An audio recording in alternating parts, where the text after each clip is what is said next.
Hi guys, welcome to part 2 of the digital marketing full course video by Simplilearn. In this video, we'll be covering everything you need to know about digital marketing. We'll do this with the help of our instructor, Rob Sanders. In this video, we'll learn about Google Ads, Google Display Network, Google Analytics, how to set up goals in Google Ads, how to set up event tracking in Google Ads, and Google Data Studio. We'll also be talking about how to start with social media marketing, Facebook advertising tips and strategies, how to rank YouTube videos, how to create a YouTube channel, how to increase YouTube subscribers, YouTube ads, how to increase followers on Instagram, and how to increase Twitter followers.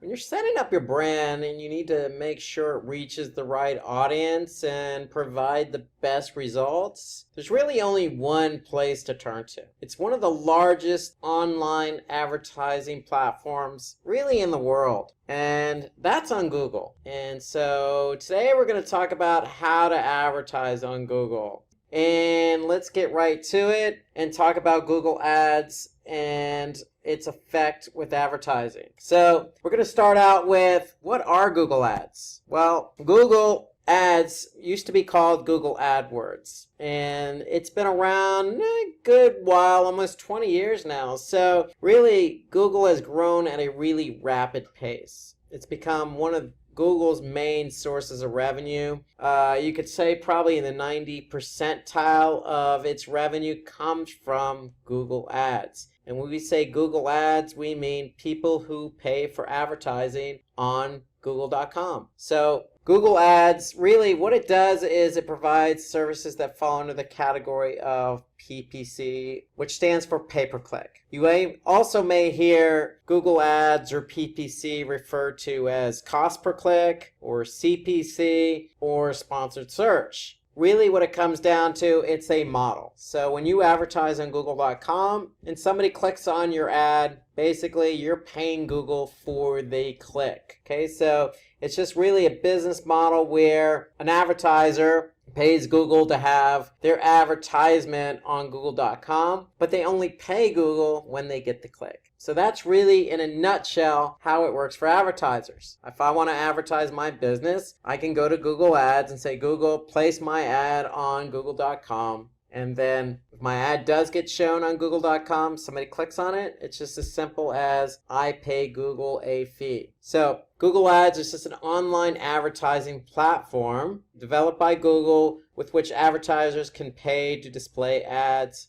They can offer up their services. There's video involved. There's obviously mobiles involved. So you got all the necessary devices and platforms available in Google's ecosystem. So for example, if I go to Google search, even if I type in, what is Google Ads? Here I could see a total of 1.8 billion results for what are Google Ads as my search query. So in search, you got a lot of different things going on here. You have organic results, you have videos that are being pulled from YouTube, you got a knowledge graph here, you got featured snippets, you got an organic listing, but really at the top, this is what we're going to focus on today. We're going to talk about sponsored search. So you can see here for this particular keyword query that I typed in, what are Google Ads? Really, 2 sponsored search or pay-per-click ads appeared. Now, if I happen to click on any one of these 2 and go to that particular advertisement's website, they're going to pay Google a specific cost per click. So that's how it looks on Google.com. It really depends on your query and what ads show up. But the great thing about Google Ads is they make it known for the user who's doing the search query what the ad is.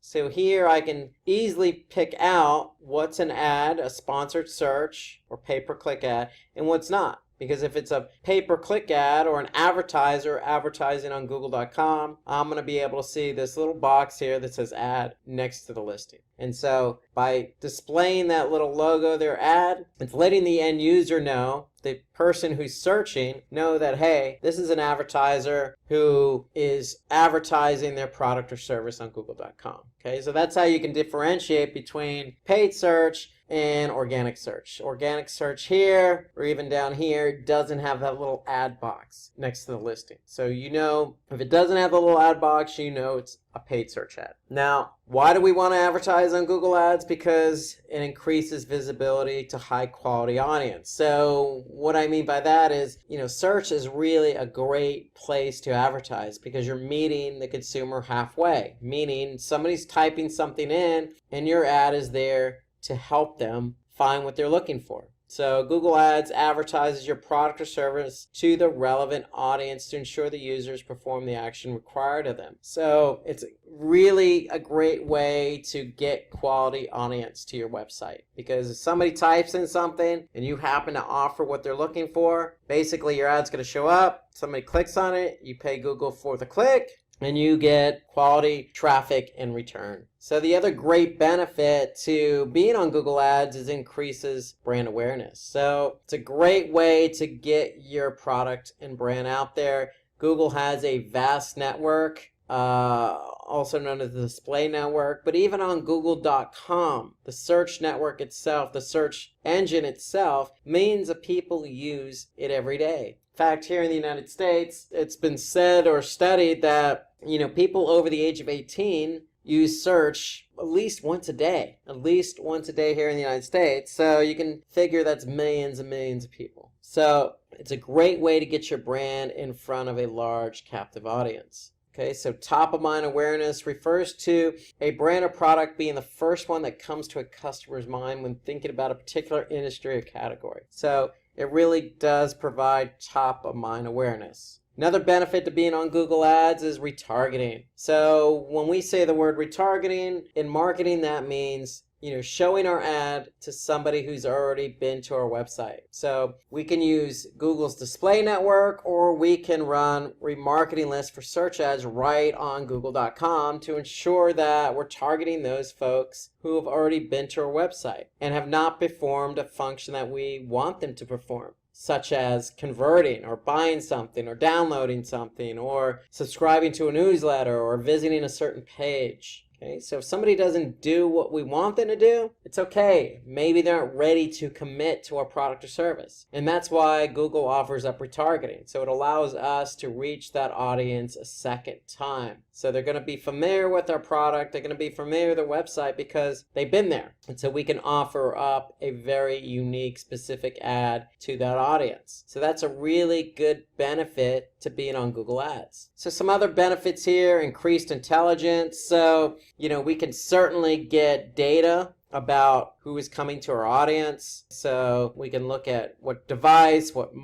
browser, etc. So we can really gain some information about who's coming to the website. We could certainly measure our performance. So with Google, we're paying cost per click. And so based on that model, we can certainly measure what keywords, what ads are generating traffic to the website and how much we're paying for that. Okay, and if that traffic turns out to be a lead, we can measure that against that specific keyword or ad or campaign. So we can certainly measure our performance all the way down to the keyword level. And we can measure up against how many conversions or what we're paying for those conversions. So Google Ads is a very highly quantitative approach to advertising because there's lots of numbers involved. And you're constantly collecting information about your advertising on google.com and its network. And another benefit really is its high flexibility. So Google Ads has a number of different options. So we can customize our ads based on an audience, based on a keyword, based on a specific website, based on retargeting. So we really have a lot of options, not to mention the number of options in terms of the ad format. Text ads, dynamic responsive ads, video ads, display ads. So Google Ads has very flexible options in terms of advertising. And we're going to talk about some of those as we move along here today. So another big benefit here, and this is what I always suggest, is if you're not ranking organically, then you might want to consider Google Ads. Because as we've shown here in our example, if I go back to our example a couple minutes ago, if you want to bid on the keyword, what are Google Ads? Why would you bid on that? Well, It's relevant to your business. Maybe you're in the digital marketing industry and you want to help folks who need help in advertising on Google Ads. But what if you want to be found for that organically? Well, if you're not found for it organically, then you can bid on it. So it definitely is a good option if you're not ranking for a particular keyword organically. So it serves as almost an option. I always say that, search is like a fruit bowl. Okay, you have apples and oranges in that fruit bowl. Well, the orange is organic search and the apple is paid search. They're different approaches, but they share the same fruit bowl, the same real estate. So you can really help yourself by using Google Ads to complement what you're doing organically. So if you're not ranked organically for a keyword, you can certainly use Google Ads. If you are ranked for specific keywords and it's a highly competitive industry, then you can use Google Ads to help you leverage the amount of clicks you get from that ad. So it's okay to be organically listed and have a paid search listing at the same time. So if we go back to our example here, we could see wordstream.com has a paid ad. And here we could see just 2 spots below organically, they're showing up with an organic listing. So you could certainly be in both positions to try and maximize your clicks. So it's definitely a good strategy to run with Google Ads. On top of everything we mentioned in terms of measurement, flexibility, Google Ads does offer up a really good incentive to advertise. And let's not lose focus that, again, search is really the only medium in which you're meeting somebody halfway based on what they're looking for. And when I say halfway, meaning your ad is going to appear for somebody who's looking for something, whether that be food, a cafe, a plumber, a doctor, or directions. Search is there to serve that person's needs. There's no other advertisement platform or no other channel out there in terms of advertising that reacts the same way, whether that be TV or radio or email marketing or affiliate marketing. Search is unique in that regard.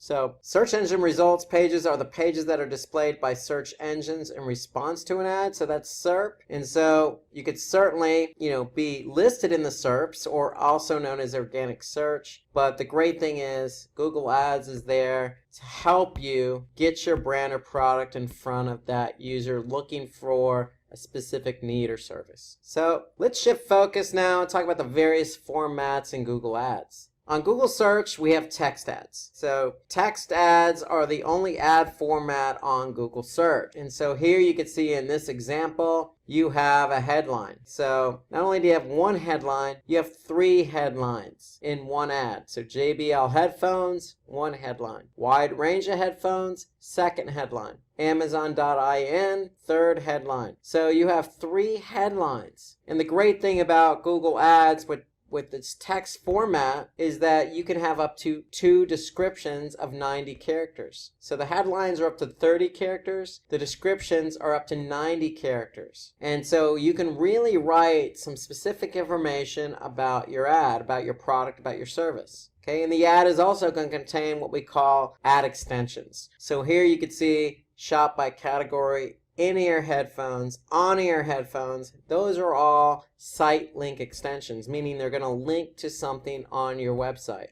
And so the purpose of the extension is to help get the click. So the reason why you're running Google Ads is to get the click. You want to generate the click. You want to get that traffic to your website. So by writing 3 headlines and writing 2 description lines and adding extensions to your ad, all help you get that click. Yes, you're going to pay Google for the click, but that's the whole purpose, is to generate the click from search. Because remember, search is there to respond to somebody's need or query. And so if you get the click on your ad, chances are it's going to be a highly relevant visitor to your website. So Google offers up a lot of opportunity for you to write a lot of information in your text ad on Google for Google.com. So Google also has other formats, and so they also have responsive display ads. So when we say responsive, we mean Google can serve up a specific image from your website based on what somebody's looking for, based on the page that they went to. So these ads are responsive. They adjust their size, appearance, and format depending on the space available. So responsive can also be text and or image. And so the whole point of response is if you have a large website, let's just say with a lot of different products and categories like Amazon. Well, it's hard to write static ads for thousands of particular categories and products. So why not let Google do the heavy lifting? Why not let Google serve up the images and ads based on what somebody looked at on your website? And so that's the whole idea behind responsive ads, is it allows Google to, show the particular ad that's most relevant to that user. So it's really a great option when you're advertising on Google. You have image ads as well. So image ads are, as we mentioned, part of responsive, or they can just be static. And so here you can see an example from Slack. Okay, you can see just an image ad. But the great thing about image ads is you have a lot of different size options. So 468 by 60, 250 by 250, 160 by 600, all these are pixel sizes. So you have a lot of different size variations when you run image ads. Okay, so you don't have to run a small image ad, let's just say in comparison to Facebook, where you have a thumbnail, okay, and one size for a particular image ad on Facebook. Versus Google, you have multiple sizes that you can choose from in terms of running image ads. So image ads are really a great option if you're going to advertise on Google. Okay, you also have app promotional ads. These ads are used to drive app downloads and engagement. So here you can see an example for Uber. So that's another option too if you have an app and you really want to drive engagement for that app. And then you also have video. So Google owns YouTube. So you can run advertisements, video advertisements on YouTube. So they could be standalone or they can be inserted into other streaming video content as, say, a pre-roll. Meaning people are going to look at your ad before actually watching the actual video they went to YouTube for. So you have a lot of different options with video advertisements on YouTube. So the other ad format you have on Google are shopping ads. And shopping ads are really a great way to get your product in front of the right user. So if somebody's looking for shoes or running shoes, it's an opportunity for you to run shopping ads so you could put that particular shoe with the description, with the price, with your brand name in front of that user. And so with a cost per click model, if a user clicks on your shopping ad, then chances are they're probably going to convert because they could see the product, they could see the price, they could see the product name, they could see the brand. And so it's an opportunity for you to really drive high quality traffic to your site with the opportunity to convert somebody at a very high rate. So shopping ads are really good because it prevents unwanted clicks. If somebody clicks on that ad, they're definitely interested. So let's take a look on search to see how that looks. So if I go to Google search and I just type in running shoes, so my search results are going to list not only some paid ads, but a lot of different options on shopping ads. So here I could certainly scroll around and see all the different brand names. I could see the price point. If I hover over it, I can actually see,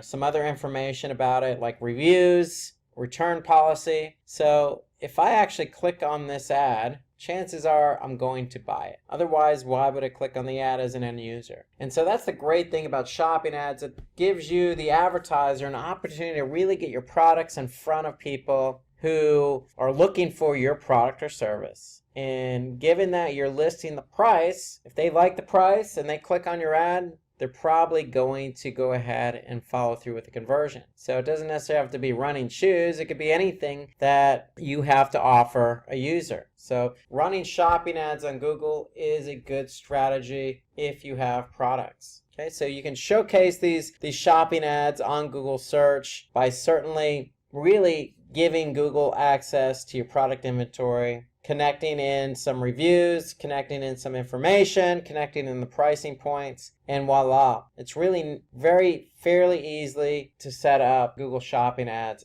within Google search. And the great thing about shopping ads is it also appears under images and also appears under shopping. So if I'm on Google search, I can go to shopping or I can go to images and I'll see those same image ads show up here at the top. And I will certainly see those under shopping as well. So shopping ads allow you to really showcase your products on Google search to those looking for that particular product. So it's really a great option with Google. You also have call ads. So when we say call ads, really call only ads are great for mobile. So when you run advertisements on Google, if you have a phone number associated with your business, you can certainly add that phone number to the ad. So if somebody's searching on their mobile device and your ad is displayed along with your number, if they click on your number, they're actually going to call your business, and Google can track that. They can track how many people click on your number and even turn that into a conversion for you. So if you have a phone number associated with your business, it's wise to go ahead and set up what we call a call extension as part of the ad, because if somebody sees that ad with that phone number on mobile, it allows them to easily just click on the number and call your business. And so Google can track calls as well. So keep that in mind if you have a phone number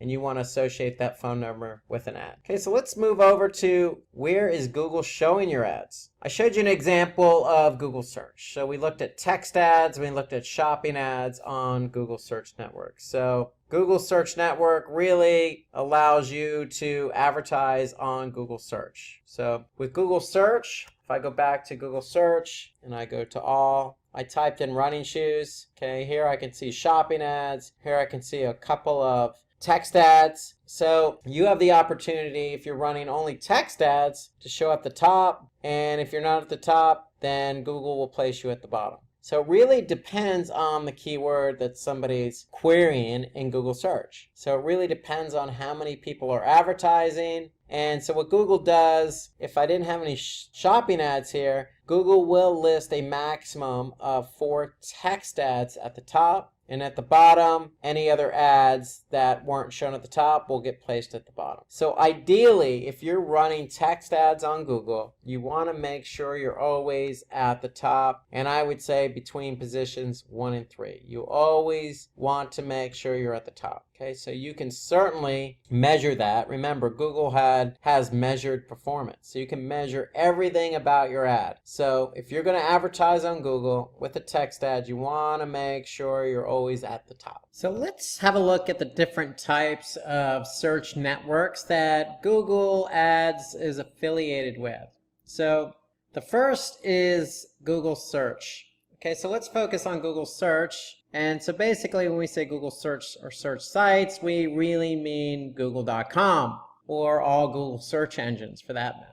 So if you want to advertise to a mass audience, you want to probably start with google.com because, again, millions of people use it on a daily basis. And so if you're advertising on google.com, your ads will appear basically below or above the search results on a Google search. So if somebody searches for something, depending on the search query, they're going to see results. Now, depending on the device, also, so they could be on mobile or on desktop, they could see sponsored ads or paid ads, they could see local listings, and they could see organic search results. So for example, this is what an ad would look like. So let me show you what that looks like on Google search. So if we go, for example, to google.com and type in the keyword classes on digital marketing, we could see some search ads here. These ads appear above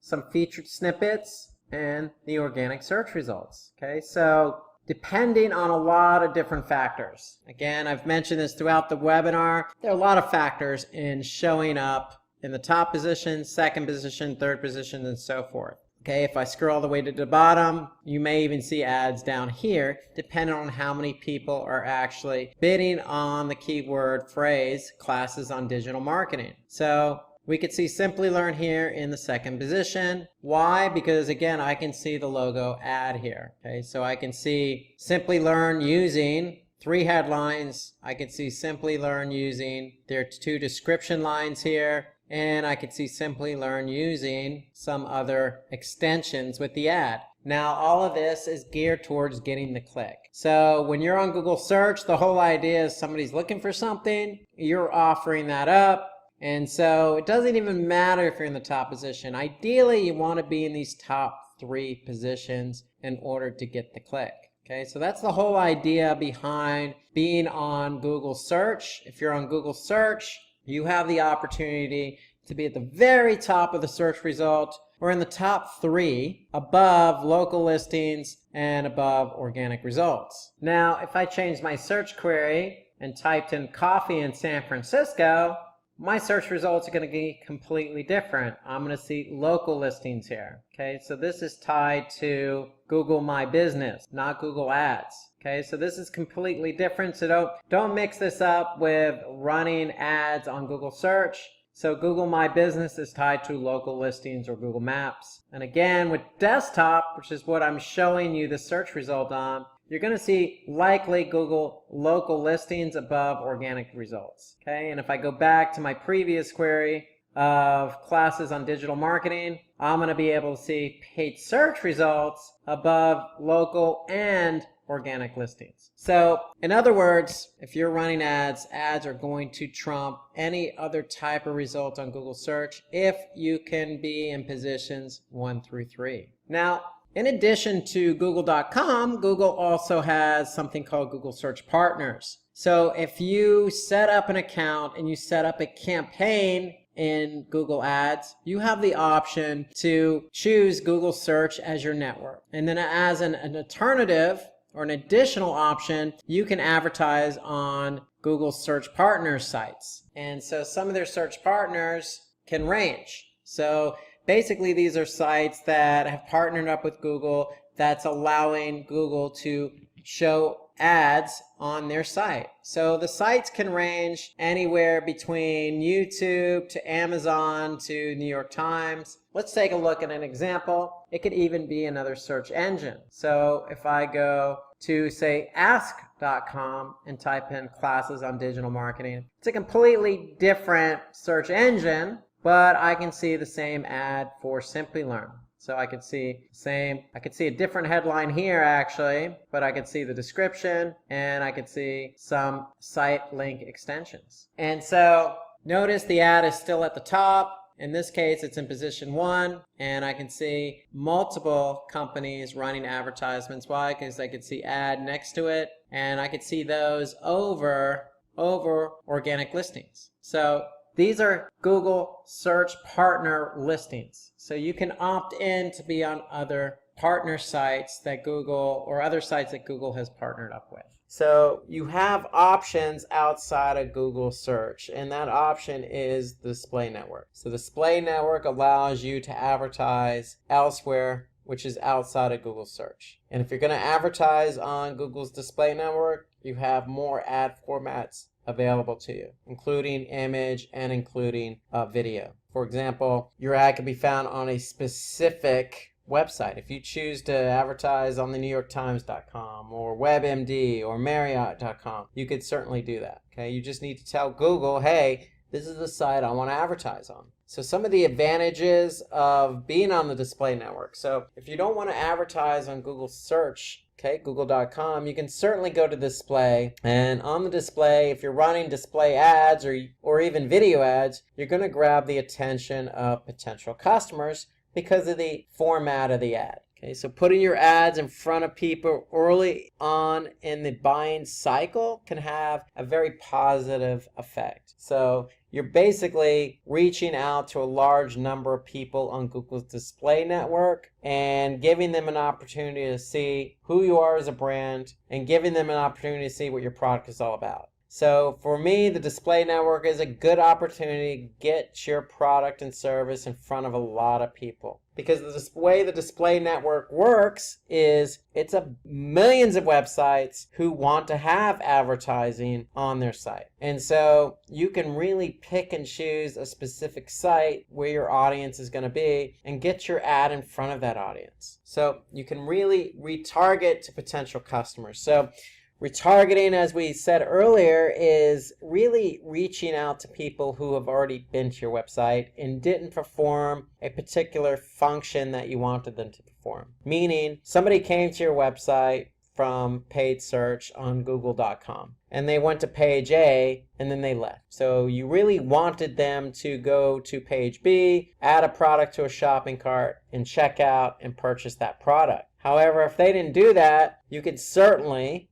run ads knowing that they've been to page A and page B. and you can offer up that specific ad to that person who's been to your website. And so that's what retargeting really is all about, and you can retarget on Google's display network. So remarketing your product to people who have previously visited your website or even your app allows you to really get your ad in front of a qualified audience. And so you could take advantage of analytics. So Google's ads has all the information you need. So let's actually take a look at some of these options in Google Ads for the display network. So if I actually go to Google Ads and I actually go to display campaigns, I can see I have a lot of different options available to me. So if I click on keywords, for example, okay, I can choose keywords for my display campaign. So what Google does, if you choose keywords, basically what they're doing is they're going to contextually place your ad based on the keyword. Okay, so that's an option for you. If you're not sure what websites to be on with the display network, you can certainly just add keywords, and based on those keywords, Google will place your ad on websites that they deem relevant to the keywords you choose. So you can also choose demographics. So on the display network, you can say, hey, Google, I only want to advertise to say 18 to 24-year-olds or 25 to 34-year-olds. And so based on that, Google is going to place your ads on websites related to that age demographic you're interested in.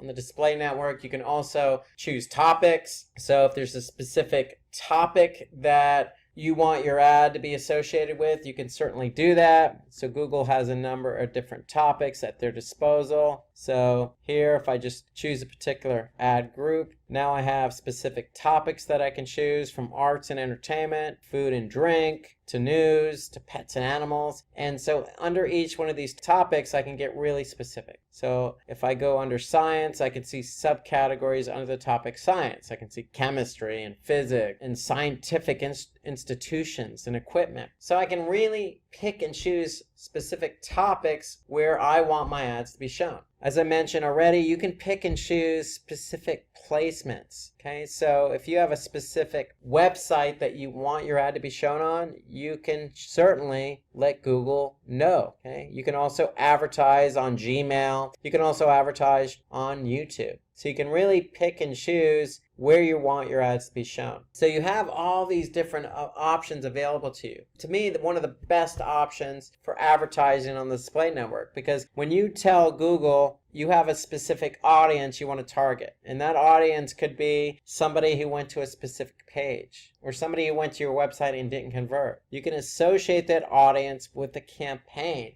And when you associate that audience with a campaign, you can retarget them with an ad. So the display campaign is very powerful with Google because you have all these different options available to you. So with Google Ads, you can also determine how well you're reaching your goals, which websites you're running your ads on, which ads are bringing in clicks, and which site gives you maximum value for the minimum cost. So you can see all that in Google Ads. So when I actually pick and choose how I want to target, I can certainly measure that. So for example, audiences or demographics. For example, if I go back to demographics, I have all this data that Google's collected on my advertising. So I can see, for example, by age range, based on my campaign, how many clicks, how many impressions. Impressions are how many times my ad's been seen. Click-through rate, meaning the rate at which people see my ad and are clicking on my ad. How much I'm paying per click. CPC is cost per click. Total cost. And conversions. How many conversions am I getting? So I could see all this data available to me in Google Ads. So it's a very powerful platform for measuring performance. Okay, let's talk about how you can create a Google ad.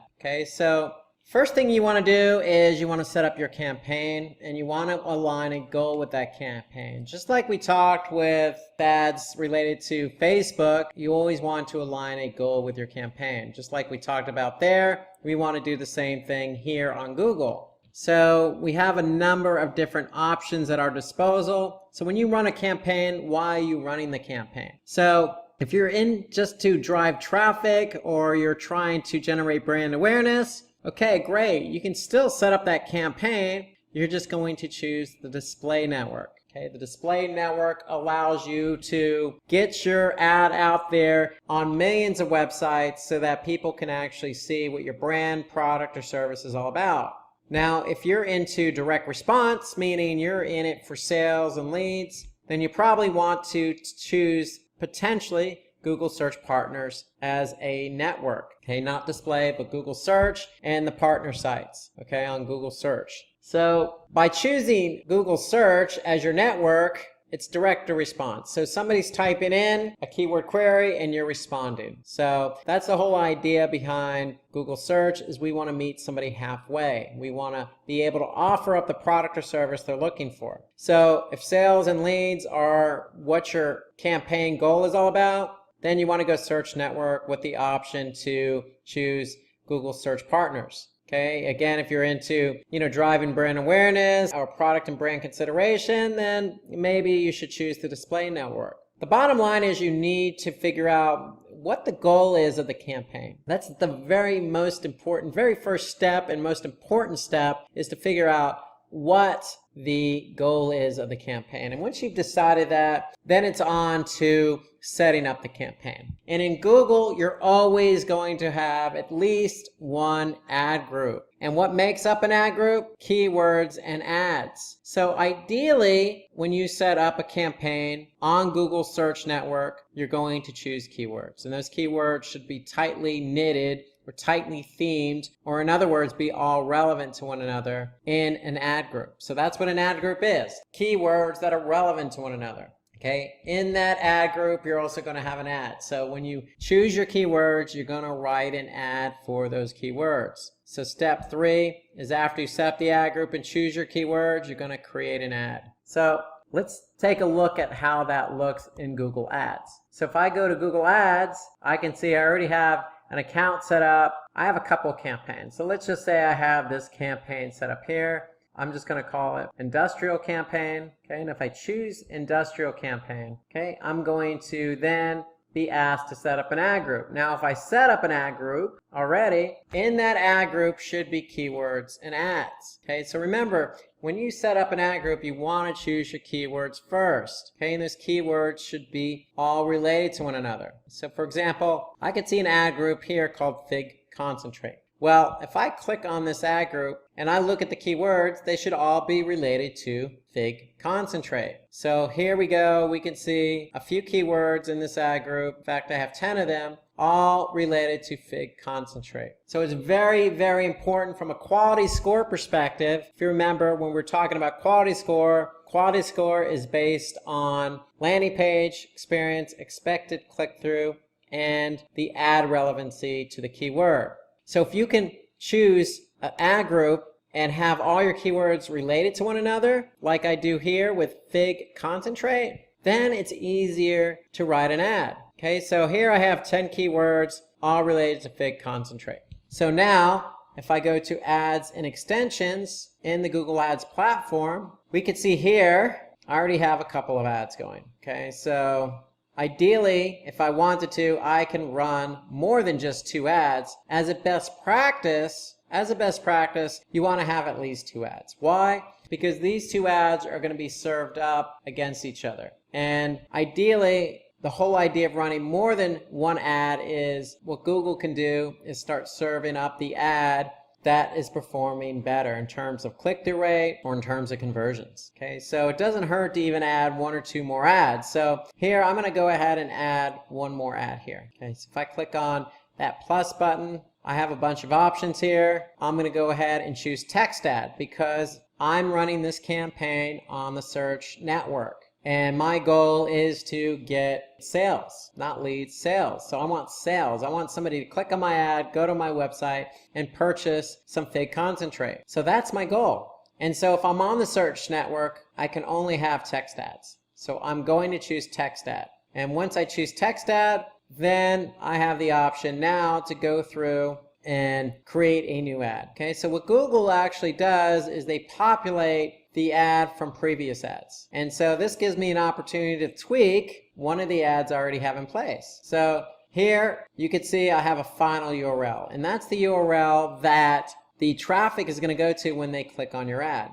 Okay, so if somebody clicks on the ad, that's the page they're going to go to. Call that the final URL. Now I have an option to create up to 3 headlines. So here I can see headline 1, up to 30 characters. I have my brand name. Headline 2, I have something related to the keyword I'm bidding on. So what am I talking about? Fig concentrate. Okay, again, up to 30 characters. Now, that includes spaces. So if you happen to go over 30 characters, your ad's not going to get approved. So here you can see 32 over 30. I'm 2 characters over. If I just get rid of that, the ad is okay.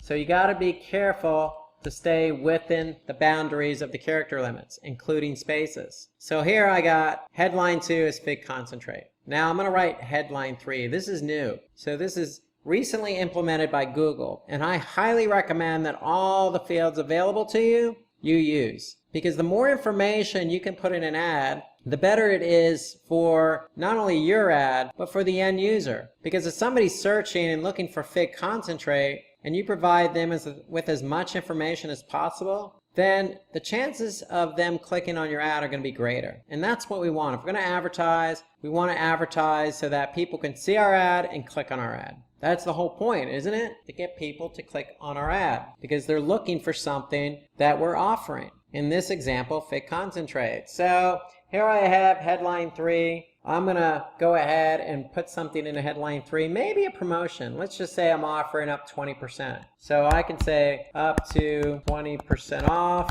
through April and May. Now you see I'm running into character count, so I'm just going to go ahead and keep it at April. So up to 20% off through April. Now I can create another ad and maybe change the headline to say up to 20% off through May. So you want to take advantage of all 3 headlines. Now notice when I added the headline here, I can see a preview of it on mobile, and I can see a preview of it on desktop. Now underneath that I have what they call the display path. So what Google does is they take your domain, in this case valleyfig.com, and you can basically customize that domain with what they call a path. So you have path 1, path 2, and the whole point of this is for you to customize it based on the keywords you are bidding on. So if I'm bidding on Fig concentrate, I'm going to put Fig concentrate in here. Now remember, when somebody actually clicks on my ad, they're not going to go to valleyfig.com/fig/concentrate. They're going to go to the URL up here under final URL.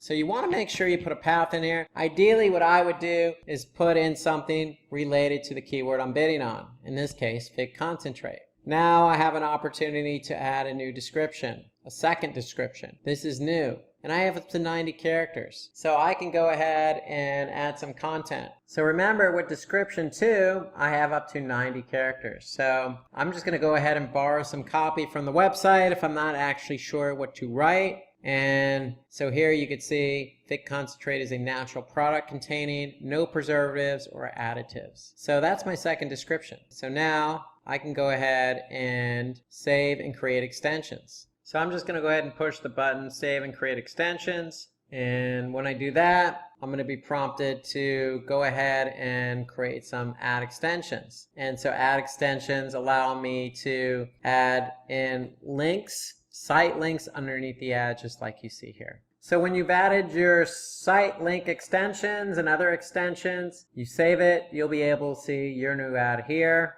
Here we can see the ad we created. Okay, notice it's got the 3 headlines. Notice it's got the 2 descriptions. And if I want to edit, I can just click edit ad and go ahead and edit it. If I don't want to edit it, then I don't have to. I can always go back.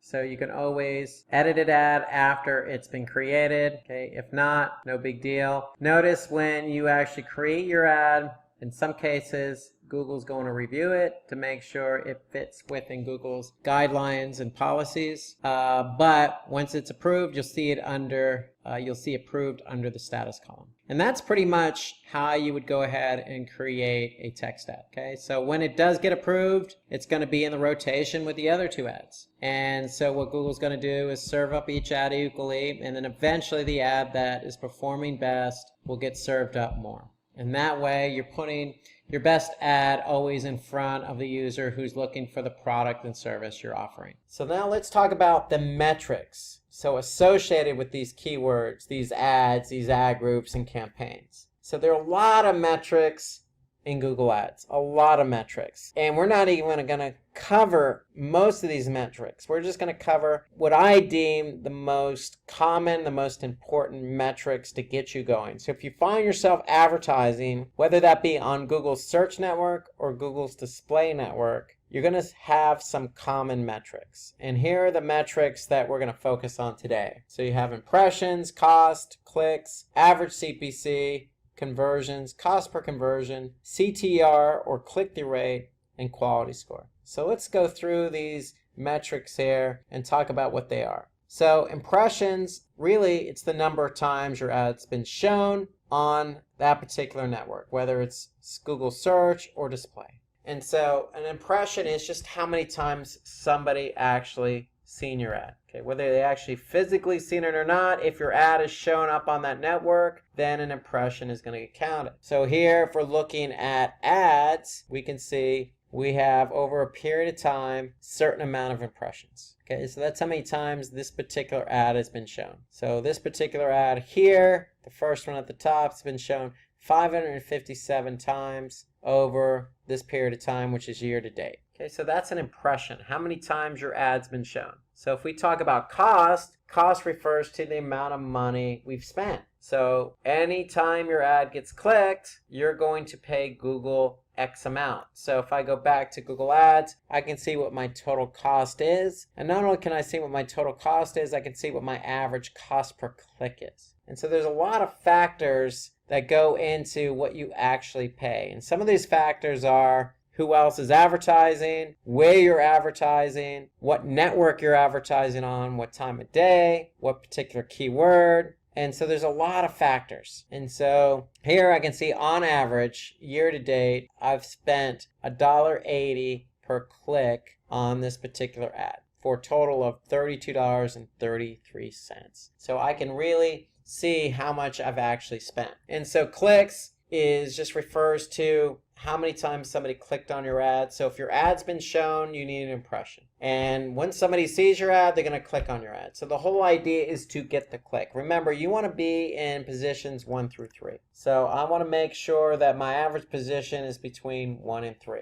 And so if you're looking in Google Ads at metrics and you don't see average position, well, you can always add that as a column. So if I click on columns here, and then I go to competitive metrics, and I click on average position, and I'm going to move average position all the way to the top here. So if I click move average position all the way at the top, I'm going to be able to see what my average position is over that particular period of time. So here I can see I'm in positions 1 through 3. And that's where you want to be. You want to be in positions 1 through 3. So if you're in positions 1 through 3, that means you're at the top if you're on Google search, or that means you're in a prominent position on the display network. So if your ad is shown, meaning it gets an impression, then likely somebody's going to click on that ad. And if somebody clicks on that ad, it's going to generate a click, which in turn is going to generate cost. And so ideally what you want to do is you want to measure the rate at which people click on your ad based on how many times it was shown. So here I can see 28 clicks over 3,549 impressions. That's a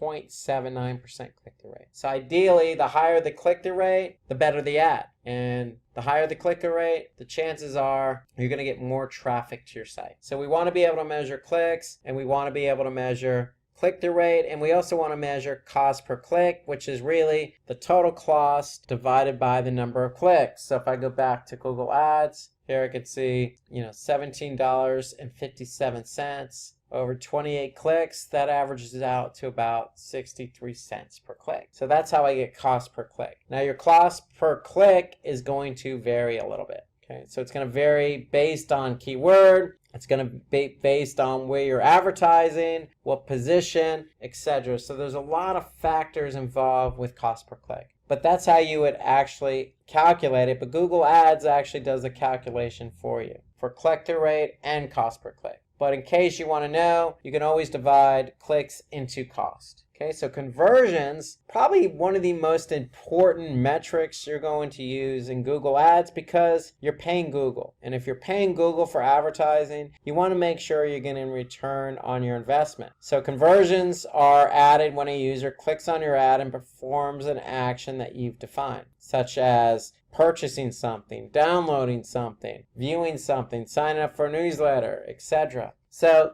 you want to make sure that if you're in Google Ads, that you're measuring conversions. And so you simply want to go to Tools. So if you go to Tools and then click on Conversions, you want to make sure that you're running conversions. Ideally, what you want to do is you want to run conversions from Google Analytics, but you can certainly set up conversions within Google Ads as well. Notice I also have call from ads as set up as a conversion. So you have an opportunity in Google Ads to add a number of different conversions. And the more conversions you add, really the better off you are because you want to measure up all your campaigns against conversions. If I go back to campaigns, I want to be able to see what campaigns are driving conversions. And if I can measure that, and I have a campaign that's really driving conversions, then I'm going to continue to advertise on Google. Okay, so here, over this particular period of time, I can see one campaign has driven 9 conversions at $128.67 cost per conversion. And so how do I get cost per conversion? Well, I get my total cost divided by the number of conversions. And then I can see my conversion rate, the rate at which people convert. So really, if I have 241 clicks and 9 conversions, that's 9 divided by 241, that's 3.77% conversion rate. So I can measure conversion rate, cost per conversion, and conversion just by setting up conversions in Google Ads. And so ideally, if you're going to pay Google for advertising, you want to be able to measure return on investment via conversions. So again, see, cost per conversion is just really the total cost divided by the number of conversions. And then click-through rate, again, just as a reminder, the total clicks divided by the total number of impressions. And then one other metric we're going to talk about here today is quality score. So quality score is really Google's way of measuring how well your keywords are compared to the ad associated with it, the expected click-through rate, and the landing page. So quality score is the backbone of Google Ads. So if I go back to Google Ads and I click on keywords, quality score is something you want to measure. And if you don't have it in your columns, you could certainly just click on columns and add it. And so here I can see my quality score. And quality score is a measurement between 1 and 10. And so if you have a good quality score, Google's going to score you higher because your keyword is relevant to your ad, it's relevant to the landing page, and you have a good expected click-through rate. If you don't have a good quality score, Google's going to let you know why you don't have a good quality score. So again, your 3 categories that make up quality score are landing page experience, which means really Google looking at the landing page you're sending people to, and they're seeing if the page loads well, fast, does it have ads, does it have good content, is it a good landing page? Will the end user have a good experience? They also look at the ad relevance. Okay, is the ad relevant to the keyword? And they'll also look at the expected click-through rate. Okay, so based on other advertisers and their click-through rate, are you achieving the same click-through rate? And so those 3 factors make up quality score. Quality score is a metric assigned to keywords. So if you don't have a good quality score, you need to fix it because the repercussion is you're going to have to pay more. So having a good quality score likely means you're going to pay less per click. So you want to make sure that if you bid on a keyword, that the keyword goes to a relevant landing page, the ad itself is relevant, and you're getting a good click-through rate. So quality score is the backbone of Google Ads and how it works. So you want to make sure you have a good quality score. So optimizing your ads. So what if you don't have a good quality score? What if you're not getting conversions? Well, there's things you can do. So remember, we want to make sure that we're adding extensions, whether that be call, site link, review, app. Add extensions to your ads because it's going to increase the click-through rate. So you can also really hone your ad copy. If you're selling products and you're running promotion, maybe you want to add in a little sense of urgency to help people, realize, hey, if this promotion's ending, maybe I want to click on the ad and take action. Okay, with Google Ads, you can always run A/B testing on ads. And so what you could do is run 2 ads in one ad group and see what ad is performing best in terms of click-through rate or conversion rate. And whatever ad is running better, you can always run that ad and then continue more testing. So that way you're always putting your best forward in terms of advertising. In the ad copy, whether that be text or display, you always want to use call to action. You want to get people to click on your ad. When somebody clicks on your ad, it's going to improve click-through rate. Click-through rate improves quality score. So as I mentioned several times already, you want to make sure your ads are placed at the top between positions 1 and 3 on Google search. So you can measure ad position in Google Ads, and if you're not ranked between 1 and 3, you want to increase your bid.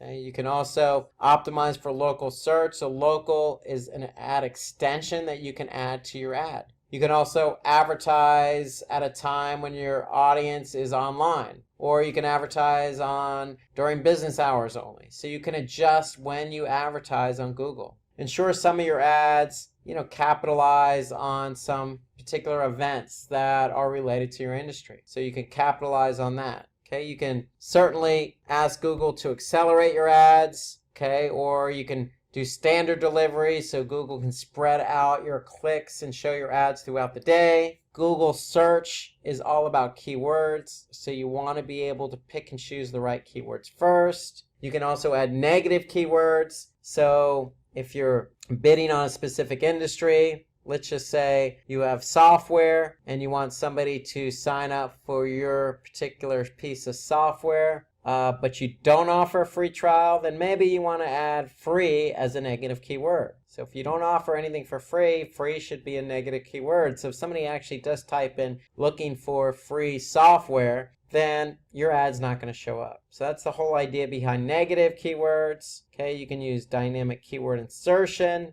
into your ads, meaning you can ask Google, hey, I want to dynamically insert a keyword into my ad that somebody uses to make your ad more relevant. So relevancy increases click-through rate and improves quality score. So as you can see, there's a lot of things you can do. Here's some more things. You can use branded keywords. You can use particular match types in Google. So let's talk about match types for a second. So you have different match types. If I go back to Google Ads, here I can see my keywords that I'm bidding on. So by default, if you actually bid on a keyword, it's going to be broad match. And so if I bid on the keyword medical computer, if somebody typed in something related to medical and included the keyword medical but not computer, then my ad may show up. However, I can make it exact match, so somebody can type in exactly only medical computer. So if I click edit and I can change the match type for that particular keyword to exact, then that means that somebody that types in only medical computer, my ad is going to show up. I can basically do phrase match, so if somebody types in looking for something that's going to help me with medical computers, okay, that's a long tail phrase word keyword query, but the keyword medical computer is in that order, so my ad is going to show up. Okay, so with phrase match, your ad is going to show when somebody types in that keyword you're bidding on in that order. You also have broad match modifiers, so if you have a plus sign in front of the keyword, then that means that somebody actually has to use that keyword in the query in order for your ad to show up. Okay, so you could change the match type of any keyword. So if you're using exact or phrase, then chances are you're going to have lower volume of queries, but probably higher relevancy. If you use a broad match, then your ad could show up for any combination of search queries. So you really want to be careful on the match type that you choose. So keep an eye on quality score. Remember, Google has quality score between 1 and 10. The higher your quality score, the better you are. So really, if you have a quality score, I would say anything below 4,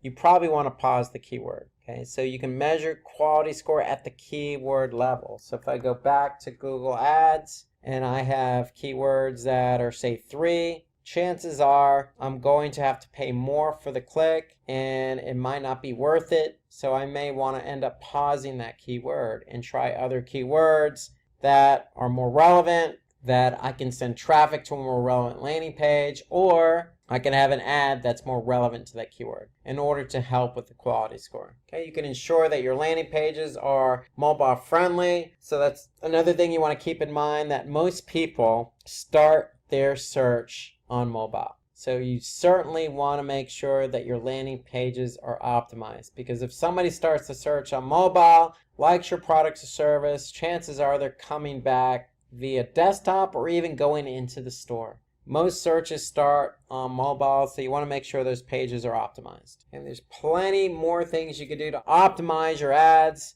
You want to make sure you group and organize your keywords into relevant ad groups. Why? Because you can write relevant ads for those keywords. So if I go back to Google Ads, I want to make sure if I go to ad groups that the keywords in that ad group are all relative to one another. So what's my ad group name? Well, if it's medical PC, if I click on medical PC, I want to make sure the keywords in that ad group are all relative to medical PC. I want to structure my campaigns and ad groups to target more ads effectively. So you want to be able to, organize your campaigns and ad groups. And the rule of thumb here is you should organize your campaigns and ad groups based on the site architecture of your site. So the way your website is laid out in the navigation is how you should likely structure your campaigns and ad groups. Focus on your budget. Okay, so you want to put more budget to campaigns that are converting. Okay, you can use automatic bidding for ads to maximize results. So meaning that Google has what they call artificial intelligence. So Google can do a lot of the bidding and a lot of the managing for you. That's really a great benefit to running your ads on Google. So their machines are learning behavior from your keywords that you're bidding on. And so ideally, when they learn what's converting, they're going to bid more and try and help you get the conversion for the keywords that have historically converted.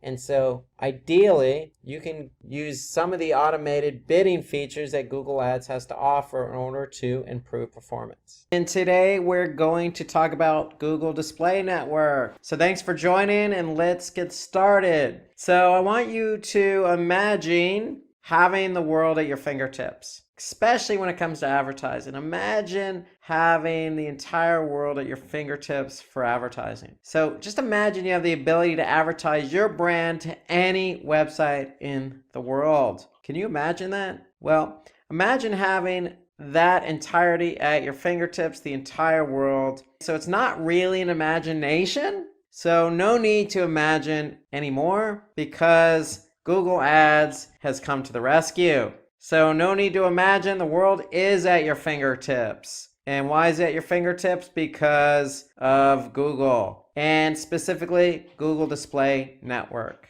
Okay, so we're going to talk about what the Google Display Network is. So let's start out by asking the question, or answering the question, what is the Google Display Network? So Google has two networks basically. One, the search network, one, the display network. So you as an advertiser, if you want to advertise on Google, you have a choice. Can I go with Google Search, or can I go with the display network? Well, the search network is for Google Search only. So if you want to advertise when somebody types in a keyword query and you want your ad to show up, that's the search network. So it looks something like this. Somebody types in a keyword, data science, and lo and behold, ads show up. And here you can see the first ad from Simplilearn. Why did that ad show up? Because Simplilearn was bidding on the keyword data science. And so that's how the search network works. You bid on keywords, somebody types in those keywords, and your ads show up in the search engine results at the top above organic listings. So that's the search network, and it just simply comprises of ads that respond to what people are querying. Okay, the display network is a little bit different. So that's the search network. Today we're going to talk about the display network. Okay, the display network is a little bit different. So imagine you're on the lookout for a new shoe on Amazon as an example, but you don't end up buying the shoe. You're looking at shoes, you don't buy it. Well, you might have noticed in the past you've done something like that, whether it be shoes or shirts or coats or belts or cars or radios or headphones or phones. It doesn't really matter. You might have been looking at something and then notice an ad show up. It might have been exactly that same product, or might have been something similar to the product you were looking at but on the same website. So why does that happen? Well, it happens because Google's display network, specifically remarketing, which we'll talk about. So on Google's display network, you have the option to advertise that somebody's been on your website. So that's one of the powers and one of the features of Google's display network, and that's remarketing or retargeting somebody that's looked at your product. So let's take a little bit of a deeper dive into how the display network works. So if you're a customer, you go to a website and you leave that website. Again, from a remarketing perspective, your product can appear on another site. Okay, so that's remarketing. So you can retarget that person who's been to your site. So that's,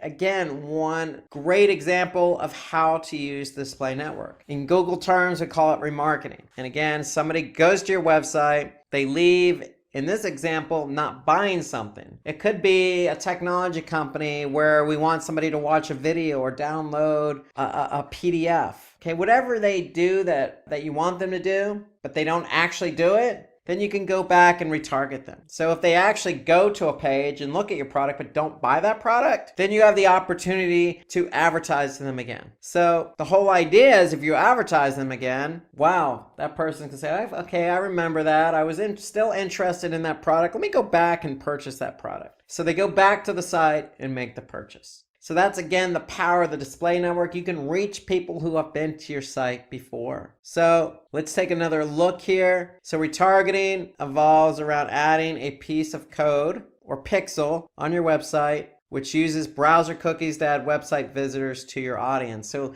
let me just summarize that for you. So if you want to use the display network and you want to target people who have been to your website, well, you need to add a simple script or pixel, if you will, to your website. That's all. And so when somebody comes to your website, they're going to get cookied, and that cookie is stored in their browser. And so that's an important piece of the whole process, because that's how Google determines who that visitor is. So without that cookie, then Google won't know to show your ad to them again. So that's the first piece in all this. So when somebody does get cookied, they're going to be added to that audience. And so when we say audience, we mean you as an advertiser defining who you want to retarget to. So in this example, we're talking about people who have looked at a product and didn't purchase. That could be a whole audience in itself. People who look at a product and don't purchase. It could be everyone who comes to your website. It could be only returning users. It could be only new users. You define the audience. But however you define that audience, they're going to get cookied and placed on a list. And when they're placed in that list, they're going to get shown the ad again. So past visitors will see your product ads when they're browsing the web, watching videos on YouTube, going through news sites, and so on. So if that's your audience list, past visitors, that's where they're going to be able to see your ad. Because Google's display network is much more than just websites. It's also YouTube. It's also news feeds. It's also social networking sites. So there's a lot involved with Google's display network. So the network involves several websites that are partnered up with Google, along with the likes of YouTube, along with the likes of millions of other websites. In fact, these websites together tally up to more than 2 million. That encompasses more than 90% of the internet. So you can imagine Google's display network is just made up of a bunch of websites, including YouTube. Okay, so you have the opportunity to really reach somebody that's been to your website before. So again, if they're past visitors and they looked at a product and they didn't purchase it, you have an opportunity to really put your ad in front of them on a lot of different websites. So that's just an intro about the display network. Remarketing is just one benefit. But let's take a step back. So we dove into the deep end with remarketing. Let's just separate out the two again, just so you're clear on what the display network is versus the search network. Well, let's go through some of the differences. So display network on the left, search network on the right. So the display network as we just discussed, is great for retargeting people who have been to your website. Whether they're new users, returning users, users who looked at a product, users who added a product to your cart, users who looked at a specific page, whatever that behavior is, you're defining that. Now, the search network is usually for top of funnel. Why do we say top of funnel? Because users are actively searching for something. They're looking for a product. They're being active. So they're going to search and seeing who has that product. Okay, the display network, we know remarketing is a benefit, but usually it's bottom of funnel, like brand awareness. So if nobody knows who your brand is, or what your brand is, or what you have to offer, what your services are, then the display network, remember, made up of millions of websites, you have the opportunity to put your ad out there. Okay, so display, bottom of funnel, search network, top of funnel, somebody actively looking for something. Let's take a look at some other differences here. So display network, easier to advertise products that don't satisfy an immediate need. This is true because, again, if you have a new product, you want to get that product out there. You want people to just know about it. Some people may not be ready to buy that product, but at least they're going to know what the product's about. On the search network, on the other hand, if somebody's looking for something like a particular product that you're offering, then they could type in a keyword that describes that product, and wham, your ad can appear at the top. Okay, remember, top of funnel. So products and services usually fulfill a particular requirement. Now, the display network can be used to familiarize users to your brand. So again, going back to remarketing, somebody comes to your website, they really don't know who you are. Well, you can reach back out to them on the display network with another ad, retargeting. And that's how you can get users familiar with your brand. Where on the search network, users are shown ads based on what they search for. So it doesn't really matter if they know your brand or not. Hey, if they're looking for something and they're ready to buy and you have that product at the right price, then the chances of them converting are pretty good. So you're at the right place at the right time, where the display network's all about familiarity, retargeting to people with your brand, getting your brand out there, getting your product out there in front of millions of people. Now on the display network, users are shown these ads in over 1 million different websites. So with the display network, you have the opportunity to kind of hone in and pick and choose those websites. Where on the search network, users are shown ads in Google Apps and on the search engines. So you have the opportunity to place your ads not just on desktop search, but also on mobile and also on apps. Whereas, again, the display network is made up of much more. It's made up of websites, YouTube, apps, etc. Okay, the display network has a multitude of different formats. Okay, when we say different formats, we mean text ads, image ads, rich media ads, meaning ads that have some functionality to it, like movement, okay, and then video ads. Where the search network is really only text ads. And I say really only text ads, well, you can have image ads, those are called shopping ads, but mainly it's text ads. Where display network, you have an option between text, image, rich media, or video ads. So you can see the differences here, really. There are big differences between the two networks. Where search, you're just really responding what somebody's looking for. They're really active and ready to go. Display, hey, you're trying to reach out to these people. You're trying to introduce them to something. And in some cases with remarketing, you're reaching out to them again. Okay, you're trying to get them familiar with your product and brand, and you're trying to do that via video, via rich media, via regular image ad, via text ad. So you're trying to do it in a multitude of formats. So again, bottom of funnel for display, top of funnel for search. Now, we've already mentioned display ads can be found in a number of different formats. So that's important to know. So for example, text ads. So we know what a text ad looks like on the search network. Very similar on the display network. So you have a headline, you have some text, you have a URL.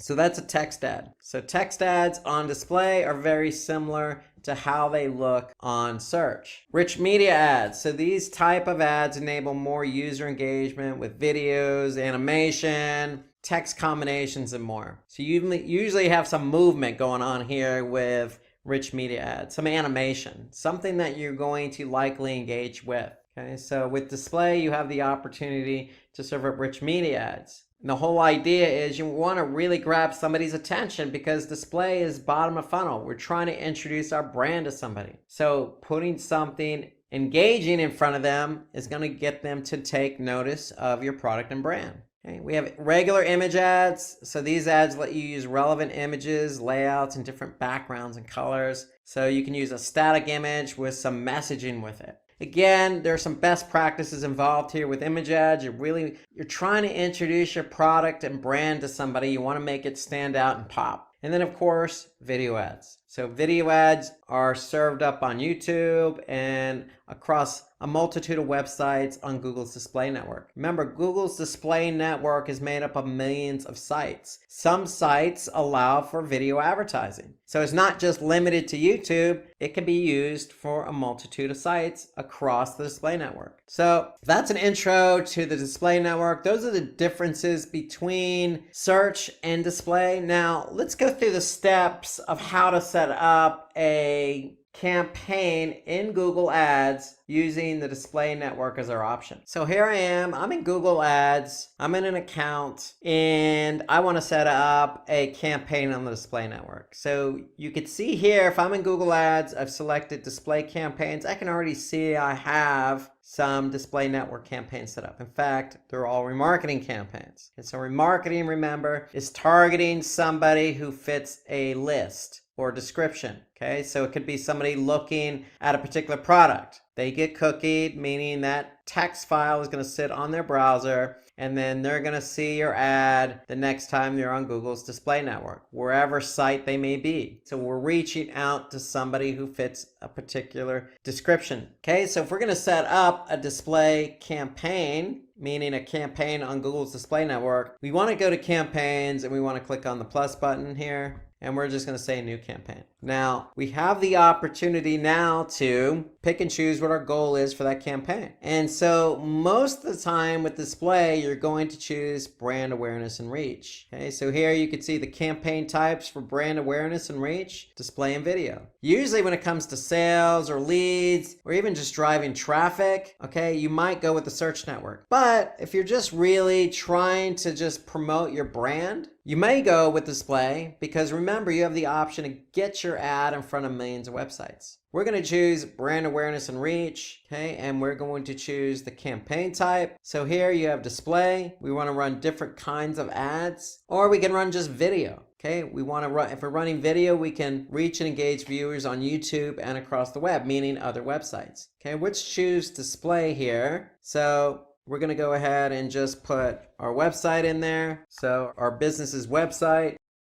And when that loads up, we're going to have a number of different options available to us. So here we can name our campaign. Okay, so here you can see brand awareness and reach is the name of our campaign. And for now, we're just going to put test. Now we have the opportunity to choose our location. Here, we're going to choose the United States. We have, just like a search campaign, we also have language as an option. So with search, you have locations and languages. Same thing on display. So we're going to target English as our language. And what are we trying to do? What are we focusing on? Well, we want to get our product out there. So we're going to choose impressions, viewable impressions. That's really what we want to focus on. We want people to see our ad.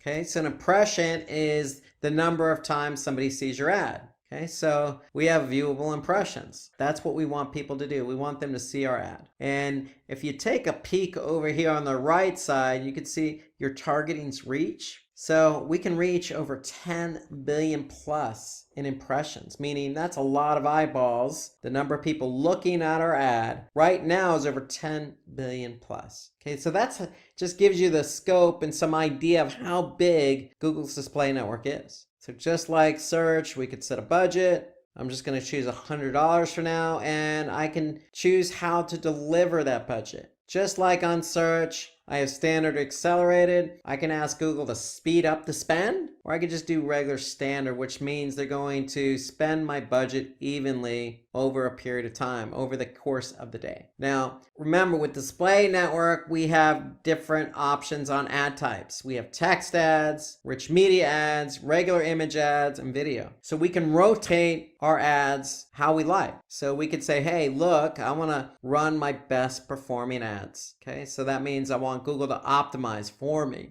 meaning if I have an ad that's performing better than some others, then I'm going to let Google run that one more. And that's the one I would recommend. But you do have other options here. You can just have them rotate evenly. You could say, hey, optimize for conversions, but it's really, remember, our goal here for the display is to get impressions, eyeballs. We're not interested in top of funnel conversions. In here, we could say rotate evenly, and that's not supported for display. So really our best option here is prefer best performing ads. We want our best performing ads to run. Okay, we have an option to schedule them. We have an option to start and end. Okay, and we have an option to set a cap. How many times we want somebody to look at that ad. So we can limit how many times our ad is shown to the same user. Okay, so we're gonna let Google optimize how often your ads are shown. However, we do have the option to set that limit, okay? So we could set the limit to X times per day for the entire campaign, or it could be for a particular ad or ad group, okay? So we could set the limit ourselves, and we can let Google optimize for us. Here we have some exclusions. Okay, and then we have the opportunity to set up our ad group. Now, the ad group is the same as the search network. The ad group on display is where your settings are going to be. Your ads are going to be located in your ad group. And now the important part, we want to get to audiences. So if we're remarketing,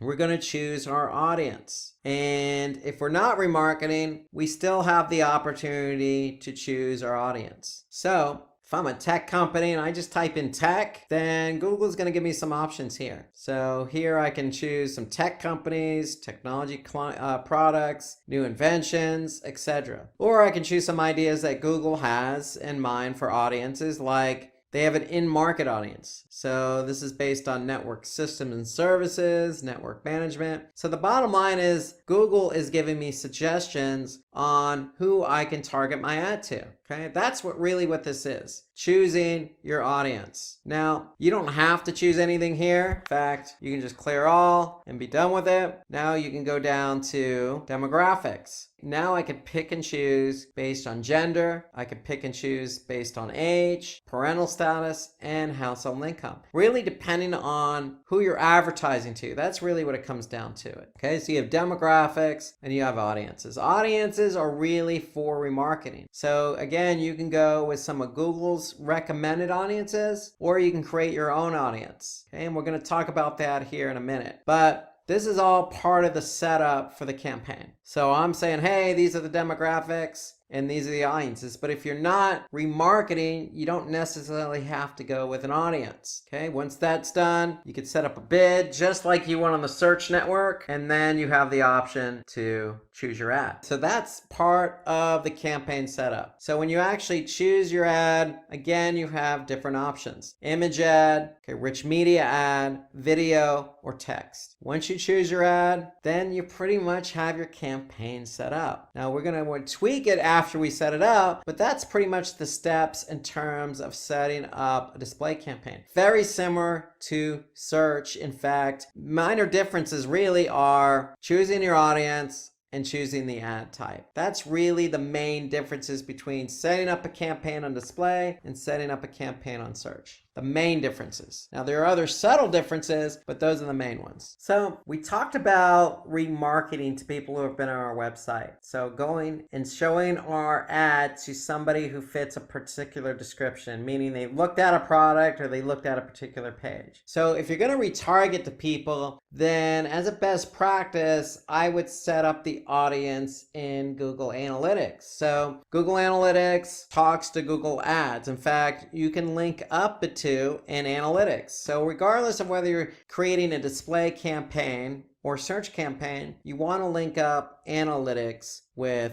Google Ads. So you can see we've done that here. Okay, now that we've linked the two up, we could set up an audience in Google Analytics for use on a remarketing campaign on Google's display network. So here you can see I have audiences set up. If you want to just create a new audience, you can do that. So if I click new audience here I can choose returning users or new users. These are audiences that Google has set up by default. I can create a new one if I want. So I could say, hey, I want to target, 18 to 24-year-old males who speak English, for example, and who came from mobile. So if I go here, technology, I'm going to say including mobile. So that could be my audience. So anybody who fits that description of 18 to 24-year-old coming to my website from mobile who speaks English, I'm going to retarget them. And you can go ahead and save this. So if I go ahead and click apply,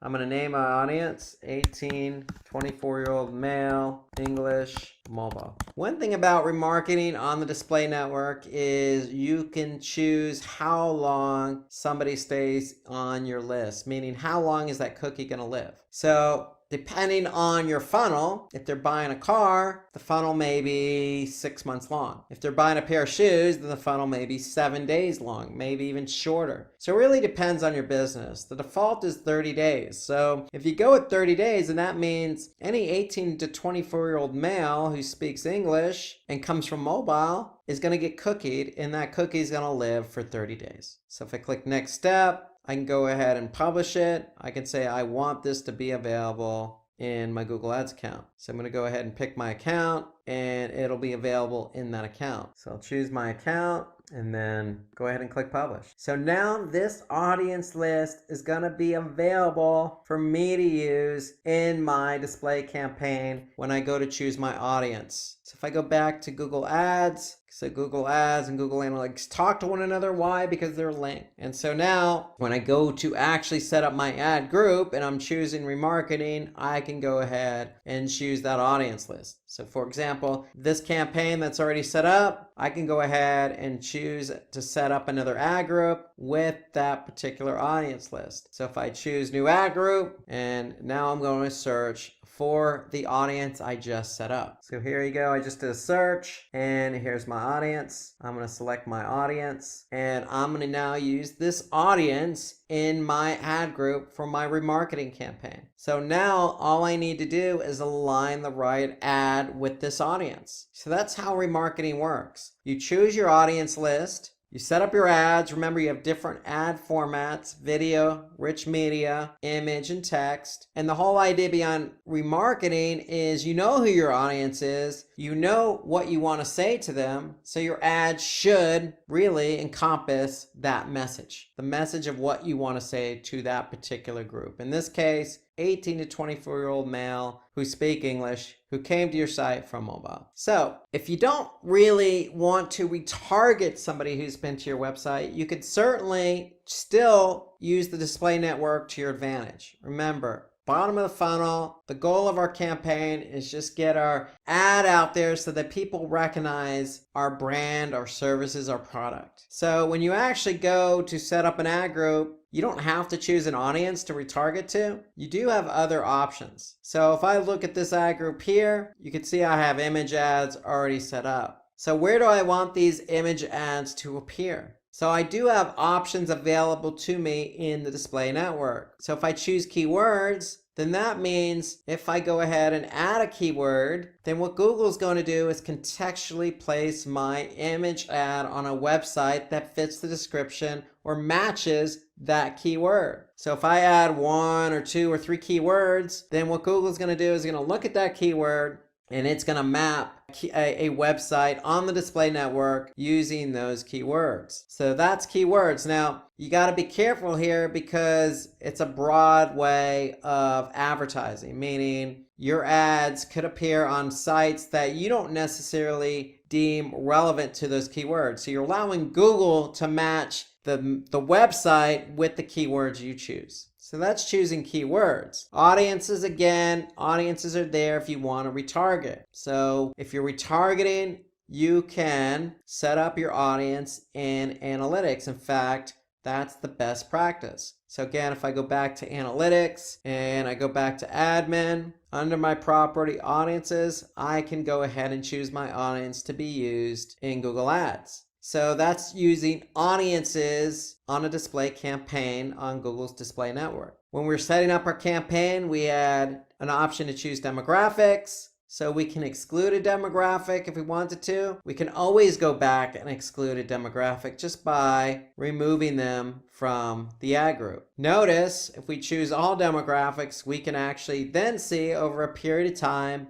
in Google Ads how many people based on this particular age group or gender or parental status or household income saw our ad, but not only saw our ad, that would be impressions, but clicked on our ad and how much they spent per click and how many conversions. So you have all that data available to you in the display network. Okay, so that's demographics. I can also use topics. So I can choose a particular topic to advertise on. So if I choose topics, I can choose a particular keyword, find a particular topic, or I can drill down on Google's topic categories and subcategories. So here you could see online communities. If I choose that one, I could see there are other subcategories under online communities. Okay, I can choose the whole category of science, or I can drill down to see what subcategories are under science. So I can do that for any one of these topic categories. And if I choose a category, notice that's where Google's going to place my ad, whatever I select. And again, notice upper right here, I can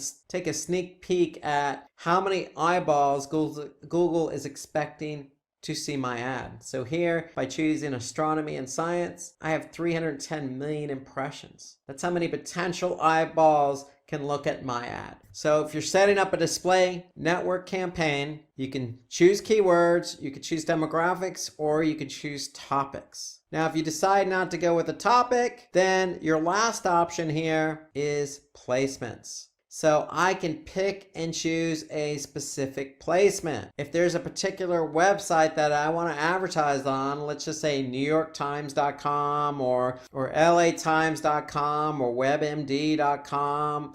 Remember, there are over 2 million websites on Google's display network. So I can pick and choose specifically where I want my ads to be displayed. Now, when you're done choosing your audience or your keywords or your demographics, your topics, or your specific placements, you can always then go to your placements and then click on where ads showed. And so now over this particular time frame, I'm going to be able to see where my ads have been shown. And so now I can see my ads have been shown on mobile apps and on particular websites. Now, if you don't like any of the particular websites that your ad is showing on, you can always select it and you can always exclude it. You can exclude it from the ad group or the campaign. Okay, so that's how you manage where your ads are showing up on Google's display network. Again, you can go ahead and go to where ads are shown under placements, and over that particular period of time, Google's going to show you where your ads have been shown. And if you don't like that placement,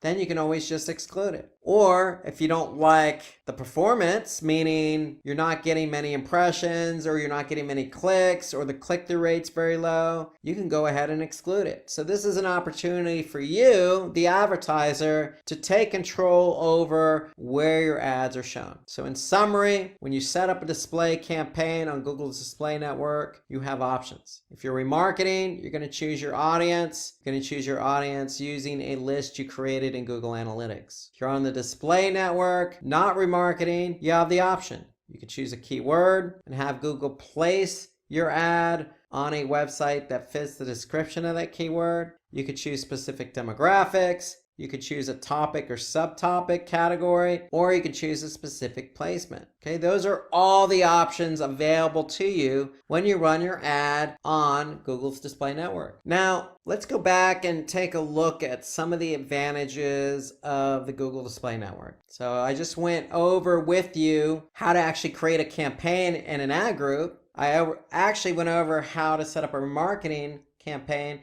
and set up a remarketing list in analytics, and I went over all the differences between the search network and display, but let's really hone in on those advantages here. So with the display network, we can provide advanced targeting, meaning I can particularly point to a specific website that I want to advertise on. So that's what I mean by advanced targeting. Or if I don't want to advertise to 18 to 24-year-olds or 25 to 34-year-olds, I can exclude them. Or I can really pick and choose a specific specific audience that I want to remarket to. So those are all examples of advanced targeting, and that's all done within analytics or Google Ads. So advanced targeting enables you to target the people that didn't engage with previous campaigns and get in front of people with lookalike audiences that can be created based on the audience you usually advertise to. So in other words, we can really hone in and pick and choose who we want to advertise to.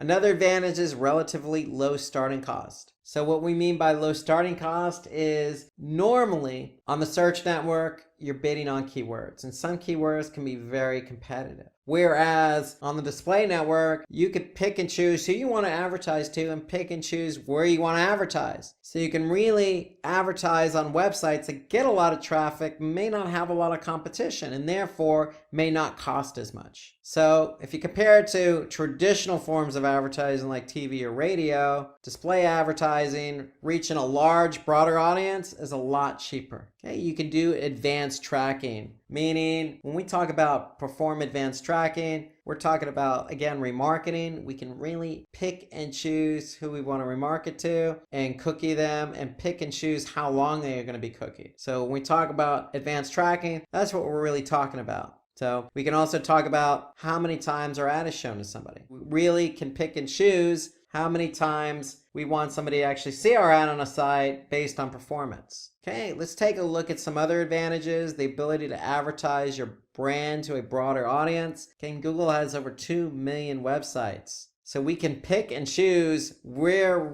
we want our ads to show up. Again, it can be by topic, it can be contextually via keywords, or it can be specific websites. So we can create demand for our product, and what we mean by that, we can create really cool ads. Remember, rich media ads, video ads, these are all engaging type of ads. Those are ad types on the display network. When we create engaging type of ads, it's going to appeal to somebody and they're going to engage. So we have that opportunity just based on the different ad types. Of course, increasing web traffic, we can't say that enough. If you're advertising on Google's display network, you have the opportunity to get your ad in front of millions of people. Get our ads in front of millions of people, we have the opportunity to get a lot of clicks. And we do have that wide range of formats. Search network only has text ads. Here we have text, we have rich media, we have image, we have video. So all these types of ad formats allow us to really get our ads out there in a number of different ways. Again, remarketing our product and services are the big advantage using Google's display network. That's how we started today's webinar. We started talking about remarketing because it's such a key feature. So if somebody comes to our website and doesn't do what we want them to do, we can cookie them and we can retarget them with a more specific ad tailored to that audience. And today we're going to talk about Google Analytics. I'm very excited to be with you today because Google Analytics is one of my favorite Google platforms and my favorite topics. So let's talk about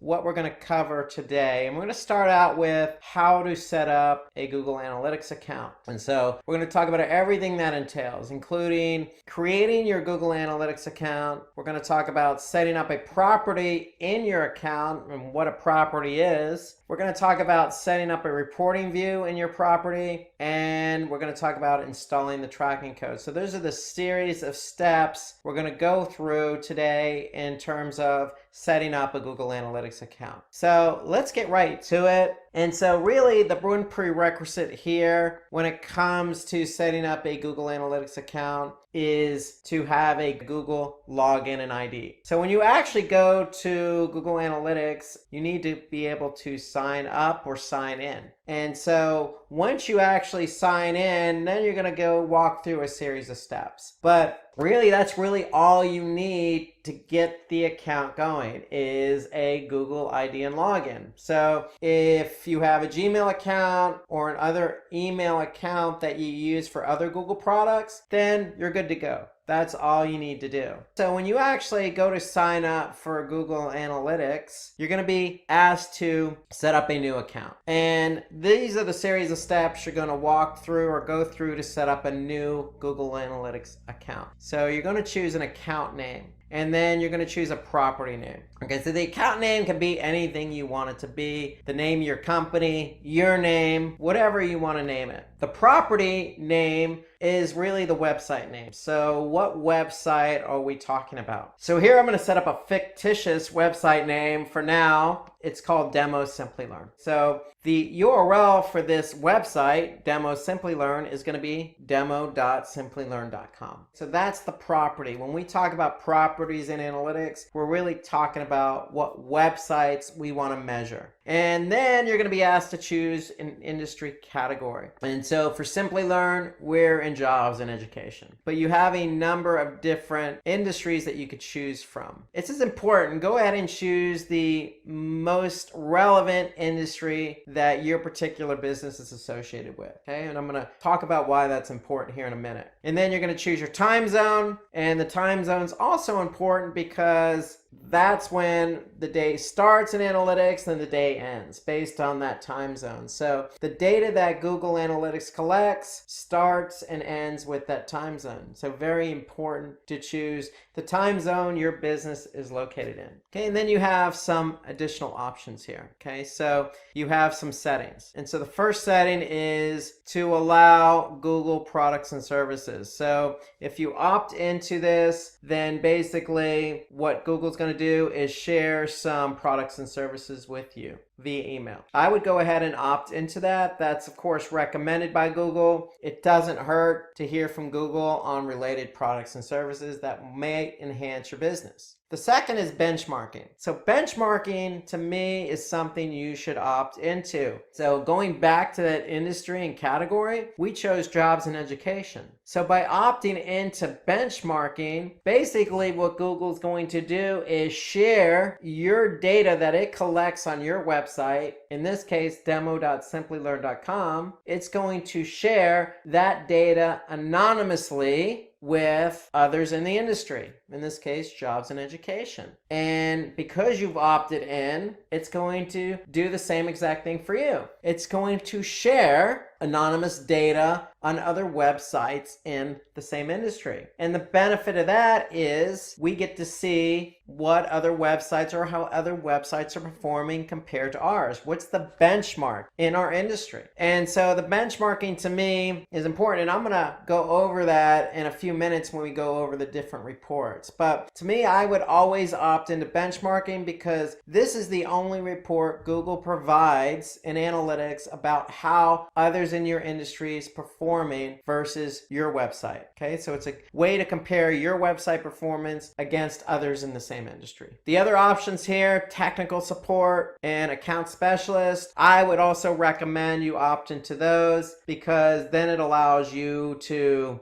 basically allow Google access to your account, and they'll be able to help you if you occur or run into any issues. So these are the options in setting up a Google Analytics account. It's very simple, very easy to do. You're just entering in a few fields. Note that we talking about a website right now, so I'm talking about demo.simplilearn.com. But just know that if you want to track a mobile app, Google Analytics will allow you to do that as well. You just choose the option mobile app. So we're tracking a website. We want to know how users behave when they get to my website. And that's what Google Analytics is going to allow us to measure and look at. We just need to do a couple more steps in the process. So once we fill out these fields here, we're going to click Get Tracking ID. Now, I'm going to accept the terms of service. I'm going to accept another terms of service in relation to data protection. I'm going to click accept. Once I accept, I'm going to be able to get some tracking code. The tracking ID is the ID associated with your account. And so this number is going to be associated with your account. So your account ID starts with UA, and it's going to be this number here. Now the -1 is the property you set up. So in this case, I set up demo.simplilearn.com. If I wanted to track multiple websites under that same account, then I can certainly set up multiple properties. Just know that every property I set up in that account is going to have a -1, -2, -3, -4, etc., depending on how many properties I set up. So by default, I set up one property, so my first property ID is -1. If I set up a second property, the same account number, it's just going to have a -2. And that's important because that ID, that account and property ID, is going to be associated with that particular property or website. So again, once you finish setting up the account settings, then you're going to be asked to add some tracking code to your site. And that tracking code is going to be related to the account and the property. So notice my tracking ID up here. Notice the tracking ID in the snippet of code. Now, this snippet of code needs to go on every page of your website that you want to track. And you don't have to put it on every page, but if you want to track website behavior on every page of your website, then it needs to go on every page of your website. So if you're using a platform like Drupal or Joomla or even more popular platform like WordPress, adding the tracking code site-wide is as easy as maybe adding a Google Analytics plugin to WordPress, for example, and then just simply plugging in the ID. Now, there's an alternative to adding the Google Analytics tracking code to your site, and that's Google Tag Manager. So Google Tag Manager is the way I would recommend going. So if you're not familiar with Google Tag Manager, I would recommend watching the YouTube video we have on Google Tag Manager. You can just go to YouTube, type in Simplilearn Google Tag Manager, and this will give you a nice overview of what Google Tag Manager is and how it works. But basically, this is the way I would go, and I would recommend that in addition to having Google Analytics, you set up a Google Tag Manager account. And then that way you can put the tracking code in Google Tag Manager. So if I go to Google Tag Manager and I just go into an account on Tag Manager, I can just simply put in the Google Analytics ID right into Tag Manager. And so if I have it in Tag Manager, then Tag Manager is going to be the place that holds the code and fires page view when somebody comes to my website. So that way I don't have to add the tracking code to my website if I do it in Tag Manager. So that's the recommended method for me, is to add the Google Analytics ID associated with Tag Manager. If you can associate it with Tag Manager, then that's the easier route to go versus putting code on your website. Okay, so again, take a look at the video we have on YouTube for Google Tag Manager. That's the route I would go. Now, once you do get the tracking code on your website, whether that be through Google Tag Manager or through a plugin, or just simply adding the script to your site, to pages on your site, then what's going to happen is you're going to start collecting data. So that's ideally the way it works. You need to add this code to your website. Now, if you're not ready to do that and you simply want to basically understand how Google Analytics works, then I would recommend getting access to Google Analytics demo account. And so if you just type in and search Google Analytics demo account, basically what you're going to do, you're going to choose the first listing there and you're going to go to demo account. So if you have a Google Analytics or Google login, then all you need to do is click on access demo account. And so what Google's going to do is put this demo account into your account.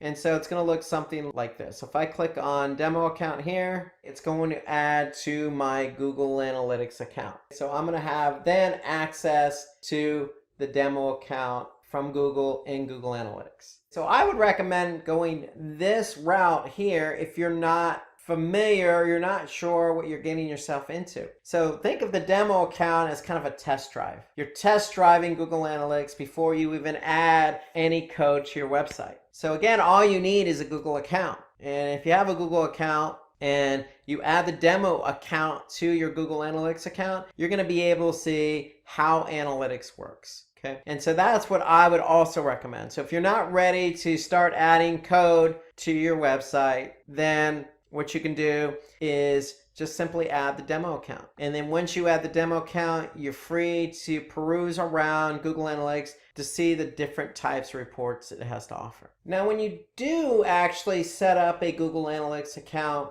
you're going to have some settings that you're going to want to pay attention to. So when you set up the account, you have the account name, and then you have a property. So under each property, you have, by default, you're going to have one view. And so here you can see this view here. So if we look at the account we set up a demo Simplilearn account. Property is demo Simplilearn. So that's associated with the website we're going to track. And then again, by default, under each property, you're going to have a view. And so by default, the name of the view is going to be called All Website Data. And so in that view is where all your analytics data is going to be stored. So you can see my screen here. There's a lot of different settings you have. You have settings under the account, you have settings under the property, and you have settings under the view. So we're going to talk more about these settings in future webinars for advanced Google Analytics users. But for now, know that there's a bunch of settings that you have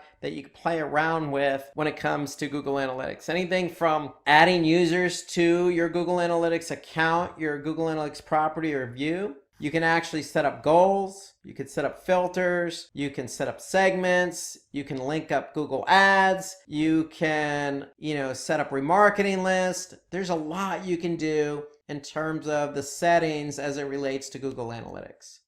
So know those settings are there. They're located right down here in this little sprocket icon. That's the admin icon. So if you need to get to these settings at any time, you could simply just click on the sprocket or the admin icon, and then you'll be prompted to choose any one of these settings here that you want to edit or alter. So now let's take a look at some Google Analytics reports. So once you've actually set up your account, you have a number of different reports that you have available to you in Google Analytics. So we're going to take a look at customized reports. We're going to look at real-time, audience reports, acquisition, behavior, and conversion. So these are all the different reporting buckets, if you will, that you have available to you in Google Analytics. So if I'm an admin and I'm looking at the Google demo account, let's start out by looking at real-time. So if I click on the real-time report and I just click on overview, so basically what this is going to do is show me at this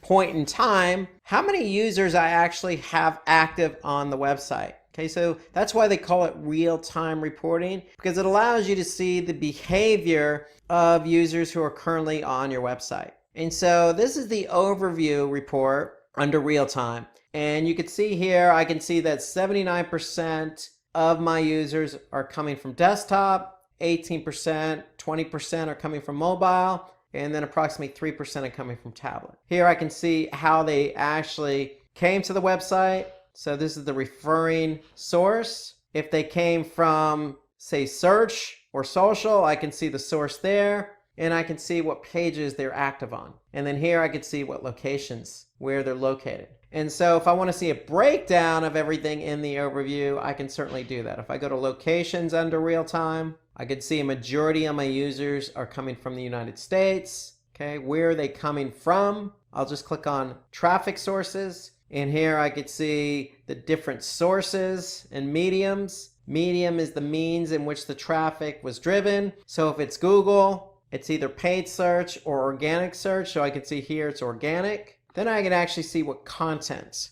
they're looking at on my website. So I can see currently I have 3 active users on the home page, 2 active users on the Google's Women's White Tea page, so forth and so on. Now, most importantly, if you have event tracking set up, so if you've taken a look at our Google Tag Manager webinar, you know that you could set up event tracking in Google Analytics to measure engagement on your website, whether that be a form submission or somebody clicking on the play button of a video. So if I click on events, I'll be able to see what events are firing. So here I can see we have event tracking set up, and I can see how many different events are firing on my website in real time. So here I can see e-commerce, somebody clicking on the quick view click, a couple of users clicking on add to cart, a couple of users clicking on the promotion click. And as these events are fired, you're going to be able to see them highlighted. So if something gets fired, it's going to get highlighted. And I could see that these are the current events that I have currently firing on the website. And that's what's currently firing now. If I want to look at the events that have happened in the last 30 minutes, I can just click on this link here, last 30 minutes, and it's going to give me an overview of the events that have happened over the past 30 minutes. Okay, so that's event tracking. And then more importantly, we can also look at what conversions are happening in real time just by clicking on conversions. And so now I can see I had one active user who entered the checkout. So that's goal number 4. So in analytics, you can have up to 20 goals. And so here I can see we have goal number 4 has already had one active user. And so if I look at the last 30 minutes, I can see I still have only one goal over the last 30 minutes, and that was somebody who entered the checkout. So that's real-time reporting. In summary, it just gives you an idea of what's currently happening on your website. And so for me, ideally, if I'm launching a campaign, or let's just say you do a new website redesign and you want to see how users performing and behaving, then real time is a good option for you. So you can see how things are happening in real time. Now let's jump down to audience reporting. So if I click on audience, which is just right underneath real time, I'm going to see a number of different reports available to me under audience. And so let's click on the audience overview report. So audience reporting basically allows us to get a sense of who is coming to our website. When I say who is coming to our website, it doesn't necessarily have to be a specific person. In fact, Google doesn't allow personally identifiable information in Google Analytics. Personal identifiable information such as a specific name, social security number, credit card information, etc. However, we could still paint a nice picture on who is coming to our website, meaning what country, city, or state did they come from, what language, what device did they get to our website from, how old were they, okay, were they male or female or other, what interests did they have, what browser did they use. So we can paint a nice picture based on all this information that Google Analytics is providing us under audience. So if I go to audience overview, here I can see I have all these different options available to me to get a basic understanding of who is coming to our website. So for example, I could see a majority of the people coming to our website speak English and are from the United States. Okay, in fact, that represents 61% of the users. And so Google Analytics does a great job of giving me an overall percentage. So if I have 100% of the users, I could see 61% of those users represented English-speaking users from the United States. 7% represented English-speaking users from Great Britain. And so when it comes to analytics, we have users, and users are broken down into 2 categories. They're either returning or they're new. So when you add the Google Analytics tracking script to your website, what's going to happen is if a user or when a user goes to your website, they're going to get cookied. And if it's the first time they've been to your website, what Google Analytics is going to do is store a cookie in the browser. So when that same user comes back another day in the same browser, Analytics is going to recognize that that cookie is in the browser. And so then Analytics is going to categorize that user as a returning user. Okay, so that's how Analytics is able to differentiate new versus returning. So if that user doesn't have a cookie in the browser, then Analytics is going to recognize that, store the cookie, and then count that user as a new user. And so when you're looking at Analytics, you're going to be able to see a breakdown of new versus returning. So here I can see over 3/4 of my traffic over the past week. Here I can see April 6th through April 12th, over 3/4 are new users to the website. Here I could see about 24% are returning users. Okay, so I can get a good breakdown of what type of users are coming. Am I driving new traffic? Am I driving traffic that's been to my website before? What language are they speaking? Okay, I can also paint a bigger picture. How old are they?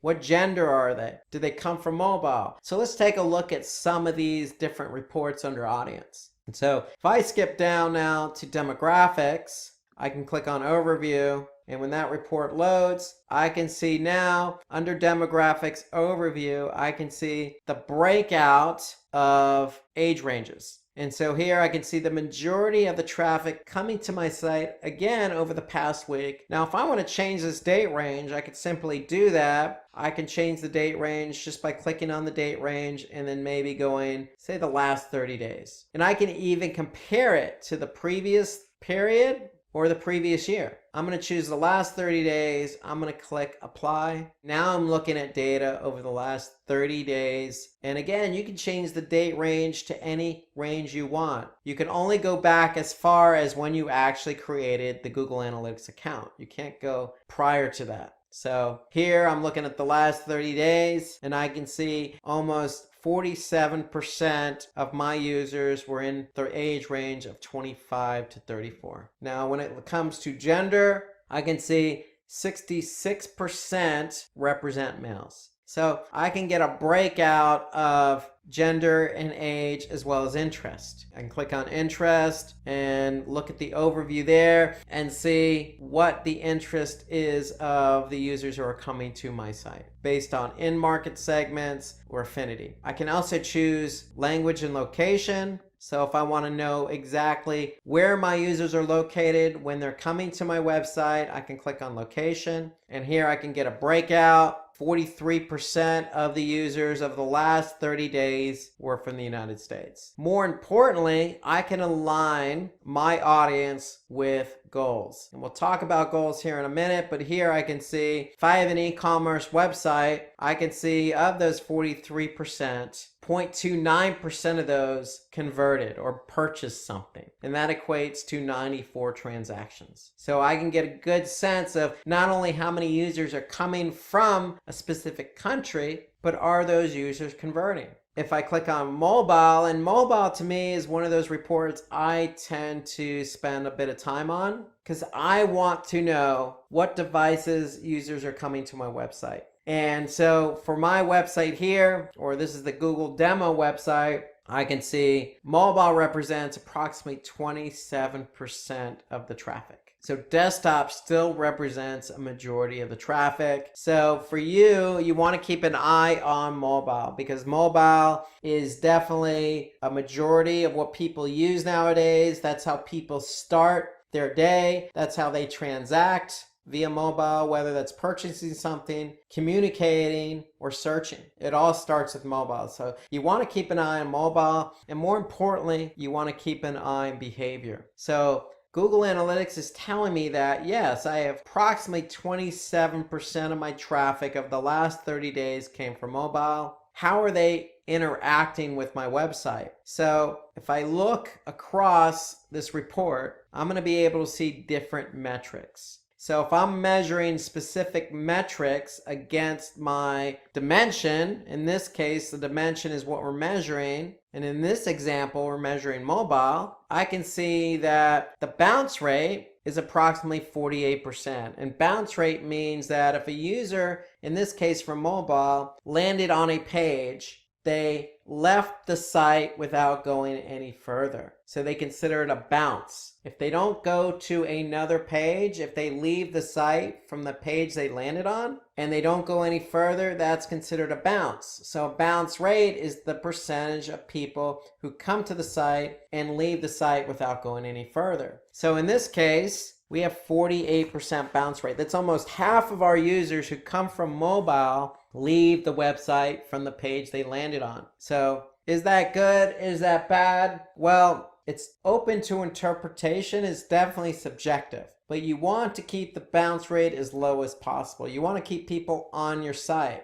especially if you have an e-commerce website. You want people who come to your website to purchase. And so here we can see 48% mobile. In desktop, it's a little bit lower at 41%. Now, if I look a little bit further at engagement, I can see how many pages on average do mobile users look at. So versus desktop, it's a little bit lower. You can see 3.86. On desktop, it's 4.5. Now, if I look a little bit further in engagement, I want to be able to measure how long somebody from mobile stays on the website. if they're bouncing at 48%, but they're also looking at 3.8 pages, 3.9, almost 4 pages per session, then that means in this report, analytics is telling me they're spending about 2 minutes on the site. And interestingly enough, I can see that mobile over the last 30 days had more transactions. So 51 transactions versus 34 transactions from desktop. And interestingly enough, the e-commerce conversion rate is at 0.29%. That's higher than desktop at 0.07. It's lower than tablet, but it's higher than desktop. And mobile has the most transactions. And since they have the most transactions, they have the most revenue at 2,380. So yes, the engagement isn't exactly as great as it is as desktop, but we can see that people are still purchasing with their mobile devices. So it's something to keep an eye on, and mobile is something I definitely look at. In fact, since it's such an important report, one thing you can do in analytics is if you actually like a report and you think you're going to look at that report multiple times, then you can simply just go ahead and click save at the top here. So if I click save, I'm going to enter a name for this report. I'm just going to call it mobile report and click OK. And then what's going to happen is it's going to be located under Save Reports. And Save Reports is located under Customization. Customization is located above Real Time. Okay, so if I close that up, you can see Audience, Real Time, Customization.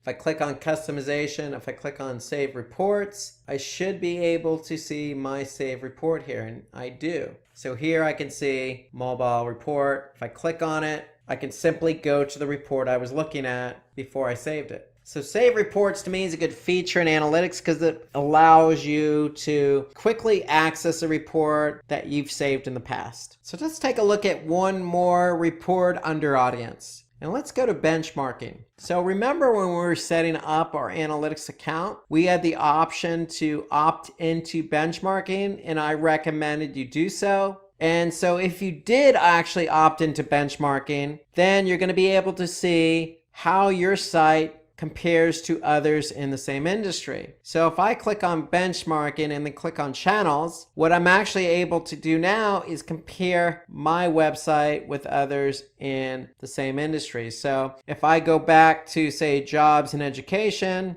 and I choose education, all education as my industry vertical, I should be able to see websites that are in the same particular industry and how I compare with those websites. So I'm choosing all countries. I can narrow that down if I wanted to. I can just search for the United States. I can choose a specific state, and then I can choose a particular site size. So here I'm choosing sites by daily session. So these are sites that have an average of 5,000 to almost 10,000 sessions a day. And so in this vertical education in the United States, sites that have 5,000 to 9,999 sessions per day, that means that there are approximately 310 web properties contributing to this report, okay, based on this criteria I chose. Now, if my site is similar, meaning if I'm in the United States, if I'm in education, and I'm receiving 5,000 to 9,999 sessions per day, then I'm able to compare my site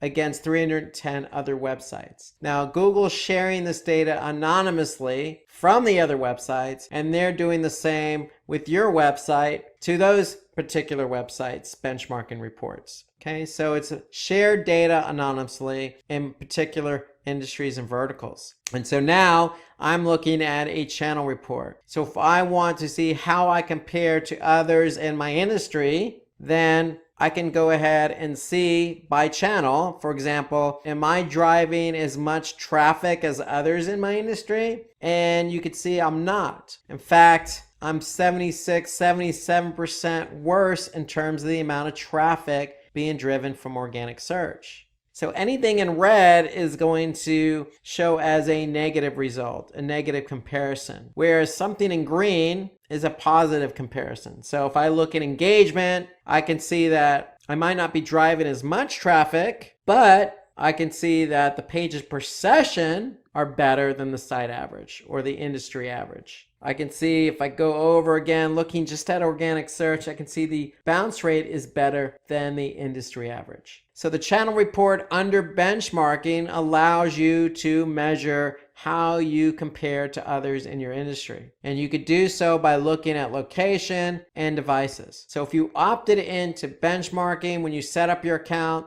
then you'll be able to compare your website against others in your industry, in your country, region, and based on the size of your website in terms of how many visitors or sessions you're getting per day. So let's go from audience to acquisition. So if audience is who is coming to your website, acquisition allows us to see how the traffic was driven to your website. So how did these users get to our website? And so under acquisition, if we click on overview, we'll be able to see an overview of how users, whether they're returning or new, came to our website. And so what analytics does by default is they have a number of default channels. And when we say channels, we mean analytics is grouping different channels based on how users got to your website. Meaning, how did users get to our website? Did they come via organic search? Meaning, did they type something into Google and find you in the organic listing?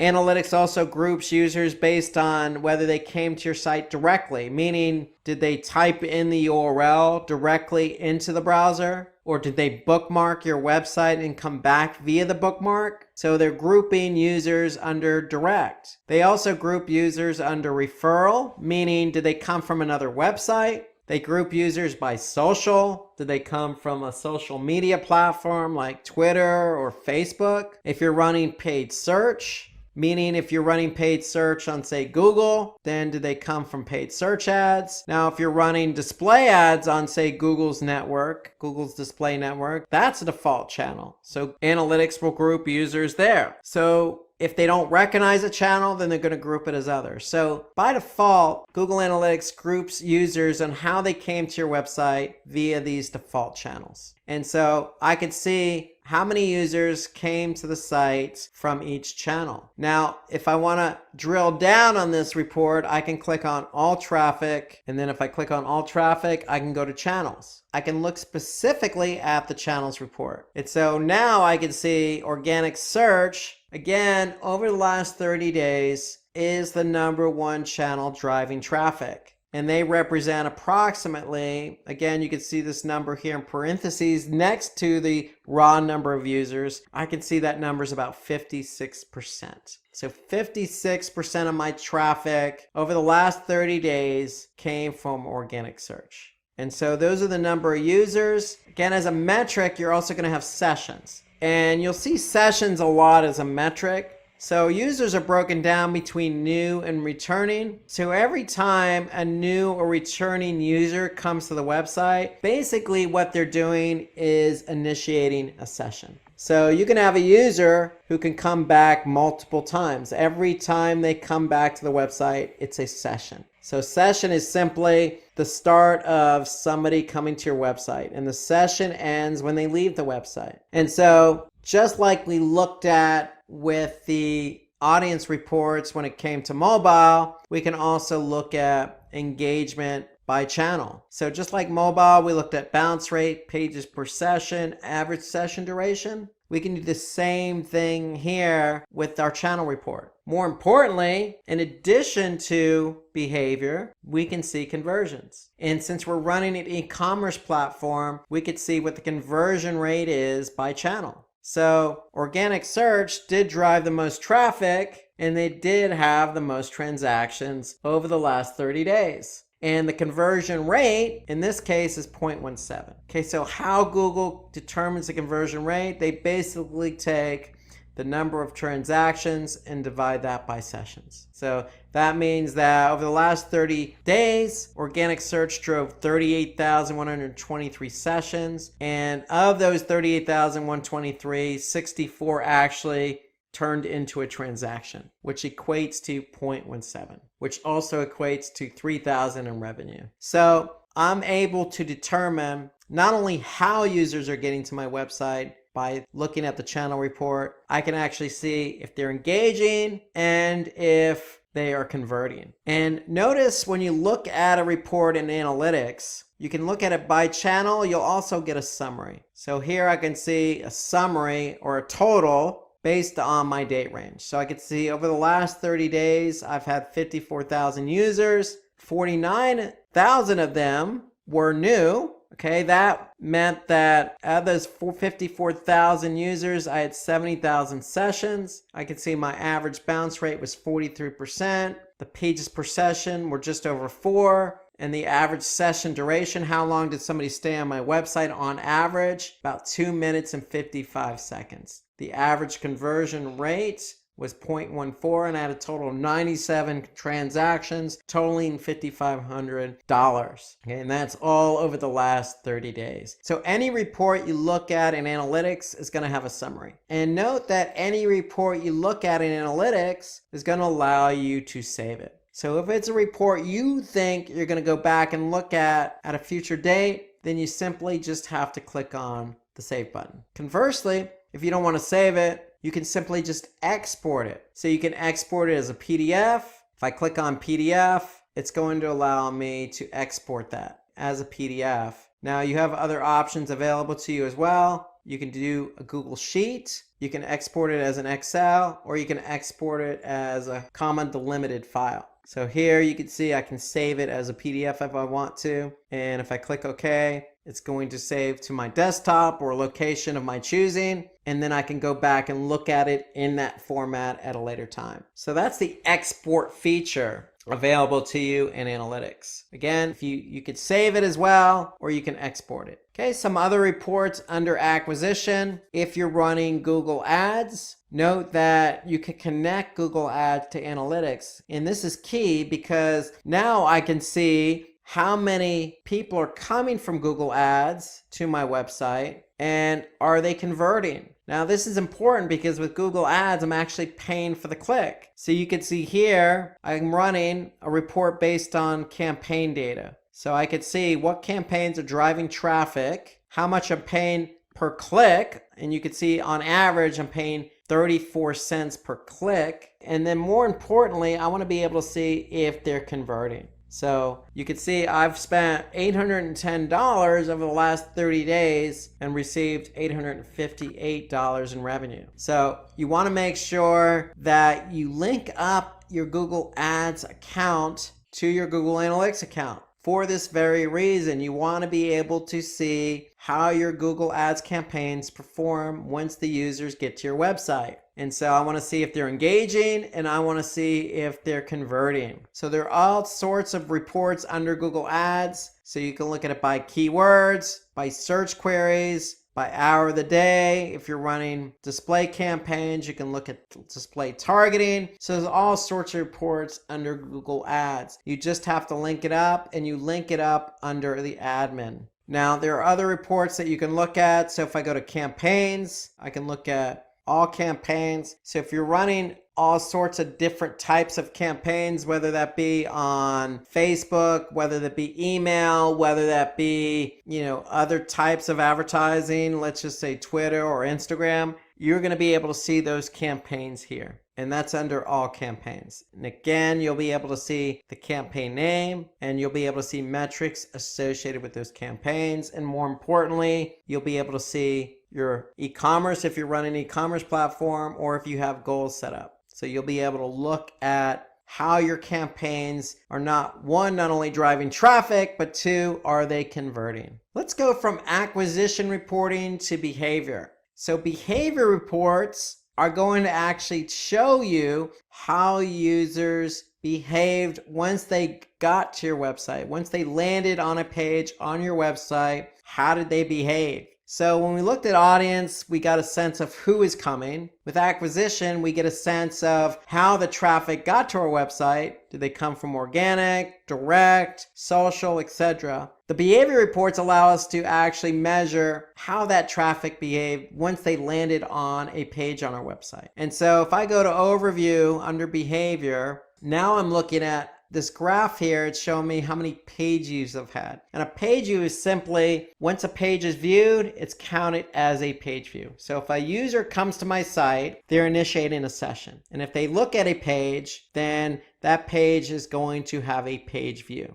Okay, so a user can look at a page multiple times in a session, and every time they look at that page, it's going to count as a page view. So here I can see in this graph how many page views I've had, again, over the last 30 days. And if I look further at my overview report, I can see the specific pages and how many page views they've had. And I can also look at some other metrics. Okay, the average bounce rate, the average time on page. I can look at the exit rate, which means how many people actually exited, or the percentage of people who exited from that page. So I can dig deeper into my behavior reporting. So if I click on site content and I click on all pages, then I'm going to look at a report by page. This is my dimension. This is what I'm measuring, my page. And now I can see how many page views each page had over the last 30 days. Now note, you also have something called unique page views. So unique page views is equivalent to 1 per session. In other words, if a user came to my site and looked at the home page, then the home page is going to have 1 unique page view and 1 page view. Now, if the user in that same session looks at other pages, then every page that user looks at is going to have 1 unique page view. However, if the user goes back to the same page in the same session, then it's still going to be 1 unique page view. But in this case, the home page, if they look at the home page a second time, then the home page is going to have 2 page views. If they look at the home page 5 times in one session, then the home page is going to have 5 total page views and 1 unique page view. Okay, so that's why unique pages is equivalent to 1 per session, where page views is an accumulation of how many times the page was viewed in the same session. So in other words,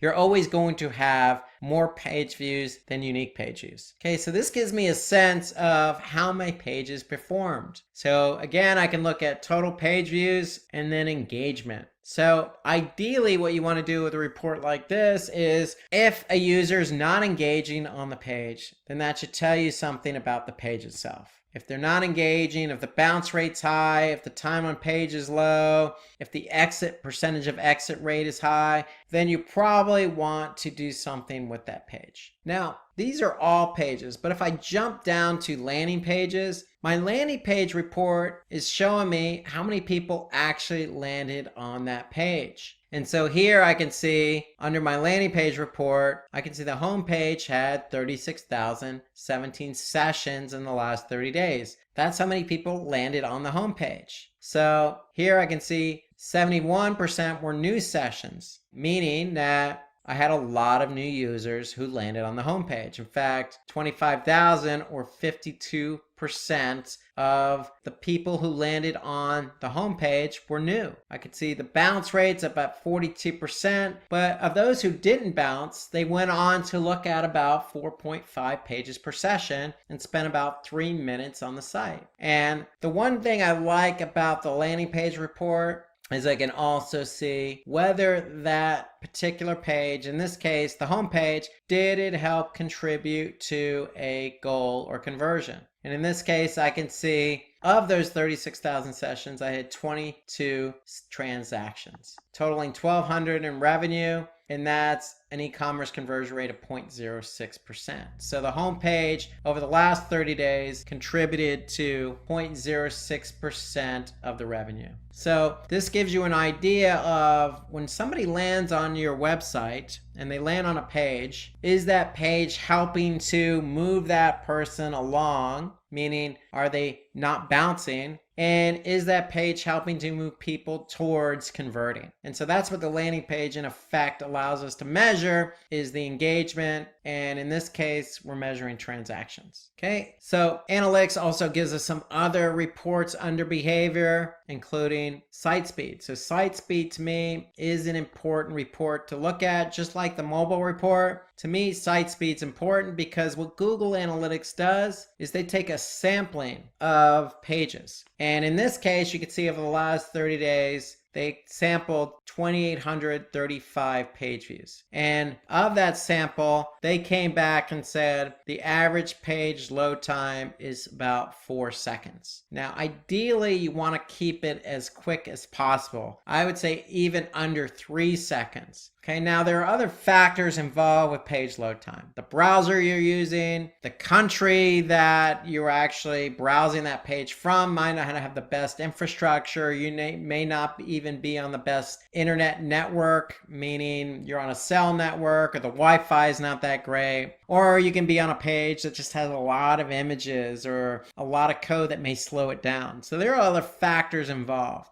And so what Google Analytics does is show you what those factors are. So here I can see by browser what the average load time is. If I want to look at country, I could see what country is contributing to the load time. Now, the great thing about the site speed report is if I go to speed suggestions, okay, what speed suggestions is going to do is it's going to show me the page load time by page. And then it's actually going to provide a link where I can actually click on to get suggestions on increasing the page load time. So for example, I can look at this particular page here, this Google redesign shop by brand / YouTube page, line number 5. If I look at line number 5, I can see the average load time of this page is 8 seconds, almost 9 seconds. Okay, that's an eternity to some people. Now, notice this link next to it. So Google's recommending 7 total suggestions. So if I click on 7 total, what it's actually going to do,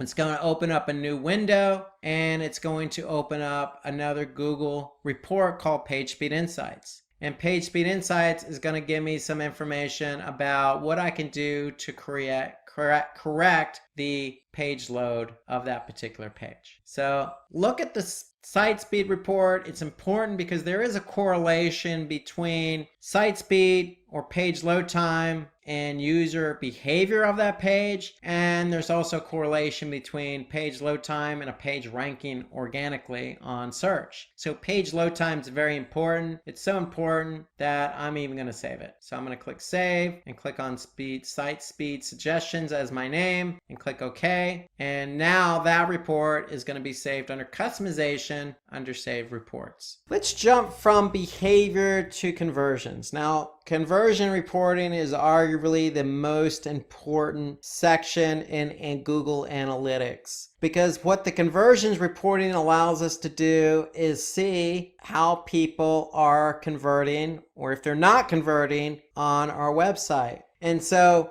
in Google Analytics, we have the opportunity to set up goals. Now you have the opportunity to set up 20 goals in your Google Analytics view. And so to set up a goal, okay, so you're going to click on admin, and under the view, you're going to see goals. And so if you don't even have goals, the first step is to create goals. And so you have 4 different goal types in analytics. So you have pages per session. So how many pages per session is, so if your goal is set to say 3 or 2, if somebody actually looked at 2 or 3 pages per session, it's going to count as a goal. Okay, so if I look here, I can see I have pages per session set at 10. So that means that if a user came to the site, looked at more than 10 pages per session, then it's going to count as a goal. Another goal type is destination. So destination means that if somebody actually went to a specific page, then it's going to count as a goal. And in this case, I can see here that the goal is set to this particular page here. And so when somebody actually lands on that page, it's going to count as a goal. Now, there are 2 other goal types we can look at. One is duration. So just like pages per session,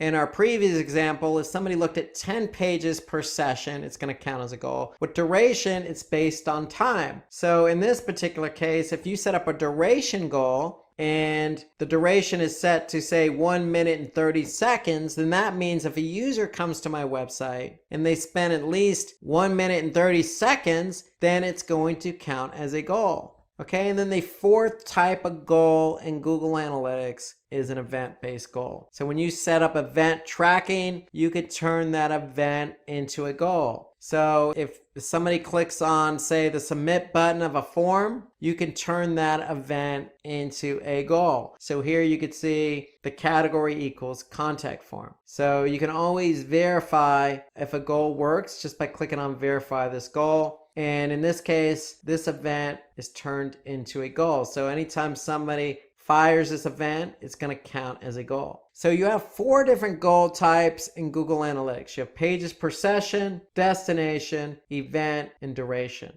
And so once you've set up a goal, then you can measure goals under conversions. So now if I look at goals overview, I can be able to see how many total goal completions I've had. So if I want to look at it by goal, I can just choose the goal option here. So if I want to look at, for example, goal 2, engaged users, this was the pages per session, I can see that I had a conversion rate of 10%, meaning that I had 7,000 of all the users who came to the website, 7,000 goal completions, meaning 7,106 users looked at 10 pages or more on my website. And so that's how you want to be able to measure whether users, wherever they're coming from, whoever they are, whatever pages they look at, you want to be able to look at the conversion reports to see if they're actually converting based on the goals you've set up, whether that's pages per session, duration, destination, or event. Goal conversion tracking reports can help you measure who is actually converting. And then the great thing about Google Analytics here is that I can actually see by segment. So the default segment in a segment is just looking at a specific user set. So the default segment is always all users. However, I can choose a different segment. So if I want to choose, instead of all users, if I want to choose mobile traffic, I can select mobile traffic, hit apply. So I'm actually now looking at a subset of data. I'm looking at mobile traffic. So of all the mobile users who've come to my site, I can see 1,400 engaged or looked at 10 pages or more. Okay, and that's a 7% conversion rate. So the great thing about Google Analytics is you have the opportunity to set up 4 different goal types. Okay, based on those goal types, you can go to Goals Overview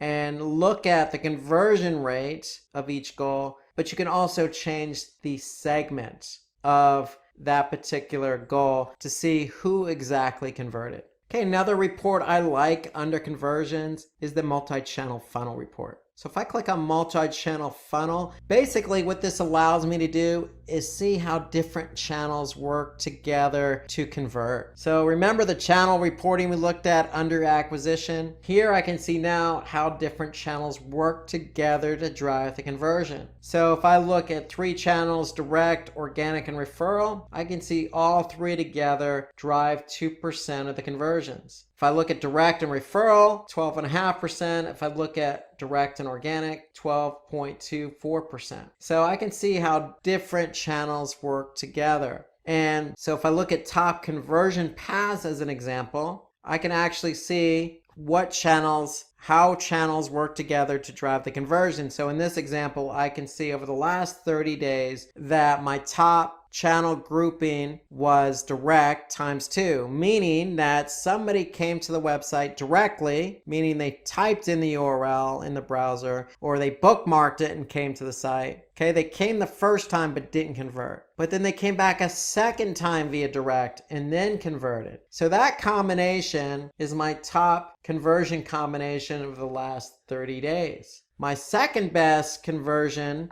grouping is organic search and direct, meaning that a user came to the website via organic search first, did not convert, and then came back via direct the second time and converted. So basically what analytics does is give credit to the last referral, meaning if you came to the website via referral, a referring website, and converted, then the referring website's going to get the credit for the conversion. But analytics does a good job of showing you how different channels work together. So a channel may drive a lot of traffic like organic search, but that traffic may not convert the first time around for a number of different reasons, whether it could be brand recognition, price shopping, reading content, whatever the case. Analytics is able to measure if that channel actually did contribute at a later point. And in this case, we could see organic search drove traffic that didn't convert, but that traffic came back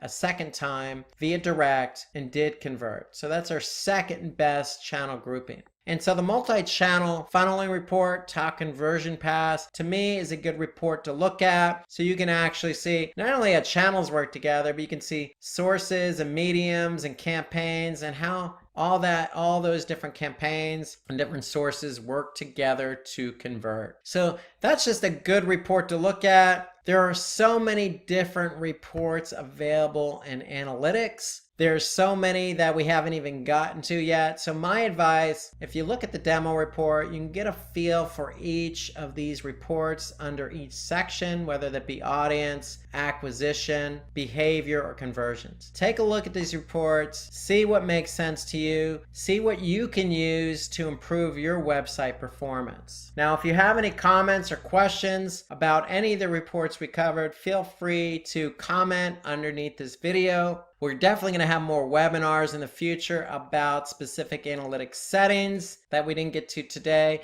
and other types of analytics reports and features that we didn't get to today. Today, we're going to talk about how to set up goals in Google Analytics. So for this particular webinar, we're going to jump into Google Analytics directly and spend all of our time there because it's about learning practical application. So goals are important. Goals, let me just say this, goals are in analytics something that should be aligned with your business. And we call goals that are aligned with your business KPIs or key performance indicators. So it's very important as a precursor that you know how to set up goals in Google Analytics, because if you're using Google Analytics, you want to measure everything against a goal. So without further ado, let's jump right into Google Analytics. So if I go to Google Analytics and I log in, okay, what I want to do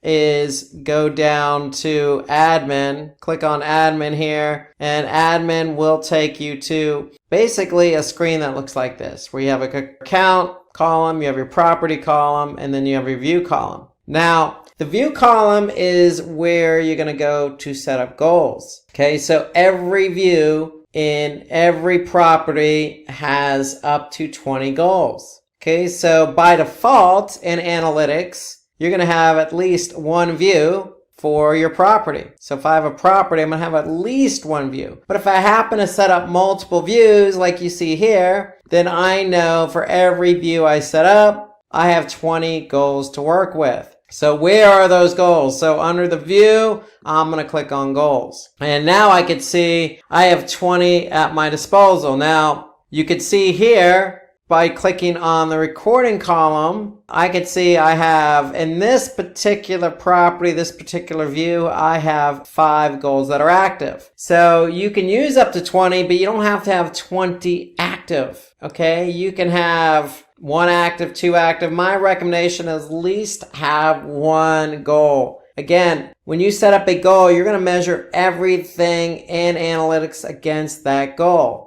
Okay, so in this case, we have 5 particular goals we're measuring. So we have 5 active out of 20 total. So if I don't no longer want to use a goal, I can simply just turn it off. If I want to continue using it, just turn it on. Okay, it's that simple. You can turn on and off goals. So here I already have 5 set up. So if you want to set up a new goal, the one thing you need to know in Google Analytics is in order to set up a new goal, okay, you need to have edit access, at least the view level, I would say at the property level. So you want to make sure whoever's in charge of Google Analytics for your organization, or if you're in charge, okay, you simply just want to go to user management, and user management, you want to make sure the email address you're using to log into Google Analytics has at least edit permissions. So you're going to need edit permissions to add new goals. So I have edit permissions. I'm going to go to goals and I want to set up a new goal. But before we jump in and set up a new goal, what is it that we want to achieve? That's really the question we want to ask ourselves. What is the goal of the website? Well, If it's somebody downloading something, okay, are you measuring that download via an event? Okay, are they filling out a form submission before they download? So if they submit that form submission, is that the goal? Or do you have an e-commerce site? Is somebody purchasing something? So these are things you want to ask yourself before you actually set up the goal. What is it that I'm trying to measure? Now, when you actually do go to set up a goal, you're going to click on the red CTA button that says new goal. So analytics actually has some templates set up for you. Okay, you can see them here. Okay, if somebody's registering online or creating an account or reading review, downloading something, sharing something, you could choose all of these options here. What I normally do is choose custom. 99% of the time, I'm just going to choose custom. It doesn't really matter if you use the template or not. It's just a template is basically some free pre-filled configurations, but my recommendation is always just go with custom. You want total control over how to set up your goal. So we already have in mind what type of goal we want to set up. So for example, if somebody goes to fill out a form submission and they go to a thank you page after that, well, what's the URL of that thank you page? We want to be able to track how many people go to that page, because we know if somebody does type in or fill in a form submission and goes to that page, we know that they filled out the form. And so, for example, if I go to continue, I'm going to name my goal first. So I'm going to say thank you page as an example. Notice analytics is assigning an ID. So notice this is goal ID 15. That means that that's the next available goal. There are 20 goals available in analytics. And so what analytics does is they group goals together. So 1 through 5, 6 through 10, 11 through 15, 16 through 20 into goal sets. So for example, goal 16 through 20 is part of goal set 4. And why does Google Analytics combine these goals into different goal sets? Well, because it's easier to measure and look at data by goal sets. So for example, if I jump into any report here, if I go to all traffic channels, and I want to measure how many goals by channel, I can look at it by goal set. So if I have goal set 1 selected, then I know any goal I have active in there between goal ID 1 through goal ID 5, I'm going to be able to see those goals in goal set 1. And now I'm going to be able to measure every goal I have active in goal set 1 against the channel. So if I choose goal set 2, whatever goals are active there, goal set 3, etc. Notice I don't have any goals 16 through 20 active that are in goal set 4. Therefore, I don't have that option available to me. So back to admin, the bottom left, navigation, again, goals. Okay, we want to measure somebody going to the thank you page. We have edit access. We're going to choose custom as our goal setup. We're going to type in a goal name. I'm just going to say thank you.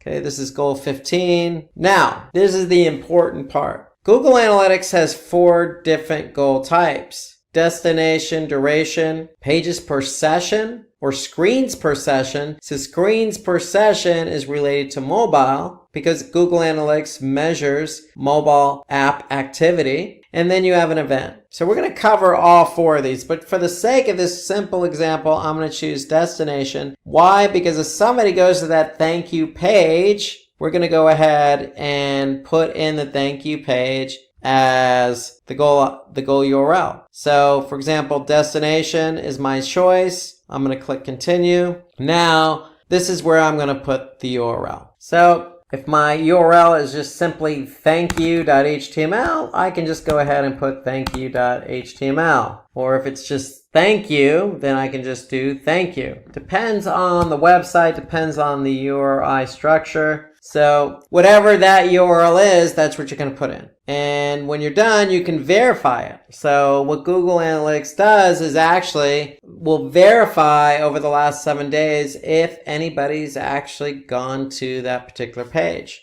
So if we click verify, we can see 0% conversion rate. So that tells us that if this is the correct URL, then we've had 0% people go to that page. This is just an example. However, if you didn't see a conversion, then you might want to make sure you check the URL here that you put in. And if you do see a conversion rate, then you know it's working. So Google Analytics actually has options. So we're saying thank you is equal to. So the destination URL is equal to thank you or thank you.html or thank you.esp or whatever that thank you page is. Okay, you do have options. So if you have a long URL, you could say begins with, and you could say begins with, say, thank you. So this is the logic. We're going to say, hey, if anybody goes to a URL that begins with thank you, then count it as a goal. Or you could say equals to. So if anybody goes to a URL that equals to thank you, then count it as a goal. You have one more option here, regular expressions. So Google Analytics understands the language of regular expressions. So regular expressions are just special characters used to communicate with Google Analytics in order to hone in on exactly what you're trying to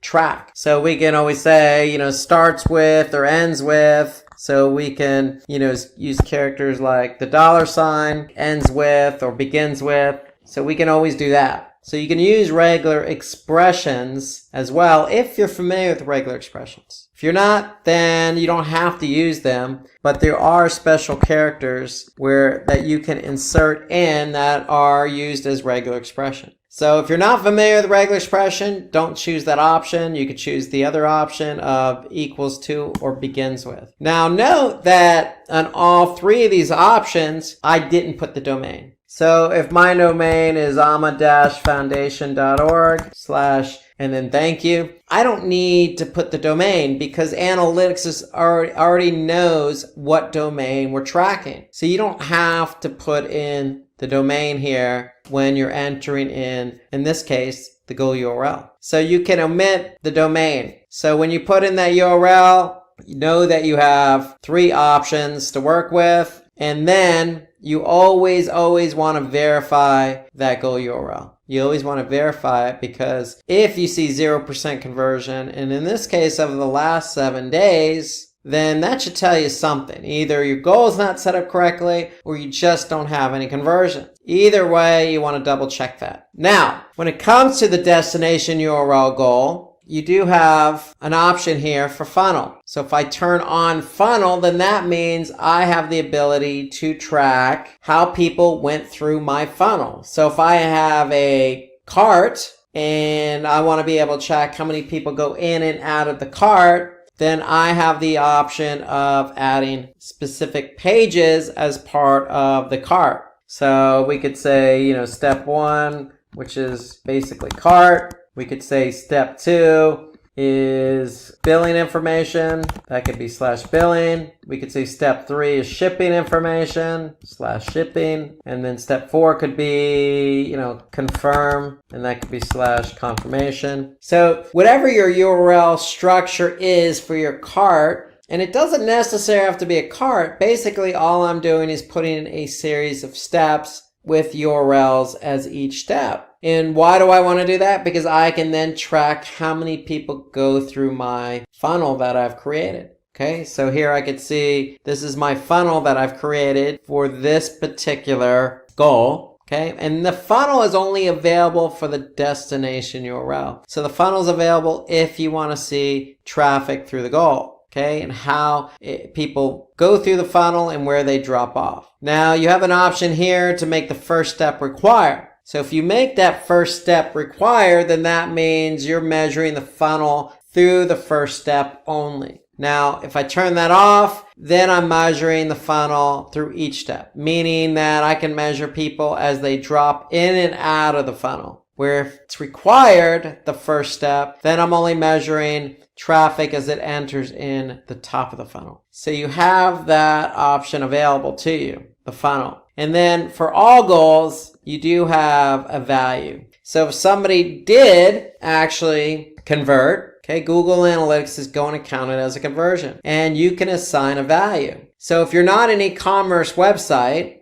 then you may want to think about assigning value. If you are an e-commerce website, then Analytics has the ability to track e-commerce revenue for your website. So you don't need to add a value. But in this case, let's just say you're a nonprofit organization and you're collecting donations. And on average, over the past year, every donation that somebody contributed was equal to $5. Well, you can just go ahead and put $5 in there as the value for that goal. So that means that if somebody did go to, in this example, /thank you and convert, analytics is going to count it as a goal and then assign $5 value alongside that goal. So if you're non-e-commerce, if you're, say, a nonprofit like this organization, or you're B2B and you want to track some value, then you have that option there. So with the destination URL goal, you have the option of adding a funnel. With all goal types, you have the option of adding a value. All goal types, and we're going to go through the rest of them, you have the option of verifying that goal. So that's the structure of setting up a goal. Destination URL is just one goal type. We're going to talk about the other 3 goal types, because in Google Analytics, there are 4 goal types. Again, destination is one of them. With destination, as you do have the option with all goal types, is you have to be able to choose your logic here. So we're going to cover that with the other 3, but just know when you set up a destination URL goal, you have the option of adding a funnel. Now, when you actually do set up a funnel, what's going to happen is analytics is going to measure traffic as it goes through the funnel. So where do you look for that funnel information? Well, you want to get out of admin. You want to go to the left side navigation. You want to click on conversions, then goals, then funnel visualization. So based on the funnel you set up, you're going to be able to see traffic as it goes through the funnel. So notice on this particular funnel, we don't have the first step required. Why? Because I could see traffic as it goes in and out of each step of the funnel. So let's go through this funnel and see how people react. So here I can see the first step is the store front page. So over this particular period of time, I had 84 sessions enter the storefront page. So out of those 84, I can see 21 left the storefront page.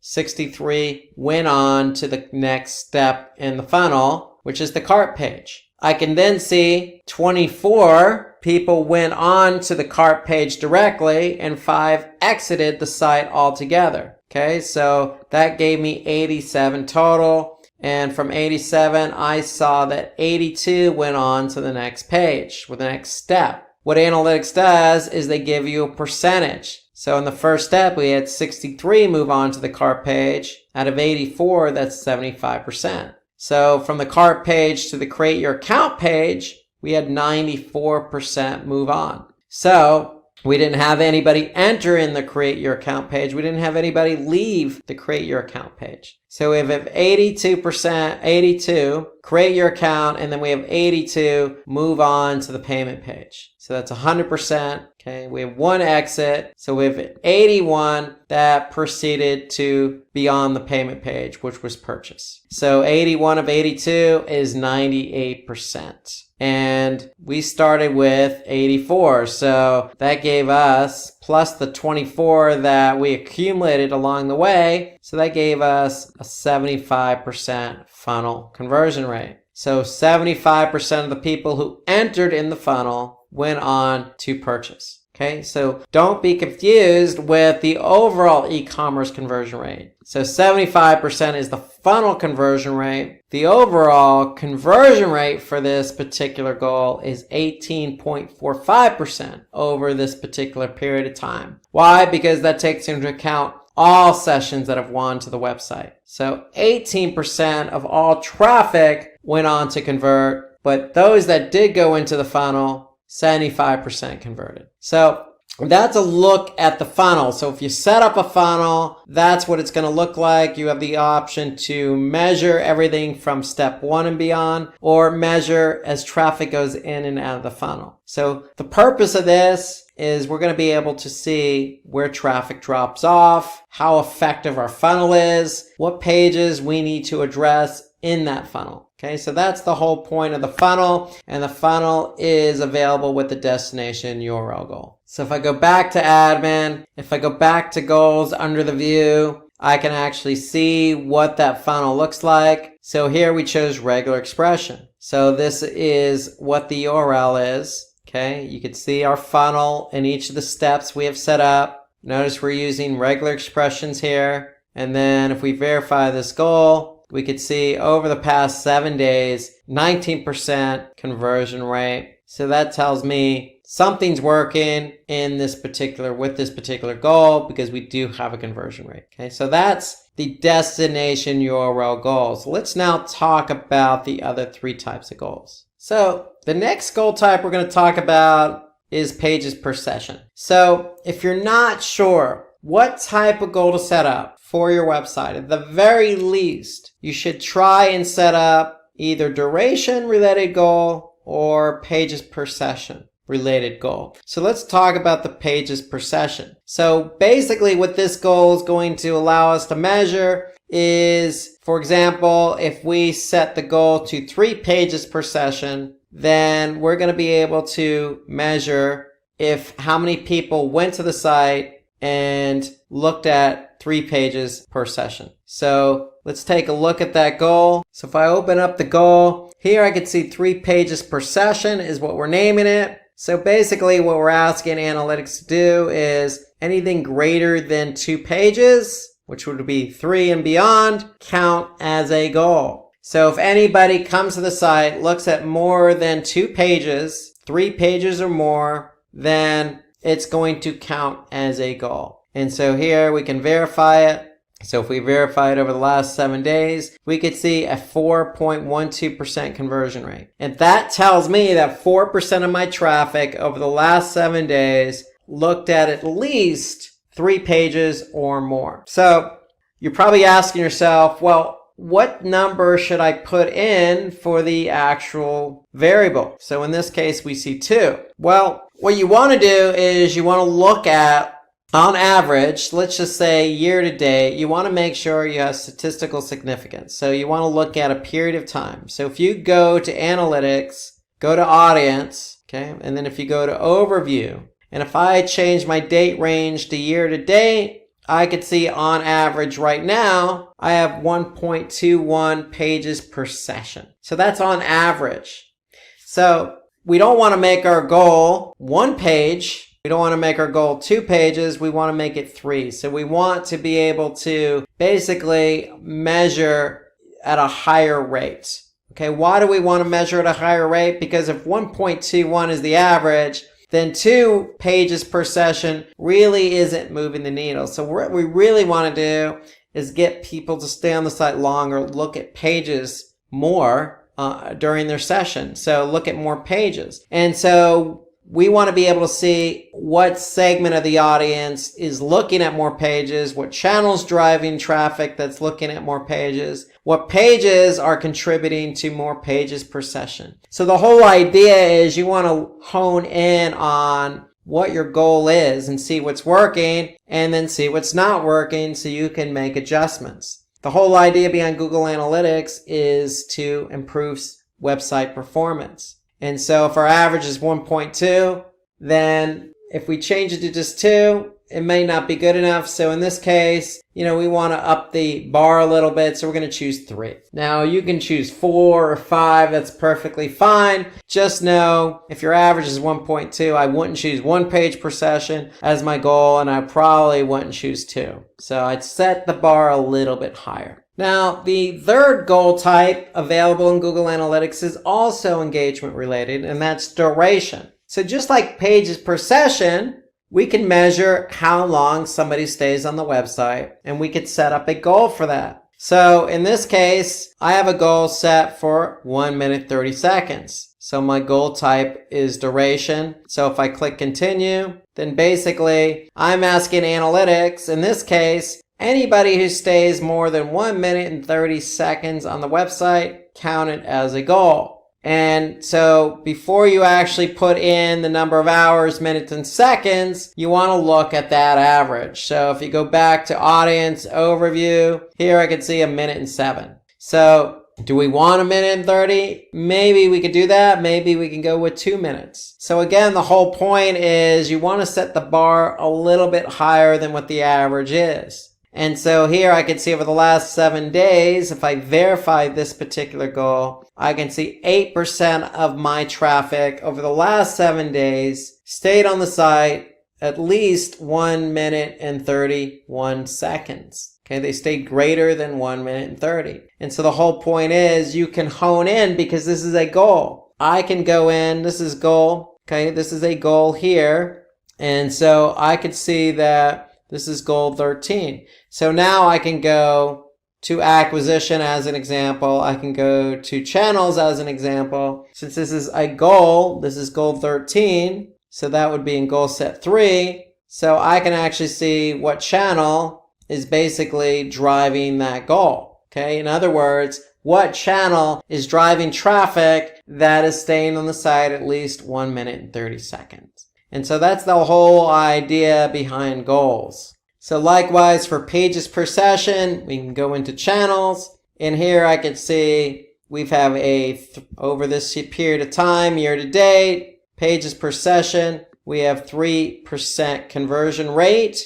And here I could see, for example, organic search has a 13% conversion rate. Here I could see social media has a 10%. So I could see that people coming from organic search are staying on the site longer, or they're looking at more pages than any other channel. So just like duration or destination or any goal you set up, you can measure that goal against any dimension. Just because it's engagement doesn't mean you can't. You absolutely can. And so the whole point of engagement related goals is to figure out what's driving traffic to the site, but what traffic is engaging. So you want to be able to pinpoint that so you can improve website performance. Now, the fourth goal type available in Google Analytics is an event. So if you click on new goal, you choose custom, click continue, you have the option to choose an event. So an event is something that you can measure on your website that analytics can't measure by default. So if you want to measure PDF downloads or clicks on buttons or clicks on play buttons on a video or click on a submit button or click on an external link, I mean, you can measure pretty much anything with an event, then you want to be able to turn that event into a goal. So let's quickly summarize what an event is. So again, we want to be able to measure a particular event that happens on the website. So in order to do so, we need to identify that event. So if I go to, for example, this particular website here, and I want to measure how many times somebody clicks on the Donate Now button. Well, if I can measure that as an event. So when you set up an event in analytics, you have to actually assign a category and an action for that event. So that's the first thing you need to do when you identify an event related goal. First, you need to set up the event. And in order to set up the event, you need to assign a category and action. Okay, so once you identify what you want to track as an event on your website, you're actually going to go in a tag manager or have your webmaster go in a tag manager and set up a tag. And in that tag, they're going to assign that particular category and action. And so here you can see we have this set up. Our category is named Donate Now and our action is click. And that's what we want to do. We want to measure how many people click on that Donate Now button. So anytime somebody does that, then the category Donate Now is going to appear in analytics with the action click. So when you actually do set up an event, you can go into analytics and you can test that event. So if I go to the website and I click Donate Now, okay, the reason why I have this as an event is because I'm taking to a third-party website to handle the donations. So here I can go into analytics and now I can see a category is being fired for header donate with the action click. So that's my category and that's my action. So that category and action is what is firing after somebody clicks on the Donate Now button. So if I want to turn this event into a goal, I can easily do that. Now that I've set up the event, now that I've identified the category and action, I want to go back to admin and set up the event with these parameters in place. So just turns out we already have the goal set up. So let's go through how this goal was set up. So first, we chose custom, we chose event, we gave it a name. So as a best practice, when you actually set up a goal as an event or turn an event into a goal, I would add the prefix event : to it. And then that way, when you're identifying goals in your reporting, you know it's an event. So I'm going to click continue. And now that I actually have set up the event already in Google Tag Manager, I've given it a category, I've given it an action. Okay, so here you can see we have a regular expression set up. So anything with the header donate or donate is going to fire this goal. So over the last 7 days, I have a 0.81% conversion rate. Okay, I could have easily put in equals to and put in whatever the action or the category, which is donate now, or I could have put action equals click. I could have done that as well. So let me show you another example here. So if I do this, custom, continue, event, donate now. Here's my goal ID. It's going to be an event. So all I need to do is put in the category and action. So donate now and then click. So that's all I have to do, and that's my goal. So I can verify it, okay, to see if anybody's fired it. And basically, that's what I need to do to turn that event into a goal. Okay, so you need to set up for an event. First, you need to identify the event, set it up in Google Tag Manager, which is another platform. And once you've done that, then you have your category in action. Once you have your category in action, you're again going to go into analytics and then simply put in that category in action into the appropriate fields to set up your event related goal. Now, all events don't have to be turned into a goal. If you actually do set up an event and you're just not worthy of a goal, meaning it's not a KPI or doesn't align with your business goals, well, don't fret. You can always just go to behavior. Okay, you can always go to events. You can always go to overview and measure your events that way. So here you can see all of our events that are fired. Now we do have this one turned into a goal. So if it's important for our business, then we want to make sure we convert that particular event into a goal. Okay, if it's not important, for example, somebody's just clicking on a social button, then you don't necessarily have to turn that event into a goal if you don't want to.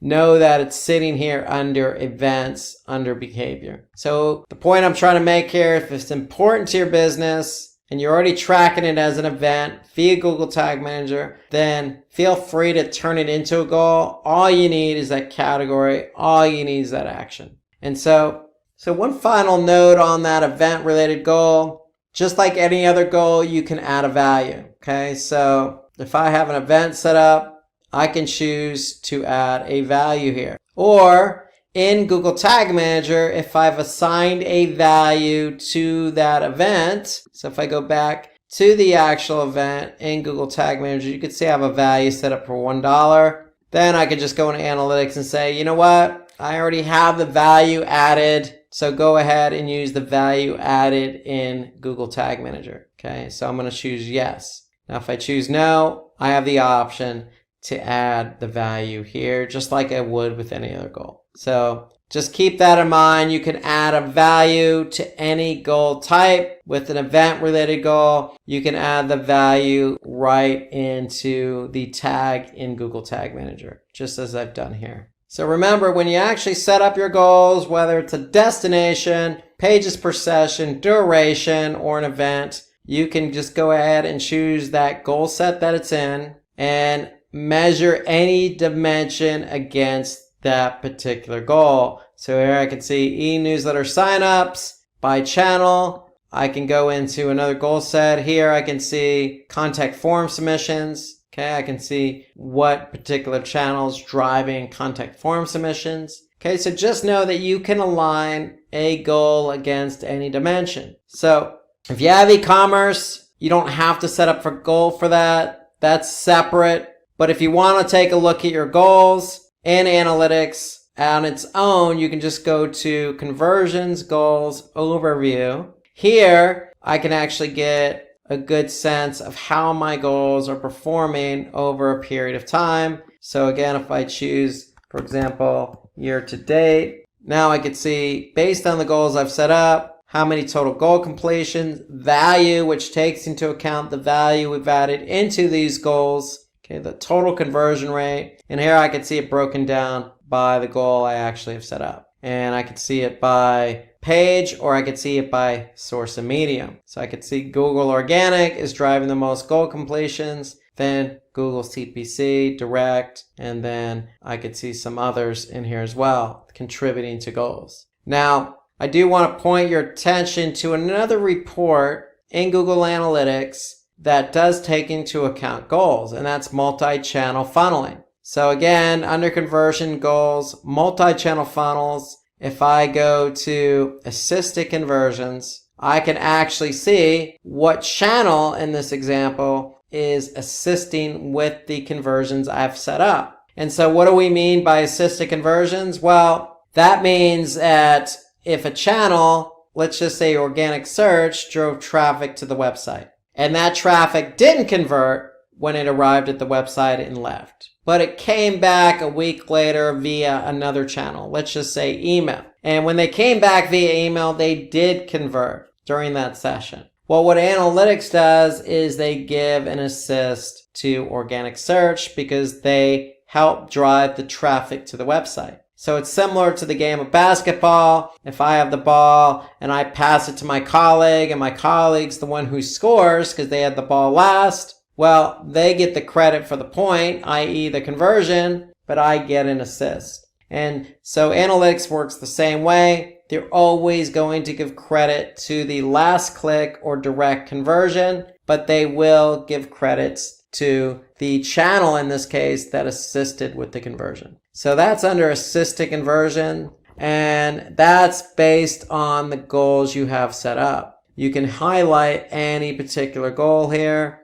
If I want to hone in on, say, the donate clicks only, then I'm going to be able to see what contributed to that particular goal. So there's another report in here, top conversion paths, that I think is important. So after you set up your goals, you can actually see what channels in this particular example help to drive conversions. Again, this is year to date. So I can see all the different combinations of channels that work together to contribute to a conversion. So again, I can choose a specific goal, or I can choose all my goals. So those two reports are under multi-channel funneling. There's also another report that I think is good, and that's time lag, meaning how long did it actually take somebody to convert. So here you can see most of our conversions, 265 year to date, happened on the day somebody arrived on the website. But I could see I did get some conversions a day later, 2 days later, etc. So you have time lag, top conversion paths, assisted conversions. They're all under multi-channel funneling, and they're all available after you set up at least one goal. And so if you're not sure what goal to set up, okay, don't fret. You can always at least set up an engagement related goal. So that's available to you. Duration, pages per session. You also have destination and event tracking. And they're all available to you. You have 20 available per view. Now, if you're not quite sure exactly what type of goal to set up, there is an option available in analytics, and that's the gallery. So you can always import a goal from the gallery. So in other words, we could take a look at what other people have set up in terms of goals. So you just have to click on the button import from gallery, and it'll take you to the gallery, and you'll be able to see what other goals others have set up. Now, if you want more information about how Google Analytics works, you can always take a look at a webinar we did earlier this year, Google Analytics Tutorial for Beginners. We go into more detail about analytics and the overview of analytics, and we definitely talk about goals. So take a look at this webinar and get some more insight about not only goals, but how analytics works in general. Today, we're going to talk about how to set up event tracking in Google Analytics. So welcome, and let's get started. So many of you out there have a website similar to the one I'm looking at now. This is a nonprofit that I work with, I'm a foundation, and like this website and probably like your website, you probably have some interactivity on there that needs to be tracked. For example, buttons. If you have buttons like this one that says donate or newsletter sign up, or there's a PDF download, or a video that needs to be, tracked based on the amount of people who click on the play button. So, all sorts of activity on a website. Have you ever wondered how to track that? Well, there is a way to track that because by default, Google Analytics can't track interactivity and engagement on your website like you probably want to have your website tracked. So if you have buttons and videos and things of that nature that you want to have tracked, well, you're going to need event tracking. And if you're in analytics and you're always wandering around the data and you happen to find yourself under events, well, if you want events on your website and you want data to populate under behavior top events, you're going to need to set up event tracking. So event tracking is a two-part process. And we're going to talk about that two-part process. The first part of that is to identify what you want to track. Okay, so if we go back to our example website here, I'm a foundation. Again, we noted there's a lot to track here. We got a donate now button, we got a newsletter sign up, we have some social icons. Okay, we got a donate now button here, we got a play button here, we got all sorts of interactivity. We got a button here that says, purchase tickets for an upcoming event. I can go throughout the website and find different buttons and things to track. Let me just say this. There's no shortage of what you can track on your website with event tracking. So event tracking is just basically, in layman's terms, tracking engagement on your site. Because Google Analytics by default is only going to track page view data, meaning how somebody got to your website, what page they looked at, how long they stayed on that page, what page they left from. More or less, they're timing how long somebody stays on the website and what pages they look at. So there's more to a website than just how long somebody stayed on a page. And so in this example, we want to be able to track everything here, not just the donate now button, but everything, because once you get the hang of event tracking, then it's very easy to set up. Okay, so step one, identify what you want to track. Okay, so there's a lot we want to track. We're just going to use one example to start off with, and that's going to be this donate now button. Okay, so this donate now button we want to track. Now we have a newsletter sign up, we have Facebook, and that's fine. You could track all that, but for the sake of going through a step-by-step process today, let's just focus on the donate now button. Let's focus on the donate now button, then we'll come back and start tracking these other things. But this is what we want to track to start out with. Okay, so step one, identify what you want to track. Now, when it comes to tracking events on a website, you want to identify those events. So we did that by choosing this donate now button. Now, once we identify what we want to track, we need to assign two parameters for that event. So with event tracking, you have three parameters, but one is actually optional. So you have two mandatory parameters that you have to assign to everything you want to track on your website. And that's the category and then the action. So event label is the third parameter, but again, that's optional. Okay, so basically, when we identify an event on our website, we want to assign it a category and an action. Okay, so why do we want to assign it a category and an action? Because when we are in analytics, under behavior, under events, top events, we could see we have different categories here. And we have different actions, we have different labels. So if I click on any one of these dimensions, I'm going to be able to see some of the parameters I've entered in for previous events I'm tracking. Okay, so the whole idea is you want to be able to group different events together into a category and assign an action and assign a label to it. That's really what you're doing. You're just grouping and identifying the events you're trying to track. And so in this case, I have this donate now button sitting in the header. Okay, in fact, I have a lot of things sitting in the header. So if I wanted to, and I want to track all these buttons, I can create a category called header. And then if I track all these buttons can sit in that same category if I wanted to. Or I can create a separate category for each of these buttons. It's up to you how you organize your categories, because basically all you're doing is giving a name to what you're trying to track. And the name is equivalent to a category. So in this case, the Donate Now button is very important. I'm just going to call it Category Header Donate. Now, I need to give an action to each category. And so in this case, I'm just going to say click, because that's what the action is doing. It's somebody's taking the action of clicking. Now, if it's a video and it's a play button, I can assign an action of play. It's up to you whatever you name these parameters. You just need to be organized and methodical about what you name it. That's all. And so in this case, header donate and then click. Okay, and so that's our category in action. And so that's really step 2. So step 1, identify what you want to track. Step 2, assign a category, action, and or label. But remember, label is optional. So if I go back in analytics here, I could see some categories. And if I click on action, I could see some actions that I've named.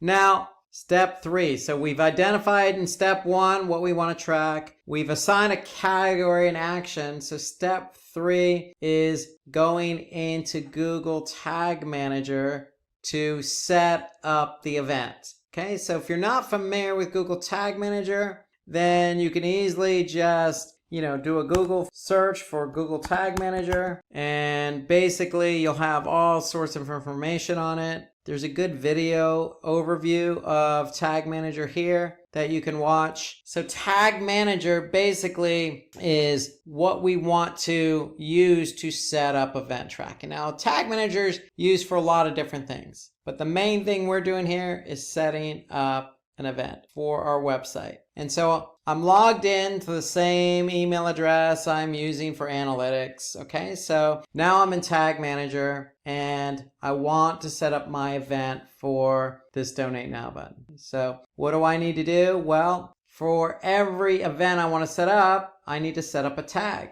Okay, so if I go to tags, I can see I already have some tags set up, and some of these are events. And so when you actually set up a tag, I recommend having a naming convention. So here you can see any event we set up, we start out by calling it GA-event- whatever it is we're trying to set up. And so in this case, we want to set up a new tag for the Donate Now button on our website. So we're in Google Tag Manager, because Tag Manager is what's going to fire that event. So if I click on New, okay, and I click on Tag Configuration, I'm going to choose Google Analytics. And then I'm going to choose Event as my track type. So we want the data to show up in Google Analytics, and we're tracking an event. We're not tracking a page view, we're tracking an event. And so now, remember in step 2, you identified what you want to call that category, you identify what you want to call that action, and you have some optional parameters like label. So first things first, header donates the name of our category, and our action is click. And if you want to add in a label and a value,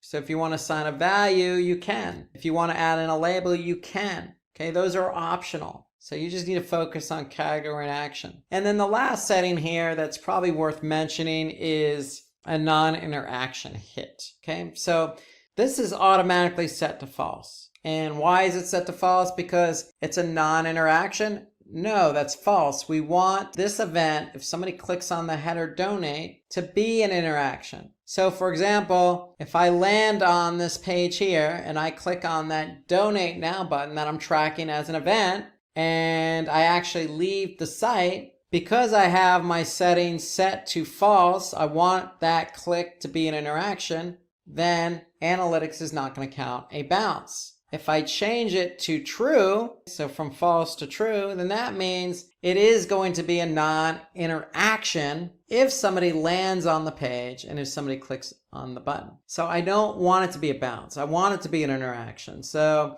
my advice is leave it set to false. We're going to choose Google Analytics as our setting here. This is our variable for Google Analytics. So in other words, that variable is set to our analytics property ID. And more or less, that's what you need to do to set up the tag, okay? You need to, in step 2, identify the category and action, and or label, and or value. Now, value can be anything you want. you're assigning a numerical value. So if you just assign 1, anytime that event fires in analytics, it's going to have a value of 1. Okay, and so we have our non-interaction set to false. So anytime the event fires, it's going to count as an interaction and therefore not count as a bounce if somebody landed on that page. So that's more or less all you need to do to set up the tag in Google Tag Manager. Now, if somebody else is setting up the tag for you, then again, you want to revert to step 2. You want to be able to give that person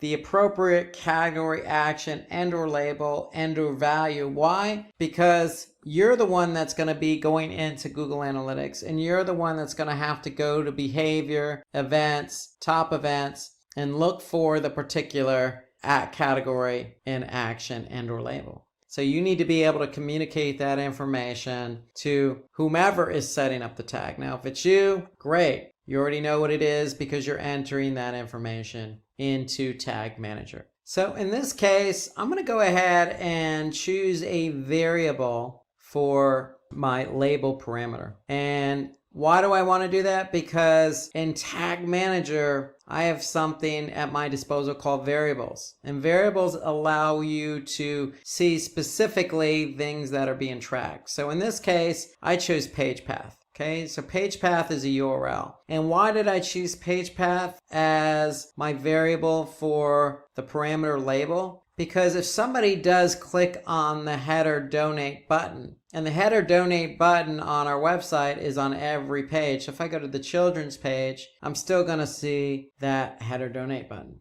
And so for me, I want to be able to see what page somebody clicked on that header donate button. And so this allows me to actually see in Google Analytics what page somebody clicked on the header donate now button. And so now if I go back to GTM, Google Tag Manager, I have a category, I have an action, and I have a label, which is a variable. Okay, so note that in Google Tag Manager, you have a lot of different variables at your disposal. And variables are there to help you identify specifically what is being tracked. So take a look at all the variables at your disposal in Tag Manager. In this example, I'm using page path. So now, once you set up your tag, pretty straightforward. Again, tag types, Google Analytics. Track type is event. You are assigning the category, action, and or label, and or value. You're changing or leaving the default in place for non-interaction hit. And then you're choosing the variable for Google Analytics, which is your property ID. So once you've done that, you have a tag. The second part of setting up a tag is to assign a trigger to that tag. So Tag Manager needs to be able to know when to fire that event. And so here I'm going to look at a trigger I've already set up for this particular event. And so if I click on it, I'll be able to see that what it is a click on some links, not all links, but some links. I'm actually saying, hey, Google Tag Manager, fire this event when the click ID equals header donate button. Now, it just so happens that if somebody did click on this donate now button, they're going to go to another website. In this case, networkforgood.com. So in Tag Manager, I could have set the trigger to equal URL equal, instead of click ID, I could have said URL equal networkforgood.com. So that could have been my logic for my trigger. In this case, I decided to go with the click ID. And so in this case, that button has an ID associated with it called header donate button. So if you wanted to use click ID for your event, for your button, you could simply just go to the website. You can right click on that button and click inspect element. And so when I actually inspect the element, I can see now the button here. You can see it's highlighted in the upper pane, and in the lower pane, I can see where it's linking to. It's linking to networkforgood.com. But here you can see if I hone in a little, I could see ID equals header dash donate dash button. So that's the click ID. Notice there's also a class. I could have set the trigger to equal this class. Or again, I could have set the trigger to equal the URL or the page that this button is pointing to. I could have chosen any one of those, but I decided to go with the ID. So this is the ID I chose, and that's the ID I have in my trigger. Okay, so that is what's going to fire that event. So if somebody clicks on a button that equals header-donate-button, it's going to fire that event, which is going to equal category, header donate, action click, and then the label is going to be page path. So now that we've set up our event, we want to test to see if it actually works. So there's two ways to go about testing an event. And the first way is through Google Analytics. So if we go to Google Analytics and then we go to real time, okay, we can go to events, and here you can see one is already fired. So let's go ahead and go to and test this and go to the website. So if I go here, for example, and I click on Amagar Alumni. Okay, so if I click on that, you can see I'm under our family. And if I click on that button, then go back to analytics and look at real time, I should be able to see this event fire. So if I click on it, I'm going to go to network for good. Now if I go back to analytics, here in real time, under events, per second, I can see that event firing. Category equals header donate. The action equals click. Now if I click on the category, here I can see the label. The label, remember, was page path. And here you could see this event fired on the Our Family page, which was the page I was just on. So that's one way to test to see if your event works. And in this case, analytics recognized the event, so it works, it fired, and so therefore it's going to show up under behavior, under events. You can go under overview or top events. Okay, and what am I going to look for? In this case, I'm going to look for header donate.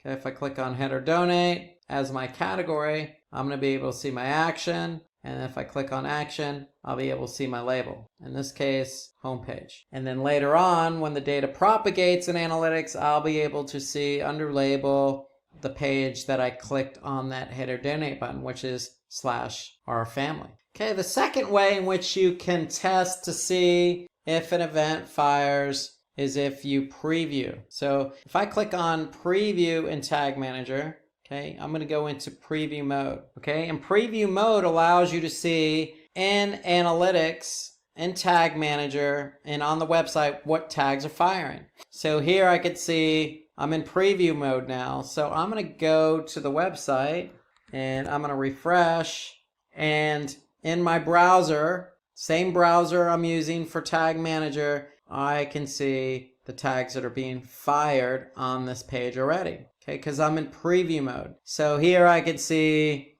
remarketing, I could see page views, I could see Google Optimize, I could see some tags that are already firing on this page. Now, if I click on this button here by holding down my Shift command and then click on that button, I'll be able to see that the tag fired in preview mode. There's my event, header donate, and I can see it fired. So now I can see it fired in the preview mode. So in addition to Google Analytics, in preview mode, I can see that that tag is fired and I know that it's working. So there you have it. You have two ways to test to see if the event fires. Again, you have real time and analytics. Okay, so in real time, if you just go up to real time, all you need to do is go down to events, go to your website, click on the button. If you see it firing in real time, then you know it works. The second version or second way to test your event is through the preview mode. Okay, if you see it firing in preview mode, then you know it's also working. Okay, so let's rehash our steps. First step is we want to be able to identify what we want to track. Okay, so it could be this newsletter sign up, it could be click on a Facebook, it could be anything we want to be able to track. An image, a click on a CTA button, whatever we want to track, identify it. Second step, identify the category, action, and label, because that's what's going to show up in Google Analytics. Remember, label is optional, value is optional. Third step, go into Tag Manager, actually set up your tag and your trigger. So if you set up a tag and it's an event, name it GA-event. So that way you can see in your list of tags in Tag Manager what event tracking you have already set up. So when you set up your tag, you set up your trigger. Your trigger is based on logic. That can be a URL, it can be a click ID, it can be a class ID, whatever you want to use to fire that event. And then once you do that, you want to test it. You could test it in GTM or you could test it in Google Analytics. If it doesn't fire, you want to tweak your trigger. If it does fire, then great. And then one thing I would recommend is if you're setting up various events for your website, as a best practice, what I would recommend is set up a spreadsheet. And in that spreadsheet, you want to put a note. What's firing? What are you doing to fire? It could be, in this case, when somebody clicks on the Donate Now button in the header. You want to put the tag name in here, the type. Okay, then you want to record your category, action, and label. And then the great thing about events is you could turn those events into goals. And that's as simple as going back into analytics. Okay, so if I go in analytics and I go to admin and I go to goals, if you set up a new goal, okay, all you need to do is choose custom, click continue. You're going to choose event as your goal name. And then from a naming perspective in Google Analytics for your goal, I would definitely put event first and then click on header donate. Okay, so if I click now continue, what is my category? It's equal to header donate. My action is click. And so I can verify to see if this is working. And here I can see in analytics that the goal would have a 0.22% conversion rate. So that tells me that the goal is working and I can turn this event into a goal. And when you turn something into a goal in analytics, then you can measure it across all dimensions. That's what I would recommend if the event is equal to a KPI or business goal, or it's of importance. It's something you really want to measure. Okay, if it's just a click, say on a Facebook button, I wouldn't recommend setting that up as a goal. Okay, so once you've set up your event, you recorded it in your spreadsheet, it's firing, you want to be able to then go back into behavior, back into events. Okay, you can go to top events. Okay, so top events tell you by category as a default what events are firing or what category is firing the most. Okay, so if I choose my date range, here I can just go to year to date. So here I can see my header donate button, fortunately for me, has the most total events. Now notice in analytics, you'll also see unique events. And so the difference between unique events and total events is that unique events are equivalent to one per session,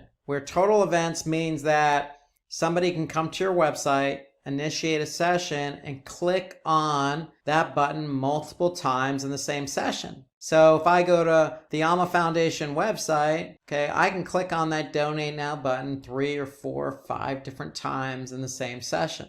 So what analytics is going to do is actually, in that session, count it once, but accumulate the number of clicks as a total event for that session. So you're always going to have more total events than unique events, because in some cases, users may click on the button more than once in the same session. And so here I can see total events, unique events, and if I added a value to that event, I should be able to see it here. So if I added $1 as an example to this particular event, because it had 164 unique events, I should be able to see 164 as my value.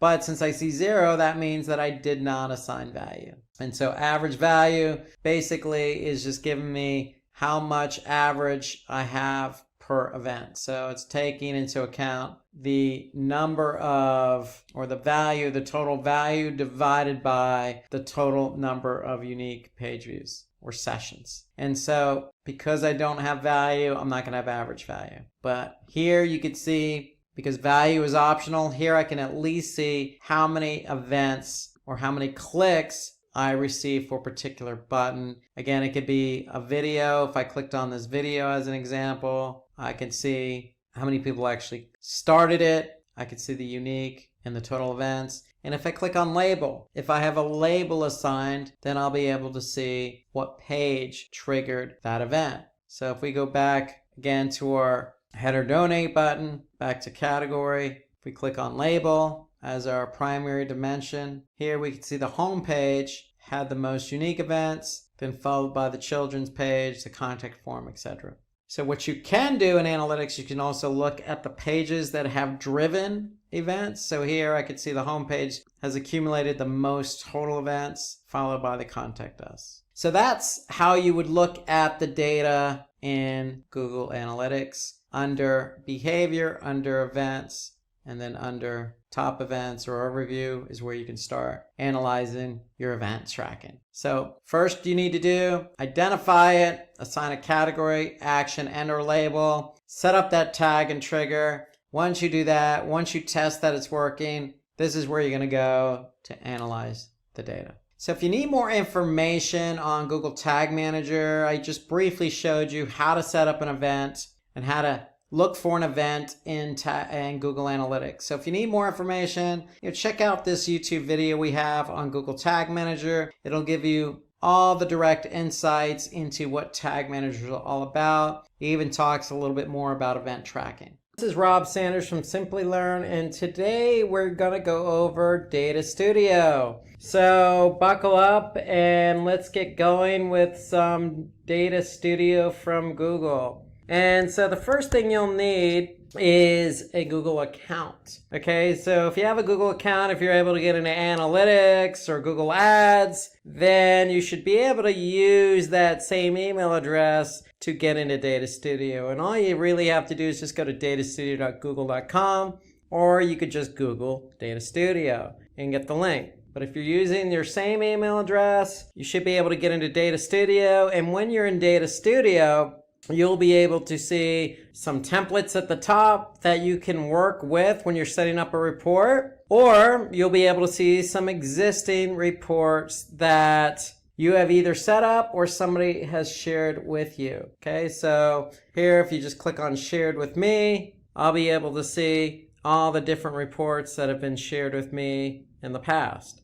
Okay, so here if I click on recent, I can see all the reports that I've recently opened. So let's just take a sneak peek at one of those reports. So if I open up a report that I actually created, then what I'm going to be able to do is look at some data over a period of time, just like I would if I was in Google Analytics. Okay, so the great thing about Data Studio here is that it works just like any Google Drive document, whether it be a Google Sheet, a Google Doc, or a Google Slide. Okay, you could share the document with anybody you choose to, anybody with a Google account. Okay, or if you just want to share a link, okay, you could just click on can view or edit, copy the link, and then you can message that person or email that link to whomever you want to see this report. Okay, if you want to invite somebody to edit it or just view it, you can certainly just type in their name or email address. So that's the great thing right off the bat with Data Studio is it's shareable. So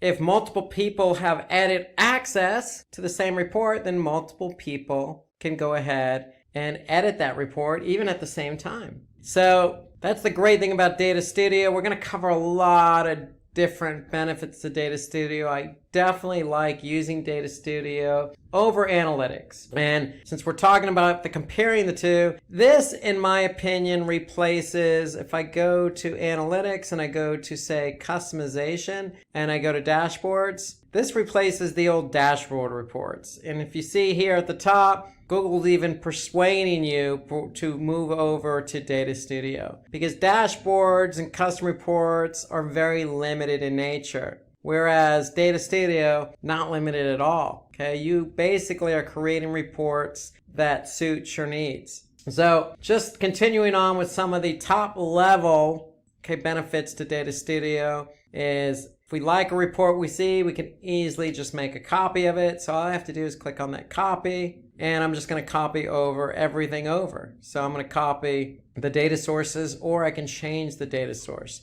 And basically what we mean by data source is where is Google pulling the data from. Now keep in mind, and I'll go over this more specifically with Data Studio, you can pull pretty much data sources from anywhere and any source, whether that be a spreadsheet, a database, another Google product, another platform like Facebook. You could certainly pull it from analytics, so you could pull data from any data source. So if you go ahead and make a copy, you just have to make sure you know what data source you're pulling the data from. Because basically all this is a report with dimensions and metrics, and those metrics are data points associated with that dimension. So we could certainly refresh data. Okay, again, we can get the report link just by clicking on the report link and copying it. It's a bit of a shortener here. I can go ahead and schedule an email delivery. So if I want to go ahead and have this report sent to somebody, I can certainly do that here. And I can have it sent to them either daily, weekly, or monthly. And then you can also download the report. So if you download the report, okay, I can choose all pages or select specific pages. So in this report, I have 2 pages set up. Now in Data Studio, you can have as many pages as you want. Okay, so here I can choose just 1 page. Okay, some additional options. I can add a link back to the report. I can password protect the report. Okay, I can ignore the custom background color if I wanted to. I'm just gonna go ahead and download that. And I'm going to download it in PDF. And so when it downloads, I'm going to be able to then, view this report or send it off in PDF format. And so those are some of just the top level features that you have available to you in Data Studio. Now, let's take a step back. Okay, this is if you're just viewing the report and you want to share it or download it or send a link to somebody. What if you actually want to create one? So that's what I'm going to walk through here. I'm going to go ahead and create one. Now remember, we can just go ahead and copy this. If we like it, we can copy it. We could certainly choose different sources of data. So I'm going to go ahead and just play around and choose different sources of data. I don't know exactly what those sources are, but I'm going to go ahead and choose them anyway. Then I'm going to go ahead and copy that report. So I copied it, and basically what it's going to give me is a duplicate of that report, except the data is going to be different because I'm choosing different data sources. Okay, so now here we could see the report, and it's going to load up, and it's going to load up with different data sources. Now, if I don't see any data, that means the data sources I chose don't have any data that align with those specific metrics and dimensions. And that's exactly what I see here. So what I'm going to have to do is go ahead and choose different data source. So let me select a different data source here. I'm going to go ahead and choose that one.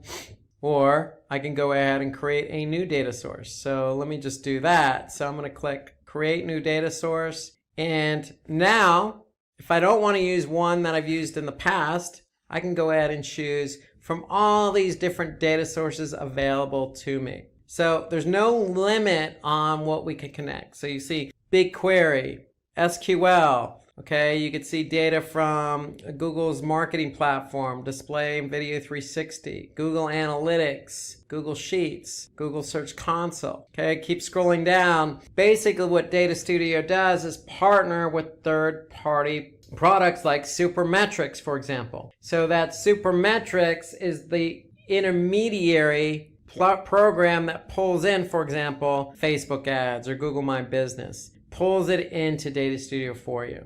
Here you can see Adobe Analytics. Okay, you have all sorts of connectors that you can connect to. So I could choose any one of these to connect it. Now, if I choose one, let's say Supermetrics, I'm going to need that Supermetrics account.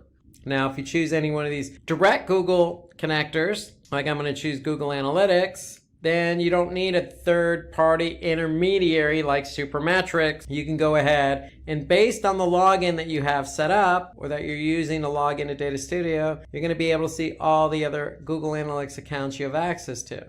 So I'm just going to go ahead and choose an account here. I'm going to choose a property and I'm going to choose my view. Then I'm going to click Connect. Okay, so that's how you basically will connect a new data source. Now, when you actually connect that data source, what's going to happen is Data Studio is going to give you the option. And it's going to give you an option to make changes to all the dimensions available. Dimensions are in green. And if I keep scrolling down, I can have the opportunity to change any of the metrics. Metrics in blue, and I can change it to the type of metric I'm getting, whether that be just a numeric or currency or percent, okay? Or I can change it to aggregate, auto, I can change it, the description of it. Okay, that's making changes to something. I can even just delete it or remove it. Or I can go ahead and add my own metric or dimension. Okay, just by clicking on add in a field. And so here I'm going to go ahead and choose some available fields or put in my own formula. So this is kind of that first step when you create your source, or your second step, if you will. Your first is actually choosing the source. In this case, we chose Google Analytics. The second step is having the opportunity to change out or edit or add dimensions and metrics. Now, if you're a novice or beginner to Data Studio, then I would say let's skip this step. If you're not comfortable editing or adding dimensions and metrics, then go ahead and just skip it and click on this blue call to action, add to report. Okay, so I'm going to add it to the report, and now that it's been added, now I'm still seeing no data. Why am I seeing no data? So if you copy a report, you don't see any data, chances are it probably has a filter because I copied it. And here you can see I have a filter. So I'm just going to go ahead and remove the filter, and voila, I see data. So that's something you need to be aware of when you actually copy over an existing report. You have to choose the data source, but keep in mind when you copy over an existing report, you're also copying over filters and segments. So if you're familiar with Google Analytics, you know that in Google Analytics, if I go back into Analytics here, and let's just say I go to acquisition, and I go to all traffic, and I go to channels, what do I have the opportunity to do in these standard reports? Well, I have an opportunity to add a segment. I also have an opportunity to add a table filter. You could do the same thing in Data Studio, okay? Because I copied the report, basically I copied over all of those filters, table filters, and segments that go along with it. And so you just need to be cognizant of that as you're building out this report. Now, that's if I copied it. So you can see I copied it and everything else that goes along with it. The color scheme, the logo, etc. Now, this is if you're not familiar with Data Studio, it's good to copy a report, play around with it, etc. That's probably what I would recommend. So again, if you're not familiar with Data Studio, you want to get comfortable, then go ahead and even choose one of the templates if you don't have access to an existing report. So let's go ahead and just choose, I'm going to say one of these templates that Data Studio has provided. Okay, you can see, looks pretty good. Layout looks pretty clean. I got all my important metrics in here. What's going to happen is if I want to use it, I'm going to click Use Template. Now, same thing that occurred when I copied a previous report, I'm going to have to choose a data source. So I don't want to choose Google Analytics sampling of data or sample set of data. I want to choose some actual data. So I'm going to have to go in and choose an existing. I can choose an existing data source here, or I can connect to a new data source. Okay, so let's go ahead and just choose one of these data sources I already have access to, and I'm going to go ahead and copy this template. So it works in the same way as if I copied an existing report. I'm just copying a template. Okay, so here you can see I'm copying the template now. Okay, the only thing that's missing here is the ability for me to edit the dimensions and metrics. So if anytime you add a new data source, you're always going to be prompted to have the ability to edit dimensions and metrics. If you don't, if you're not comfortable with that, then just go ahead and add the data source, just like I've done here. And so now I could see basically the same report. I could just see it's just pulling in data from a different data source. That's all. Now I'm in edit mode. Okay, so if I want to view the report just as anybody else would view it, if you gave them a link to view it, I'm going to click on this view button here. And so now I can see I have some drop downs here. And so this drop down is basically allowing me to choose my own analytics account if I wanted to. So I can go ahead and just choose any one of these if I wanted to change the data. Here I get another pull down, and this is my date range selector. So I can change the date range if I wanted to. So if I change the date range, then the data is going to change. Now, if I want to edit anything here in this report, I'm going to have to go back and click on the edit mode. So just click on the edit button there. And now I'm going to be able to go in and edit this existing template. Now I've already established a data source, but I could change the data source if I want to. All I have to do is just go here, click on any one of these tables or metrics, and change out the data source just by clicking on this icon here, okay, where it says edit data source. So I'm going to have the ability to make changes to any of the dimensions and metrics, or I can just get rid of that data source and choose a new data source. Now, in Data Studio, you have the option to change the layout. You have the option to change the theme, so you can go from a simple theme to, say, a simply dark theme.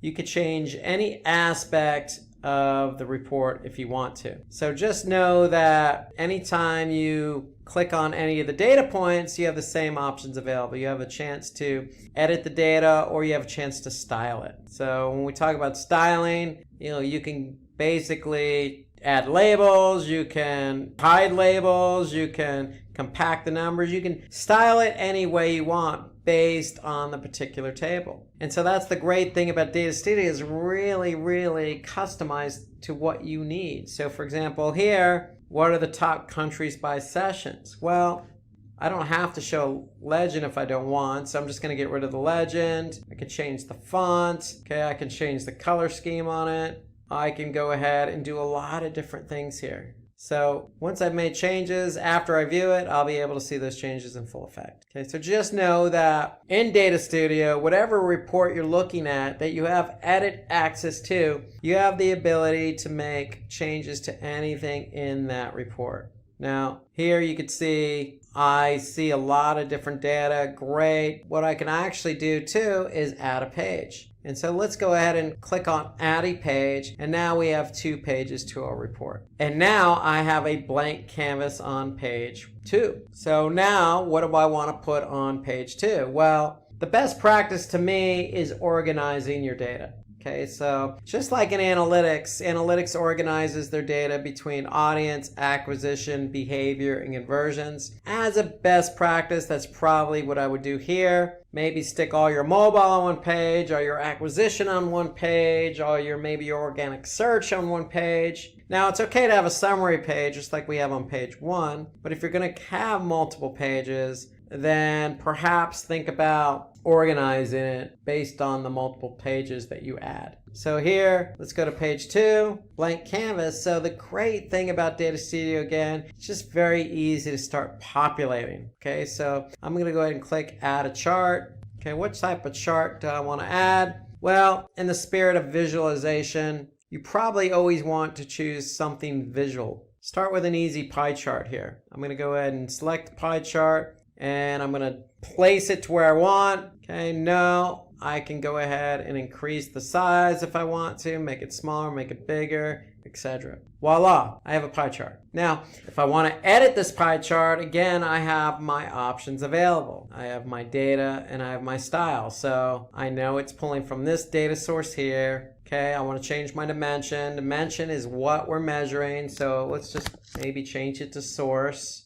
And maybe I want to go from page views to, let's just say, goal conversions. So I can just go ahead and start typing in the metric. And here I could see goal conversion rate. Let's choose that. Okay, now I can see source by goal conversion rate. Now if I don't want source, let's change that back to default channel grouping. So now my dimension is default channel grouping by goal conversion rate. So now if I'm looking at my data, I can see that referral has a 51.8% goal conversion rate, followed up by organic search with 19.5%. Okay, so again, it's very easy to edit the data points on any chart. Now if I want to style it, I'm just going to click on style here. I can go with a single color, dimension values. Okay, I can slice it up in different colors. I can choose a background color. I can add a border. Customization is really endless here. I can change it from 10 to say 12 slices if it's available. Maybe go down to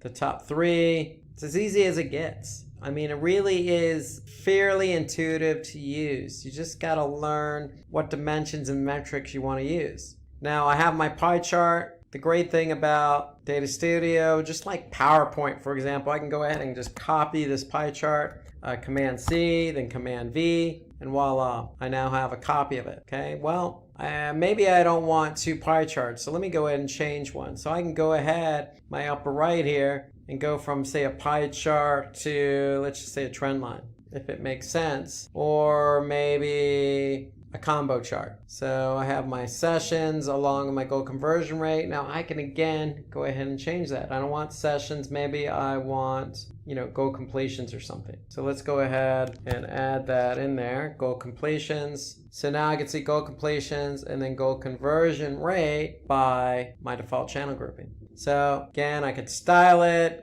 If I don't want red bars, I can go ahead and choose a different bar. Okay, it's really that simple. Now, if you find you're running out of real estate, okay, you can always scroll down and change the height. So if I change it from 1200 default to 1800 pixels, I can get more real estate to work with. Likewise on the width. So now I can make it really wide to work with.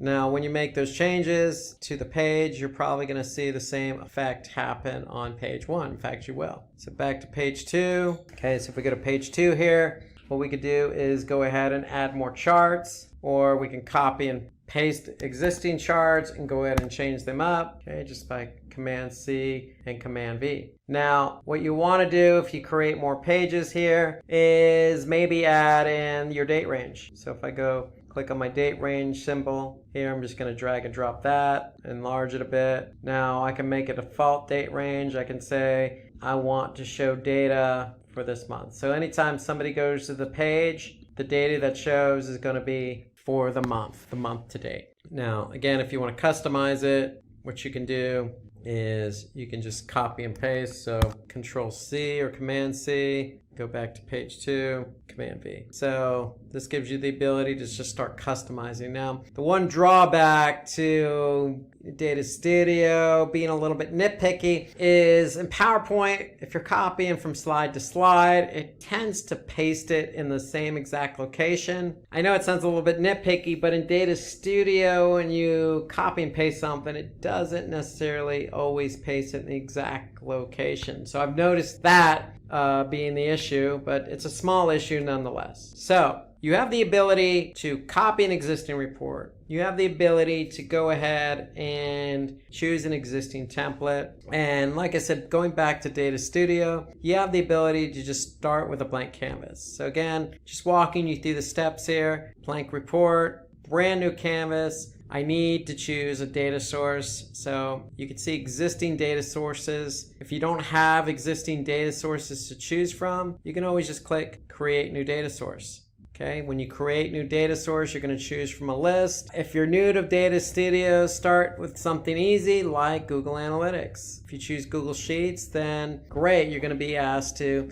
look for data in Google Sheets. Likewise with Google Ads. If you choose Google Ads, you're going to have to choose a Google Ads account. So start easy. Start with Google Analytics. Okay, I'm going to choose Analytics. I'm going to choose my account, my property. I'm going to choose my view. I'm going to go ahead and connect. Because this is a new data source, I have the ability to go ahead and edit my existing dimensions and metrics if I want. I don't have to. Then I'm going to go ahead and click Add to Report. It's going to confirm the connection to the data source. Now I have my connection to my data source. I am free to start doing what I need to do to the report, whether that be get somebody else involved immediately by sharing it with them, go ahead and start adding pages and organizing it, adding my date range, adding a logo. Adding a logo is simply just clicking on image, selecting my file where my image is. It's a best practice. Anytime you create a table, I would go ahead and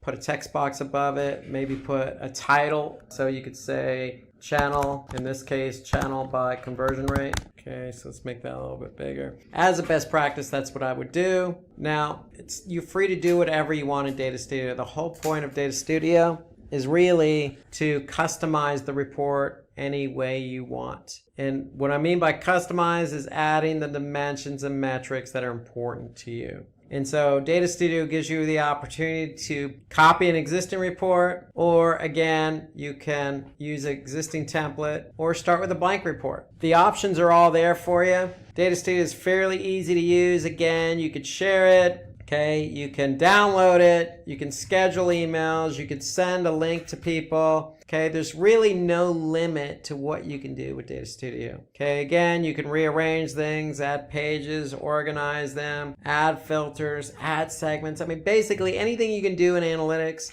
you can do in Data Studio. A lot more features. My recommendation to get started, go ahead and choose that blank canvas and just start playing. Just start playing by adding charts. Okay, once you add charts, okay, the data is going to populate. And again, you're just then free to start playing around with dimensions and metrics. So that's the way to get started with Data Studio. Practice makes perfect. Once you get more comfortable, then you're going to have full-fledged reports to work from. Just like I use for my clients. There's no limit on what you can do and what you can see. And again, customization makes your report look good. Obviously, the data and improved data is going to make your report look good as well. So keep all those things in mind. Apply some of the best practices, but more importantly, play around, get comfortable, and then eventually you're going to start using Data Studio as your main source of data over Google Analytics. The world we live in now, it's a highly digital place, but that wasn't always the case until a few years ago. So if we rewind, letting people know about your products was a little harder then. So even if you go back, say 5 or 10 years, promoting your products wasn't as easy as it is today. I mean, people had to resort to,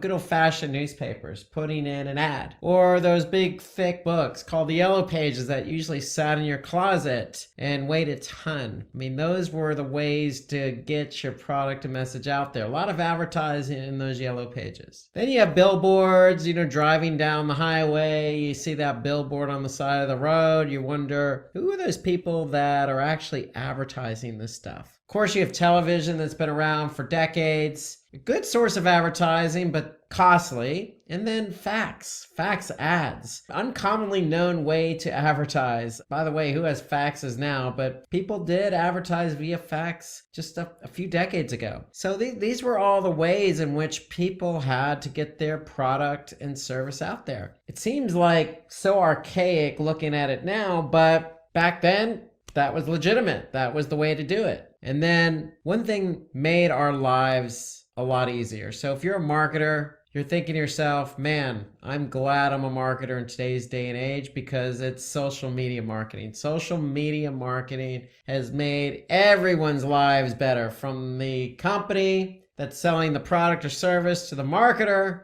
promoting the product and service to the end user who wants to see that product or service and engage with that product or service. So social media is a good source of getting your product and service out there, and it just makes everybody's lives a heck of a lot easier. So we're going to answer that $1 million question. And what's that $1 million question? It's how can you rise above the rest? And so today's session is going to be how to start with social media marketing, so you can rise above the rest, leveraging this great platform that we all take advantage of today. So let's start by asking the question, what is social media marketing? Social media marketing involves increasing website traffic. It centers around engagement. It offers you the ability to increase your brand awareness, and it has other marketing goals. So you can create various forms of content for different social media platforms. So that's really, in a nutshell, what social media marketing is. So again, if we want to increase our traffic, or we want to increase our engagement like likes or comments, then look no further than social media marketing. If we want to engage with our users, our customers, our potential and prospective customers, we can really put a personalized experience in place using social media marketing. We want to create different forms of content like videos and blogs and infographics and other types of graphics with the potential to actually go viral. And what we mean by viral is spreading like wildfire. One user sending it to another as rapidly as can be. And before you know it, you get, millions of views and millions of likes. I mean, that's the power of social media marketing. So why do we want to do social media marketing? And I think we just answered some of those questions, but let's dig a little bit deeper. We mentioned in our definition of social media marketing that we have the opportunity to really build our brand awareness. And that is no more truthful than with social media marketing. More so than any other digital marketing channel, social media marketing allows us to really put our brand in a good light, in a good position in front of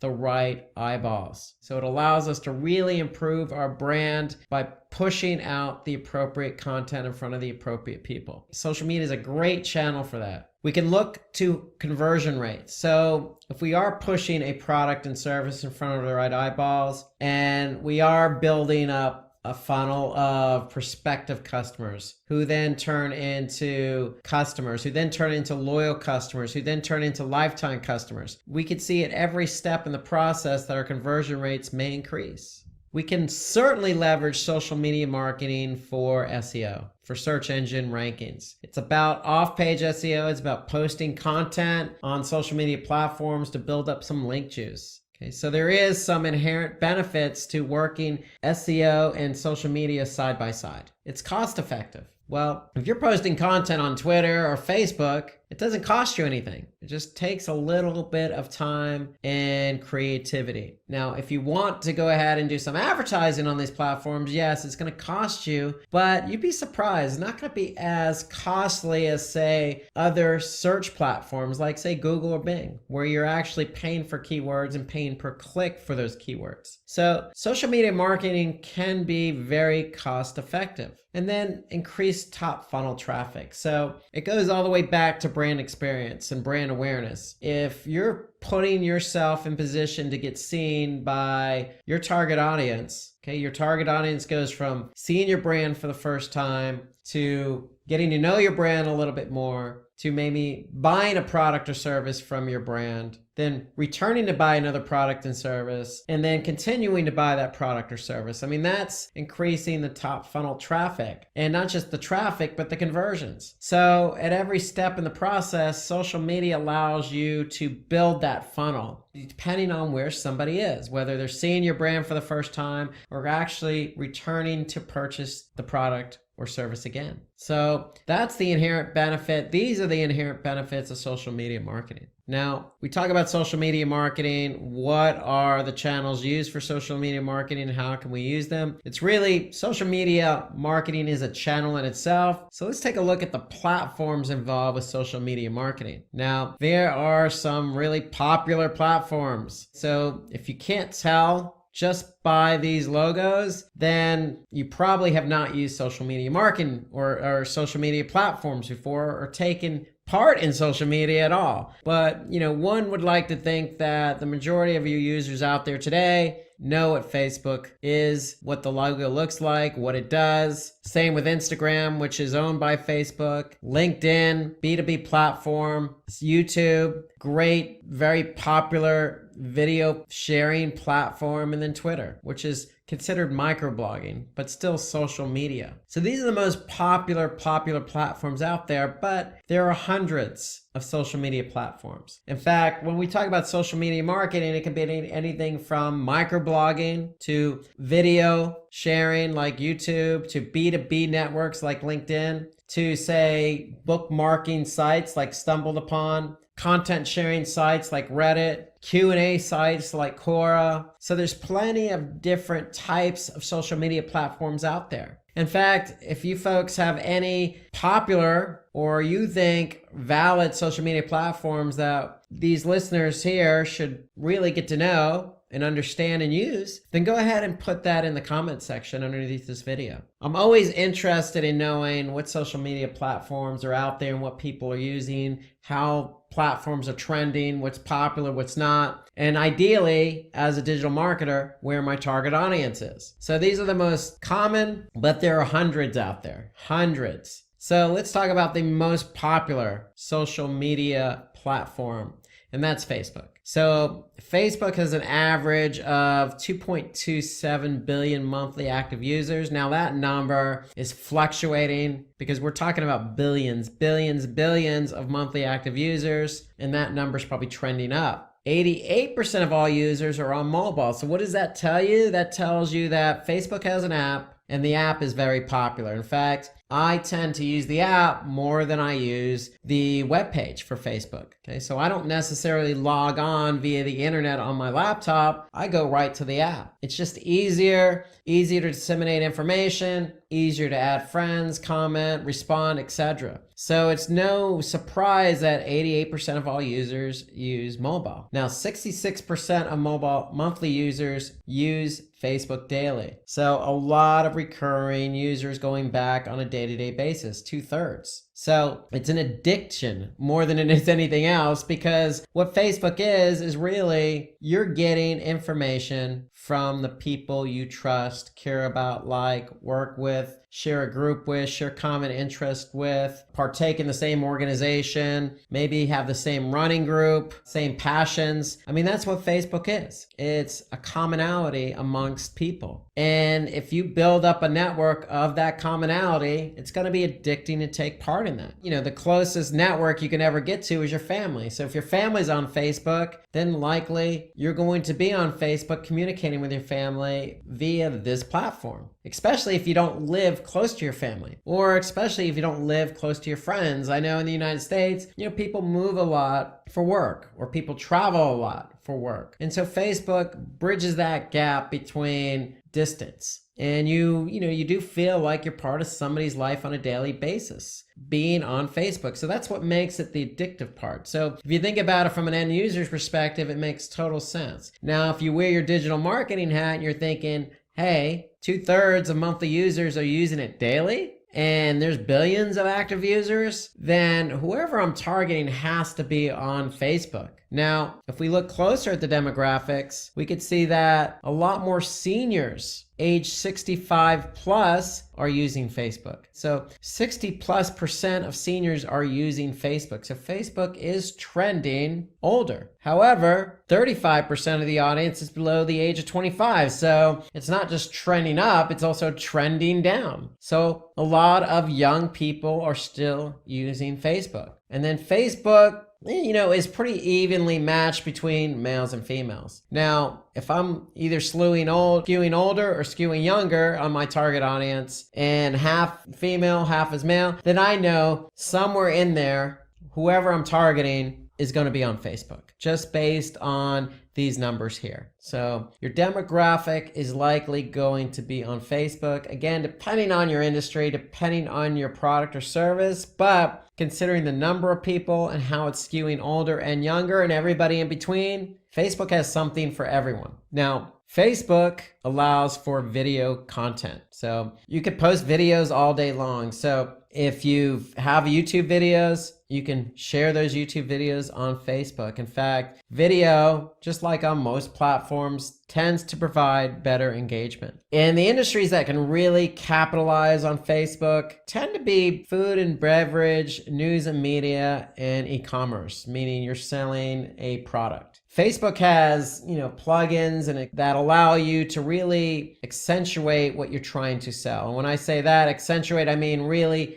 incorporate an opportunity for people to use the Facebook platform to not only just engage, not only to share, but to buy, taking that process a step further. So if you're selling a product, you can more or less set up a Facebook shop, if you will, and sell your product there. So that's why it benefits those that are in the e-commerce industry selling a particular product, or in the food and beverage industry. Now, some of the most liked pages on Facebook spans across many, many brands, but let's just take a look at Coca-Cola, for example. And Coca-Cola just pretty much pinpoints everything great about what you could do on Facebook. I mean, you could see here, they have their opening page is a video. And so you could see they're posting different content about, this is about a grant, how they're helping the city of Atlanta. They're talking about recycling. So to me, these are community-based posts.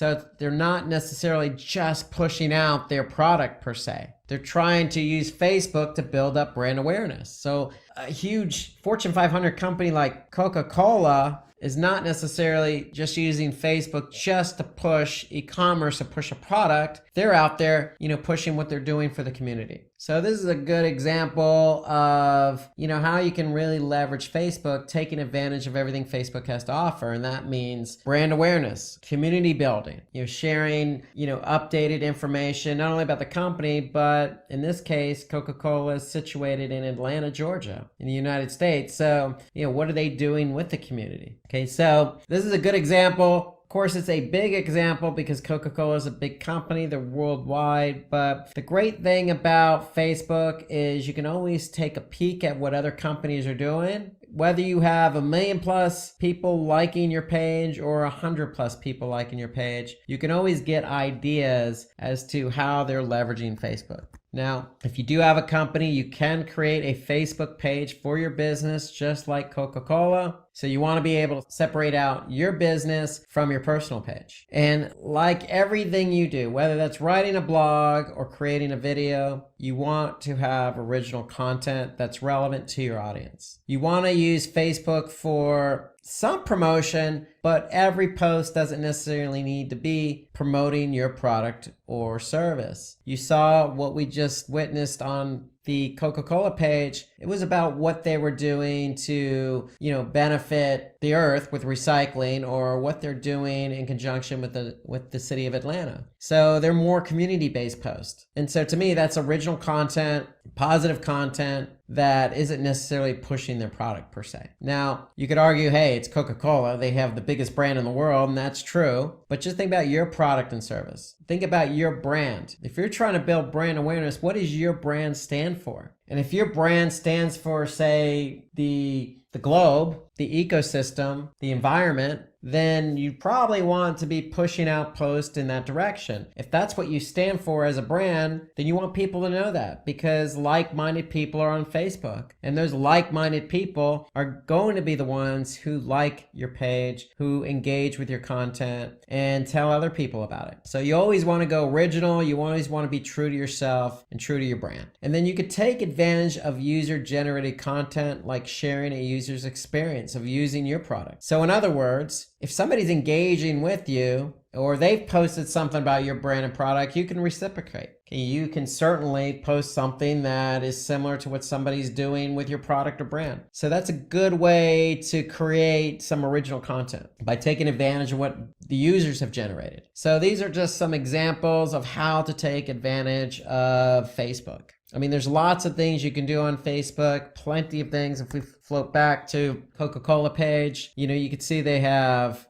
careers. They have different videos. They have reviews. They have community. So nowhere in here do I see an e-commerce platform. Now, if you are selling t-shirts, then hey, you can put something in there to help you sell that t-shirt. But Coca-Cola's strategy is, hey, what can we do to help build up our community? What can we do to fundraise? So if we click on fundraise, you can see they have, an end AIDS campaign here. If you look at Simplilearn, just as another example, you can see what Simplilearn's done as well. You can see they have information about us. They have different events. They have a community link as well. And so you can see what they're posting as well. And you can see they're posting visitor photos. So there's lots you can do on Facebook. You can post polls. You can put your Instagram feed in there. You can add testimonials. So there's a lot you can do on your page. You just got to get creative and take advantage of everything Facebook has to offer. Be true to yourself. And before you know it, you're going to have, a number of likes on your business page as well. So some other tips about Facebook when it comes to content, you want to schedule your content. Okay, you don't want to just continue to post back to back to back to back. You want to space your content out. And another great advantage to Facebook, as I already mentioned about social media marketing, that's advertising. So Facebook owns Instagram. They have a great tool for communicating called Facebook Messenger. And so you can advertise leveraging Facebook Messenger. You can leverage Instagram. And what you need to do is, if you go to Facebook's ad manager and you create a campaign, When you go to create a campaign, you're going to click on placements, and depending on what you're trying to do, let's just say you're trying to build brand awareness, you can actually hone in on, Facebook, you can hone in on Instagram. You can do a number of different things within Facebook. You have different ads available to you, from single image ads to video ads to carousel. So you have a lot of options, and the biggest option on Facebook when it comes to advertising is your audience. Who are you targeting? So remember, Facebook has old, young, and everybody in between men and women. And so you can specifically target interest, you can specifically target gender, an age, a location. So Facebook really allows you to hone in on who your audience is if you're advertising. And so that's the great thing about Facebook. They have a lot of users, and you have an opportunity to hone in on a segment of that user base. Now,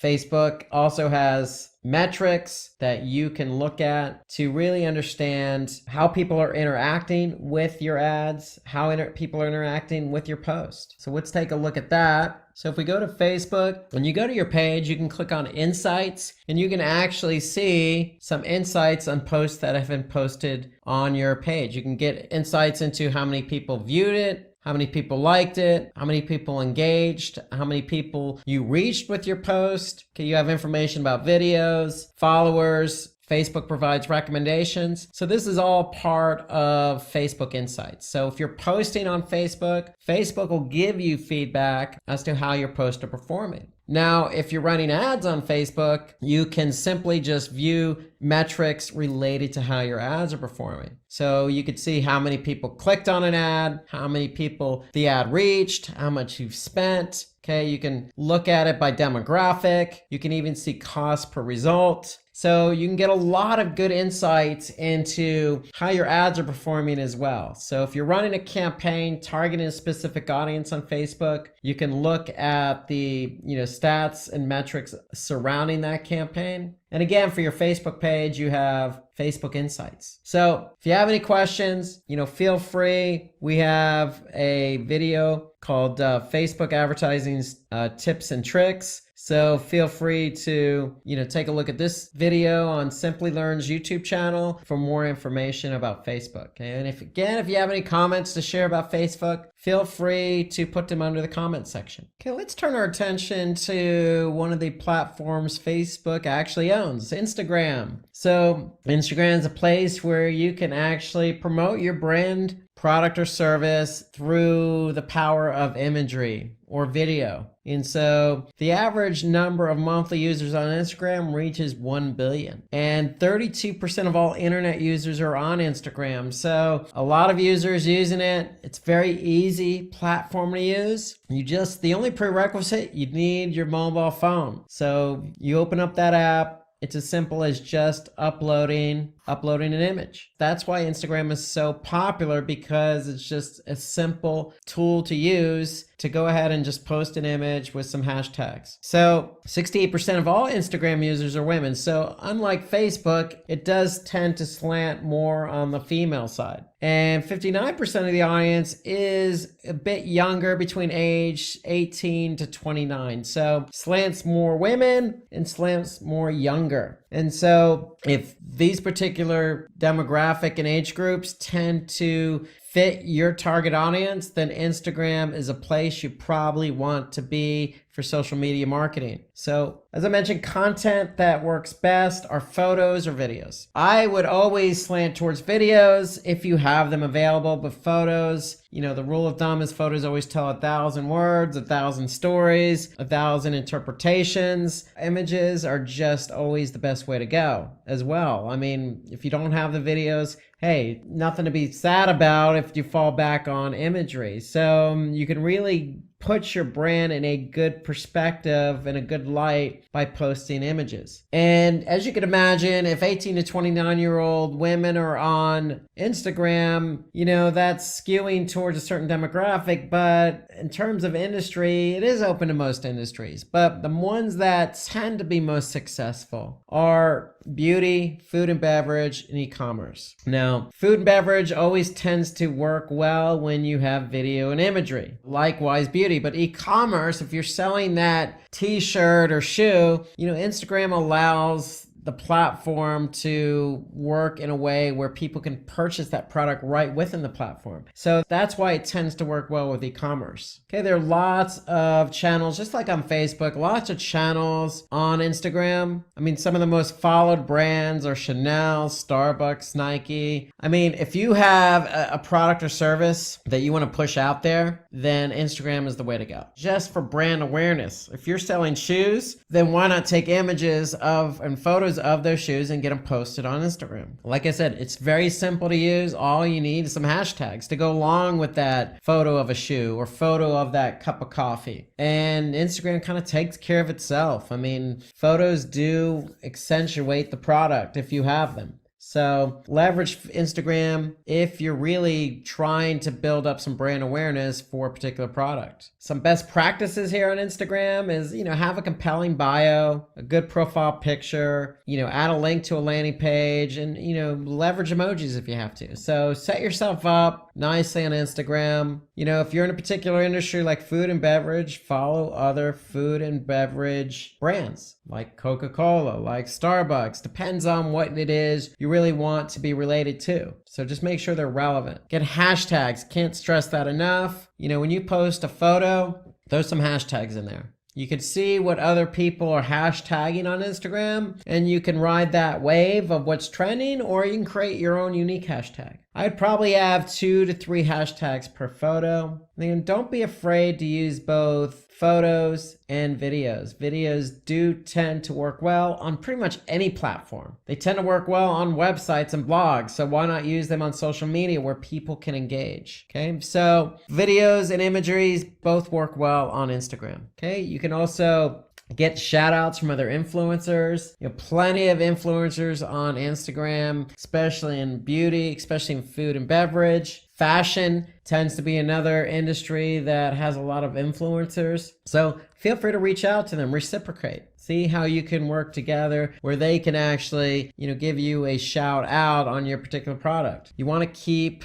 your Instagram account updated, and you can update those with Instagram stories. It's basically you showing off a particular product, over a span of a few seconds or even a minute. That's an Instagram story. They're very popular, easy to use. You can even run contests to boost engagement. So for example, if your particular product is a particular food, like a hamburger, hey, post a contest about, allowing your followers to post the best good looking, tasty, hamburger as an example. Or it could be something else in terms of fashion. Hey, what's your best outfit on a Friday night before you go out for the evening? There's always things you can do to spur engagement, especially on a platform like Instagram where people like to post photos. And then I mentioned this earlier with Facebook ads. You can run Instagram ads to give a particular post a boost. So if we take a snapshot of what we have available in Facebook Ads Manager, you can choose Instagram as the particular platform. So if you just want to advertise on Instagram, when you go to your placements, you could choose just Instagram,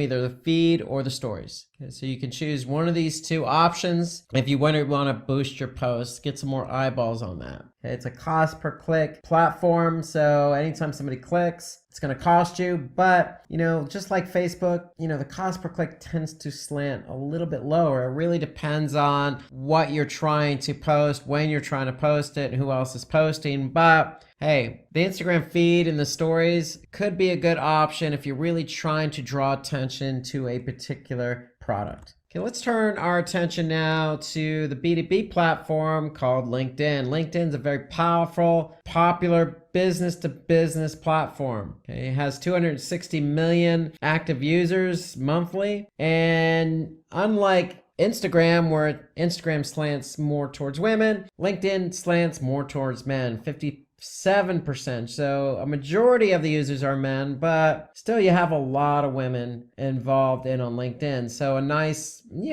mix between both genders. 38% of the user base are millennials. A lot of young people, older people, a nice mix from lots of different business segments, different levels of business, different business industries and verticals are on LinkedIn. So don't be, shying away from LinkedIn if your demographic or target audience tends to be older, just because 38% are millennials doesn't mean anything. It means that everybody's using it.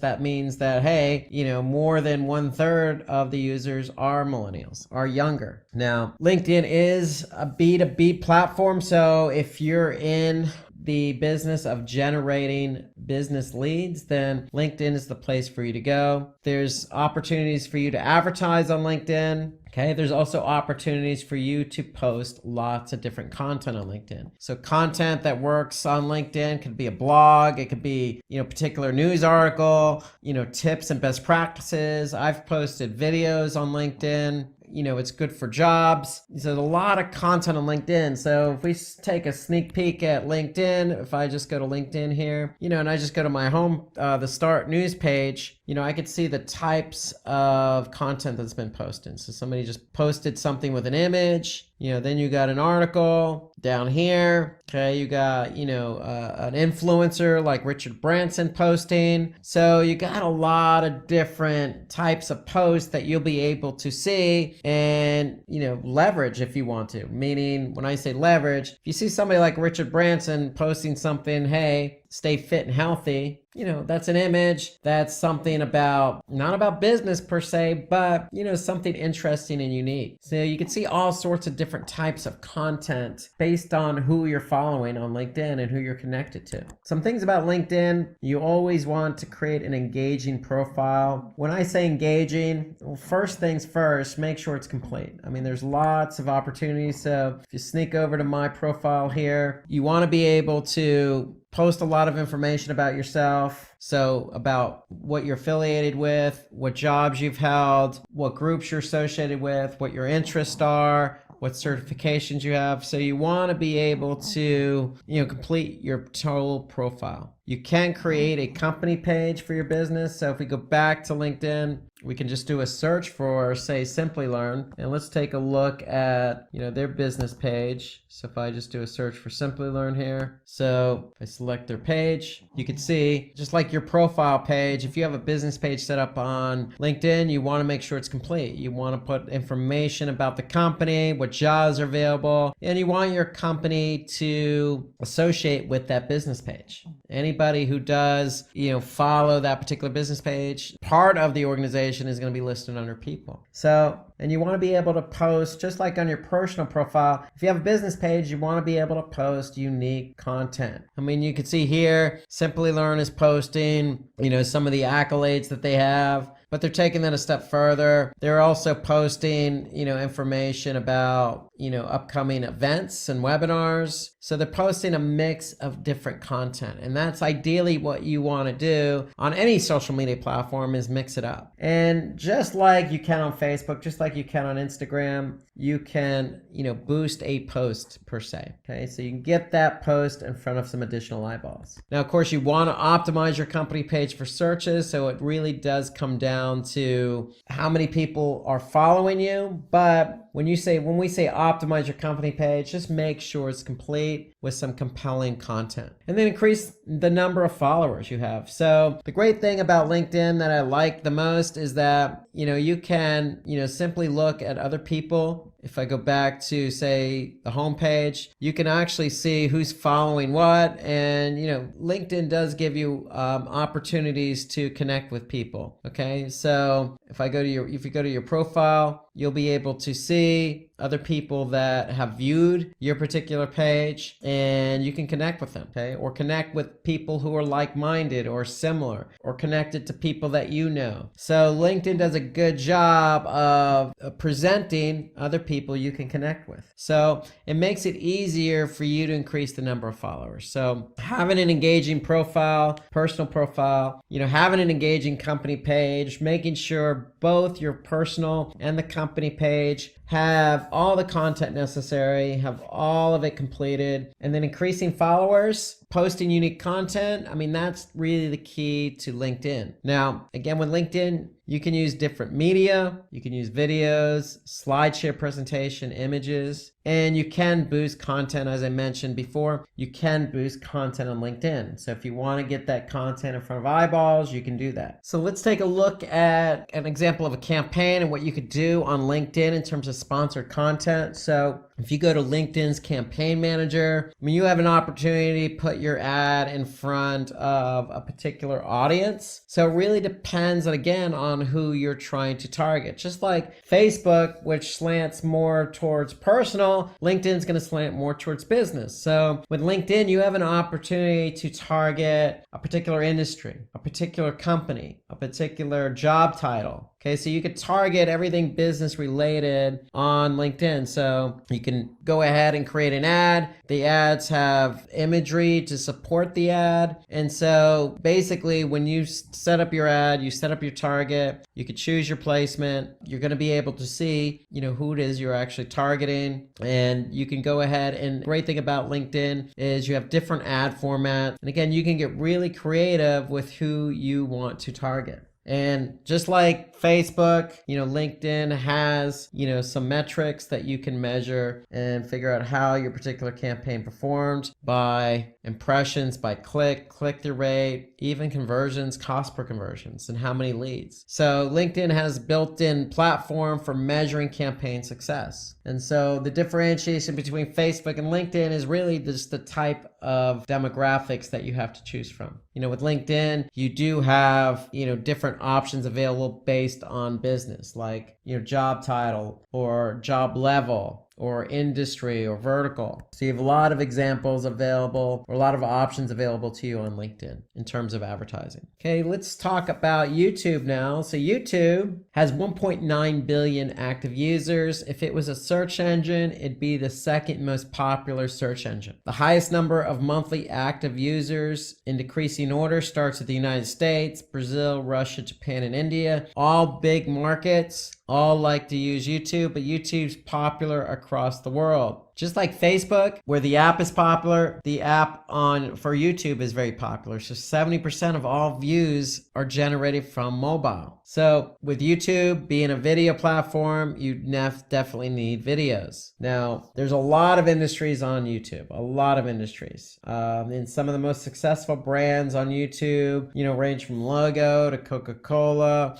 pretty much to every brand. If you're a brand, you want to be on YouTube because of the massive reach that YouTube has to offer, coupled with video and how great video is in terms of engagement. It's just a great combination. Okay, so some best practices here for YouTube. You want to optimize your video for SEO to get views. And so we have a video that we've created at Simplilearn, how to rank YouTube videos.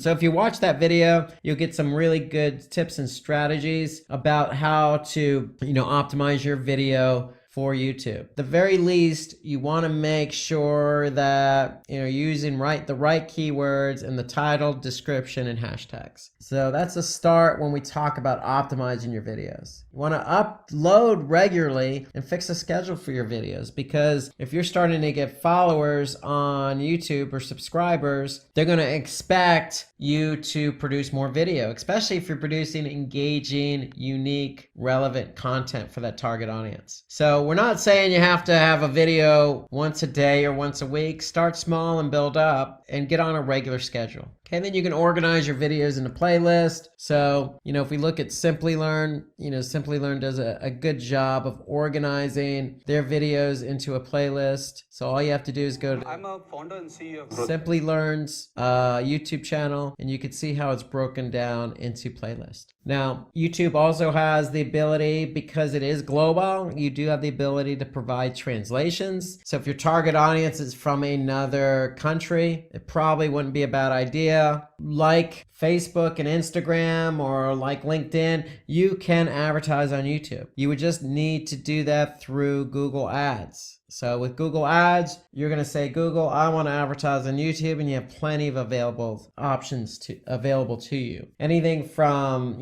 pre-roll to showing up in the middle of a video to showing up, before, or excuse me, at the end of a video, all the way to native content marketing where, your ad is showing up next to a video. So you have plenty of options for advertising on YouTube. And then just like on Instagram, there are influencers on YouTube. Feel free to reach out to these influencers and see if you can collaborate in some way where maybe you post their video on your channel, they post your video on their channel, and vice versa. So you want to be able to maybe collaborate somehow to get some views on your video. Okay, let's talk about Twitter now. So Twitter is a microblogging platform. And so when I say microblogging, I mean limited in characters, limited in how much you can actually post. But it's very popular. It has 326 million active users per month, and it does tend to slant a lot towards millennials. So a lot of young people use Twitter, and a lot of people use it to get their news. So no longer are the days of grabbing that newspaper, no longer are the days of going maybe to a media news site online. You can quickly go to Twitter and get all your news right there in a feed, an easy feed. Let's take a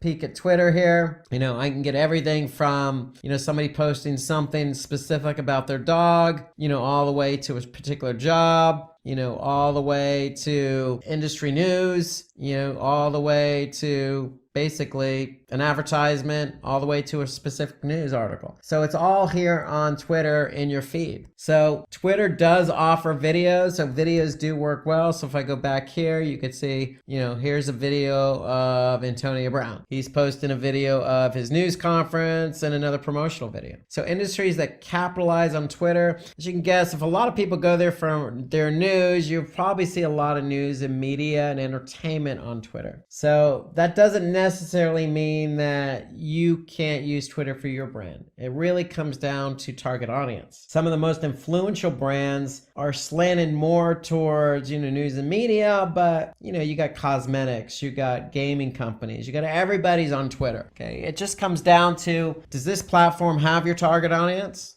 And given the nature of Twitter, how can you get your particular brand, product, or service out there in so many characters? Okay, some other advantages and best practices you can use on Twitter. So I would recommend implementing Twitter cards. And really, all Twitter cards does is allow you to attach rich photos or videos and different media experiences to tweets. So when you can attach rich media like videos and images to tweets, it can help drive traffic and engagement to your website. All it's going to take is just a few lines of markup to your webpage, and then users who tweet links to your content will have a quote-unquote card added to the tweet that's visible to their followers. So that's how it works. I would certainly look to get Twitter cards implemented if you are going to use Twitter as your platform of choice for social media marketing. So it does enhance the experience for the end user, and because it allows you as an advertiser or as somebody leveraging social media to really enhance your tweet, and it just provides a better experience for the end user who's looking at your tweet. And so like LinkedIn, you can really take a look at who's trending, what's trending on Twitter. So Twitter makes it easy for you to, follow. So here they'll list a who to follow. So these who to follow are similar to what you've been posting or similar to your industry. And then here you can look at trends. You can look at what hashtags are trending. And so if you click on a particular hashtag, you can, follow a particular person who or an organization who tweeted something. So you always are reminded in Twitter who to follow. And so it makes it easier for you to pick and choose who to follow and build up your following fairly quickly, because Twitter actually provides you with opportunities on who to follow. Just like LinkedIn, just like YouTube, just like Instagram, there are influencers out there, people who have a large number of followers, who tweet on a regular basis, who tweet original content, who get high engagement. These are influencers, and these are the people you want to engage with. So look for those people on Twitter, follow them. I mean, the rule of thumb is if you follow someone on Twitter, generally they're going to follow you back. So if you can engage and follow influencers, you have an opportunity to see not only what they're tweeting, but the ability to communicate with them and engage with them as an influencer. So maybe they can retweet one of your tweets and get that tweet out in front of their followers. So you can advertise on Twitter. And the unique thing about advertising on Twitter, you can promote your tweet just like you promote a post on Facebook or Instagram or LinkedIn. But more so, I think, than any other platform is the use of hashtags. And so use appropriate, relevant hashtags. I always tend to use a unique hashtag, but also depends on what you're tweeting about. If there's something that's trending, and again, Twitter will tell you what's trending in terms of hashtags. If it's something you're tweeting about, then go ahead and use that hashtag as well. You can have multiple hashtags in a particular tweet. And so don't be afraid to use a unique hashtag along with a hashtag that's trending, because the whole idea is you want your tweet to get noticed. And then you can use tweet chat or there's some other tools out there that are available to allow you to find people to follow. And these people might be interested in your product or service because, they could fit your target audience, or you can connect with like-minded folks who are in the same industry or have similar products or interests. So tweet chat's available for that reason. And you want to take advantage of these tools because, again, with Twitter, it's easy to build a following, but you want to build a following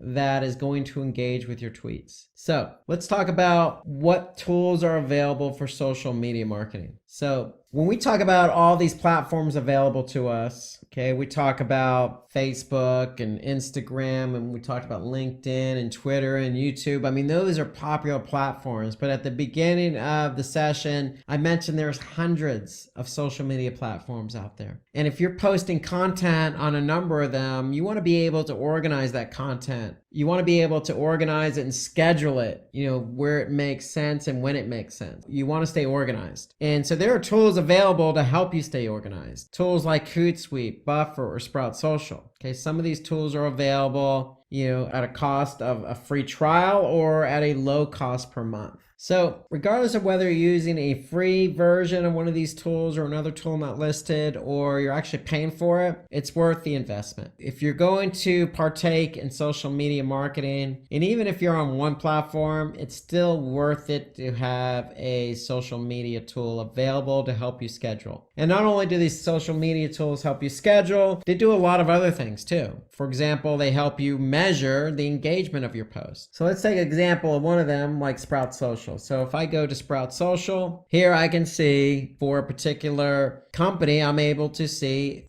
how my posts were engaged. Okay, so I can see daily engagements on particular platforms. I can also, schedule my post. So I can go ahead and pick a time and date to schedule them. And so I can go ahead and post something and put it in a queue to be published, for example, tomorrow or next week or whatever the case may be. So these tools do a lot for you. I mean, they help you discover new followers. They give you in-depth reports. They help you stay organized. And so to me, it's worth the investment to look at one of the tools listed here. These are some of the more popular ones, to maybe even a free version. But regardless of how much you pay and what tool you're using, it's still worth the investment just to make sure you're scheduling your post at the appropriate time. So you're not posting something back to back, as an example, and you're able to measure accordingly. So it's nice to be able to go into a tool like Sprout Social, go to reports and measure, in one place,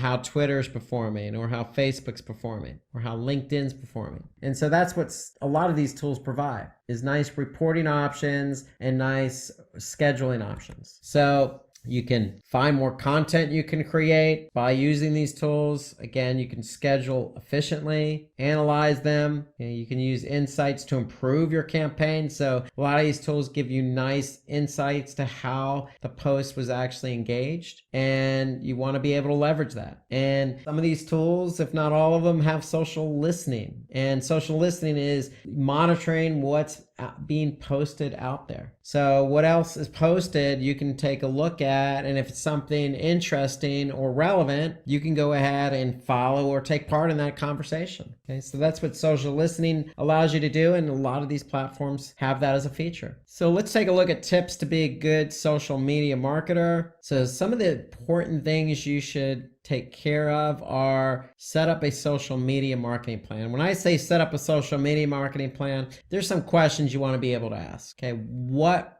platforms am I going to use? What's my objective on each platform? In fact, even before you choose the platform, you want to figure out what your objective is in terms of social media. So your objective could be different on each platform. It could be brand awareness on Facebook, and it could be promoting a particular product on Twitter. Your objective is going to be on each platform. You want to be able to choose your KPIs and align your KPIs with each platform, meaning what metrics are important to your business goals. And you want to be able to figure out, okay, what kind of content am I going to post on these social media platforms? So you want to get organized and put a plan in place. And then you want to create informative, shareable, actionable, and relevant content. And what I mean by all that is you want to create unique content. That doesn't mean you can't leverage what other people are doing, meaning, if I'm, in the shoe business, I can certainly go to Nike or Adidas or Puma or Reebok and see what kind of posts they're putting out.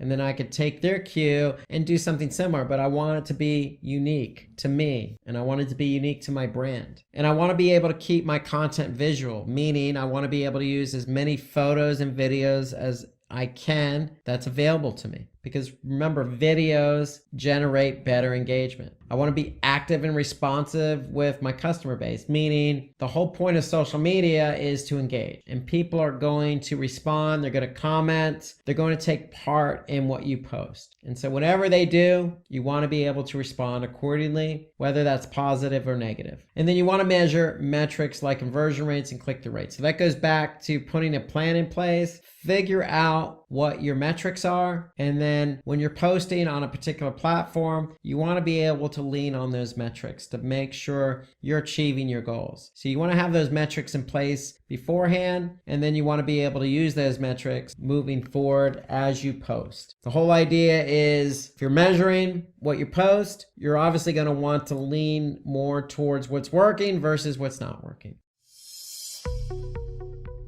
In a world where a lot of competing different products satisfy the same requirement, you have a lot of advertisers who want you to try their product. And then you have other advertisers who want you to try their product. Try my product. Try my product.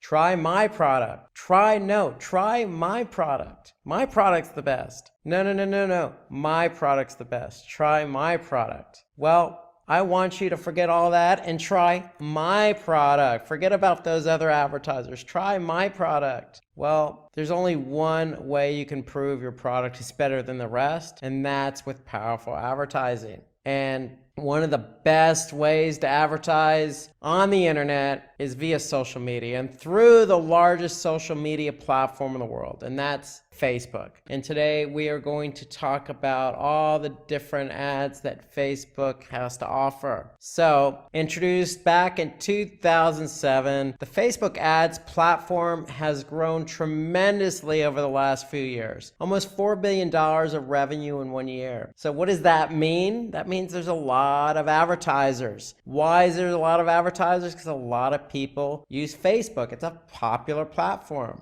So not only is it popular, but it's popular with advertisers because if you're advertising on Facebook, you have the opportunity to share your product and your brand with users who you think are going to buy your product or associate with your brand. And on Facebook, you can do that a number of different ways, specifically in somebody's newsfeed. And specifically that person's newsfeed that again is potentially interested in your brand, your product. So there's a lot of ways to advertise and a lot of reasons why you want to advertise. So I just mentioned one of the reasons. Hey, it's an opportunity for you to reach out to people who are targeted, who are specific to your product and your brand. So not only that, but you combine that target audience with the amount of time that people spend on Facebook. Okay, people spend a lot of time on Facebook.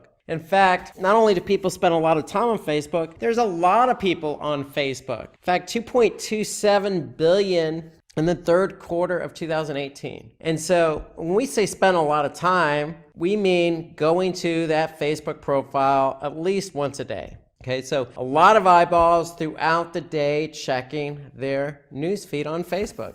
Facebook also enables you, the advertiser, to find the perfect audience. And so that's the great combination. A lot of people on Facebook and targeted audience. So it's a platform that allows you to put your product in front of people based on specific interest, specific demographics, specific location. So you're really putting your product out in front of the right people at the right time. And so the other positive and pro about Facebook is it's lesser spend, greater reach. And what do we mean by that? Well, traditionally, Facebook is a little bit cheaper than other online advertising models. It is definitely a lot cheaper than your traditional advertising models. And Facebook has been known to have good return on investment because it's cost a little bit less than other advertising models and other advertising platforms. So that's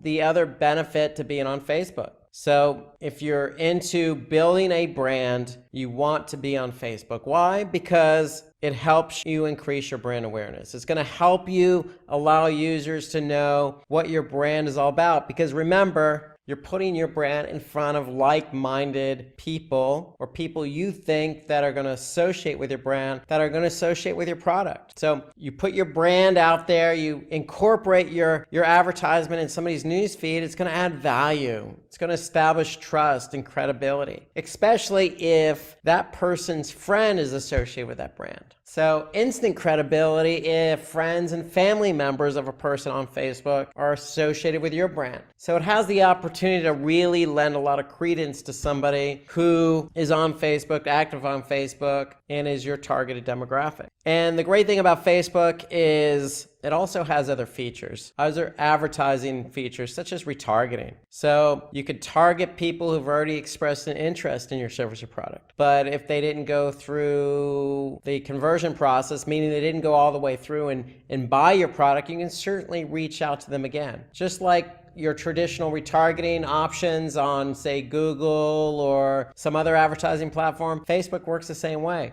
We want to be able to reach out to people who aren't fully committed at the point in time, but we can reach out to them at another point in time. And so Facebook's advertising platform allows us to do that. So it's a great feature that we could take advantage of that we'll talk about more throughout this session. And then it helps increase revenue, sales, and leads. And that's primarily what most advertisers are after. You know, more revenue, more sales, more leads. So Facebook allows us to educate our audience, again, a targeted audience, about a specific product we have to offer. So the more our audience knows about our product, especially if their friends and family members and colleagues are using the product, then the more likely they're going to purchase. So if you go back to the other feature, higher revenue, less spend, this is the primary reason. Because you have a chance to influence somebody who's very targeted, who's very active on the platform, and who may have like-minded people in their life associating with your brand and product. So it's a perfect combination for advertising. Perfect combination. And so today we're going to talk about all the different types of Facebook ads. And we're going to start out with the single image ad. And the single image ad are just single image advertisements that have an optional text on top and a link description that links to the website. So single image ads are probably the most popular. You can see them on probably your own Facebook feed if you look. So in fact, I'll just jump over to my Facebook feed right now.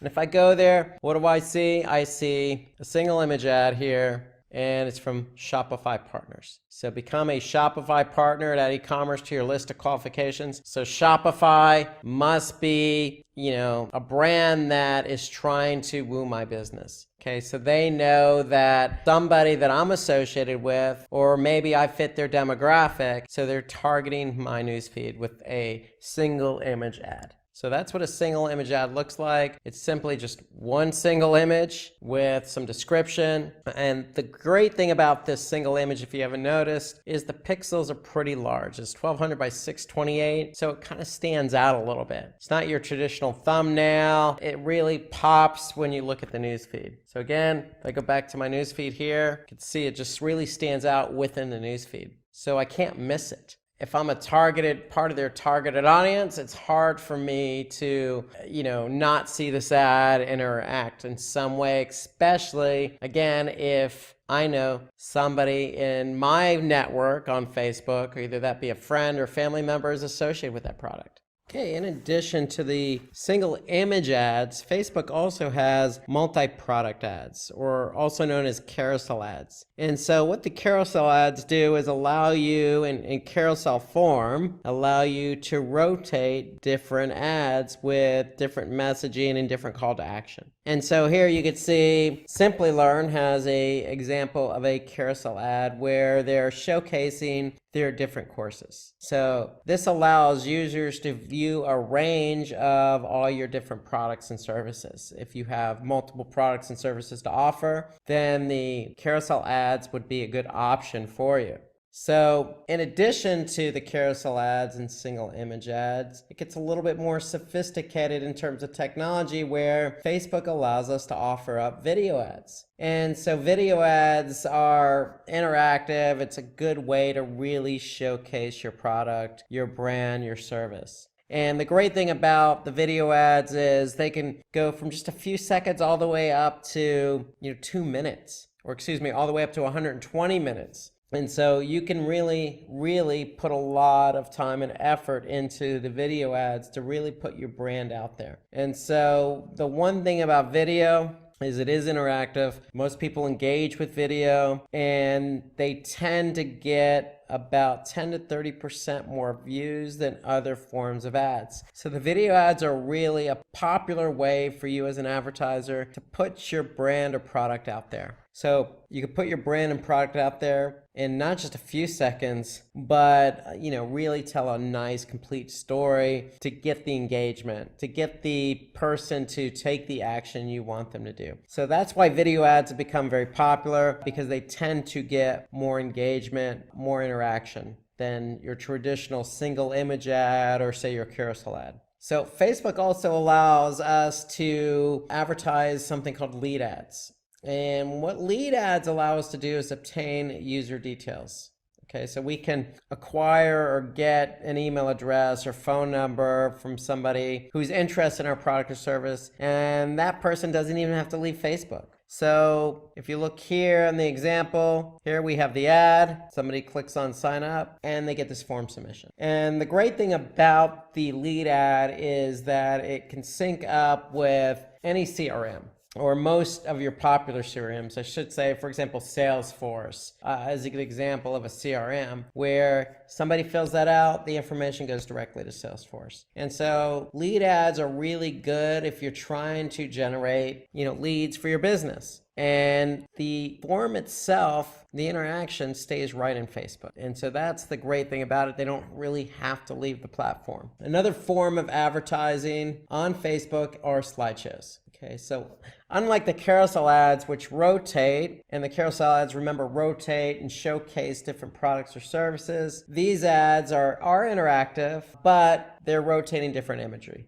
So it allows you to really put your best images out there with a really strong call to action, just like you see here with the Simplilearn example. Okay, so they're showcasing, their different classes, and then they have the Get Started Today call to action to really punctuate the slideshow ad. So what's interesting is you can really gauge a person's interest by throwing different products or images out there. You can really immerse a user's experience here by showing different images. And then the last type of ad on Facebook is called the collection ad. And so these ads combine basically your video, your slideshow, or your product images taken from your product catalog.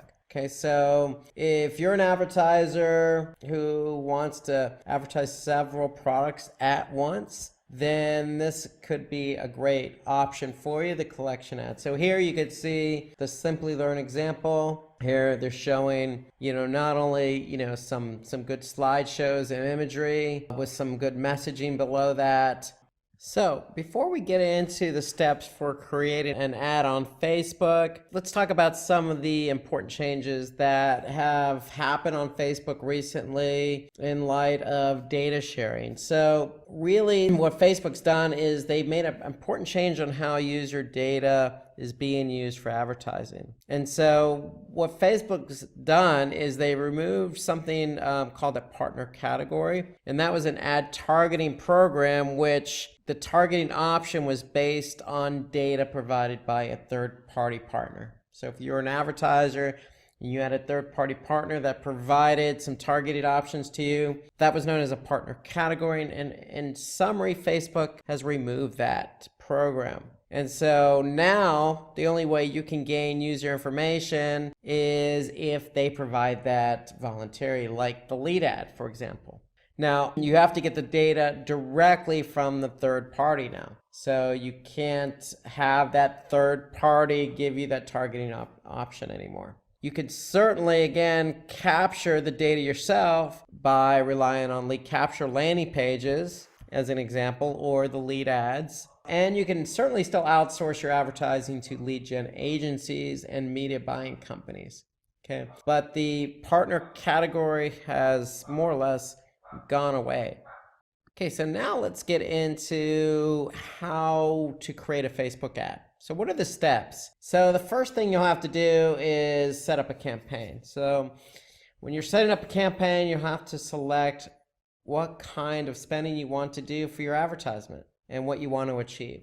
Okay, so you have to, in other words, identify the goal. Okay, so with Facebook, you have two opportunities at hand here. You can jump into an auction. Just like Google, what you're going to do is your ad's going to enter into an auction. And so this is where you can decide how you want to spend your money to achieve your goals by choosing an appropriate bid strategy for the auction. So in the auction, you're competing with other advertisers. Another option is you could do reach and frequency. And so with reach and frequency, you'll be able to advertise to your brand's audience with a fixed cost. So reach and frequency allows you as the advertiser to better predict the delivery, cost, and reach of your branding campaigns. So with auction, you have more choice, you have flexibility, you have scalability, but not a lot of predictability, okay? Because again, you're going into an auction, and your auction is going to be competing against other advertisers. So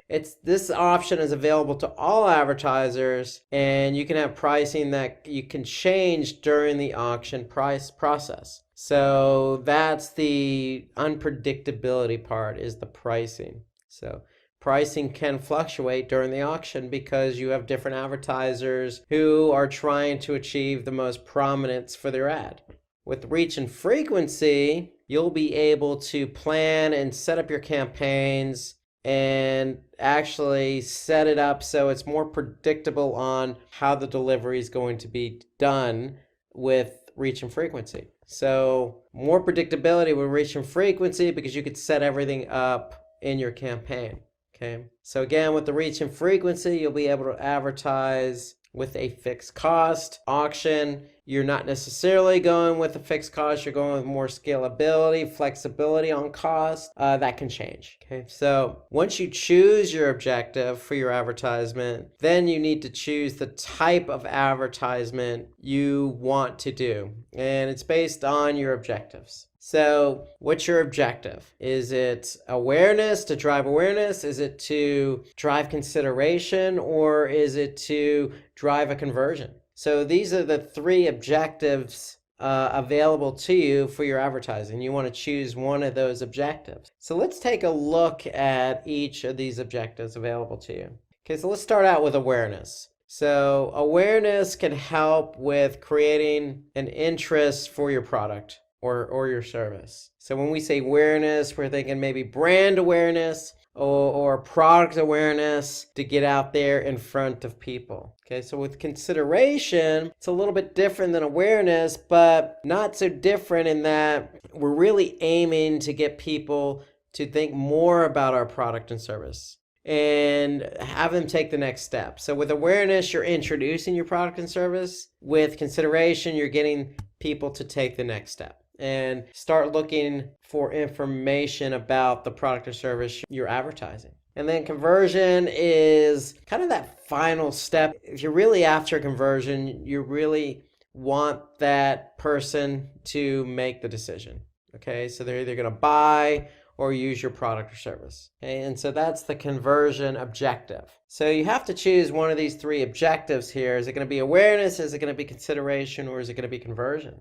And so let's go back to awareness. Okay, so if we look at awareness, under awareness, we have brand awareness and we have reach. Okay, so when we look at brand awareness, really what we're trying to do is we're trying to increase awareness about our brand or the product in our brand. So these types of objectives, meaning awareness, don't really emphasize interaction. Okay, you're not really trying to get somebody to purchase or buy something or opt into a newsletter. Really, your goal as an advertiser with brand awareness is to get your product out there so people are aware that it exists, okay? Let alone forget about buying it or opting into a newsletter. Your goal with awareness and brand awareness is to get people to see that you're existing, your product exists, your service exists, it's available. And really, the aim is to create high brand recall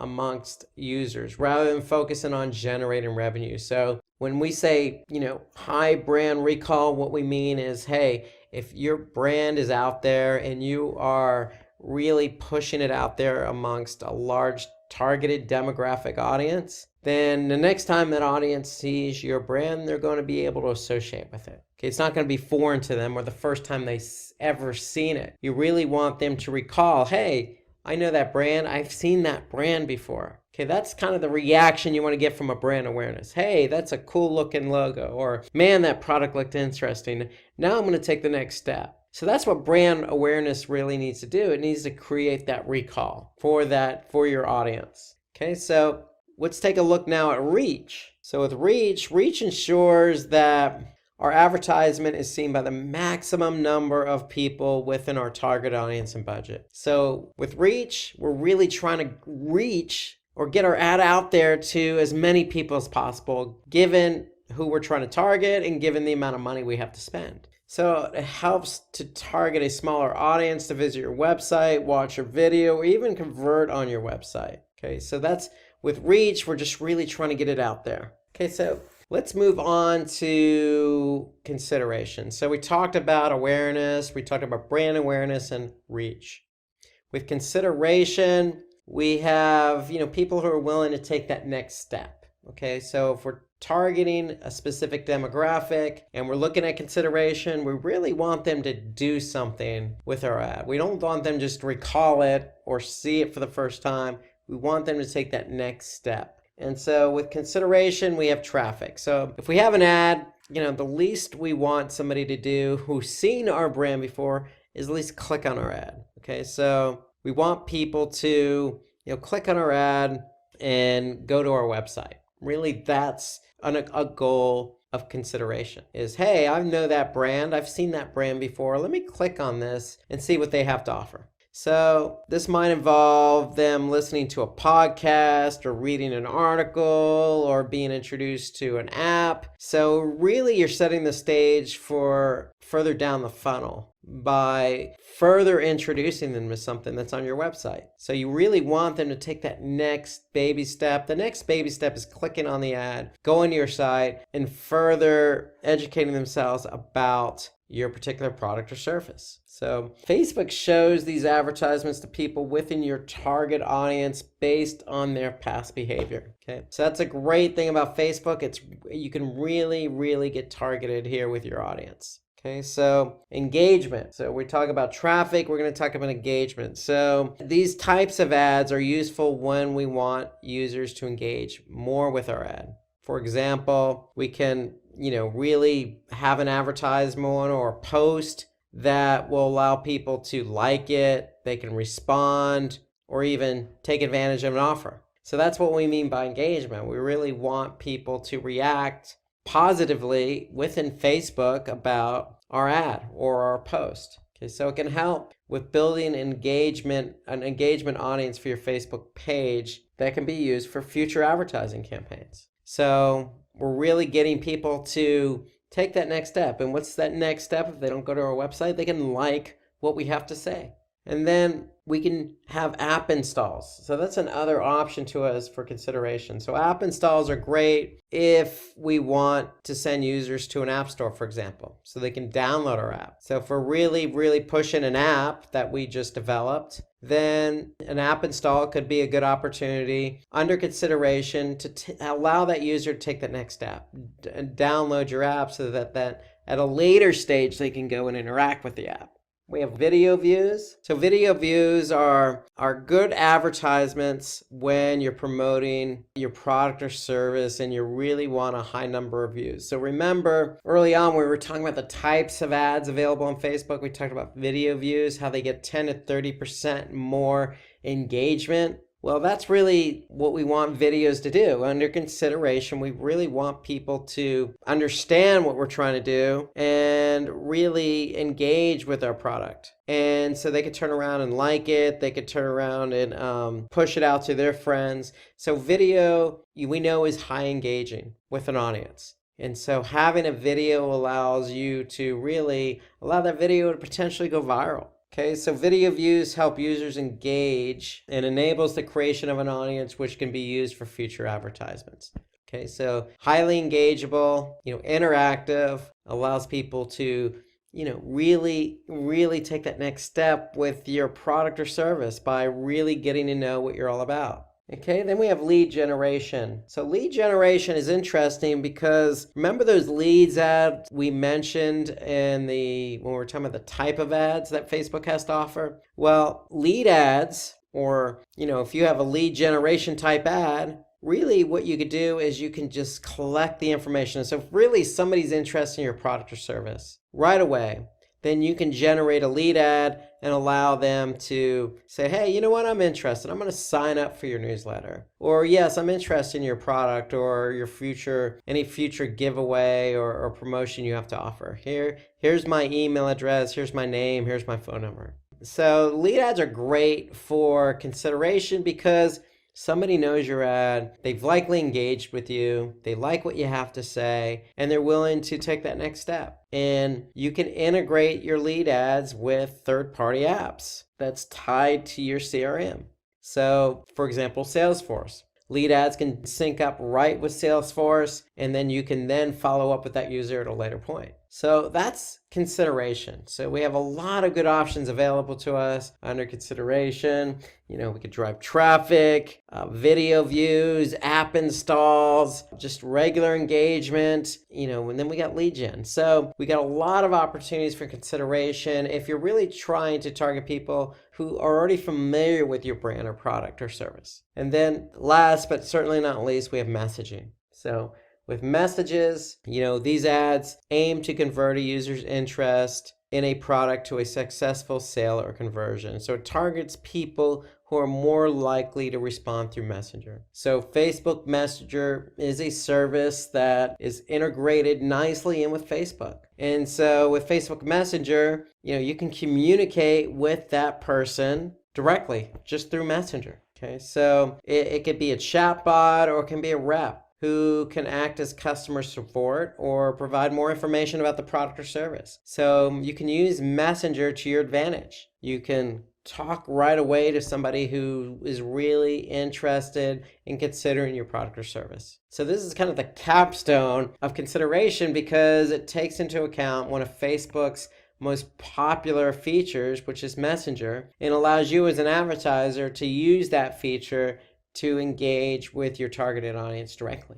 Let's turn our attention to the last objective, which is conversion. So under conversions, we have conversions, product catalog sales, and store visits. So for conversions, really, this is the end of the funnel. This is really the part of the funnel where we want people to take action. So ads related to the objective of conversions really aims to increase, whatever the goal is of your website. So if it means signups or registrations for your services or sales or downloads or any desired action on your website, then that's the conversion. Okay, so that's what we're aiming to achieve when we are tying our ads to conversions. Okay, so you have conversions, and you have pure product catalog sales. So for product catalog sales, these could be ads to help promote your e-commerce store or other products in your store portfolio. So think of Amazon, think about all the products they have on their website. They are probably likely going to choose, product catalog sales, because it really will help really push traffic to the store and really get somebody to convert either for a particular product or get them to look at other product categories and buy something there. So really, product catalog sales are really great for future campaigns when you're really looking for sales. And then we have store visits. And so store visits really help direct traffic to your location, and really it helps deliver ads based on your user's current location. Okay, so if we really want to get somebody to the store, if you have a brick and mortar store, for example, then you can use store visits as your objective under conversions to really drive traffic to that location. So that's what store visits are. We really want people to, take that next step, get to your store and check out your store and purchase. So that's what store visits are under the conversions objective. So within each of these advertisement objectives, we can create split test, also known as A/B testing. And the reason why we call it A/B testing, because what you're doing is you're testing one variable from the other. So really you have two advertisements that really are the same, except the only difference is there's one thing that's altered from the other. So in this example, we have A with one promotion, and then we have B, which is the same audience, same everything, except a different promotion. So you're really changing one variable when you do a split test. And so that's available to Facebook, just like any other type of advertising. Let's say you do, search advertising on Google. Split testing is available. Let's say you do email marketing. Split testing is available with subject lines. Facebook's no different. It allows split testing, or allows you to use two versions of the same ad and able to change one of those parameters. So you can see really what ads performs best. That's the whole idea behind a split test. Okay, so if it's the original sale of 25% off, then hey, so be it. It works because you tested it against another variation. And then the great thing about testing, it never ends. So if 25% off works over, say, $2,000 off, then you try something else to see if that will increase sales. That's the whole idea behind testing, is you always want to see what works. Okay, so really what it comes down to is it can be a promotional offer, or it could be something as simple as changing the call to action. A different color on the call to action. It could be anything you want to test, as long as you're able to, figure out what works and then apply what works, so you can continue to improve your advertising. That's really the whole idea behind A/B testing. Okay, so it really is identifying an element you want to test. And then really once you identify that element, and you test it and you know what wins, then you can move on to other things to figure out what else works. So if you tested the promotion, then go on to the CTA. So you could test things like colors and call to actions and imaging and messaging and positioning. And you could play around with your target audience and test a segment of a target audience against another. So there's lots of things you could test when you A/B test. The most important thing to note, though, when you A/B test, is you always want to keep in mind what metric you want to measure the test up against. So some of the metrics you could use are click-through rate, which is CTR, cost per click, CPC. You can use conversion rate, also known as CR, or just clicks. The whole idea is when you do a test and you're testing a promotional offer, or you're testing even the call to action, you need to measure that up against a metric. So that metric is what's going to determine the winner. And so It doesn't have to be overly complicated. It can be as simple as testing, one call to action against another and determining which one gets more clicks. And if one gets more clicks than the other, then hey, you have a winner. Okay, let's go through the steps of creating a new campaign on Facebook using Facebook's Ads Manager. So you're going to log into facebook.com/ads manager, and you're just going to click on the create new campaign button. And when you do that, you're going to see a screen that looks just like this. And you're going to go through a series of steps. So as we presented earlier, the first step is always choosing your objective. So we have awareness, consideration, and conversion. So recall that awareness was getting your brand out there to people who never seen your brand or product or service before. So it's a matter of trying to reach as many people as you can to get your brand out there. And so you have brand awareness or you have reach. Remember, one is controlled, one is uncontrolled. Okay? So reach is a little bit more controlled because you could set your budget.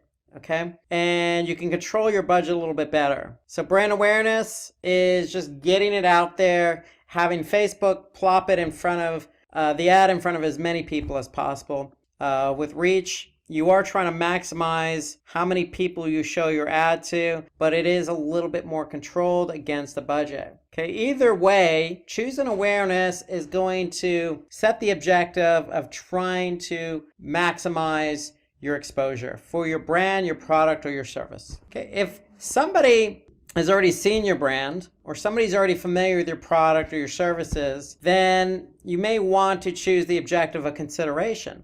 And so these are people who, again, are already familiar, who you want to take that next step. Remember, Facebook is an environment where you're targeting a specific audience. So you're targeting people have likely seen your brand, product, or service. So you want them to take that next step. That's what you want them to do.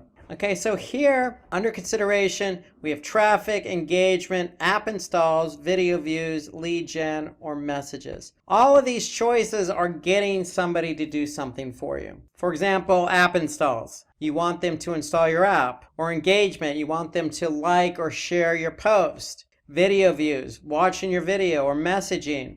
You want them to interact with you via Facebook's Messenger feature. So all of these are interactions of some sort where somebody's taking that next step. They've seen your brand, they're interested, but they're not quite ready to purchase yet. Okay, so that's what consideration is. Then you have conversion. This is people in the funnel who or think want to convert. And when I say think meaning, you're really targeting people who you've targeted before, who maybe has purchased from you before, or is exactly the type of audience you're looking to purchase. Okay, so you have conversions, you have catalog sales, and you have store traffic, meaning driving foot traffic to a store. Okay? So these are people further down the funnel who you don't necessarily want to take a smaller action like just share your Facebook post or provide their email address and name. Okay, so you want them to purchase. So these are the 3 marketing objectives you're going to choose from. Okay, so we're just going to choose conversions for the sake of this example. And then when we go to choose conversions, remember we can create a A/B split test. Okay, so that's a choice you should always choose because you always want to be testing something. Okay, in this case, we might want to test the ad. We might want to test, say, the call to action because we're looking for conversions. So it could be as simple as having one ad with a buy more and the other ad that says, hey, check out our website. So you have that option to A/B split test, and then you have budget optimization, which basically allows you to set your budget evenly across your different ads. Okay. And so what Facebook's going to do is basically make sure that the best performing ad is going to be seen more often. So that's budget optimization. You're maximizing your budget towards an ad or ads that you want to be able to have more control over in terms of what's working and what's not working, versus not selecting this option. Your ads are just going to randomly show, and there's not going to be any necessary control over how much spend each ad gets. So that's the first step in creating your campaign. It's always choosing your objective with a few options built in. So the next step in the process is ad set. Okay, and as you can see here, before you even get to ad set, what Facebook is prompting us to do is look at basically how the A/B test is going to work. So here they're explaining how an A/B split test works. Okay, so basically what an A/B split test does is serve up 50-50, the original versus a variation of the original. Okay, so that's more or less how an A/B split test works. And so Facebook is doing us some good by showing us this messaging, okay, because that's what we chose. Now, notice we chose conversion as our objective, okay? So what we're going to be required to do is put a conversion pixel on our website so that Facebook can actually track conversions. And so what we want people to do is purchase.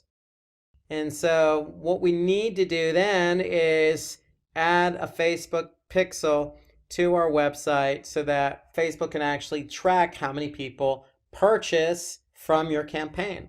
So this is very important. And so if you're driving traffic to your website and you want them to convert, then you need to make sure all the tracking's in place. So the next step in setting up your ads is setting up an offer. So if you have an offer that you want to provide, go ahead and select on, because the default is set to off. Okay, what you could do is you can associate it with your particular company page on Facebook, and then you're going to create your offer. So I'm going to put my offer title. I'm going to put a little bit more details in there. I can put an end date when the offer expires and a specific time. So based on what you put, this is what people is going to see with the ad. And here you have the redemption section where you can have people redeem the offer online or online and in store. So if it's online, you need to provide Facebook with a URL where people can go and redeem that promotion, that offer. And then you have a chance, an opportunity to add a particular code. So you don't necessarily have to have a code with your offer. It could be a one-time code, or it can be a unique code, okay, or unique codes, okay? And then you have an advanced option here. And this advanced option is pretty important because if you're setting up an offer and you only want a specific number of people to see that offer, then, and you don't want them to share that offer, then what you could do is hide the share option. So that way people won't be able to share the promotion with friends or family or whatnot. Now they could still copy and paste a link of the offer, but they won't be able to easily do it with the share option. And here you can put some terms and conditions. Okay. So that's the offer, okay? And it's pretty intuitive in the wizard. My recommendation is you should always put out an offer to get people to, again, your objective is to get people to convert. So an offer always helps incentivize conversions.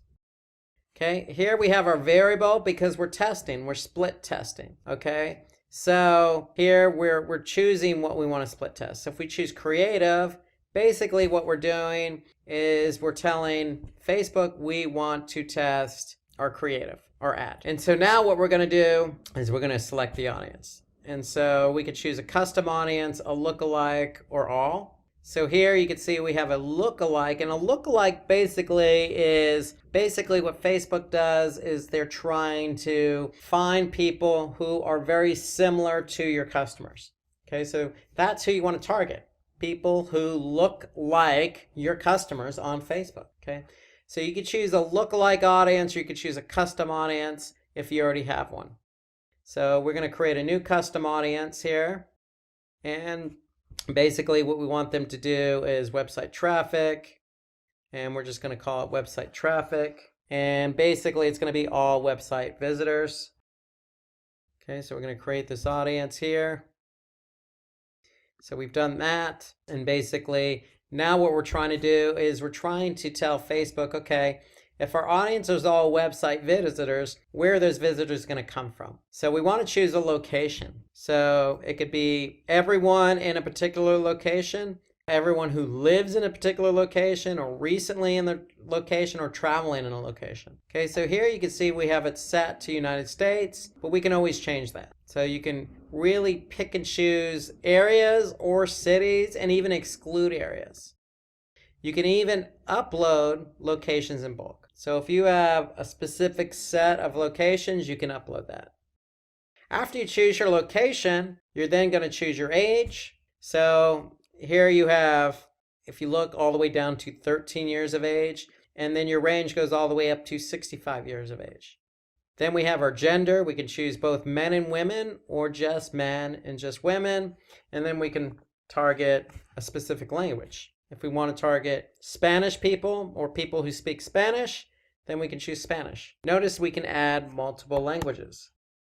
Okay, so if we want to do some specific targeting, for example, we can do interest or specific behavior. So if I click suggestions, then for example, Facebook's going to offer us up some suggestions. So if we want to target people who have an interest in foreign language or charity and causes or mindfulness, or it could be specific job titles. Okay, so we can get really detailed with our targeting. We also have connections. So who do we want to target? So are these people who like our page, who are friends of people who like our page? We can also exclude people who like our page. Okay, so remember, your advertising is tied to a Facebook page. However, you could still drive that traffic to your website. But what Facebook does is once you connect your ad or your campaign to a Facebook page, then they have an idea of the profile, then they have an idea of what type of community you have on Facebook. Okay, so that really helps them offer you more detailed targeting in the form of connections. Okay, so when we're done, we could save the audience. So I'm just going to name it English and Spanish. Click save. Okay, now I have my audience saved. And the important thing here is that this audience is saved. We can use it at a later date, or if we're setting up a new campaign, we can pull from the same audience under use a saved audience. So if I just type in English and Spanish, you'll see my audience here. Okay, and we can always edit it if we need to.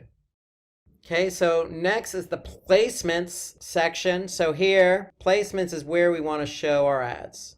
Okay, so we want to be able to place our ads in the proper placement. And so what Facebook does is they actually recommend you do an auto placement. And so Facebook will, based on your audience, show your ad in different spots or different placements throughout Facebook based on the people you're trying to target, the audience.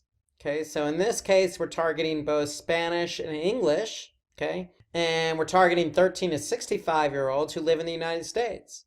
And so what Facebook's going to do then, because we have automatic placement set up, is they're going to be able to place our ads based on our target audience. So this is an option I always recommend you do, and Facebook recommends as well. If you're specific about where you want your ad to be placed, then you can just select edit placements. And notice when you select edit placements here, you have different options. Not only on Facebook, but on Instagram as well. Okay? And Facebook's network. And in Facebook Messenger. So you have all these different options available to you if you really want your ad placed in a specific position. So here, if I just scroll over here, I can see what it looks like in a feed, in-stream video. I can scroll down to Instagram. That's what it looks like in a feed on Instagram. Okay, you have Instagram stories. If I want to go and advertise on Facebook Messenger, then I have some options here in Messenger inbox or sponsored messages. Okay, so you have a lot of options available under edit placements, meaning picking your placement specifically. But again, I recommend, as does Facebook, just go with the recommended placements for now.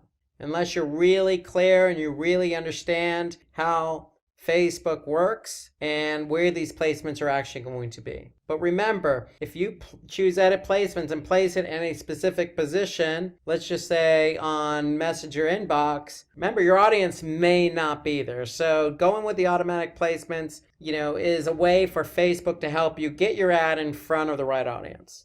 Here, the next section, delivery optimization. Okay, how much of our ads are optimized and delivered? So remember, we chose conversions here, so we're going to optimize our ads for conversions. So what Facebook's going to do is take into account each conversion that each ad is getting. And they're going to show that ad that's getting more conversions more often than the ads that aren't getting as many conversions. Okay, so they're optimizing the ad delivery based on how many conversions each ad gets. And there's an option in here as well. So you can put a cost control in place. So you have an average cost per purchase. Okay, so Facebook will aim to get the most purchases and spend your entire budget. Okay, if you put in an average cost per purchase. So for example, if I'm selling t-shirts, I may not want my average cost per purchase to be $20 because I'm not going to make any money. So I'm probably going to choose maybe $2, $3, $4, even as high as $5 on a cost per purchase, because I want to make sure I'm not spending a lot of money just to get a purchase. So you have that option available to you to put in as a cost control. And here we have a conversion window. And so what this conversion window is going to do is, help Facebook optimize your ads a little bit better based on the number of conversions that happen in this window. Okay, so you have some other options in here. You want to do standard delivery, ad scheduling. You can run your ads on a schedule, or you can run them all the time.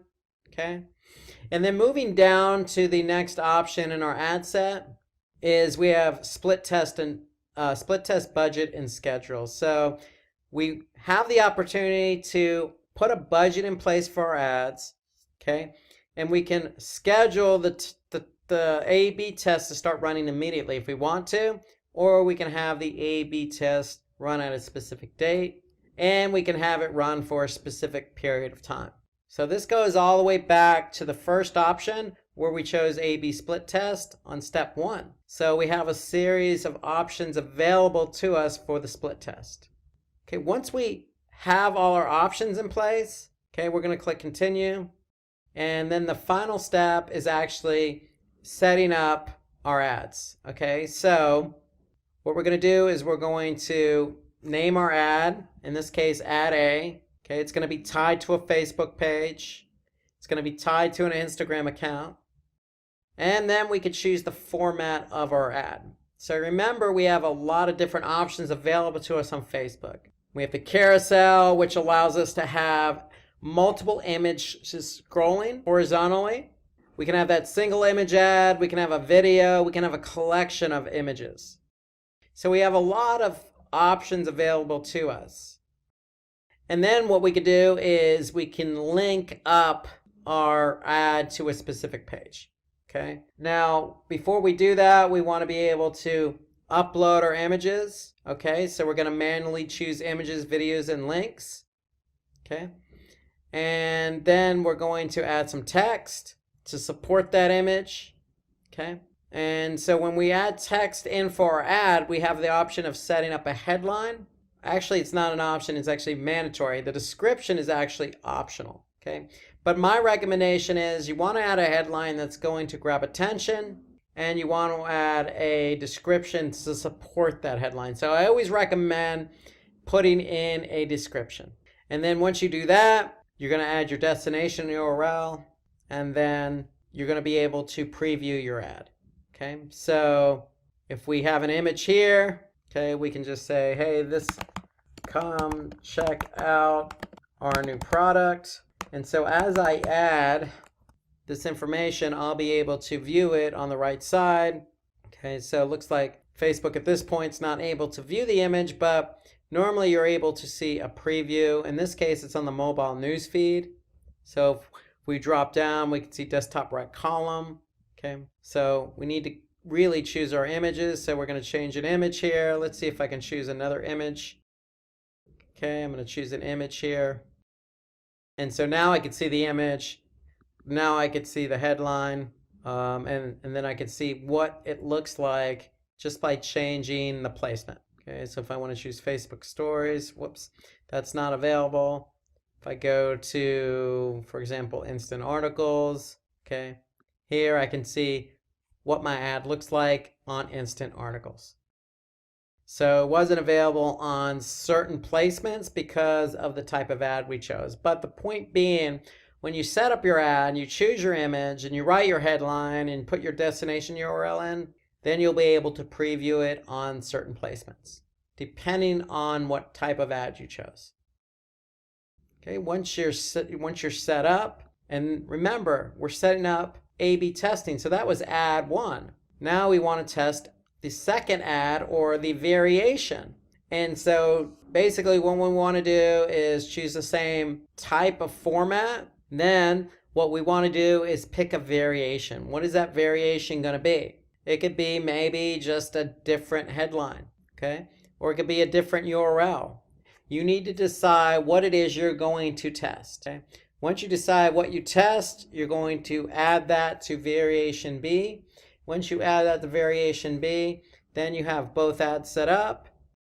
Once you confirm, Facebook is going to confirm for you whether the ads meet their criteria, okay? And if it doesn't, in this case, you could see we have some errors. Then we need to go back and fix them. So I'm going to go back and choose single image ad. Okay, so now I could just choose my one image. So I can browse a library of images I already have. Now here's my single image ad. I'm going to add some text in there, a website URL, a headline. Remember, you want it to be catchy. Okay, you can change the call to action here. Okay, you can add multiple languages. So you have a lot of options depending on the type of format you choose. So remember, we chose A/B test. So we're going to set up both ads, ad A and ad B. Okay, and when we do that, again, we can have Facebook review it. Once they review it, they can confirm. You can see we still have some errors on ad A, so let's go ahead and fix that. I'm going to choose single image because that's what ad B is. I'm going to browse my library. Maybe I'll just test a different image. I'm going to click continue. And so basically keep everything the same. What I'll test is maybe the image. So you have to go into an A/B test knowing what it is you want to test ahead of time. Okay, once you do that, you're going to go ahead and continue to add B. And then once you do that, here, let's go ahead and fix this error here. The link field. So let's just go ahead and put a link in there. Continue to add B. Once I confirm, then I have 2 ads ready to go on specific placements, or excuse me, automatic placements. And this option that's the option we chose. And basically, the ads are set to optimization against conversions. We have a set budget, and we're going to be able to then, once our ads go live, is look at some reports to see how they're performing. So that's the steps in setting up a campaign on Facebook. You're choosing your objective, okay?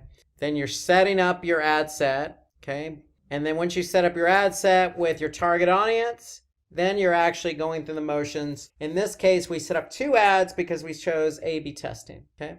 And if you didn't choose A/B testing, then you would just choose to set up the first ad. And once you do that, you confirm, and voila, your campaign is set up based on these 3 steps. Okay, so let's review with some do's and don'ts of Facebook. So we mentioned the types of ad that Facebook has. We mentioned how to set up a Facebook ad itself and choosing the right objectives. And so some of the do's involved are just what I mentioned. We always want to do A/B testing on our ads. Whether that's, again, just changing out the color or changing out an image, you always want to do A/B testing. Because Facebook has, carousel ads, and because they have, ads that can rotate, and you can use even video with your ads, you always want to take advantage of what's given to you. And so Facebook allows you to do it, do it. So if you have the opportunity to have a video ad, then use the video ad. Highly recommend it. Remember, video ads have higher engagement.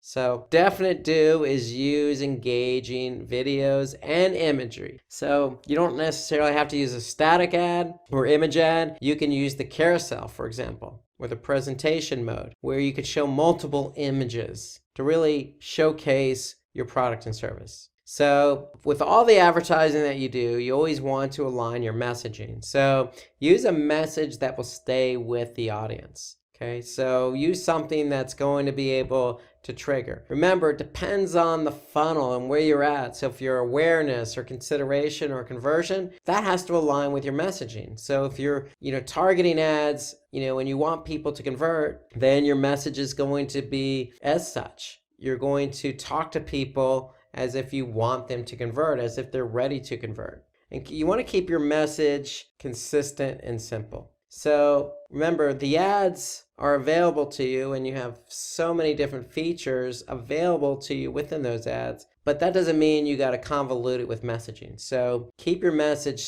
consistent and simple. If it's brand awareness, definitely keep your message simple so that people can understand exactly what it is your product or service is all about. Then you want to alter your reach so that the ads are shown to the appropriate audience. Okay, so you always want to keep in mind who you're trying to target.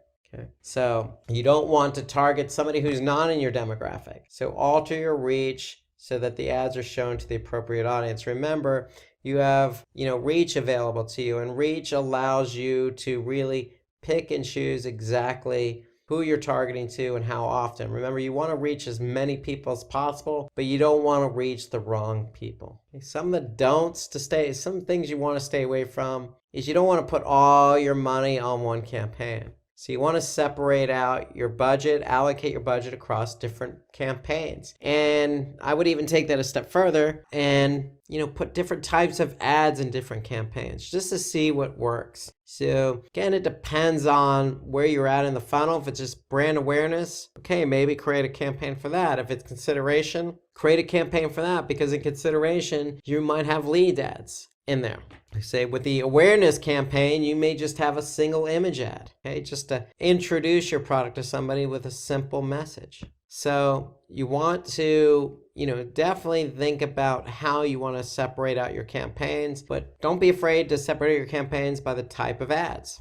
Don't put too much information in the ads. Remember, keep it consistent and keep it simple. That's the best thing I can say. And remember, a lot of these ads are image based. So images tell 1,000 words. They tell 1,000 stories. A video will do the job if you have to say too much. So if you're saying too much, think about a video. But if you're using an image, let the image tell the story. Okay, don't forget to proofread your ads. I can't stress that enough. Remember, if you're an awareness campaign, this is the first time somebody's seen your product or service. So you definitely want to get the messaging not only correct, meaning consistent and simple, but grammatically correct. You don't want to be so active on your Facebook page. So, when I say don't be so active on your Facebook page, really, it depends on where you're at. You're trying to introduce a product or service. So that doesn't mean that you need to go out and tell everybody to start buying your product. Remember, these people may not even know who you are,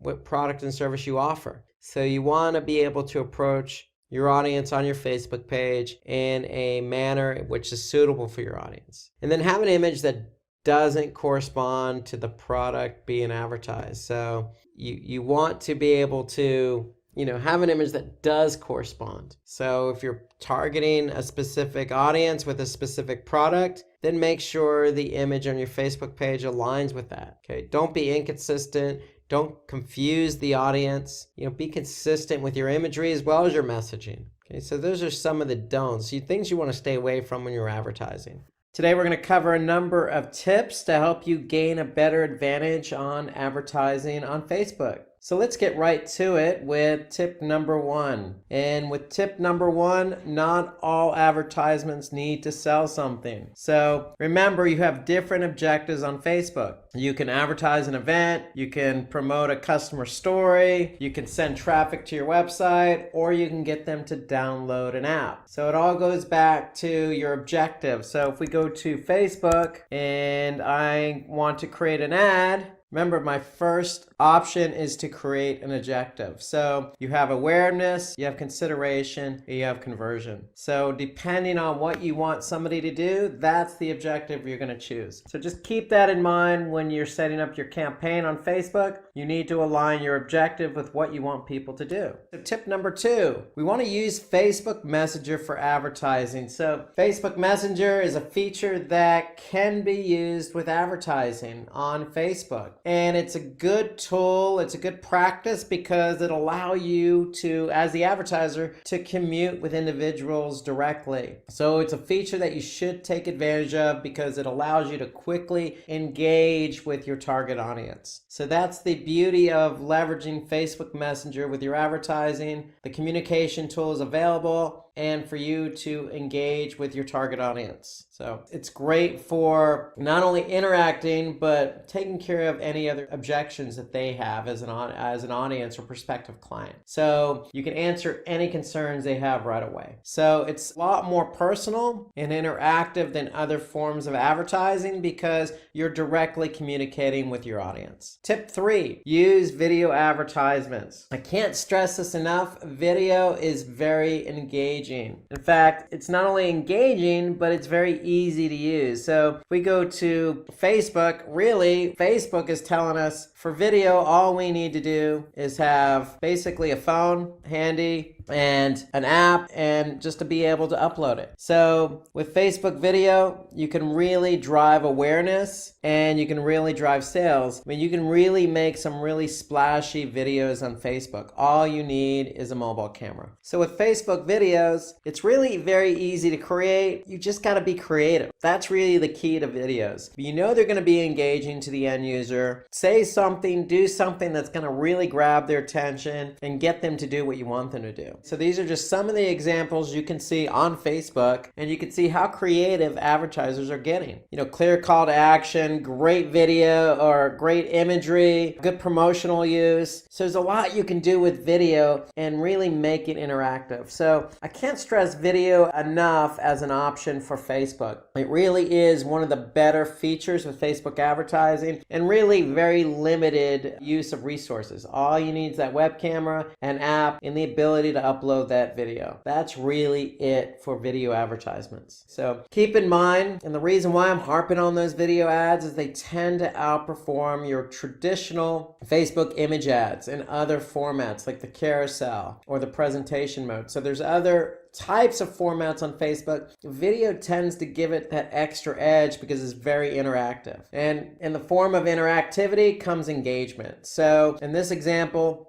people are going to react, they're going to comment, they're going to share the video. And that's what you want as an advertiser. You want to grab as much reach as possible towards your target audience. And so video will help you do that. It'll help you not only engage with the person, but allow that video to be shared and expand your reach towards your target audience. So remember, video can range from a few seconds all the way up to 120 minutes. So you're really going to get more views regardless of how long the video is because it's just going to be so interactive. So just keep that in mind. It doesn't have to be full on 120 minutes. It could be, anywhere from 1 to 5 minutes. To me, that's probably a good range, but just know that you have that leadway if you wanted to. So remember, video ads always perform better than single image ads or other type of image ad formats on Facebook. And they also perform better when they have subtitle support. So just keep that in mind as well, because you may have, individuals watching the video from,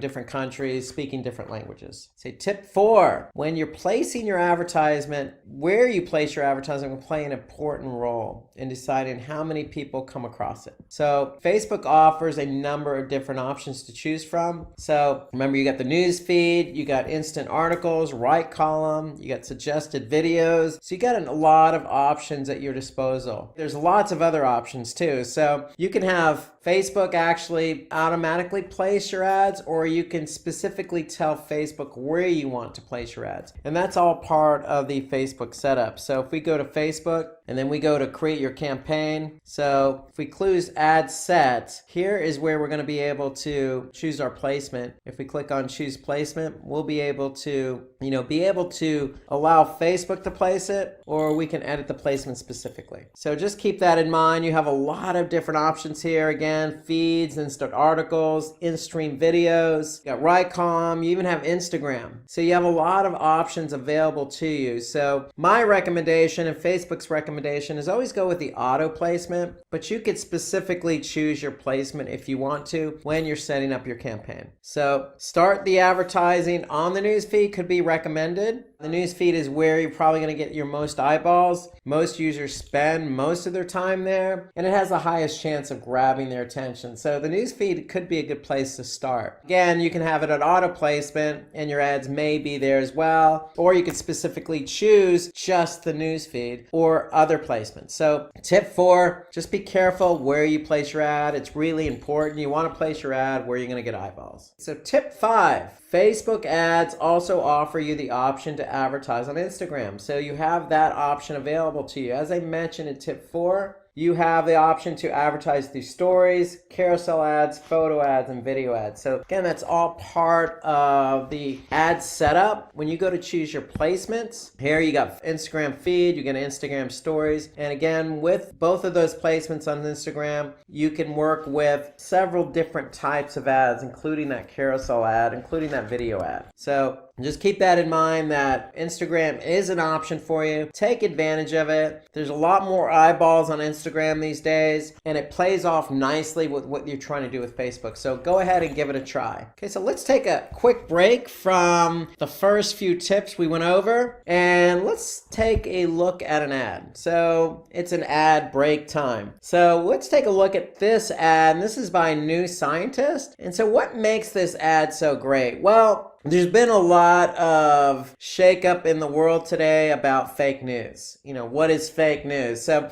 New Scientist is actually playing off of that. They're mentioning, hey, fake news, not in our world. So they're actually playing off of that term fake news. And so that's an attention grabber. So I think that's what makes this look so good. But this is a single image ad. And you can see here, they're promoting this ad with a promotion. So try 12 weeks for just 36 euros. Okay, so they have a promotion in there. So, and you notice the image of the magazine, they're also displaying that, hey, you can look at this digitally on a laptop, a tablet, or a mobile phone. So you have other options as well. So they show you that in the image, which is placed on the right side of their messaging. So for me, this is a good ad because of the placement of the image, the type of image they're using, the play on fake news, and the promotion that they're offering up. So this is really a good ad. It's very eye-catching, and hopefully the promotion's good enough to get you to sign up. Okay, so tip number 6.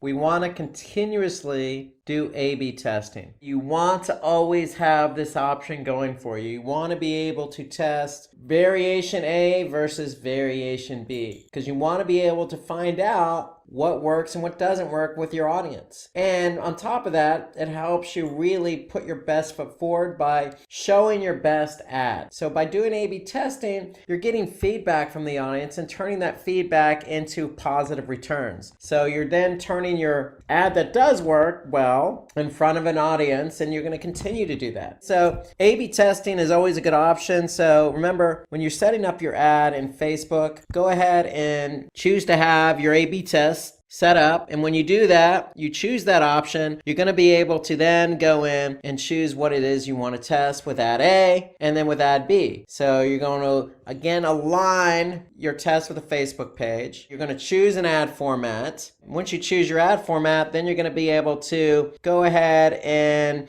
put your ad in there, and then you're going to choose your call to action. So the whole idea behind an A/B test is you want to be able to find what it is you want to test. Is that going to be the call to action? Is it going to be the messaging? Is it going to be the ad format? So there are lots of things you can test with Facebook on A/B testing. So it's all part of the ad setup. So things you can change, again, are the color of the elements, imaging, text, the call to action, the position of the ad. There's lots of things you could test. That's all part of the Facebook setup. So the thing is, you want to continuously test. That's the key. Continuously test certain elements of an ad. So testing can be done initially on broader elements and then smaller, finer details like statements in your ad copy. So my advice is, when you're actually setting this up on Facebook, think ahead, think what it is you want to choose to test. My advice is maybe start out with a call to action. So if you're in Facebook itself, you have an opportunity to test different call to action. Try that. That's an easy way to test. And then, when you test the call to action, once you find out what works and doesn't work, then you can move on to something more sophisticated, like maybe the image type, or maybe trying different types of imagery or ad types, like the carousel versus single image. So start small, start easy, and then work your way up. Tip number 7.